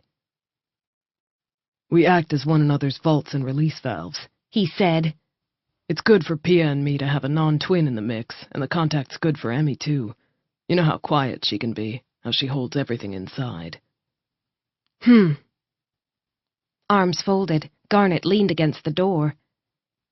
She told herself not to ask, but she couldn't stop herself. Kenji's indiscriminate behavior when it came to skin privileges was something she needed to understand, and if her response was fueled by a jealousy she'd never before consciously acknowledged, well, it was time to stop lying to herself. How does Emmy know Kenji's been a monk? Not one but two women suddenly asked her if he was sick. It took a little careful questioning, but she finally figured out it was because he was turning everyone down, even friends with whom he'd previously exchanged skin privileges. Revel's expression turned solemn. So she started keeping an eye on him, and it looks like Kenji's been sleeping alone for a long time. Worry woke in Garnet, a sharp, biting beast. Changelings needed skin contact, needed physical connection. It fed their souls, soothed the animal that was part of their being. Without it, they could go into a deep depression, turn violently aggressive, or just start to lose emotional and mental cohesion. Why didn't Emmy do anything? The senior soldier had to know Kenji's physical isolation was dangerous. She talked to him, and he seemed fine. No edge, no sudden temper or mood swings. Same Kenji he's always been. Garnet had to admit Kenji looked fine, but as she'd already remembered, Kenji Tanaka was great at putting on a front. He'd done it all the time as a child while his parents were yelling down the den and snarling at one another. Satoshi and Miko Tanaka were a rare changeling couple who'd been together and stable long enough to produce a child, but who now couldn't stand one another. They'd separated for good when Kenji was 12, but their relationship had been a battlefield long before then. Kenji had never seemed affected by the loudness of their fights or how passionately they made up. He'd always been the fun kid, the one who could make everyone laugh, and who could play the violin with so much wild emotion that it made adults weep and children dance. Garnet had seen below that talented laughing surface only because she'd caught him out when he was 10 and she was 8. She'd found him curled up all alone behind a tree by the lake, crying so hard his body shook. It had hurt her to see her friend so sad. Going up to hug him hadn't even been a question, and Kenji had let her. He'd always let her hug him, no matter how annoyed they might be with each other. She'd take advantage of that. "All right," she said in a meticulously even tone. "Go find out about Mitchell." Revel nodded. She touched his forearm as he went to open the door, his skin lightly dusted with dark hair. "When you do meet her, she'll be a lucky woman." A cocky smile she might have expected from Kenji, but never from Revel, which showed exactly how deeply she knew one man and not the other. Because if her normally serious right-hand man had such cockiness in him, he needed a mate who could bring out that playful side. Just as Kenji needed a mate who saw beneath the carefree face he presented to the world, a woman he could trust with his hurts as well as his joy. "I know," Revel said, grazing his fingers over her cheek. Leaving the office, the two of them headed in different directions. Garnet decided to go to the packmate who was in charge of the junior soldiers, see what he had to say about Eloise. "Good kid," was Yejun's summation. "A little too straight-laced, but she's loosening up." His grin made it clear the experienced trainer liked Eloise, regardless of her straight-laced nature. "You think she had something to do with what happened to Russ?" Garnet kept her answer simple, uninflammatory. She had no intention of causing Eloise any trouble if her young packmate had simply been in the wrong place at the wrong time. "She found him. I have to clear her." "Right." Yejun's nod made the simulated sunlight of the den gleam on his cleanly shaved head. "Well." The grizzled old wolf scratched his stubbled jaw, his brown skin lined with life. "I can't see her getting heated up over Russ." A dubious expression. "That girl has the pups trailing after her with their tongues hanging out." He shook his head. "Boys these days, they have no pride when it comes to a strong woman with dangerous curves." Garnet wasn't about to fall for his morose tone. "Did you at that age?" A big laugh, eyes glinting mischievously. "Hell no. Pride gets you a lonely bed." His expression turned smug. "My bed is filled with a gorgeous armful of strong woman with highly dangerous curves. You think I lassoed my mate by being a shrinking violet? Ha!" Garnet's lips twitched.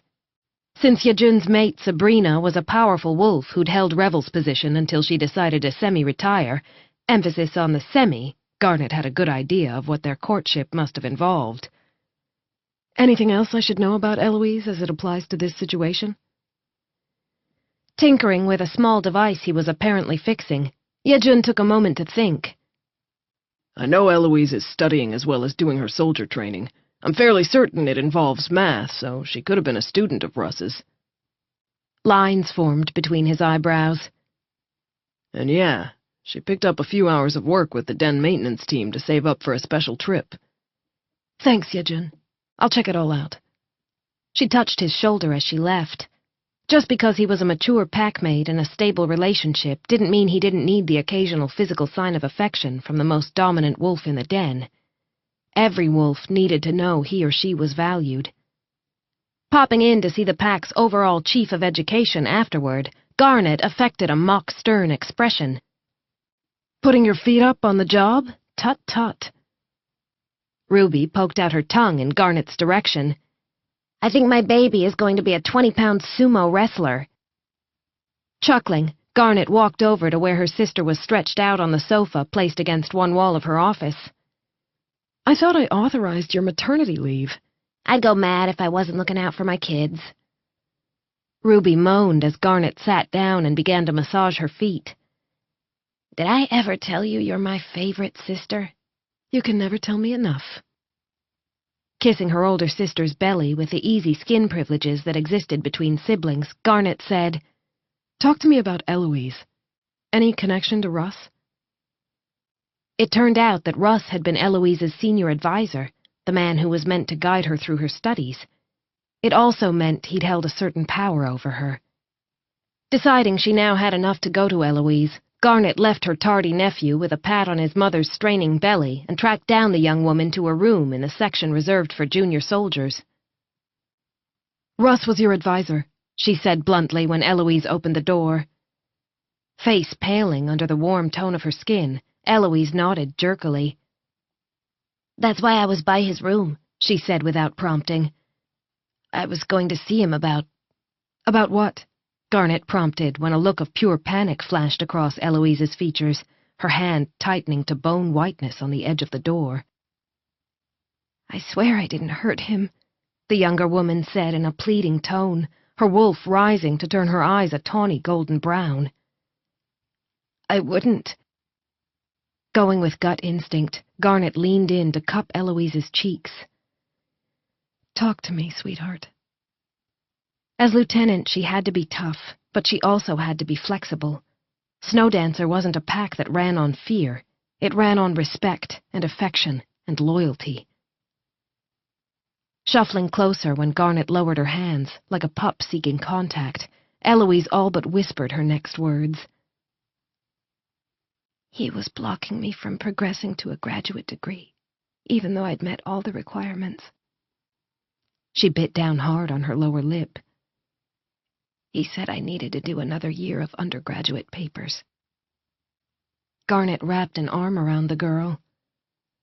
"I see." Technically, Russ couldn't have stopped Eloise, but his words would have held weight with the Snowdancer Education Board. All Snowdancer pups had an automatic right to education up to and including an undergraduate degree or comparable courses outside the tertiary system. Anyone who wanted a graduate education or further training could also get it on the pack, so long as they had worked for the pack for a certain number of years, ranging from 3 to 5. However, to access the graduate fund, students had to keep up their grades throughout and report regularly to their advisors, which advisors then in turn apprised the board. "He only did it out of spite," Eloise rasped, her eyelashes wet and clumped together. "I solved an equation he couldn't. I didn't mean to show him up, I just thought that was what I was supposed to do, so I did it." She hiccuped and sniffed, rubbing at her tears with the sleeves of her sweater, which she'd pulled over her hands like a child. "I could tell he was mad, but I never thought he'd be vindictive. He was meant to be my teacher, my support." Garnet felt sick, her wolf standing at tense attention inside her. Wrapping Eloise in both arms and rubbing her cheek against the younger woman's, she said, "Why didn't you come to me?" If her packmates didn't feel like they could talk to her about such situations, then she had a serious problem on her hands. Protecting the vulnerable was her job and her responsibility. The idea that she might have failed rocked her very sense of self. Eloise cuddled into her, tall and strong and suddenly as needy as a hurt pup. "I put myself in your diary for next week," she said, "but I wanted to talk to Russ one more time and try to figure things out on my own. I'm old enough." That last was said with a mutinous edge that made Garnet's stomach stop twisting. A young wolf flexing her claws was normal. It said good things about Garnet's leadership that Eloise had the confidence to stand up against a much older packmate. "Good," she said. "You are old enough to start to fight your own battles, but I'm glad to see you're also sensible enough to go to a senior packmate when the situation is beyond your ability to handle." Straightening, Eloise scowled, the fierce Snowdancer soldier in her rising back to the surface now that she'd been reassured her dominant wasn't angry with her. "I was planning to tell Russ that I was going to you. I thought he'd back off then because we both knew he was wrong. All my grades prove it." The younger woman's scowl faded as quickly as it had formed, her throat moving as she swallowed. "And even though he was being nasty, I didn't want to get him in trouble. He never showed it, but I could tell he was hurting from losing Athena." Proud of this child of the pack, and dead certain she'd had nothing to do with Russ's death, Garnet cut to the heart of the matter. "Where were you between 7 and 10 this morning?" Lorenzo hadn't yet confirmed time of death, but Garnet was certain that whatever had happened had occurred soon after Shane's arrival in Russ's quarters. No way the two men had sat around chatting for hours. Eloise's eyes widened before she began to pink up until even the dark cinnamon brown of her skin couldn't hide it. "Don't tell anyone," she whispered after glancing around to make sure no one else was close enough to listen in. But I was with Chase. We slept in. Ah. At 18, Chase was younger than Eloise by 3 years. He was also a strong wolf, unlikely to be intimidated by Eloise's own strength. I won't breathe a word. I'm not embarrassed or anything. Eloise's continuing blush was adorable, the way she was twisting her hands together even more so. He's younger, but he's... wow. A sound that reminded Garnet of how at the same age she'd sighed over a certain green-eyed wolf. I just want it to be private and secret between the two of us for a while. I understand, sweetheart. Packmates were wonderful, and Garnet would never want to live away from a busy, active den, but it was also nice to have a little private time to become a couple before several hundred curious wolves started poking their noses in. Stay right here. Walking a short distance away, she made a couple of calls.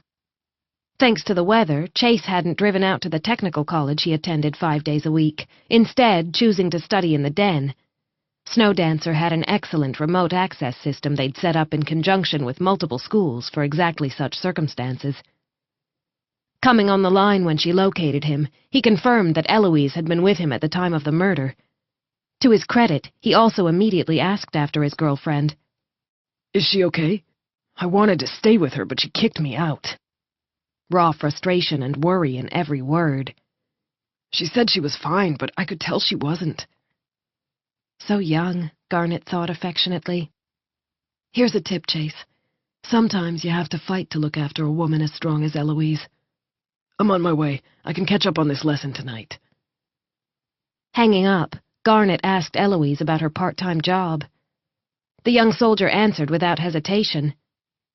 The den maintenance team needed a few bodies for manual labor, cleaning out ducts, that kind of thing. It's low stress, plus... Her eyes grew brighter. I get to watch the engineers work on the behind-the-scenes systems.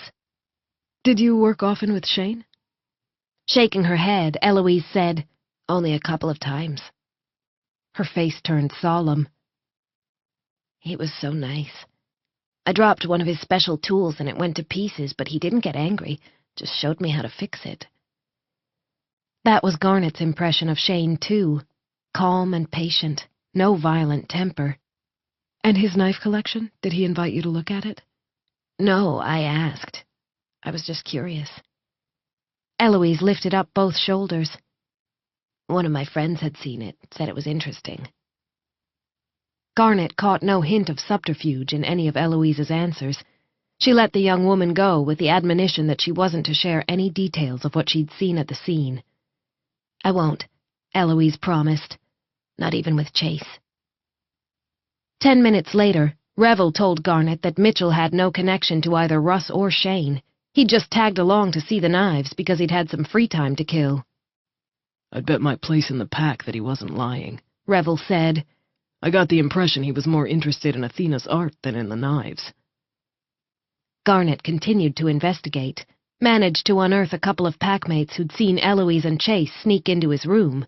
She'd known the two couldn't have fooled everyone. Sometimes, though, even wolves could be circumspect. Not often, but now and then. Walking to the main den entrance after confirming the young couple's whereabouts, Garnet poked out her head. Her den had been dug out of the side of a mountain, similarly to the main Snowdancer den. It was solid stone and quite safe. It was also naturally soundproof, so it wasn't until she opened the door a crack and looked outside that she saw the night darkness beyond, mature trees bent over like saplings by a merciless wind. The rain that hit her face felt like 1,000 needles digging into her flesh. Ice chilled her blood.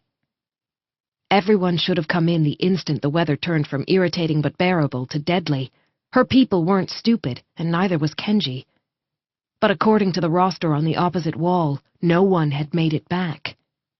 No one. Chapter 7. About to hit the emergency callback alarm that would blast out a high-pitched noise that was uncomfortable for wolf ears but highly effective in making them pay attention, she spied a couple of wet wolf bodies. Pulling the heavy door fully open, she let in the rain and the wind so her packmates could whip through the opening. When the two sentries looked back at her, their grey pelts plastered to their bodies, she said, "Did you see Kenji or Pia?" The roster confirmed they were the only ones still out there.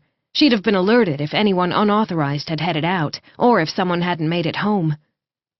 Both wolves shook their heads, one of them sneezing midway. Lifting a paw to his muzzle, he rubbed. "Go," she said to the bedraggled pair.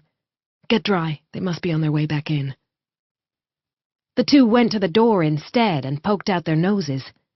She tapped them both firmly on those noses, to their yelps and offended looks. "Don't even think about going back out to look for them. Then I'll have 4 people to worry about instead of 2. Go get dry. Now." Getting in, they padded off down the corridor, their paws leaving muddy prints on the stone and their bodies dripping. It'd be gone soon enough. One of the maternal female's favorite punishments was to make miscreant kids and juveniles clean anything that could be cleaned. Since this was a wolf den with plenty of mischievous pups, dirt was rarely allowed to linger more than 10 or 15 minutes. She looked back out into the rain, her pulse in her mouth. Kenji was familiar with this area, and he was one hell of a tough wolf, but it wasn't his own region. It was possible he'd become turned around in the vicious weather. As for Pia, she was a smart, experienced senior soldier. If she wasn't back, there was a problem. "Jem, I just saw Josephine and Roan. They only now come in?"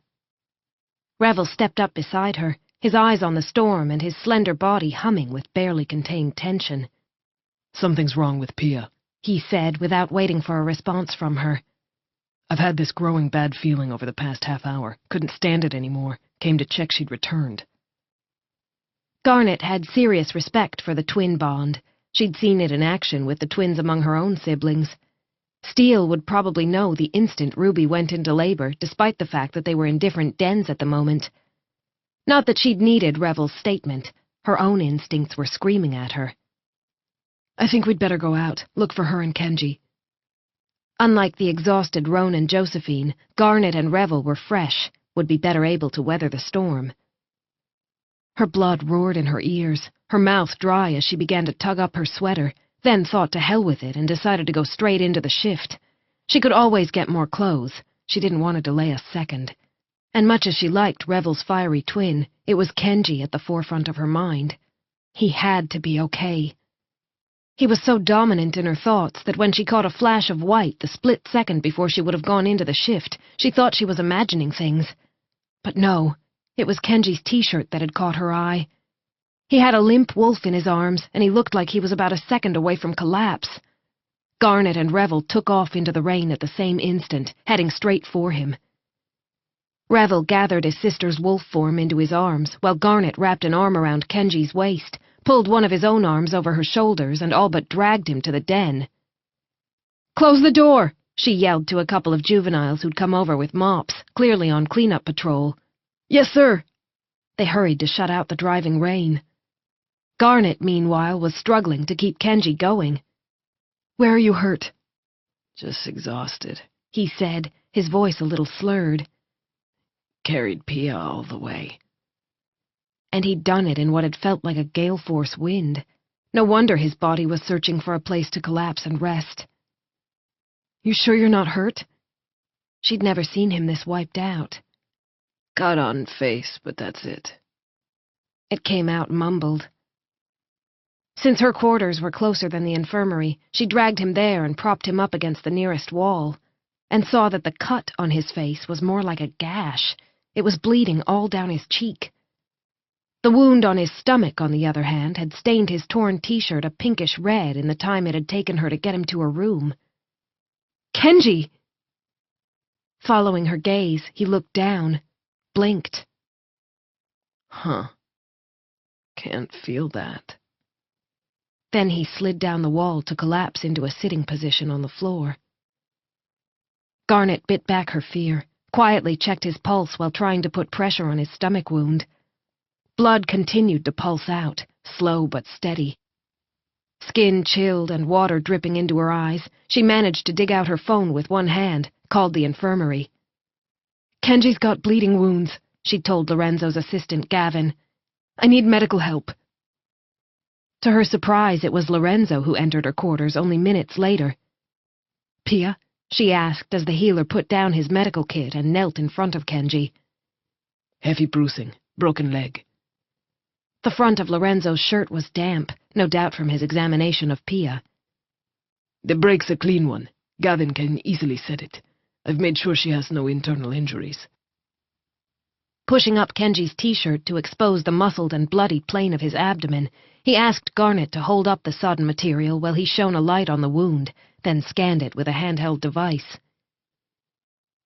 "This isn't as bad as it looks," he murmured in his native Spanish before switching back to English. "A deep gouge, no impact on his internal organs." Garnet felt no relief at Lorenzo's words, not with Kenji slumped bleeding in front of her. Tangling her hand with Kenji's to reassure her wolf of the steady beat of his life, she faced Lorenzo's profile. "Then why is he out?" Kenji was a lieutenant with the attendant's strength. If it was a simple scratch, he'd have shrugged it off, kept going. Ignoring the snarl in her tone with the ease of long experience dealing with scared and worried wolves, the healer checked the back of Kenji's head. "Not, just as I suspected." Ice cracked through Garnet's veins. "You knew he hit his head?" "Pia regained consciousness just as Rev got her to the infirmary." Lorenzo continued to work, using his healing abilities on Kenji's head wound. "She shifted, said Kenji saw her fall into a gully, came down to bring her up. He asked her to shift so she'd be easier to carry." Garnet hated seeing Kenji so still. Kenji was never still. Kenji was wicked smiles and color and infuriating flirtation. "Did he fall in the gully while going down to get her?" Lorenzo shook his head, the silver in his hair glinting under the light. "He slid down part of the way after skidding on the mud. There were rocks on the slope, according to Pia." Frowning, he shifted position slightly so he could better access Kenji's head wound. "I'm guessing he whacked his head on one. Stomach injury probably happened when he pushed through the damaged trees at the bottom of the gully. Pia crashed straight into them. The sharp end of a broken branch could have raked Kenji's stomach while he was trying to get to her." Unfettered respect on his face, in his voice, as he added, "Kenji might look like a pretty rock star, but he's pure wolf. That gully is some distance away, never mind how steep it is, and the storm's brutal." Kenji's eyes flickered on those words. Fingers tightening around his, Garnet blew out a breath. "I'm going to strangle all 4 of them." Her voice threatened to shake. "They should have been back well before the weather got this bad." At a certain point, there was no need for security. Nature provided its own deterrent. "Don't blame them." Lorenzo removed his hand from the back of Kenji's head. "I was watching the satellite feed. It turned vicious with very little warning. They came in as fast as they could." "Yeah, Garnet," Kenji mumbled, his long, talented fingers curling around hers. "Don't be mad." Relief a crushing weight on her, she lifted their linked hands to press a kiss to his knuckles. His smile was faint, shaky, before his eyes closed again. "Lorenzo?" "He's fine, in a natural sleep. Let me deal with these cuts." Lorenzo did so, using his abilities as well as medical equipment, until both the gouge on Kenji's stomach and the cut on his cheek were covered by delicate new skin. "A little rest and he'll be up and running." Garnet's brain started functioning properly again now that she knew Kenji was safe. Frowning, she said, "Why is Shane still out?" It had only taken Lorenzo 10 minutes to stabilize Kenji. "He's got a real whack on the head. Kenji's was just a glancing blow by comparison." Hand yet linked with Kenji's, Garnet considered Lorenzo's words. "Hit with something heavy?" "I'd say so. Did you find anything?" "No, but there was a coffee table there with a solid edge." A little distant for Shane to have hit it as he went down, but that was the only possible source of a head injury that Garnet could think of in Russ's living area. Lorenzo twisted his mouth, shook his head. "I can't rule out the coffee table, but my gut says it was a blow from above." Picking up one of his medical instruments, he raised it over his own head, brought it down as if on the back of another skull. Like that. Can you model it to confirm your hunch? She knew the healer had the software. I'm no expert at it, but I'm fairly certain my compatriot in Kenji's sector is. I'll send her the details, have her put it together.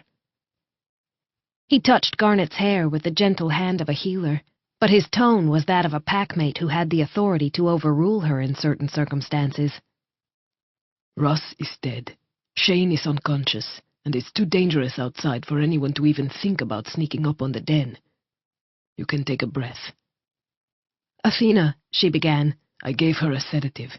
She's high-strung at the best of times, so sleep will do her good. His eyes turned to steel. As it'll do you. An emotionally exhausted lieutenant is no good for the den. Woman and wolf, both parts of her knew he was right. She could all but feel the strain pounding in her temples. Thanks, Lorenzo.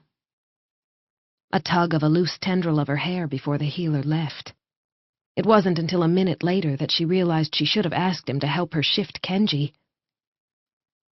"Kenji!" she snapped, putting every ounce of her considerable dominance in her voice. Of course, it didn't have the same effect on him as it would have had on someone more submissive. Kenji Tanaka had always gone his own way. Lines formed on his forehead, though his eyes remained closed. What? It was a growly rumble. Shivering from the auditory caress, she said, "Shift." He'd be much easier to dry off, plus she wouldn't have to worry about stripping him of his drenched clothes. And thinking of Kenji naked was not good for her blood pressure.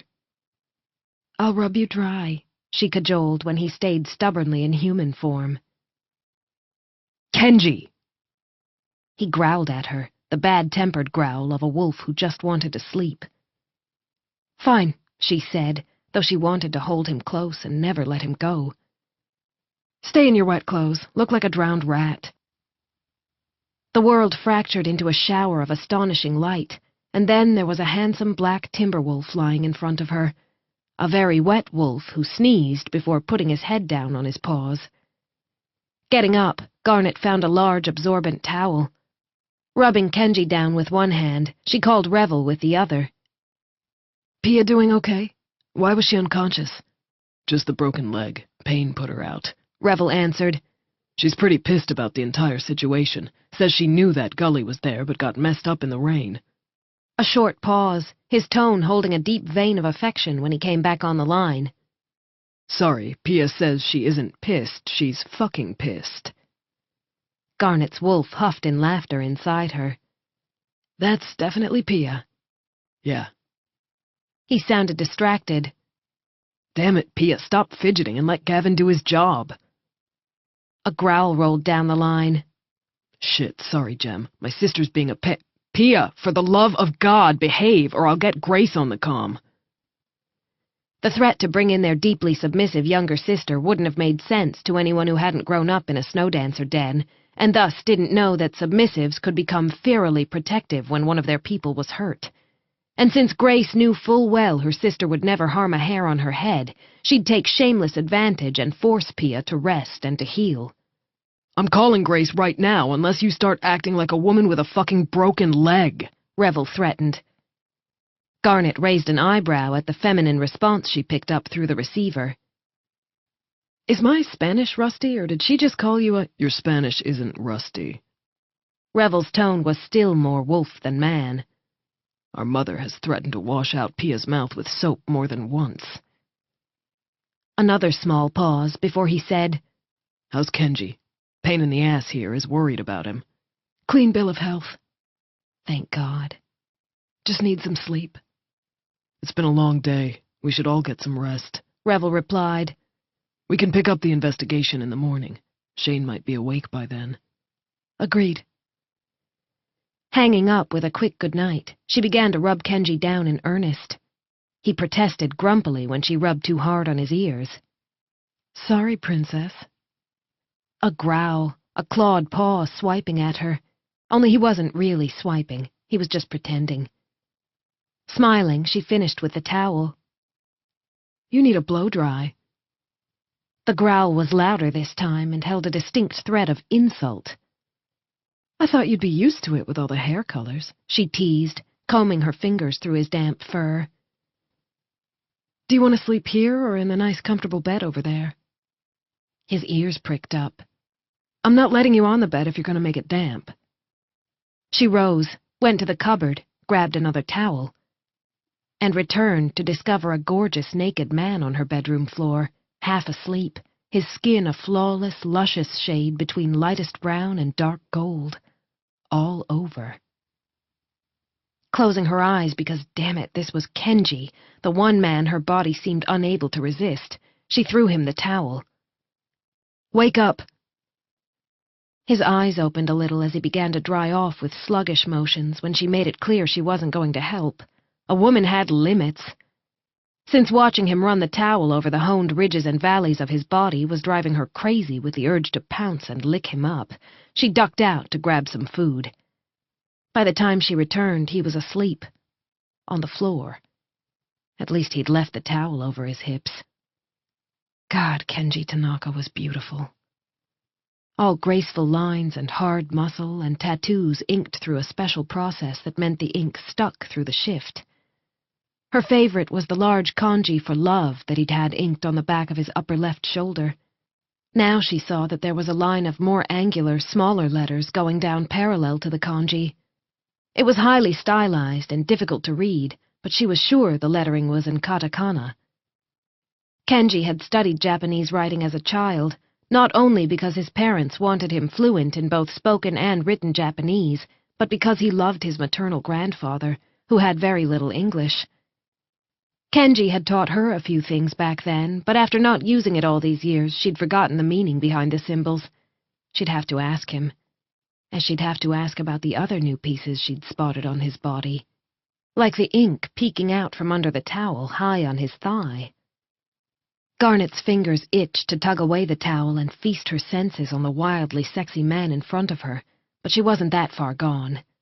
Yet. No matter how good he smelled. Oak and fire, sin and wickedness. Picking up the plate holding the steak she'd grabbed for him, she waved it under his nose. If that didn't wake him up, he was truly out for the count, and she'd have to do what she could to make him comfortable. But his eyes flicked open. Drawing away the steak before he could lunge at it, she said, "Get into bed." She wouldn't usually eat in bed, but she didn't think anything would entice Kenji to move once he was no longer hungry. Might as well make sure he was comfortable first. As it was, she had to tug him up and shove him to the bed, all the while trying not to ogle his body. It was hard. She wanted to bite him, and pet him, and kick him for breaking her 21-year-old heart. He sure as hell had better have a good explanation for his behavior, or she would take her long-overdue revenge. Pushing him into bed, she helped him sit up, hauled a comforter to his waist, then gave him the steak. He stared at the plate for a minute before stabbing the steak with his fork and lifting it up to eat. Leaving him to it, she grabbed a change of clothes, sweatpants and a tank as well as a fresh pair of panties, and went to the bathroom to get out of her own damp clothes. By the time she came out, Kenji had almost finished his steak. She gave him more food and ate some herself while sitting cross-legged on the bed facing him. They drank water, since anything else would be a bad idea with Kenji having had a bump on the head. "Feeling better?" she asked after he'd demolished an enormous meal that'd fuel his body's healing process. Jaw cracking in a huge yawn, he nodded. "Muscles feel like noodles, though. That fucking wind." He froze in the midst of sliding down into the bed and, though he was clearly struggling to keep his eyes open, said, "Should I go to my own room?" "You can stay," she said, her heart huge inside her chest at the idea of Kenji's scent on her sheets, on her. "Just don't try any funny business." A sinful, sleepy smile that reminded her of the playful boy he'd been. "No promises." Garnet didn't reply because he was already asleep, his lashes throwing shadows on his cheeks and his damp hair a sleek black. Oddly pleased at this glimpse of him without any of his usual shields, she leaned over and tugged the comforter to part way up his chest, When she moved to clear away their plates, he frowned in his sleep. "I'll be back," she murmured before rising to put the plates on the small table she used as a workspace when she didn't feel like staying at her office. Going into the bathroom, she cleaned her teeth, washed her face, and admitted she was stalling. Because as soon as she walked into the bedroom, she'd be sleeping cuddled up next to Kenji. Gorgeous, infuriating, strong, and the only man who had ever made her heart go boom. "He needs you tonight." She took a deep breath on those words and undid the loose ponytail into which she'd scraped up her hair after rubbing it close to dry with a towel. Irrespective of what lay between them, what history, what secrets, what pain, tonight Kenji was a packmate who needed comfort. That was all. He'd probably be fine on his own, but if he'd been isolating himself sexually for over a year, then the last thing he needed was more aloneness. Scowling at the idea of Kenji hurting himself that way, she went back into the bedroom and crawled under the comforter. He moved in his sleep, curving his body around hers until he was spooning her, one arm around her waist, the other thrown above his head. He burned, but it wasn't a fever. It was just Kenji. Sliding her hand over his muscled forearm, she closed her own eyes and snuggled in. It should have been awkward, sleeping with a naked Kenji when they'd never done anything like this, but she fell into a deep, sweet sleep, her wolf curled up next to Kenji's heat. It felt like coming home. Chapter 8. Kenji woke feeling better than he had in forever. Nothing hurt inside him, nothing ached. Nuzzling against the warm skin of the packmate curled up with her back to his chest, he nudged his thigh a little higher. He'd slid it between hers, and now it pressed up against the hot center of her. His eyes blinked open. He already knew who he held, her scent intimately familiar to him. Garnet's golden hair was soft against his arm and shoulder, her body small and lithely feminine, her breathing even in sleep. Kenji's own heart, however, was slamming against his rib cage, every muscle in his body tense and his cock rock hard. He knew he had to pull away before she woke, but he couldn't. His wolf didn't want to go back to being cold and alone and without her. Something broke in him at even the idea of losing her when he was finally holding her as he'd always hungered to do. Moving with utmost care, he curled himself even tighter around her, breathed her in, and felt her shift. He slid away his thigh before she could ask him to, but instead of pulling away, she turned and cuddled into his chest, her own arm sliding over his ribs to curl against his back. Not awake, he realized, just changing position.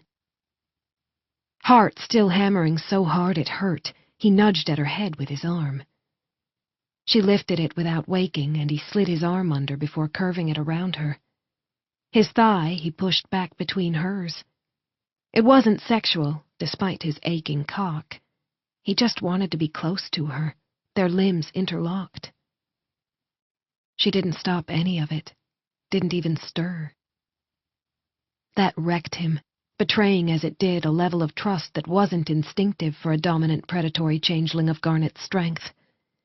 He would never hurt her, of course he wouldn't, but it meant everything that despite all the years and anger between them, she knew that truth so deeply that she could sleep without concern in his arms. Nuzzling his chin on her hair, he closed his eyes and just sank into her scent, into the feel of her skin against his, her curves and her softness, and below that, a steely strength that called to the predator within him. His wolf knew bone deep who Garnet was to him, who she was meant to be, and it was because she meant so much that he'd let her go. When she finally stirred, he didn't move, not wanting to end this before he had to. Stroking her hand down his back, she yawned lazily before rubbing her cheek against his. "How's your head?" His heart. It filled his entire body, this huge, needy, painful thing. "Good. Did Lorenzo do me?" A smile he saw because he'd brushed away the strands of hair stuck to her cheek. Yeah, Lorenzo did you all night. Grinning at the sheer rightness of playing with her, he rubbed his chin on her hair again. I feel good. She continued to pet his back with a small, capable hand that unknowingly held his heart. What's up with not sharing skin privileges with anyone for a year? He went to ask her how she knew, shut his mouth before the words escaped. They were part of a pack. Secrets were hard to keep. I just wanted to know if I could do it. Lines forming on her brow, Garnet drew back but didn't pull away from him. Instead, she wriggled up until she could look him in the eye. You're lying to me. Yes, he was, but hell if he'd ever tell her the truth. That the reason he'd stopped sharing intimate skin privileges was because no one was her. No one would ever be his Garnet. You know my family history, he said instead. Tanaka men have a constitutional inability to keep it in our pants. Garnet's response was a growl of sound, her eyes molten gold. Kenji, you're a lieutenant. You know how to commit. Before he retired, my dad's father was a lieutenant, too, he reminded her, telling himself to break this dangerous physical contact. He couldn't. Having Garnet skin to skin against him was filling the dried-up well inside him, making him whole. He needed a little more. Just a little more. His relationship with my grandmother lasted 5 years, just long enough to produce my dad. I love him, but I've lost track of his lady friends at this point, though I do know he's currently beating out my father for the sheer speed with which he goes through women. Garnet kept petting him, and even if it was out of pity because of his touch-starved status, he'd take it. Are you trying to tell me you became a player because you thought it was inevitable? Kenji shrugged. The truth was, he hadn't played around any more than anyone else in his year group. He'd probably done less because he'd known he wanted the right to call Garnet his own since the day of her high school graduation. But his few exploits had gotten blown out of all proportion because wild behavior was expected from a Tanaka. That had irritated him when he was younger. He'd worried Garnet would believe the rumors. Later, he'd used it as a shield. No one would wonder why Kenji was relentlessly single if he built a reputation as a man who simply couldn't decide on a woman. Only Garnet's brother Steele had never fallen for it. To this day, Kenji's best friend couldn't understand why Kenji and Garnet weren't together. Kenji had never told Steele the truth. Not even Hawk knew all of it, though Kenji had a feeling his alpha suspected. Only the senior snowdancer healer and the healer in his den had the details, and neither would ever break his confidence. That's a load of BS. Garnet's tone was flat. Something's going on with you. Has been for a while, hasn't it? He knew he was walking a risky road. His defenses were down, and Garnet had a razor-sharp intelligence. Tell her, snarled the part of him that had fallen for her a lifetime ago. Strangling that voice, he luxuriated in the sensation of her against him. And stayed. Me? A deliberately teasing smile. I'm an open book. Uh-huh. Why did you stop playing the violin? His gut clenched, his body going stiff before he could control the response. What? Yeah, what? Her nose touched his, her expression that of a hunting wolf. You loved making music. The last time he'd played for Garnet. The idea of putting bow to string when she wasn't there to listen, it had made him want to break the instrument into 1,000 pieces. I grew out of it. In the end, he hadn't broken his violin, had instead locked it in its case and hidden it away at the back of the closet. Liar. The words, the challenge, shoved past his defenses. Prove it. Narrowed eyes before Garnet began to play dirty, running her hand over his chest and her foot up his calf. He grabbed her wrist even as his breath caught. I don't want you to be with me because you think I need skin privileges. It wasn't what he'd intended to say, instinct trumping reason and turning his words into a growl of sound. Letting her claws release after tugging away her hand, Garnet pricked his shoulders with them. Her eyes held a determined and distinctly wolfish light. Baby, we've been flirting for years. She pressed up against him, small and curved in all the right places, and his sweet private addiction. I've just decided it's time to do something about it. He scowled in an effort to hide his raging need. I'm getting out of bed. Gripping her wrists, he tugged off her hands. I might have managed to keep it in my pants for a year, but I'm not good for you. Let her think he was worried about his ability to be loyal, when staying loyal to her was branded into his bones. He'd walk on fire for Garnet. She was it for him, had always been it. There it is again, a lie. Teeth showing, she gripped his jaw when he would have looked away, her hold that of a pissed-off dominant female. What the hell are you hiding from me, Tanaka? Fuck. Nothing. Growling low in her throat, she pressed up so close that their breath mingled. Tell me. It was an order. His own claws released, his wolf rising to the surface. Baring his teeth at her, he said, Careful you don't forget who you're challenging. Her lips curved, pure delight in her expression and that tiny dimple taunting him. As if you'd hurt me, you big, bad, gorgeous wolf. A nuzzle of her nose against his, her hand gentling to pet his cheek, his jaw. Fuck again. We should go see if Shane is awake, he said, desperate to escape before he surrendered and took the one thing he wanted, needed, more than he needed to breathe. Garnet nipped at his jaw. When he jerked, hands falling to grip at her hips, she smiled again, and this time it was the smile of a snow dancer with a highly specific goal in mind. Agreed. But we'll be picking this up later. Rolling out of bed on that promise, she shot him a smile that was pure sin. You have no clothes. He growled at her before shifting. Shaking his fur into place, he went to her door and used the footpad to open it before slipping out. Her scent followed him out, his fur branded with her touch, his jaw feeling the lingering echo of her bite.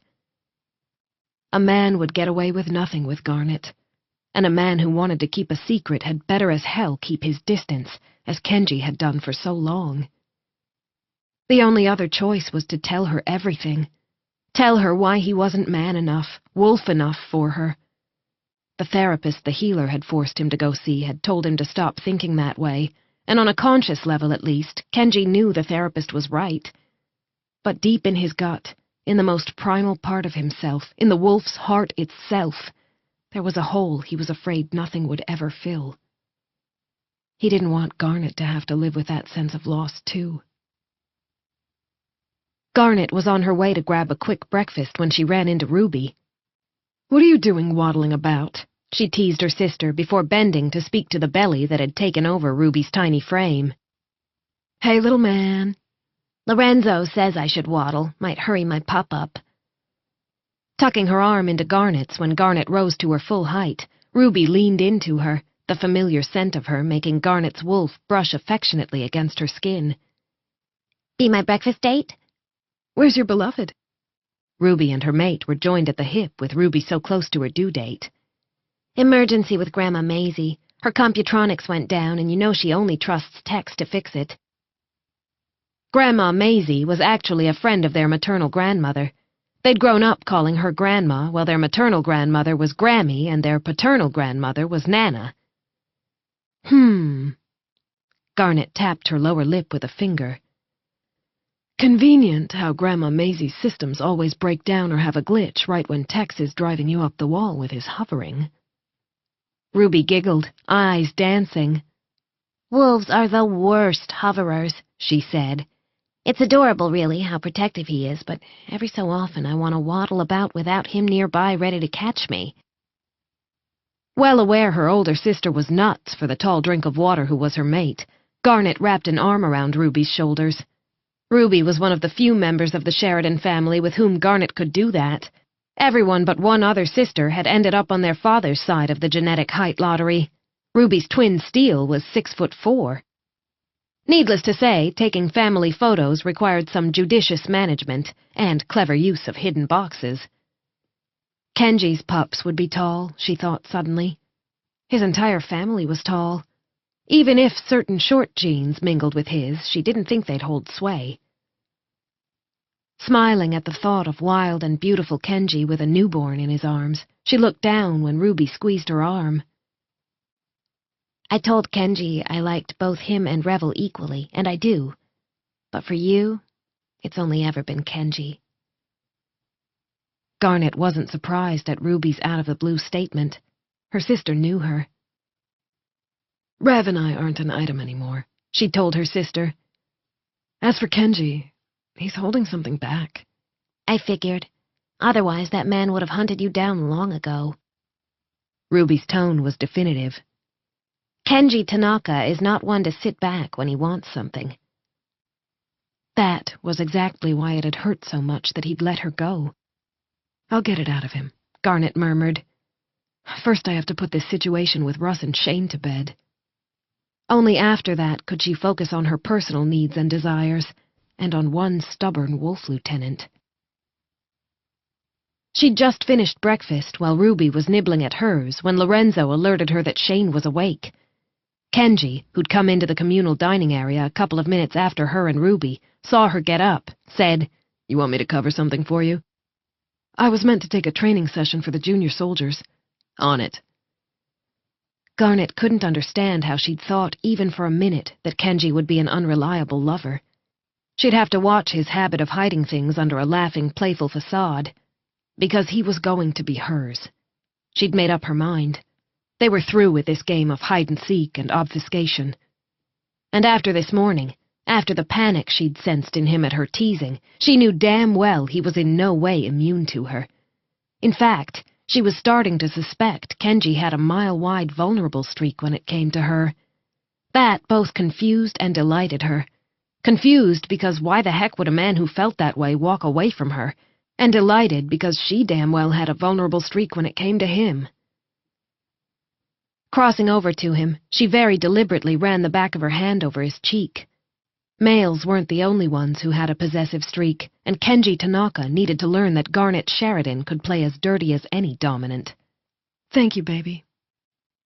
His eyes glittered, and then he actually flushed. With temper. Grinning as the other packmates in the room, including an overjoyed Ruby, whistled and hooted, she left him simmering and began to walk down the corridor. Her mood grew darker the closer she got to the infirmary. She entered to find Shane sitting up in bed, a lost expression on his face. "Jem." He clung to her hand when she took a seat on the bed. The bruises on his face had turned black overnight, but Lorenzo had managed to keep the swelling to a minimum. "What's happening?" Shane's voice rose, his breathing ragged. "Why isn't Athena here?" "She'll be here soon." Garnet had no intention of keeping Shane isolated now that he was conscious. That wasn't good for any wolf, much less one who'd been hurt. "I need to talk to you first." Shane's deep blue eyes locked on her face. "Why?" he pleaded. "Why am I here? I don't—" Garnet interrupted before the usually steady-tempered man could spiral into panic.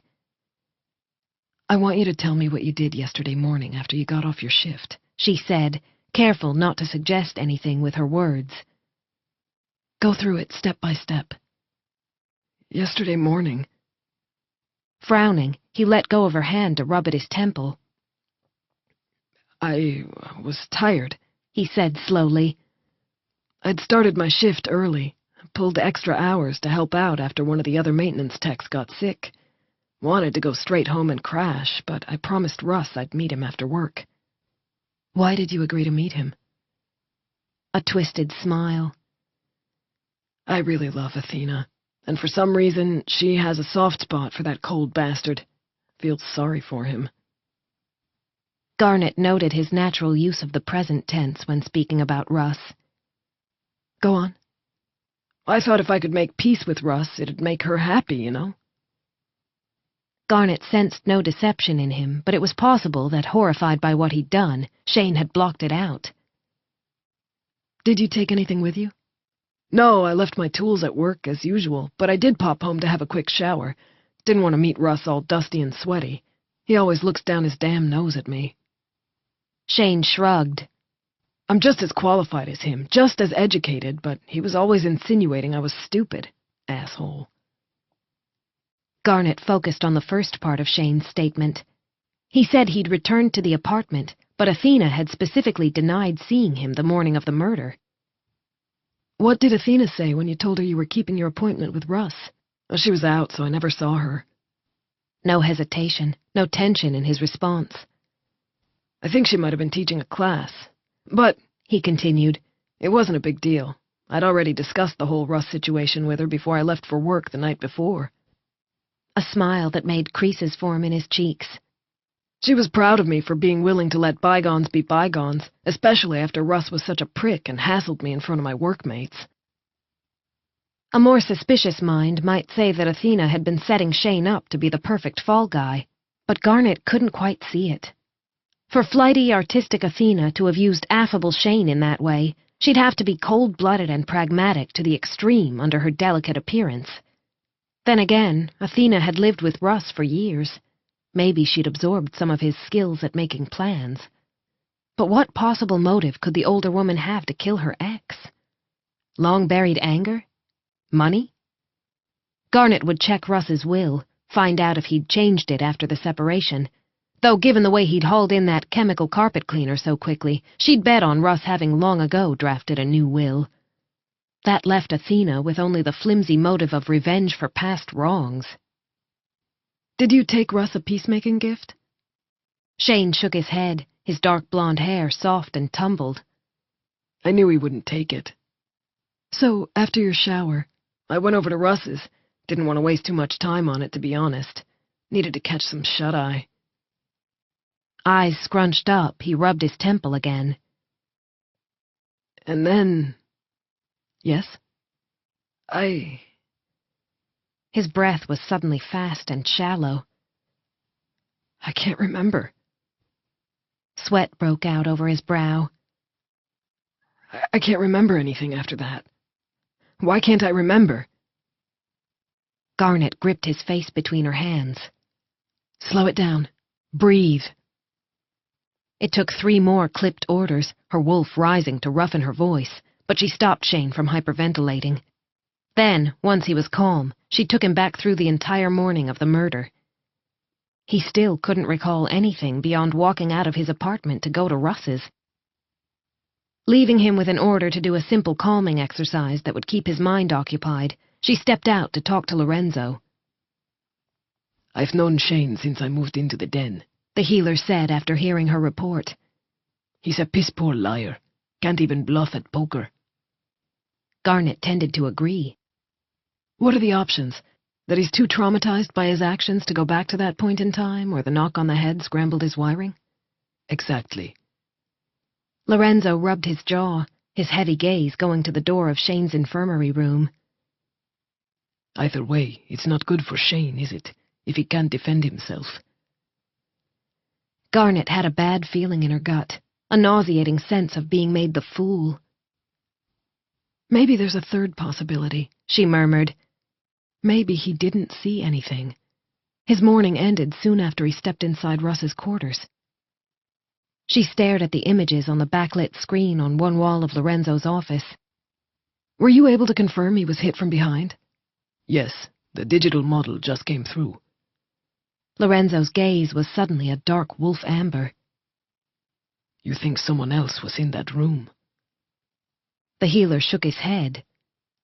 But that deadbolt? Yes, that was the problem. Chapter 9. Lorenzo folded his arms, his shirt straining across heavily muscled shoulders. I want Shane to be innocent, but I didn't catch any unknown sense in the room, so even the wild card of a rogue teleporter is out of the question. And trust me, I seriously tried to figure out how to make that a viable scenario. A vein pulsed at his temple. Once you strike that from the possibilities. That damn door locked from the inside. I'm going to bring Shane up to speed. He deserved to know, and his reaction might tell us something. I'll get in touch with Athena. Tell her she can visit. Lorenzo's eyes went to the door of Shane's room again. He shouldn't be alone. No. Even the toughest wolf had his breaking point. Leaving Lorenzo, Garnet re-entered Shane's room and told him about the murder. His face froze, his eyes staring at her in blank disbelief before his big body began to shake. Did I do that? He whispered, begging her for an answer with his gaze. Is that why I don't remember? I can't answer that question, not yet. Garnet brushed back his hair, offering the comfort of pack even as she kept her tone hard, unyielding. Shane's wolf needed to know his dominant was in charge. Nothing is going to happen until I'm satisfied I know everything there is to know about this situation. Athena. Shane's eyes welled up, and it was the first time she'd ever seen the big friendly male in such a raw emotional state. That's why she's not here. Athena's been desperate to see you. Garnet glanced over her shoulder. In fact, I think I can scent Shane! Running into the room on a wave of lush feminine scent and whirling multi-hued skirts, Athena fell sobbing into Shane's arms. Instead of collapsing himself, Shane's shoulders squared, his tears retreating. As if in looking after her, he'd found his strength. "Shh," he murmured, running a work-roughened hand over the silken mahogany of Athena's curls. Jem will figure this out. You know she will. Dark blue eyes met hers, entreaty and a fragile hope in their depths. Yes, Garnet promised without words before leaving the room and closing the door to give the couple privacy. Her next step was to return to Lorenzo. Autopsy on Russ? She asked. Done. Getting to his feet, he turned on the backlit medical screen and pulled up a scan of Russ's heart, pointed out a particular area using the index finger of his left hand. Knife just nicked the aorta. Garnet put her hands on her hips, frowned. Would that have made Russ collapse where he stood? A shake of Lorenzo's head. A total transection of the aorta and it's game over. He would have exsanguinated before help could arrive. This, he tapped the image, was a slow bleed. Garnet chewed that over. Could Russ have had a heart attack from the stress? Something had stopped him from seeking help. But Lorenzo gave another negative shake of his head. I checked. Injury-wise, he has the stab wound, scraped knuckles, a few light bruises on his face, but no signs of any other medical or physical event. Folding her arms, Garnet thought back to when Shane had grabbed her hand. The skin on Shane's knuckles looked unbroken to me. No damage that I detected, Lorenzo agreed. Aside from the bump on the head, there was a hairline fracture there, by the way. He pointed out the evidence on another scan. Shane has those bruises on his face and significant bruising to the ribs. I can't prove it, but I don't think they were made by fists. Lowering her arms, Garnet turned to look at Lorenzo. Are you saying he was kicked? He's a big man, strong too, but he's got no defensive injuries on his hands or arms. Lorenzo brought up photos of Shane's upper limbs as they'd been when he was first brought in. So whether it was kicks or blows from an unknown weapon, I'd bet my career that he was already down when it was done. The hairs rose on the back of Garnet's neck, her skin tingling. Leaving aside the lack of defensive injuries, she said, if he'd hit Russ hard enough to cause Russ's bruises, we'd expect visible damage, right? He could have got lucky. Lorenzo didn't sound convinced. As for Russ, it's almost as if he lay down and died. Tiny lines flaring out from the corners of his eyes, the healer ran a hand through his hair. Only one reason I can think of for Russ to just give up that way. and it makes me sick to my stomach to even consider it. That Athena's the one who dealt the killing blow, and Shane's covering for her. Garnet clenched her jaw so hard it hurt. I can't see it, Lorenzo. Quite aside from the fact that she's about as dangerous as a cream puff, she has an alibi. Garnet had run into the head of the nursery at breakfast and confirmed that Athena had come in early to prep for her class, was in the nursery during the window of time when the murder had most likely taken place. Unless, she said, facing Lorenzo's profile, you think the time of death was later in the morning? No. A definitive shake of his head. I've processed all the data. Time of death was between 7:30 and 8:30. I lean toward the earlier end of the spectrum. Switching out the scans, he gave her a quick update on a juvenile with a broken wrist before adding, I know it makes your job harder, but thank God Athena has an alibi. It's taken Shane a long time to find someone with whom he's happy. Love can make people do stupid things. Just because Athena hadn't taken physical part in the murder didn't mean she wasn't involved. Keep an eye on them. Call me immediately if you figure out anything else. I don't envy you this, Jem. Lorenzo's eyes were solemn. Neither did Garnet, but this was her job, why she was a lieutenant. Leaving his office on that thought, she went to look in on Pia, who was sulking at being growled at by Lorenzo for her terrible patient skills, then made her way to the indoor training arena. She needed to clear her head, figure out what it was she wasn't seeing, because there was something niggling at her beyond the fact that they still had to confirm the origin of the blow to Shane's skull. A couple of pups in wolf form joined her halfway to her destination, and when she hunkered down to pet them, they didn't dart off. Normally, feeling their rapidly beating hearts beneath her palm, their fur soft as their curious noses sniffed at her, would have been enough to negate all the tension within. Not today. She was still wound up tight when she arrived at the training area, after leaving the pups in their father's care. It turned out the siblings had run gleefully away while he was putting together their nursery bag for the day. Leaning against the back wall of the arena, she watched Kenji take her second-year offensive-defensive class through a routine that was different from hers, but just as effective. He'd changed into plain gray sweatpants and a black t-shirt that hugged his pecs, his feet bare. She wanted to pounce on him. So when he asked for a volunteer to help display a set of moves, she raised her hand while jumping up and down. His lips twitched before he fixed his features into a stern expression. It seems we have an eager volunteer. The students looked on with wide grins as Garnet sauntered over to join him. Be gentle, she said, loud enough to be overheard. Don't forget I'm not as big as you. Kenji snorted. I haven't been taken in by that since you put me flat on my back when you were 15. I'm pretty sure you were wearing dangly earrings and a sparkly headband at the time. Garnet's muscles stopped hurting. Her stomach stopped churning. She laughed, knew her eyes were dancing, because Kenji was the one who'd taught her the move that had eventually put him flat on his back. He'd grinned while lying on the ground that day, after she'd successfully integrated the move into a sparring session. His green eyes had been wild with a pride that had made her feel 10 feet tall. Kenji Tanaka was one boy who'd never been threatened by her strength. Wolf so happy to be sparring with him again that it was as eager as a pup, she fell into a relaxed stance. Well then, baby, she said to a round of excited gasps. Shall we play? Kenji's stern expression slipped into glittering frustration. Stern didn't really suit him anyway. He was meant for smiles and teasing and affection, meant for stolen kisses and tumbling her to the floor with sneaky tricks. Now, his slick black hair sliding forward a little, he showed her his teeth. Let's play. That was it. They went at it.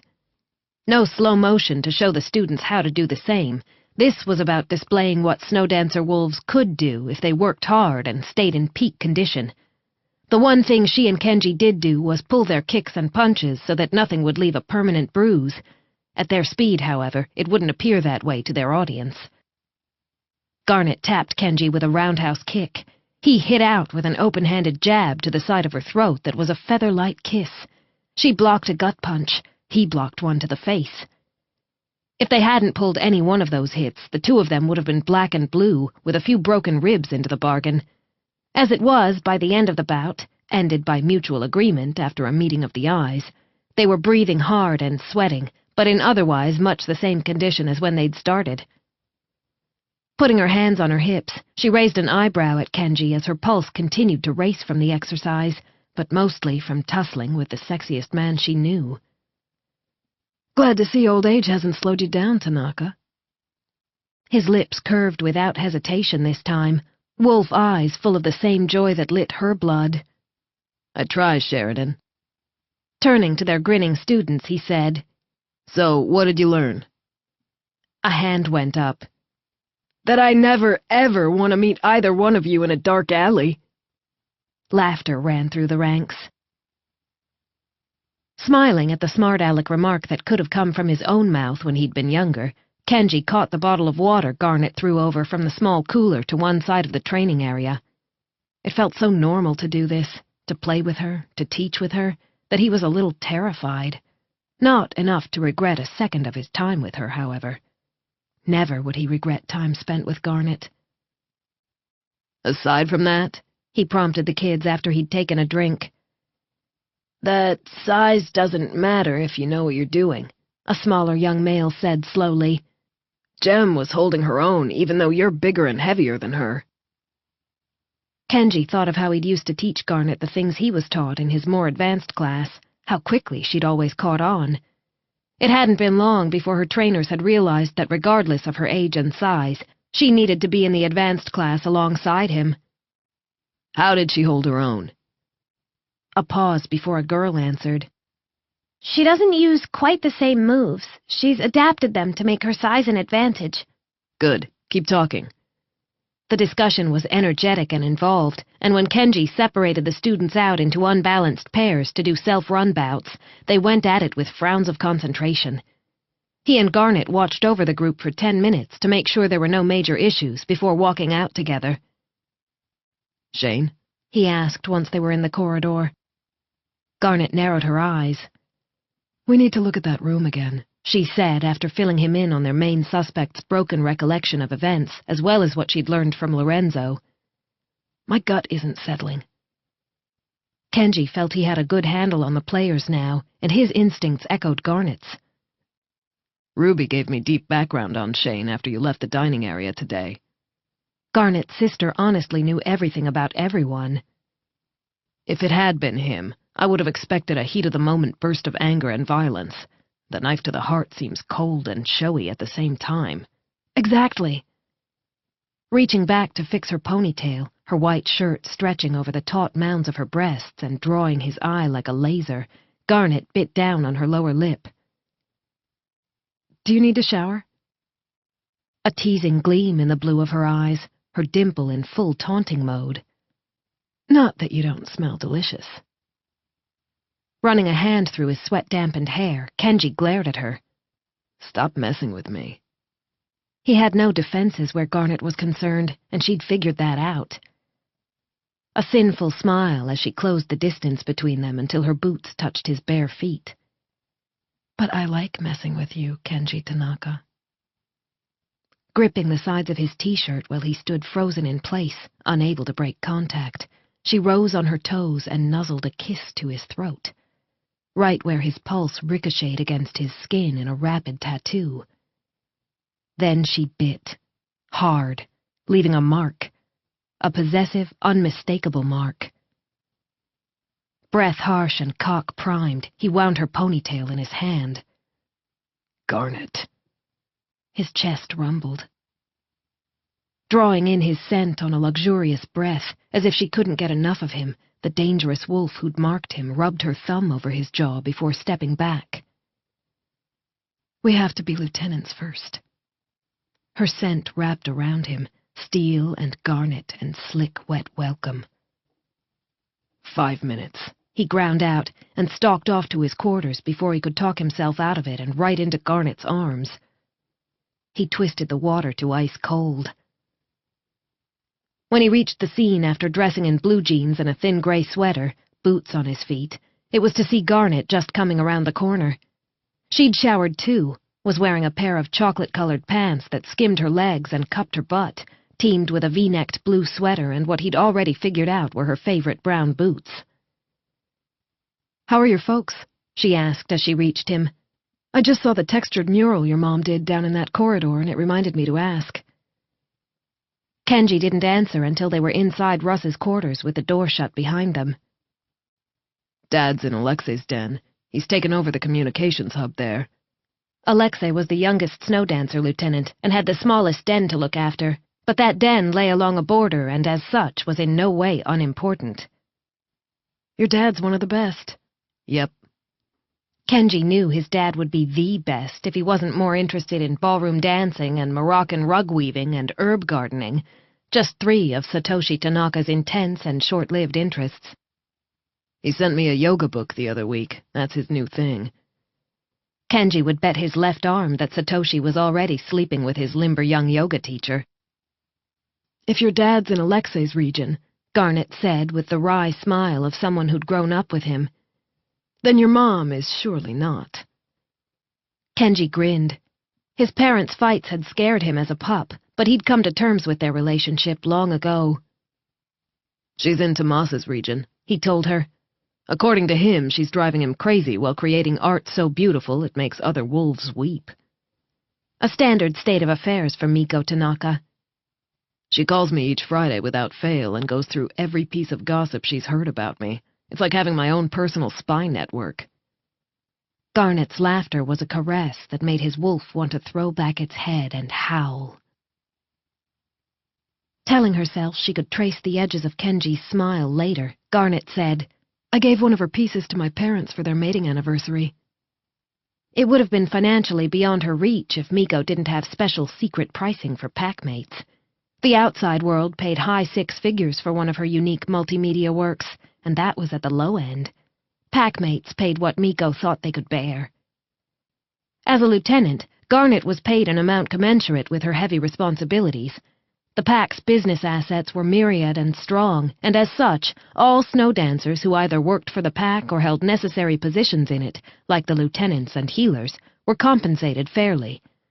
Garnet would have done it for nothing, rarely spent what she was given, so she'd had a good sum saved up to offer Miko. Only Kenji's mom had insisted on giving the stunning piece to her for what she'd said was the future daughter-in-law price. It was so outrageously low that Garnet had felt like a thief, but no amount of arguing by Garnet had changed Miko's mind that Garnet and Kenji were meant to be. Garnet might have refused to take the artwork had Miko not made it clear that she'd be mortally offended at even the suggestion of any such thing. Clearly, Kenji's mother would be having the last laugh. "My folks love it," she added. "Have it up in their living room." "Yeah?" Kenji's cheeks creased. "You should have asked me for one. She sends me a piece every time she decides I need more culture in my life." "You're sitting on a fortune there." "Except that if I ever sold one, she'd rip off my head." Kenji laughed. "Your folks still doing the lovebirds thing?" Garnet groaned. "I walked in on them making out like juveniles last time I was in the main den. No wonder I have 8 brothers and sisters." Turning to the door with Kenji's laugh rippling over her skin, she stared at the deadbolt. Is there any way this could have been relocked from the outside? Chapter 10. His sweater sitting easily over wide shoulders, Kenji examined the lock. "I can't see how. It's got no fancy computronics that might have been hacked, just a solid iron bar snicking into place." "I talked to Revel on my way to meet you." She'd run into him as he was heading off to get Pia a favorite snack. "I asked him about magnets or other tricks, and he said the same. It'd be impossible given the depth of the door, and the deadbolt's too stiff for anyone to have gone low-tech with a pulley system." It took a bit of grunt to push the bolt into the lock. Garnet had tested it during their forensic sweep. "Revel a locksmith?" "Engineer." The majority of snow dancer soldiers had a secondary specialty. Kenji's was in international law, Garnet's in finance. She worked with their fellow lieutenant, Cooper, to keep snow dancers' investments strong. However, after the massive attack on the pack earlier that year, she'd also made it a point to learn and study weapons that could be used against Snow Dancer and its allies. She was no expert yet, but she was getting there, and Hawk had put her in charge of evaluating possible counterweapons. Kenji, by contrast, had a brilliant facility for languages on top of his legal training and natural strategic skills. As a result, he dealt with a number of Snowdancer's major offshore business contacts and was point man for their alliance with the Black Sea Changelings. Now his face grew dark, skin tight over the clean angles of his features. Last night, Rev and I decided to call it quits yesterday. She bumped her shoulder against Kenji's arm. I'm free to seduce you. Kenji focused those pretty green eyes on the door. I don't see any scratches or anything else that would indicate this lock's been jimmied. Grinning at this dangerous, wicked wolf's attempt to simply ignore her flirting, she returned her attention to the matter at hand. And we found no forensic evidence on it to indicate Eloise touched it. Only sign of damage is from when she forced the door, and that damage seems to exonerate her, Kenji completed. No way the door frame would have splintered that way unless the deadbolt was thrown. The part on the frame literally came away still attached to a chunk of wood. He paused. Girl's strong. Garnet went over how Eloise had seemed the day before, added that to what she knew about young female pride. Damn it. It was a growl. Even if she didn't break anything, girl has to have bruises to hell and back. Kenji pulled out his phone, made a call to Lorenzo asking him to check up on Eloise. I seem to recall a certain pint-sized Sheridan refusing to go to the infirmary after fracturing her ribs falling from the climbing frame. Shut up. Shooting him a glare that did nothing to dim the wattage of that troublemaker smile she adored, Garnet went back to staring at the lock. What the fuck are we missing? Kenji walked backward until he was standing not far from the spot where they'd found Shane. Let's run this through. You be Shane, I'll be Russ. Okay, I come in. Garnet considered the personalities involved. We're polite at first, but then the wrong words get spoken and we fight. The two of them pretend grappled all the way to the bedroom and back. I pull my knife out from... She paused. He wasn't wearing a jacket, and it wouldn't have fit in his jeans pockets, so it would have had to have been in his boot. At Kenji's nod of agreement, she continued their reenactment of the murder. I pull out my knife from my boot and stab you. Garnet made a stabbing motion. Right to the heart. Kenji clutched at his chest, then frowned and stood up straight instead of falling down. Wait. When did Shane take the hit to the back of his head? That was what had been bothering her. Let's figure out the how, then maybe we can figure out the timing. Kenji nodded. Any ideas? It has to be something heavy and portable, she murmured.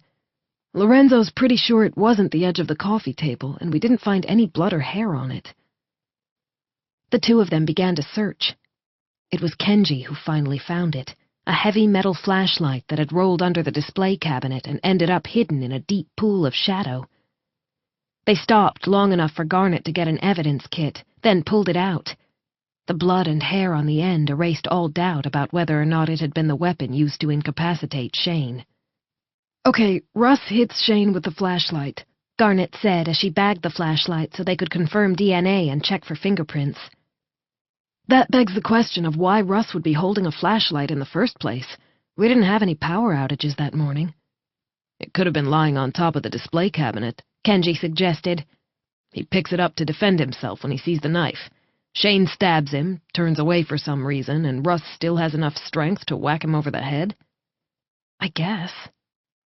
Garnet frowned. He was just so fastidious, nothing out of place. Kenji glanced around. You're right. But you saw how dark it was under that cabinet. He could have lost something down there, been looking for it when Shane arrived.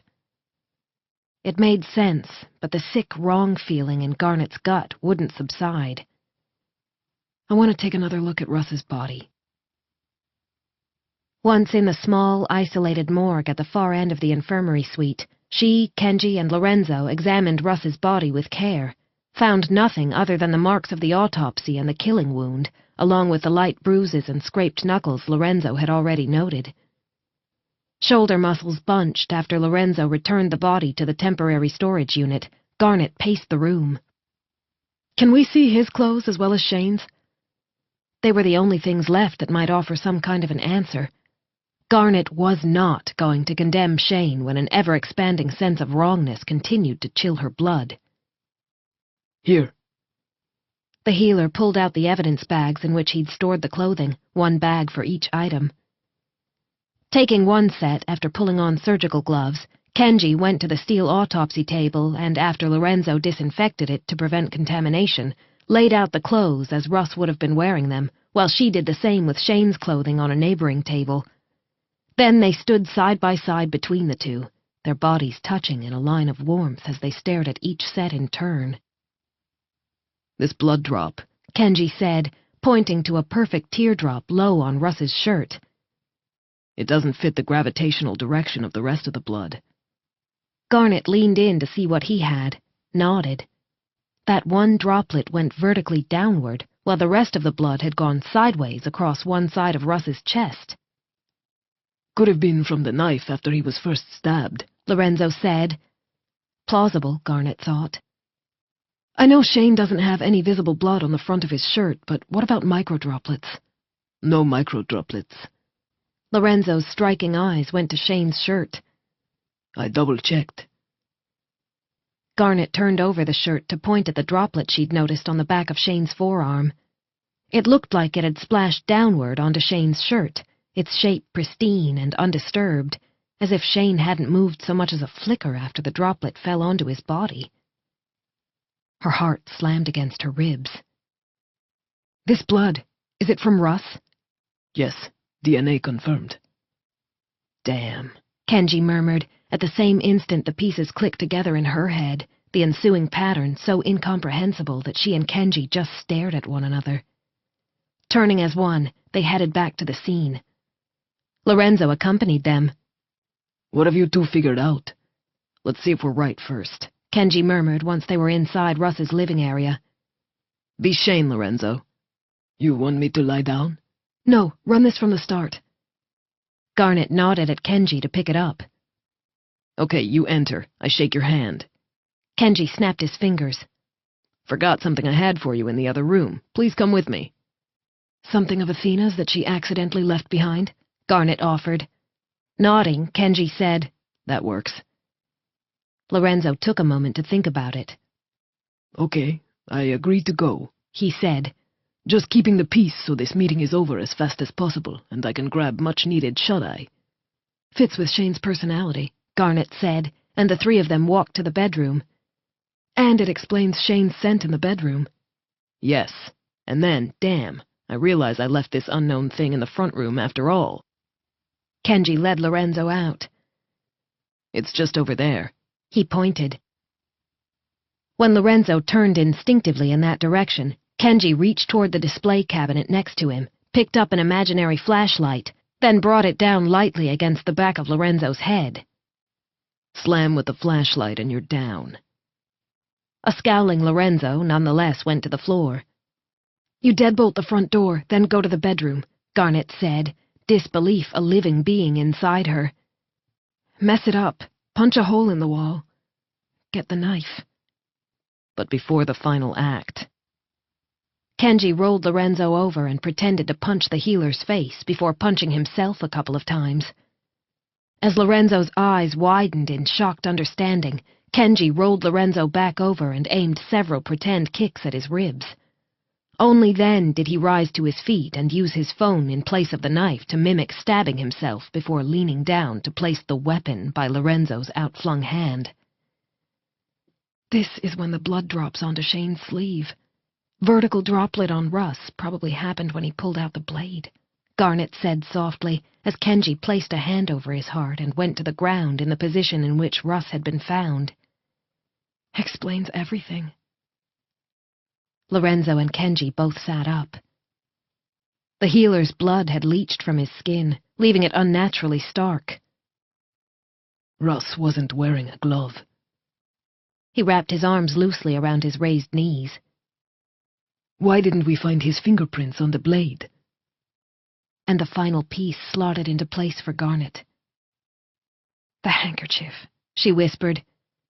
He deliberately got blood on it to hide any metallic scent from the knife hilt.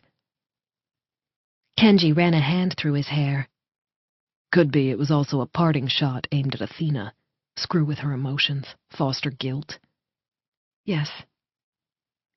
Garnet slid down to sit with her back to the door, unable to believe that one of her packmates had been filled with enough rage to orchestrate his own murder. Kenji's heart rebelled at seeing that shocked, pained look on Garnet's face. Rising, he went to sit by her side. It was primal instinct to wrap an arm around her. Adults, remember? He murmured to her, bending to nuzzle at the soft, warm skin of her cheek. We aren't their keepers. We can't control our packmates. One hand closing over his raised knee as she allowed him to tuck her against his side, Garnet nodded. You're right. No shakiness, her breath steady. It's just the idea that Russ hated Shane so much he was willing to die to hurt him. And Athena, too. The woman he was meant to love. We're seriously saying Russ did this to himself? Lorenzo gripped at one of his wrists. How did he get the knife? The healer answered his own question an instant later. No one locks their doors, and he's no child. Could have circumvented the lock on the studio door and on Shane's knife case. Athena's teaching schedule is available to anyone. Garnet stayed tucked up against Kenji as she spoke, the pressure of her body a physical reassurance to his wolf that she was all right. Shane's work schedule wouldn't have been hard to figure out either. Easy, Kenji thought, for Russ to walk into the apartment when no one was home, and if he'd left the door open on his way out, his scent would have dissipated long before Athena and Shane returned. It fits, but to exonerate Shane we need hard evidence. Russ had a mathematical mind. Lorenzo's words were quiet. A liking for everything in its place. The kind of man who might have come up with the perfect murder. Garnet nodded at Kenji's statement, fine strands of her hair catching on the gray of his sweater. Could be he kept a diary. Pulling out her phone, she got in touch with Athena. No diary, she said after hanging up. Athena did confirm he was meticulous in his research and planning, even if it involved a short trip out of town or the purchase of a new appliance. Lorenzo rubbed at his jaw, his stubble rasping against his skin. If he did this, he did a damn good job. The healer's difficulty in believing the ugly truth was a good indicator of the probable reaction of the pack should Garnet and Kenji not find any physical evidence. Doesn't make sense he'd leave behind proof that could undo all his planning. Kenji's eyes went to the display cabinet and to all those academic accolades so prominently displayed. He felt Garnet's head move in the same direction. Pulling on gloves from the forensic kit, they moved as one to it, began removing items with care. They'd almost emptied the cabinet when they discovered a photo of Russ and Athena in a simple black frame. It was the only piece that didn't relate to one of Russ's achievements, unless he'd seen Athena that way, been proud of having her as his lover.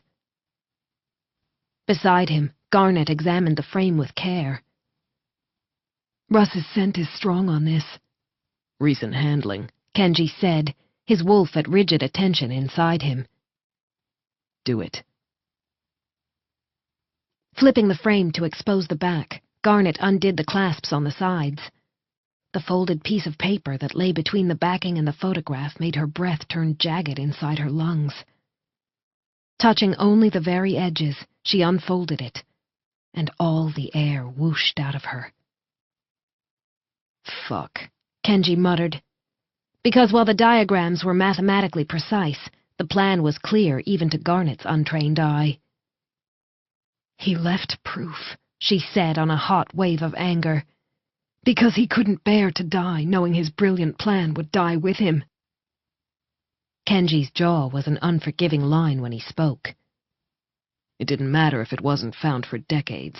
He died knowing it would one day be found, but by then Shane would have been long executed. Shit. Lorenzo, having joined them by the cabinet, stared at the diagrams. If his fingerprints are on that piece of paper, his scent's all over it. I'm sure his prints will be too. Garnet slipped the plan into a transparent evidence bag, passed it over to Lorenzo so he could examine it more closely. Russ held his grudges close, and he stewed, Kenji said. He would have spent a lot of time on this piece of paper. In a sense, it's his masterwork. Garnet sat back on the carpet. Changelings aren't perfect. Even as she spoke, she made a conscious choice to not be like Russ, to not stoke the anger roaring in her gut. We have our good and our bad. Living in a pack, though, it helps. Russ chose to be alone. Kenji's green eyes turned pale amber in front of her. Pack can't help those who choose to reject everything for which we stand. Community, Garnet thought. Strength in the group. Love that encompassed even those who stepped outside the lines and made mistakes. That was the Snow Dancer way. Russ had taken another path in his hate and his rage, and it had ended in blood. Not, however, in the execution of an innocent man. That was what mattered. Testing confirmed Russ's and only Russ's fingerprints on the piece of paper on which the plan had been diagrammed and written out. An hour after that, they printed Shane's knife case and discovered Russ's prints on an inside surface as well as on the outside. Put together, the two pieces of evidence erased any and all lingering doubts that Russ had been the mastermind behind his own death. "Oh, Russ," Athena whispered when told, her eyes bruised and her skin pale. Crying into her hands, she allowed Shane to comfort her, and in a humbling act of generosity and forgiveness, both attended Russ's memorial service that night. There was no reason to delay it any further. He was a changeling, needed to be with the earth, not stuck in a cold refrigerator. Wrapping him in a shroud made of natural fibers that would ease his passage to becoming one with the earth, they laid him to rest under the rain, beneath the spreading branches of a tree that Athena told them Russ had liked. "He said it had a mathematical ratio that made him happy," she said before placing a bunch of white roses on Russ's gently wrapped body. "I hope you find perfection in whatever lies on the other side of the veil." Letting Athena have the last word, since those words had been touched by the echo of a love that had faded while leaving an imprint, Garnet helped lower Russ into the grave she, Kenji, Revel, and two other packmates had dug. They placed no marker after the burial was complete. Changelings rarely did. Those who'd known Russ and would want to visit would remember the site, and those who didn't know, namely the pups, would play near it, and their laughter and voices would carry on the cycle of life. That was the Snow Dancer way, though if a packmate wanted a marker, that marker was placed without question. Everyone grieved differently. Walking back through the rain after a potent, solemn silence once it was done, Garnet wanted to go straight to her room and have a hot shower, wash away the pain and the anger that had colored each and every one of Russ's actions. What stopped her was her driving need to ensure her packmates were all right, her wolf an inch from her skin. Sometimes only the most senior person in the den could give needed reassurance. Kenji's presence helped, but in this den, their packmates looked to her first. And today, even the strongest among them was shaken. Many just wanted a hug.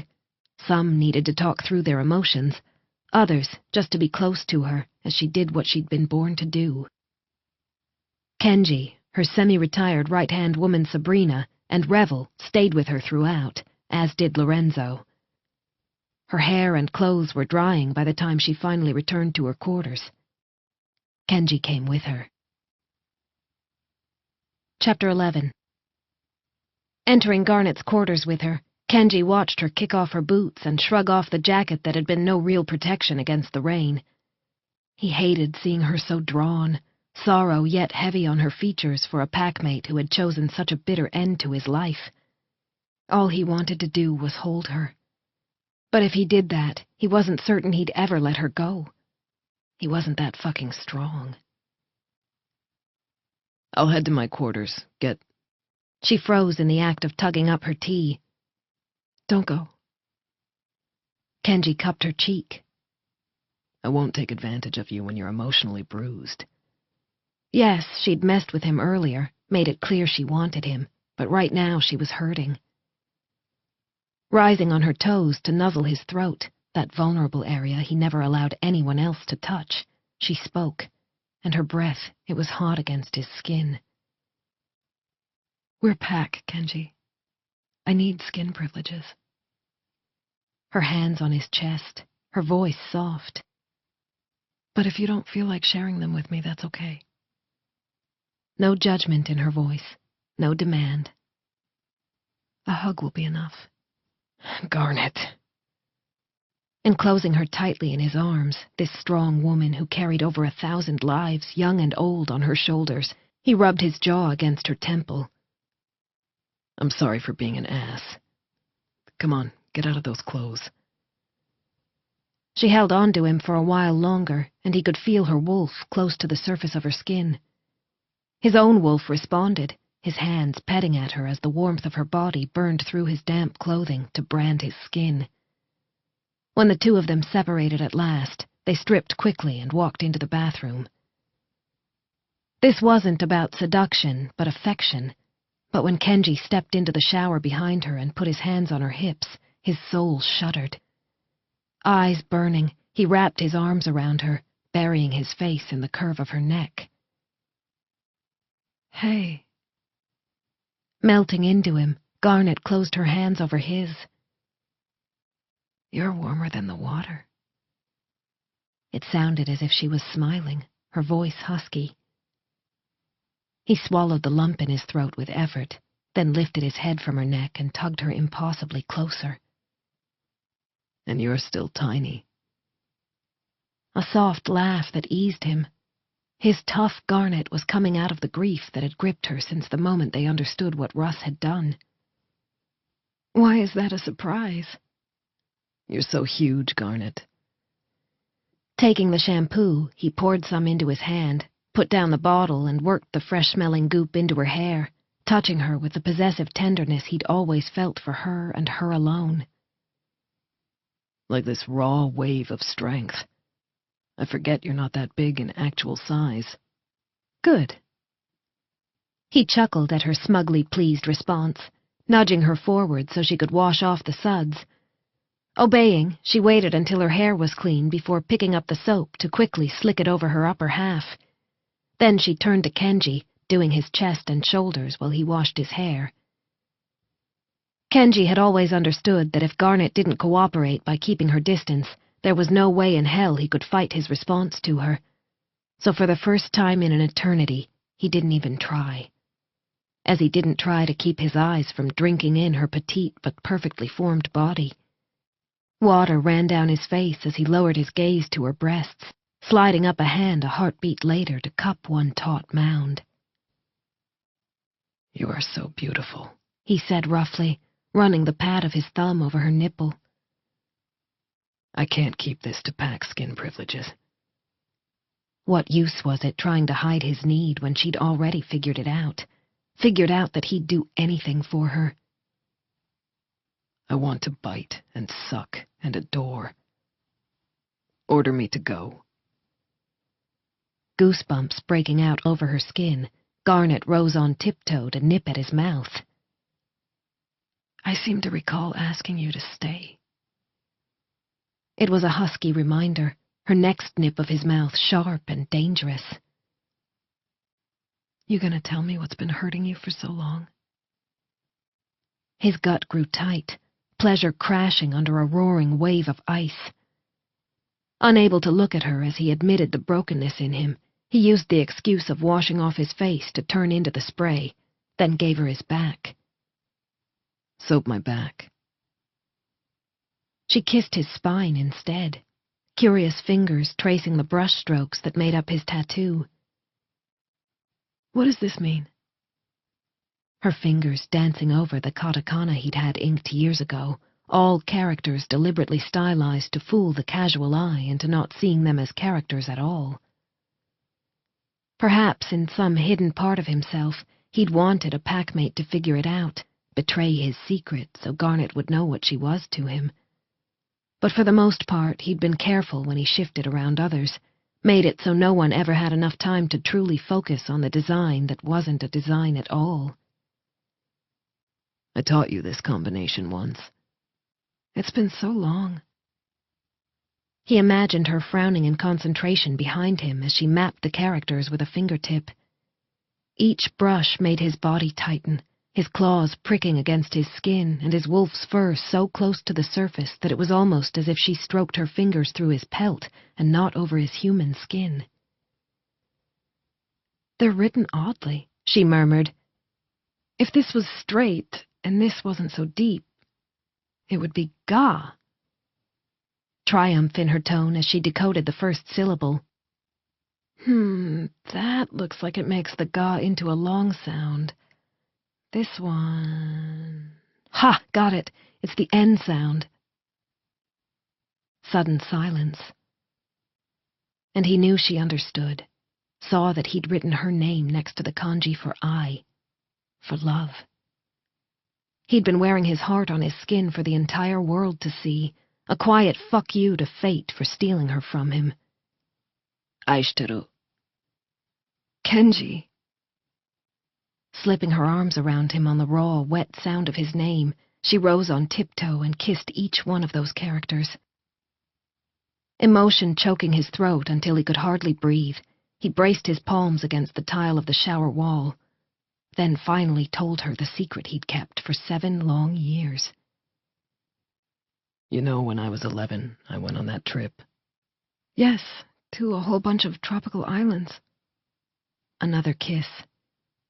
Your grandfather took you. It was the most exciting thing I'd ever done. He deeply loved his maternal grandfather, a human sailor who'd made it a snow dancer, but who had never lost his passion for the sea. Exciting enough that even my wolf got over its aversion to floating around on water and began to enjoy it. He jumped into warm aquamarine seas in wolf form, paddled around like a pup. Sofu used to call me Umiokami no Mago. The closest translation is the sea wolf's grandson. So much pride in his grandfather's voice as he said that, such a sense of belonging in Kenji's heart. He was the sea wolf? Kenji nodded. My grandmother gave him that nickname when they fell in love. She'd made up the word by putting together the word for sea, umi, and the word for wolf, okami. She said he might be human, but he had the heart of the wolf, and that the sea was his beloved mistress. She didn't mind? No. Because the sea might have been his mistress, but Sobo was my grandfather's heart and his soul. Their mating had been a fearless, absolute thing. He'd look over the side of the boat and chuckle at seeing me swimming, then shuck off his own clothes and dive in to join me. My grandmother joined us a week into it. She preferred to stay on the boat, but she'd laugh and talk with us while we swam. He'd lost them both too young, his grandmother slipping into a forever sleep a week after burying her mate. It still hurt, knowing they were gone from this world, but they had left him with a treasure trove of memories, and the knowledge that love between a man and a woman could and did last. I was so jealous of you. Garnet's smile was in her voice. Even though I used to get the worst seasickness as a kid. He wanted to close one hand over hers, lift it to his mouth for a kiss, but he couldn't make himself move. It felt as if his secret was an anchor holding him in this moment, frozen and rigid. I learned to eat fish, he told her, sharing the joys first. To lope on sand, to steer a yacht. I played with human and changeling children who'd grown up in the tropics, never seen a wolf, and I drank coconut water straight out of a coconut that fell to my feet one day while I was running on a beach. You came back brown as a walnut, she said, and you were full of stories.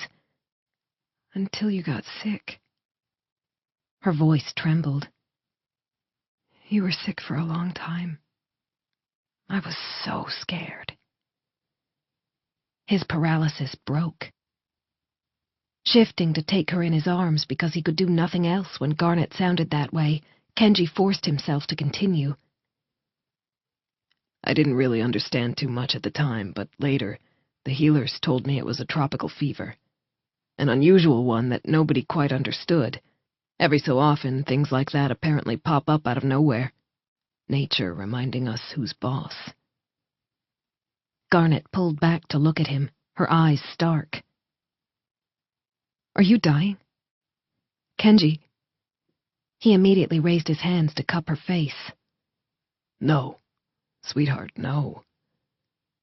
Hugging her trembling form, he kissed her temple, her cheek, rocked her against him. Shit, I never meant to scare you like that. Her heart continued to pound hard against her skin. Then what? The healers couldn't make the fever go away, he said, because he couldn't just state his diagnosis. It wounded too much, even after all this time. Eventually, after they'd exhausted their own knowledge, they asked their contacts for help. To cut a long story short, someone knew a scientist who was working with experimental drugs, including one that seemed perfect for me. Since I was so close to death, the people in charge cleared the healers to administer it to me, on the understanding that the side effects were unknown. Leaning back again, Garnet stroked his sides as she watched him with wolf eyes that saw too much. Only then did he realize he was breathing as if he'd run a race, his heart thumping. Those side effects aren't unknown anymore, are they, baby? What happened? He fought to delay the moment when she understood. I was the first child given the drug, so I was, still am, anonymous subject number 1, and have to have a full medical checkup every 6 months. Part of the deal to get me the drug. He shrugged. According to the contract, I could have walked away at 21, but I figured what the hell. The scientists don't care about me as an individual, only about the drug's effectiveness, and it saved my life. Having to hang out in the infirmary for half a day a couple of times a year is little enough payment, especially if it might help another child down the road. Garnet went motionless. You had a checkup the day of my 21st, didn't you? No, he said, his entire chest cavity crushing in on itself. I had it 2 weeks earlier. That day I had a meeting with the healer to go over the results. He tried not to feel the devastating sense of loss that always accompanied his thoughts of that day, that moment. It was a standard part of the routine, and usually it was all no change, blah blah. Switching off the shower, Garnet petted his back, kissed his chest. I'm here. Always, Kenji. Always. He staggered inside at her promise, knew he could never hold her to it, not when she didn't know. Looking into clear blue eyes that saw him as whole and strong, he made himself say it. I can't father Pops, Garnet. Words so rough they barely sounded human even to him. The chance is 1%. It would take a miracle. I love you. A fury of emotion in Garnet's tone, her eyes stormy blue gold. You are mine, and if you try to argue with me over that, if you even think about pulling the same shit you did 7 years ago, so help me God, I will deck you. Claws dug into his chest. I am pissed as hell with you, Kenji Tanaka. He stood his ground, his hands white-knuckled fists by his sides. I couldn't do that to you. Couldn't destroy her dreams as his had been destroyed. You've wanted Pup since you were little. When you played family games, you always had to be the mom. So much so that most people had thought she'd turn out to be a maternal dominant. The only reason she hadn't was that as she'd grown, she'd developed an even more aggressive protective instinct. That didn't mean her maternal streak no longer existed. Kenji had seen enough evidence to know it damn well did.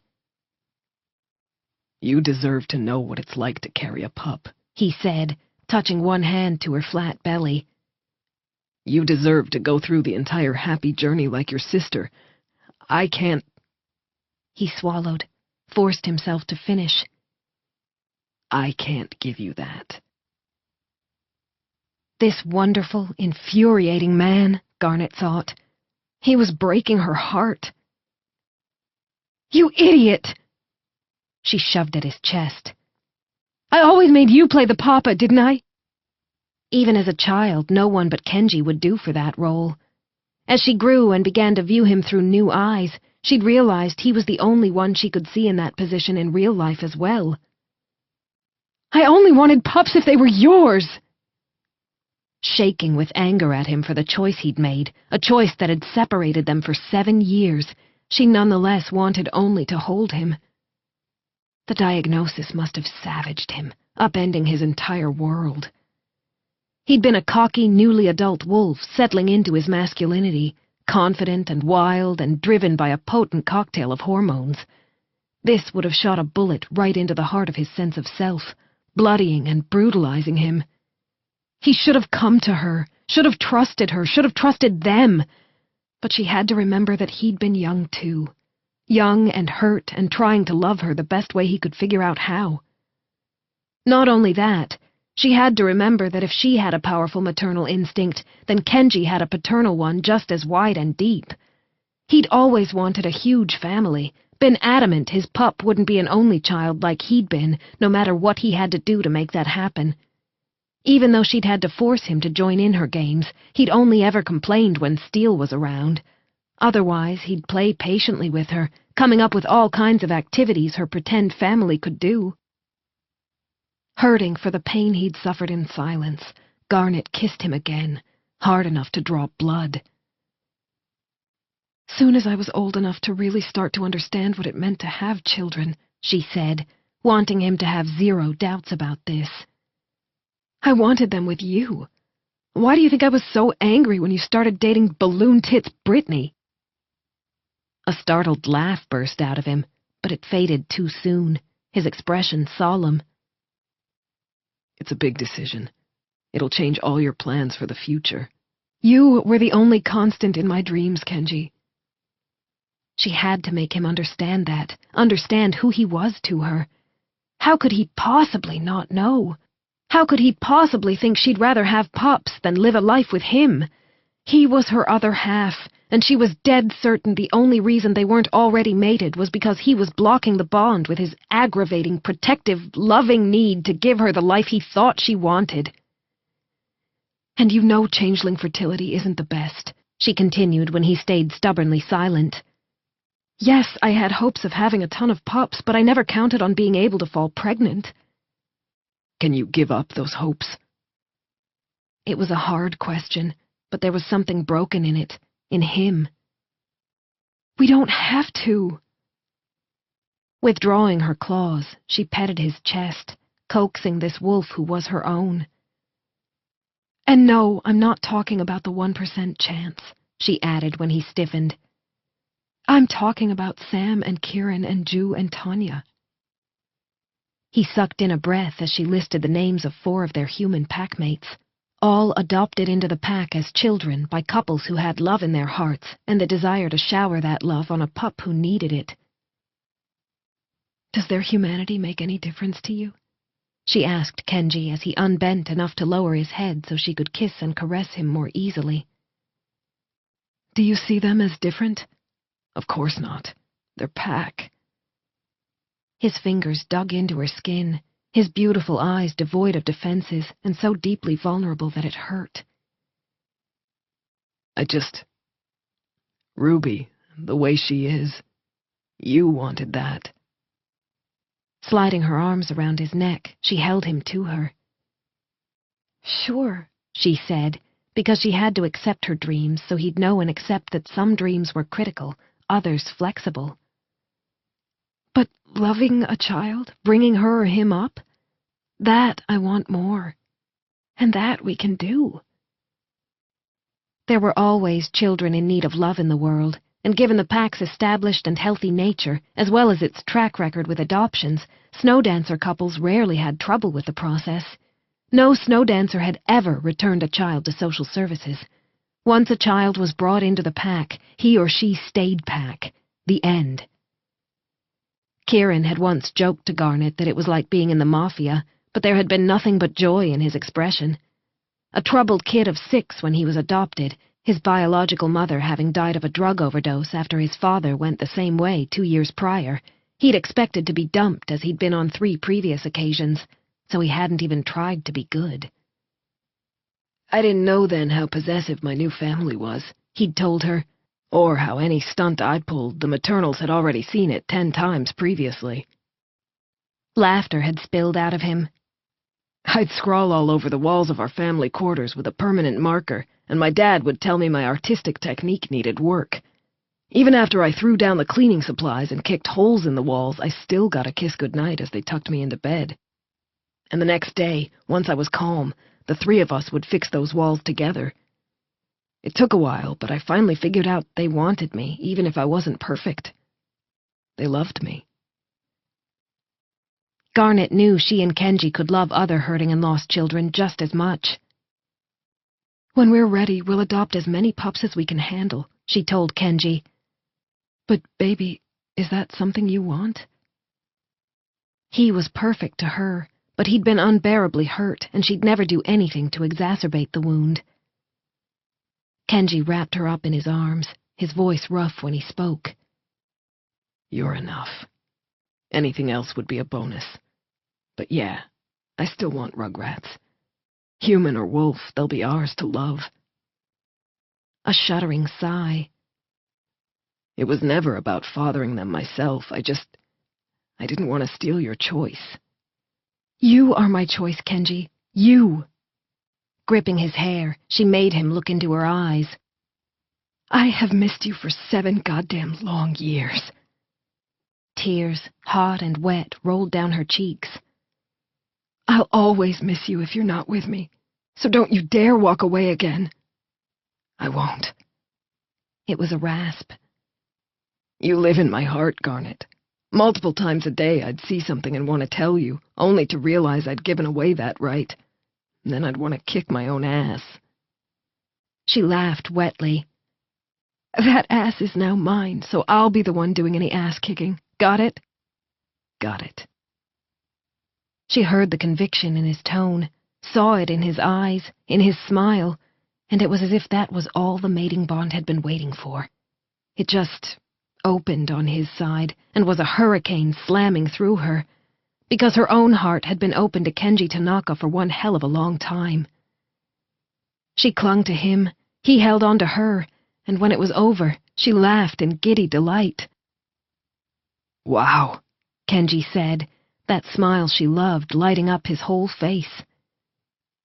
You pack a punch. A ravenous, possessive kiss that melted her bones, her calves straining as she rose on tiptoe to follow his mouth. I'm not giving you back. Breathless, she said, ditto. She went down flat on her feet again.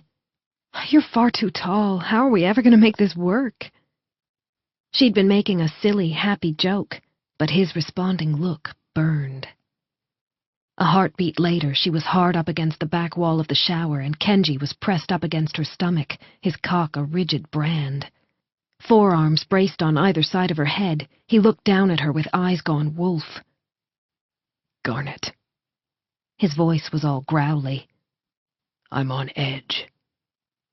Nipples tight and skin hot, she reached down to caress him.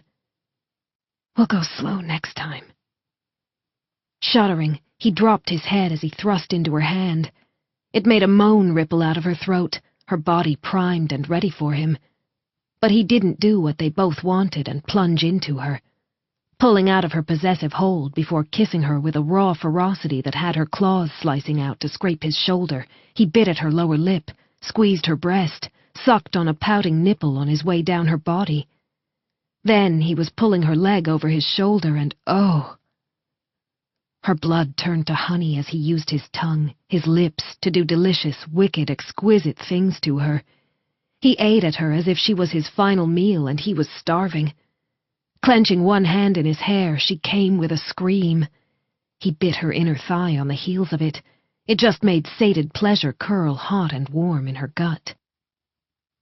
Sliding his hands up the backs of her thighs as he rose to his feet, he hitched her up with a bunching of his arm muscles that made her feminine core flutter. And then he was pushing the hot steel of his cock into her. It stretched her almost beyond bearing, but the discomfort was a sweet, welcome one. There he is, Her body sighed. There he is. At last. Trusting him to hold her up while her hands roamed his shoulders and chest and her legs locked around him, she went for his throat. He growled but didn't stop the intimate caress as he thrust deep into her body over and over again, his rhythm ragged. Not really thinking now, Garnet pulled his head down to her own, took his mouth. Kenji Tanaka was hers, and he was delicious. That was the last rational thought she remembered having. Epilogue. Lying in bed afterward, sated and loose-limbed as Kenji spooned her, they fit so well that way, Garnet sighed. How the mighty have fallen. Nipping at her shoulder, her mate growled at her. You don't have to be so smug about it. She laughed and flipped over onto her back so she could look up at his slightly sulky face. I was talking about me. A raised eyebrow. Never will I be a notch on Kenji Tanaka's bedpost, she said, paraphrasing the words she'd flung at him the night of Hawk's mating celebration. Yet here I am, butt naked and with your hand oh so close to doing sinfully bad things to me again. That hand moved in slow circles low on her navel, wolf eyes watching her with unhidden satisfaction and raw happiness. So, how do we do this? A kiss on her dimple. The caress made her go all mushy inside, especially when he did it a second time around. We can't amalgamate our two dens, and Hawk needs us where we are, he added with another mushy-making dimple kiss. She'd never stop smiling if he kept doing that. Yes. Snowdancer couldn't afford to put the two of them in the same den, not with the widespread nature of their territory. We can rotate. I spend 2 days in your den, then we each have 3 days on our own, after which you come to my den for 2 days. Our seniors are capable of handling anything for 48 hours at a time. Kenji nodded slowly. Yes, and that way we'd each have 5-day stretches in our dens. Yep. That continuity was important for the health of the pack, and for those who looked to them for leadership. A 2-day break won't bother anyone, and we'll be able to spend 4 days a week together. It'd be hard, she thought, but doable. Neither one of them would be comfortable away from their dens and responsibilities for long periods, but being separated from her mate for longer than a few days was not happening. Kenji brushed her hair off her face. You sure, Garnet? She knew he was no longer talking about the mechanics of their relationship. Cupping his gorgeous, beloved face, nuzzling at him, she said, Yes, I'm sure. Her mind suddenly recalled something she'd learned back during their first go-around. Daisuki, Kenji. In Japanese culture, the words I love you were rarely spoken, so the fact that Kenji had said them to her just broke her in two. This, what she'd said, it was technically far less potent, I really like you. But technicalities weren't everything in a language. Her words were as much a declaration of love as his roughly spoken aishiteru. It was all in the tone, and when Kenji's eyes lit up, she knew she'd got the tone exactly right. Brain fuzzy from the kiss he laid on her, she didn't understand all of his response, but she didn't need to. The bond was wide open on his end, and she knew his heart, it beat only for her. To her, their bond tasted of the wickedness and wildness and laughter that had always been Kenji, and that told her he'd be all right. He'd been bruised, but not damaged on a fundamental level. We're going to have an extraordinary life together. She gripped his hair hard, pulled. And if you ever try to hide anything from me again, I will claw you to shreds. Kenji's grin held pure delight. All these years we had fun, though, right? Laughter in the wild green. We managed to grow up together despite my best efforts to keep my distance. Garnet thought of the countless times she'd called him up for a comm conference when she could have as easily shot him a quick email, and realized they'd never been out of contact for much longer than a week. He'd never chided her for those calls either, had made many a spurious call of his own. Then there were the postcards he'd sent her each time he had to go to an international destination to deal with a business matter. Taunting and flirtatious and designed to make her see red, those postcards had compelled her to respond. She'd once had a weed bouquet delivered to him. Another time, she'd changed his accommodation reservation so that he ended up having to stay overnight in a nudist colony. Never had they actually talked about any of those tricks or postcards, the game played under the surface of their ordinary lives. Hell of a lot of fun. Smiling on that agreement, she ran her fingers through the heavy dampness of his hair. Want to know a secret? Always. I like the things you do to your hair. I only acted like I didn't to mess with you. His cheeks creased as he used a thumb to caress her hip bone. Want to know one of my secrets? Always. Kissing her dimple, melting her bones, he said, You have no idea how many times I had to, take care of business after flirting with you. Let's just say a certain battery-operated boyfriend did a lot of heavy lifting thanks to you. Throwing her leg over his with that sinful confession, Garnet ran her nails down his chest. I know it must still hurt you. Don't hide that from me either. Kenji hadn't talked to anyone about his diagnosis, not after he'd completed the mandatory counseling sessions. Even then he hadn't really opened up, had done just enough to get his medical clearance.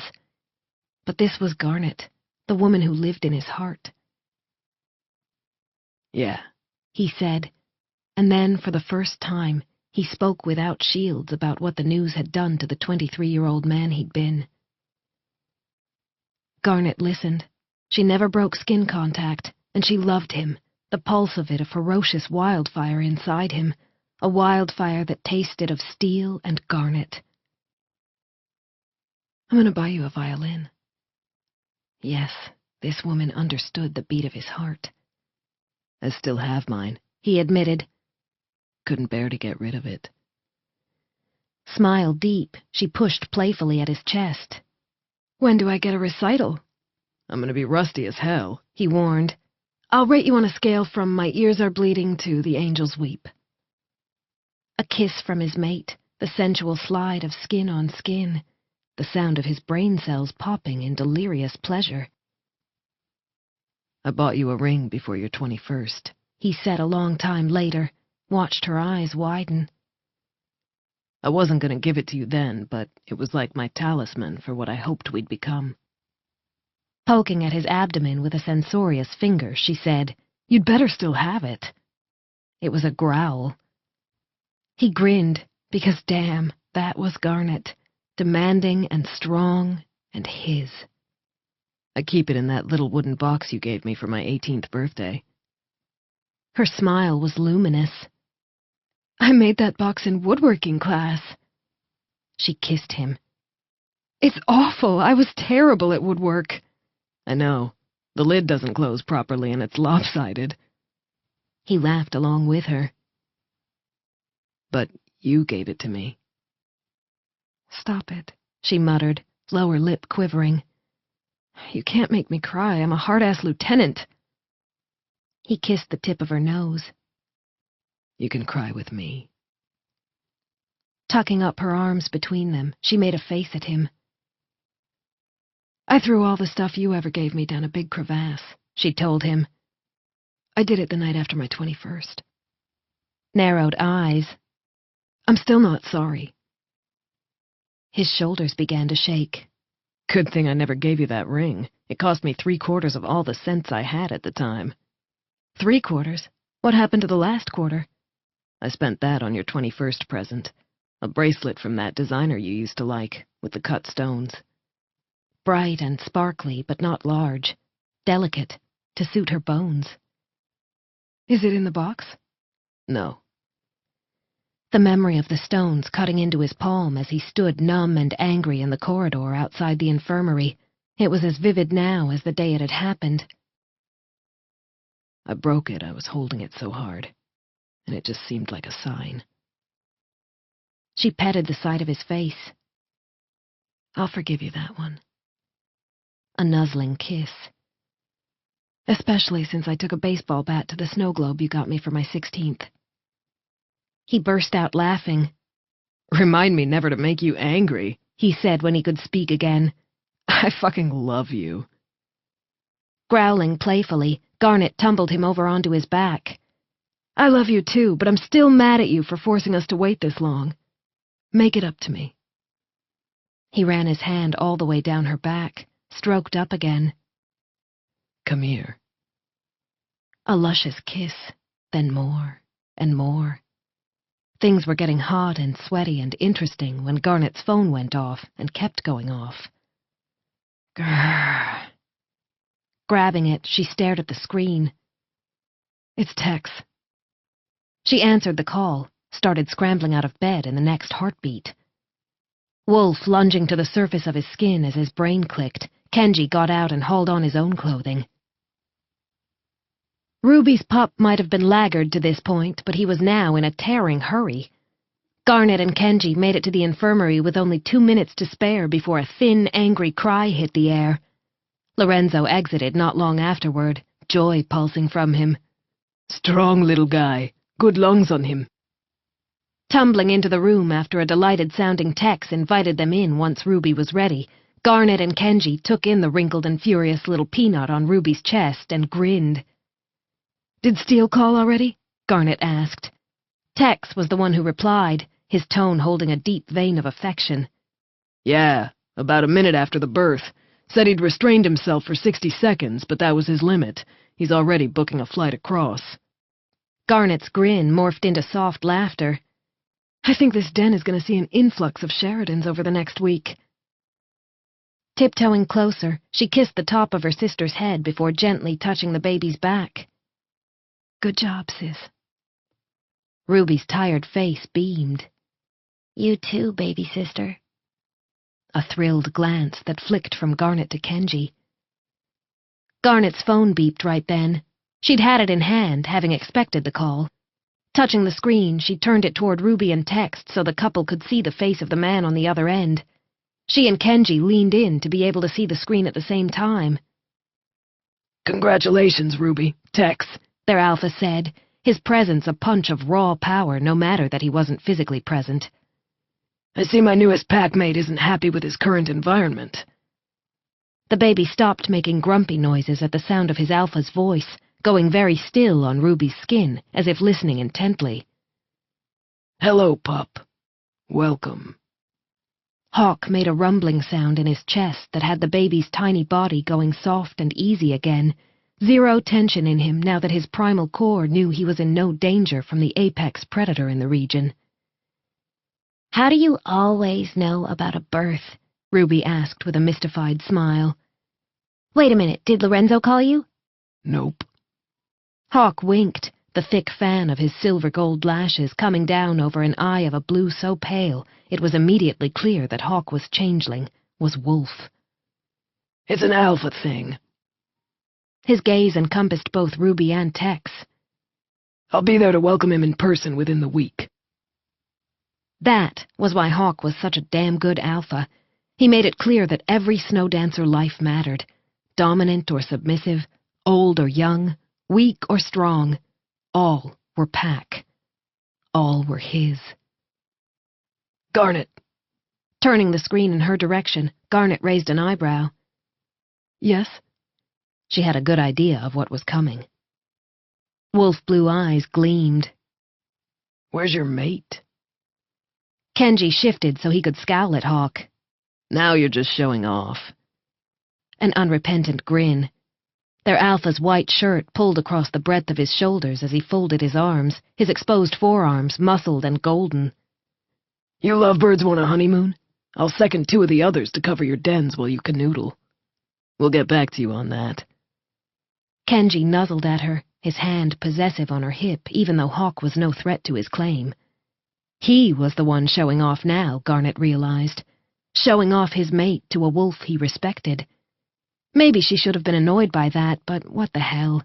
It felt good to have his skin rubbing against hers when he nuzzled her again, all warm and a little rough with stubble, while his hair was cool, damp silk in contrast. She was proud of him, too, would show him off to all her friends. gorgeous, sexy, wickedly smart Kenji Tanaka was now all hers. The mating bond pulsed on both sides, fire and steel and them. Garnet and Kenji, mated pair. That sounded so good. Sounded right. "We also have ideas on how we can balance our lives and dens," she added as Kenji went behind her. Wrapping his arms around her waist, he held her firm against the length of his body.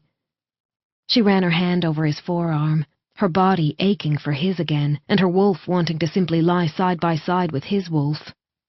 Feeling his heartbeat, maybe nipping at him now and then to remind him she remained annoyed, but mostly just being with him. "Let's talk when you're ready." Hawk's grin deepened. "In the meantime, get a room." Garnet and Kenji both growled at him before Garnet turned the screen back toward Ruby and Tex and the pup so Hawk could say goodbye. Sliding away the phone afterward, Garnet said, "What do you need?" to her sister. For you two to go back to having fun while we three snuggle. A dreamy, besotted expression on her face as she looked from her baby to her mate. Come back with a burger and onion rings in 3 hours. On it. Kenji, who'd released Garnet to gently pet the baby's fist with one finger, saluted. "With fries," Garnet promised, dropping another kiss on Ruby's head. Tex was too smitten with his pup and his mate to notice when they left. A death and a birth, Garnet mused as they walked through the corridor. The birth makes things feel normal, natural again. Twining his fingers through hers, Kenji said, "A death, a birth." Lifting up her hand, he kissed her knuckles. "And a mating." Mush. She was all mush again, emotion a knot in her throat. "Shift with me?" No hesitation, light shattering the air as the agony and ecstasy of the shift reshaped their cells. It was an exquisite, beautiful pain. When it was over, her wolf stood face to face with a proud timber wolf with eyes of husky amber. Her mate. He bumped muzzles with her. She bumped back. And then they were racing through the den as their laughing packmates jumped out of the way and their hearts beat in tune, as they'd do until time ended. This concludes Wild Embrace by Nalini Singh,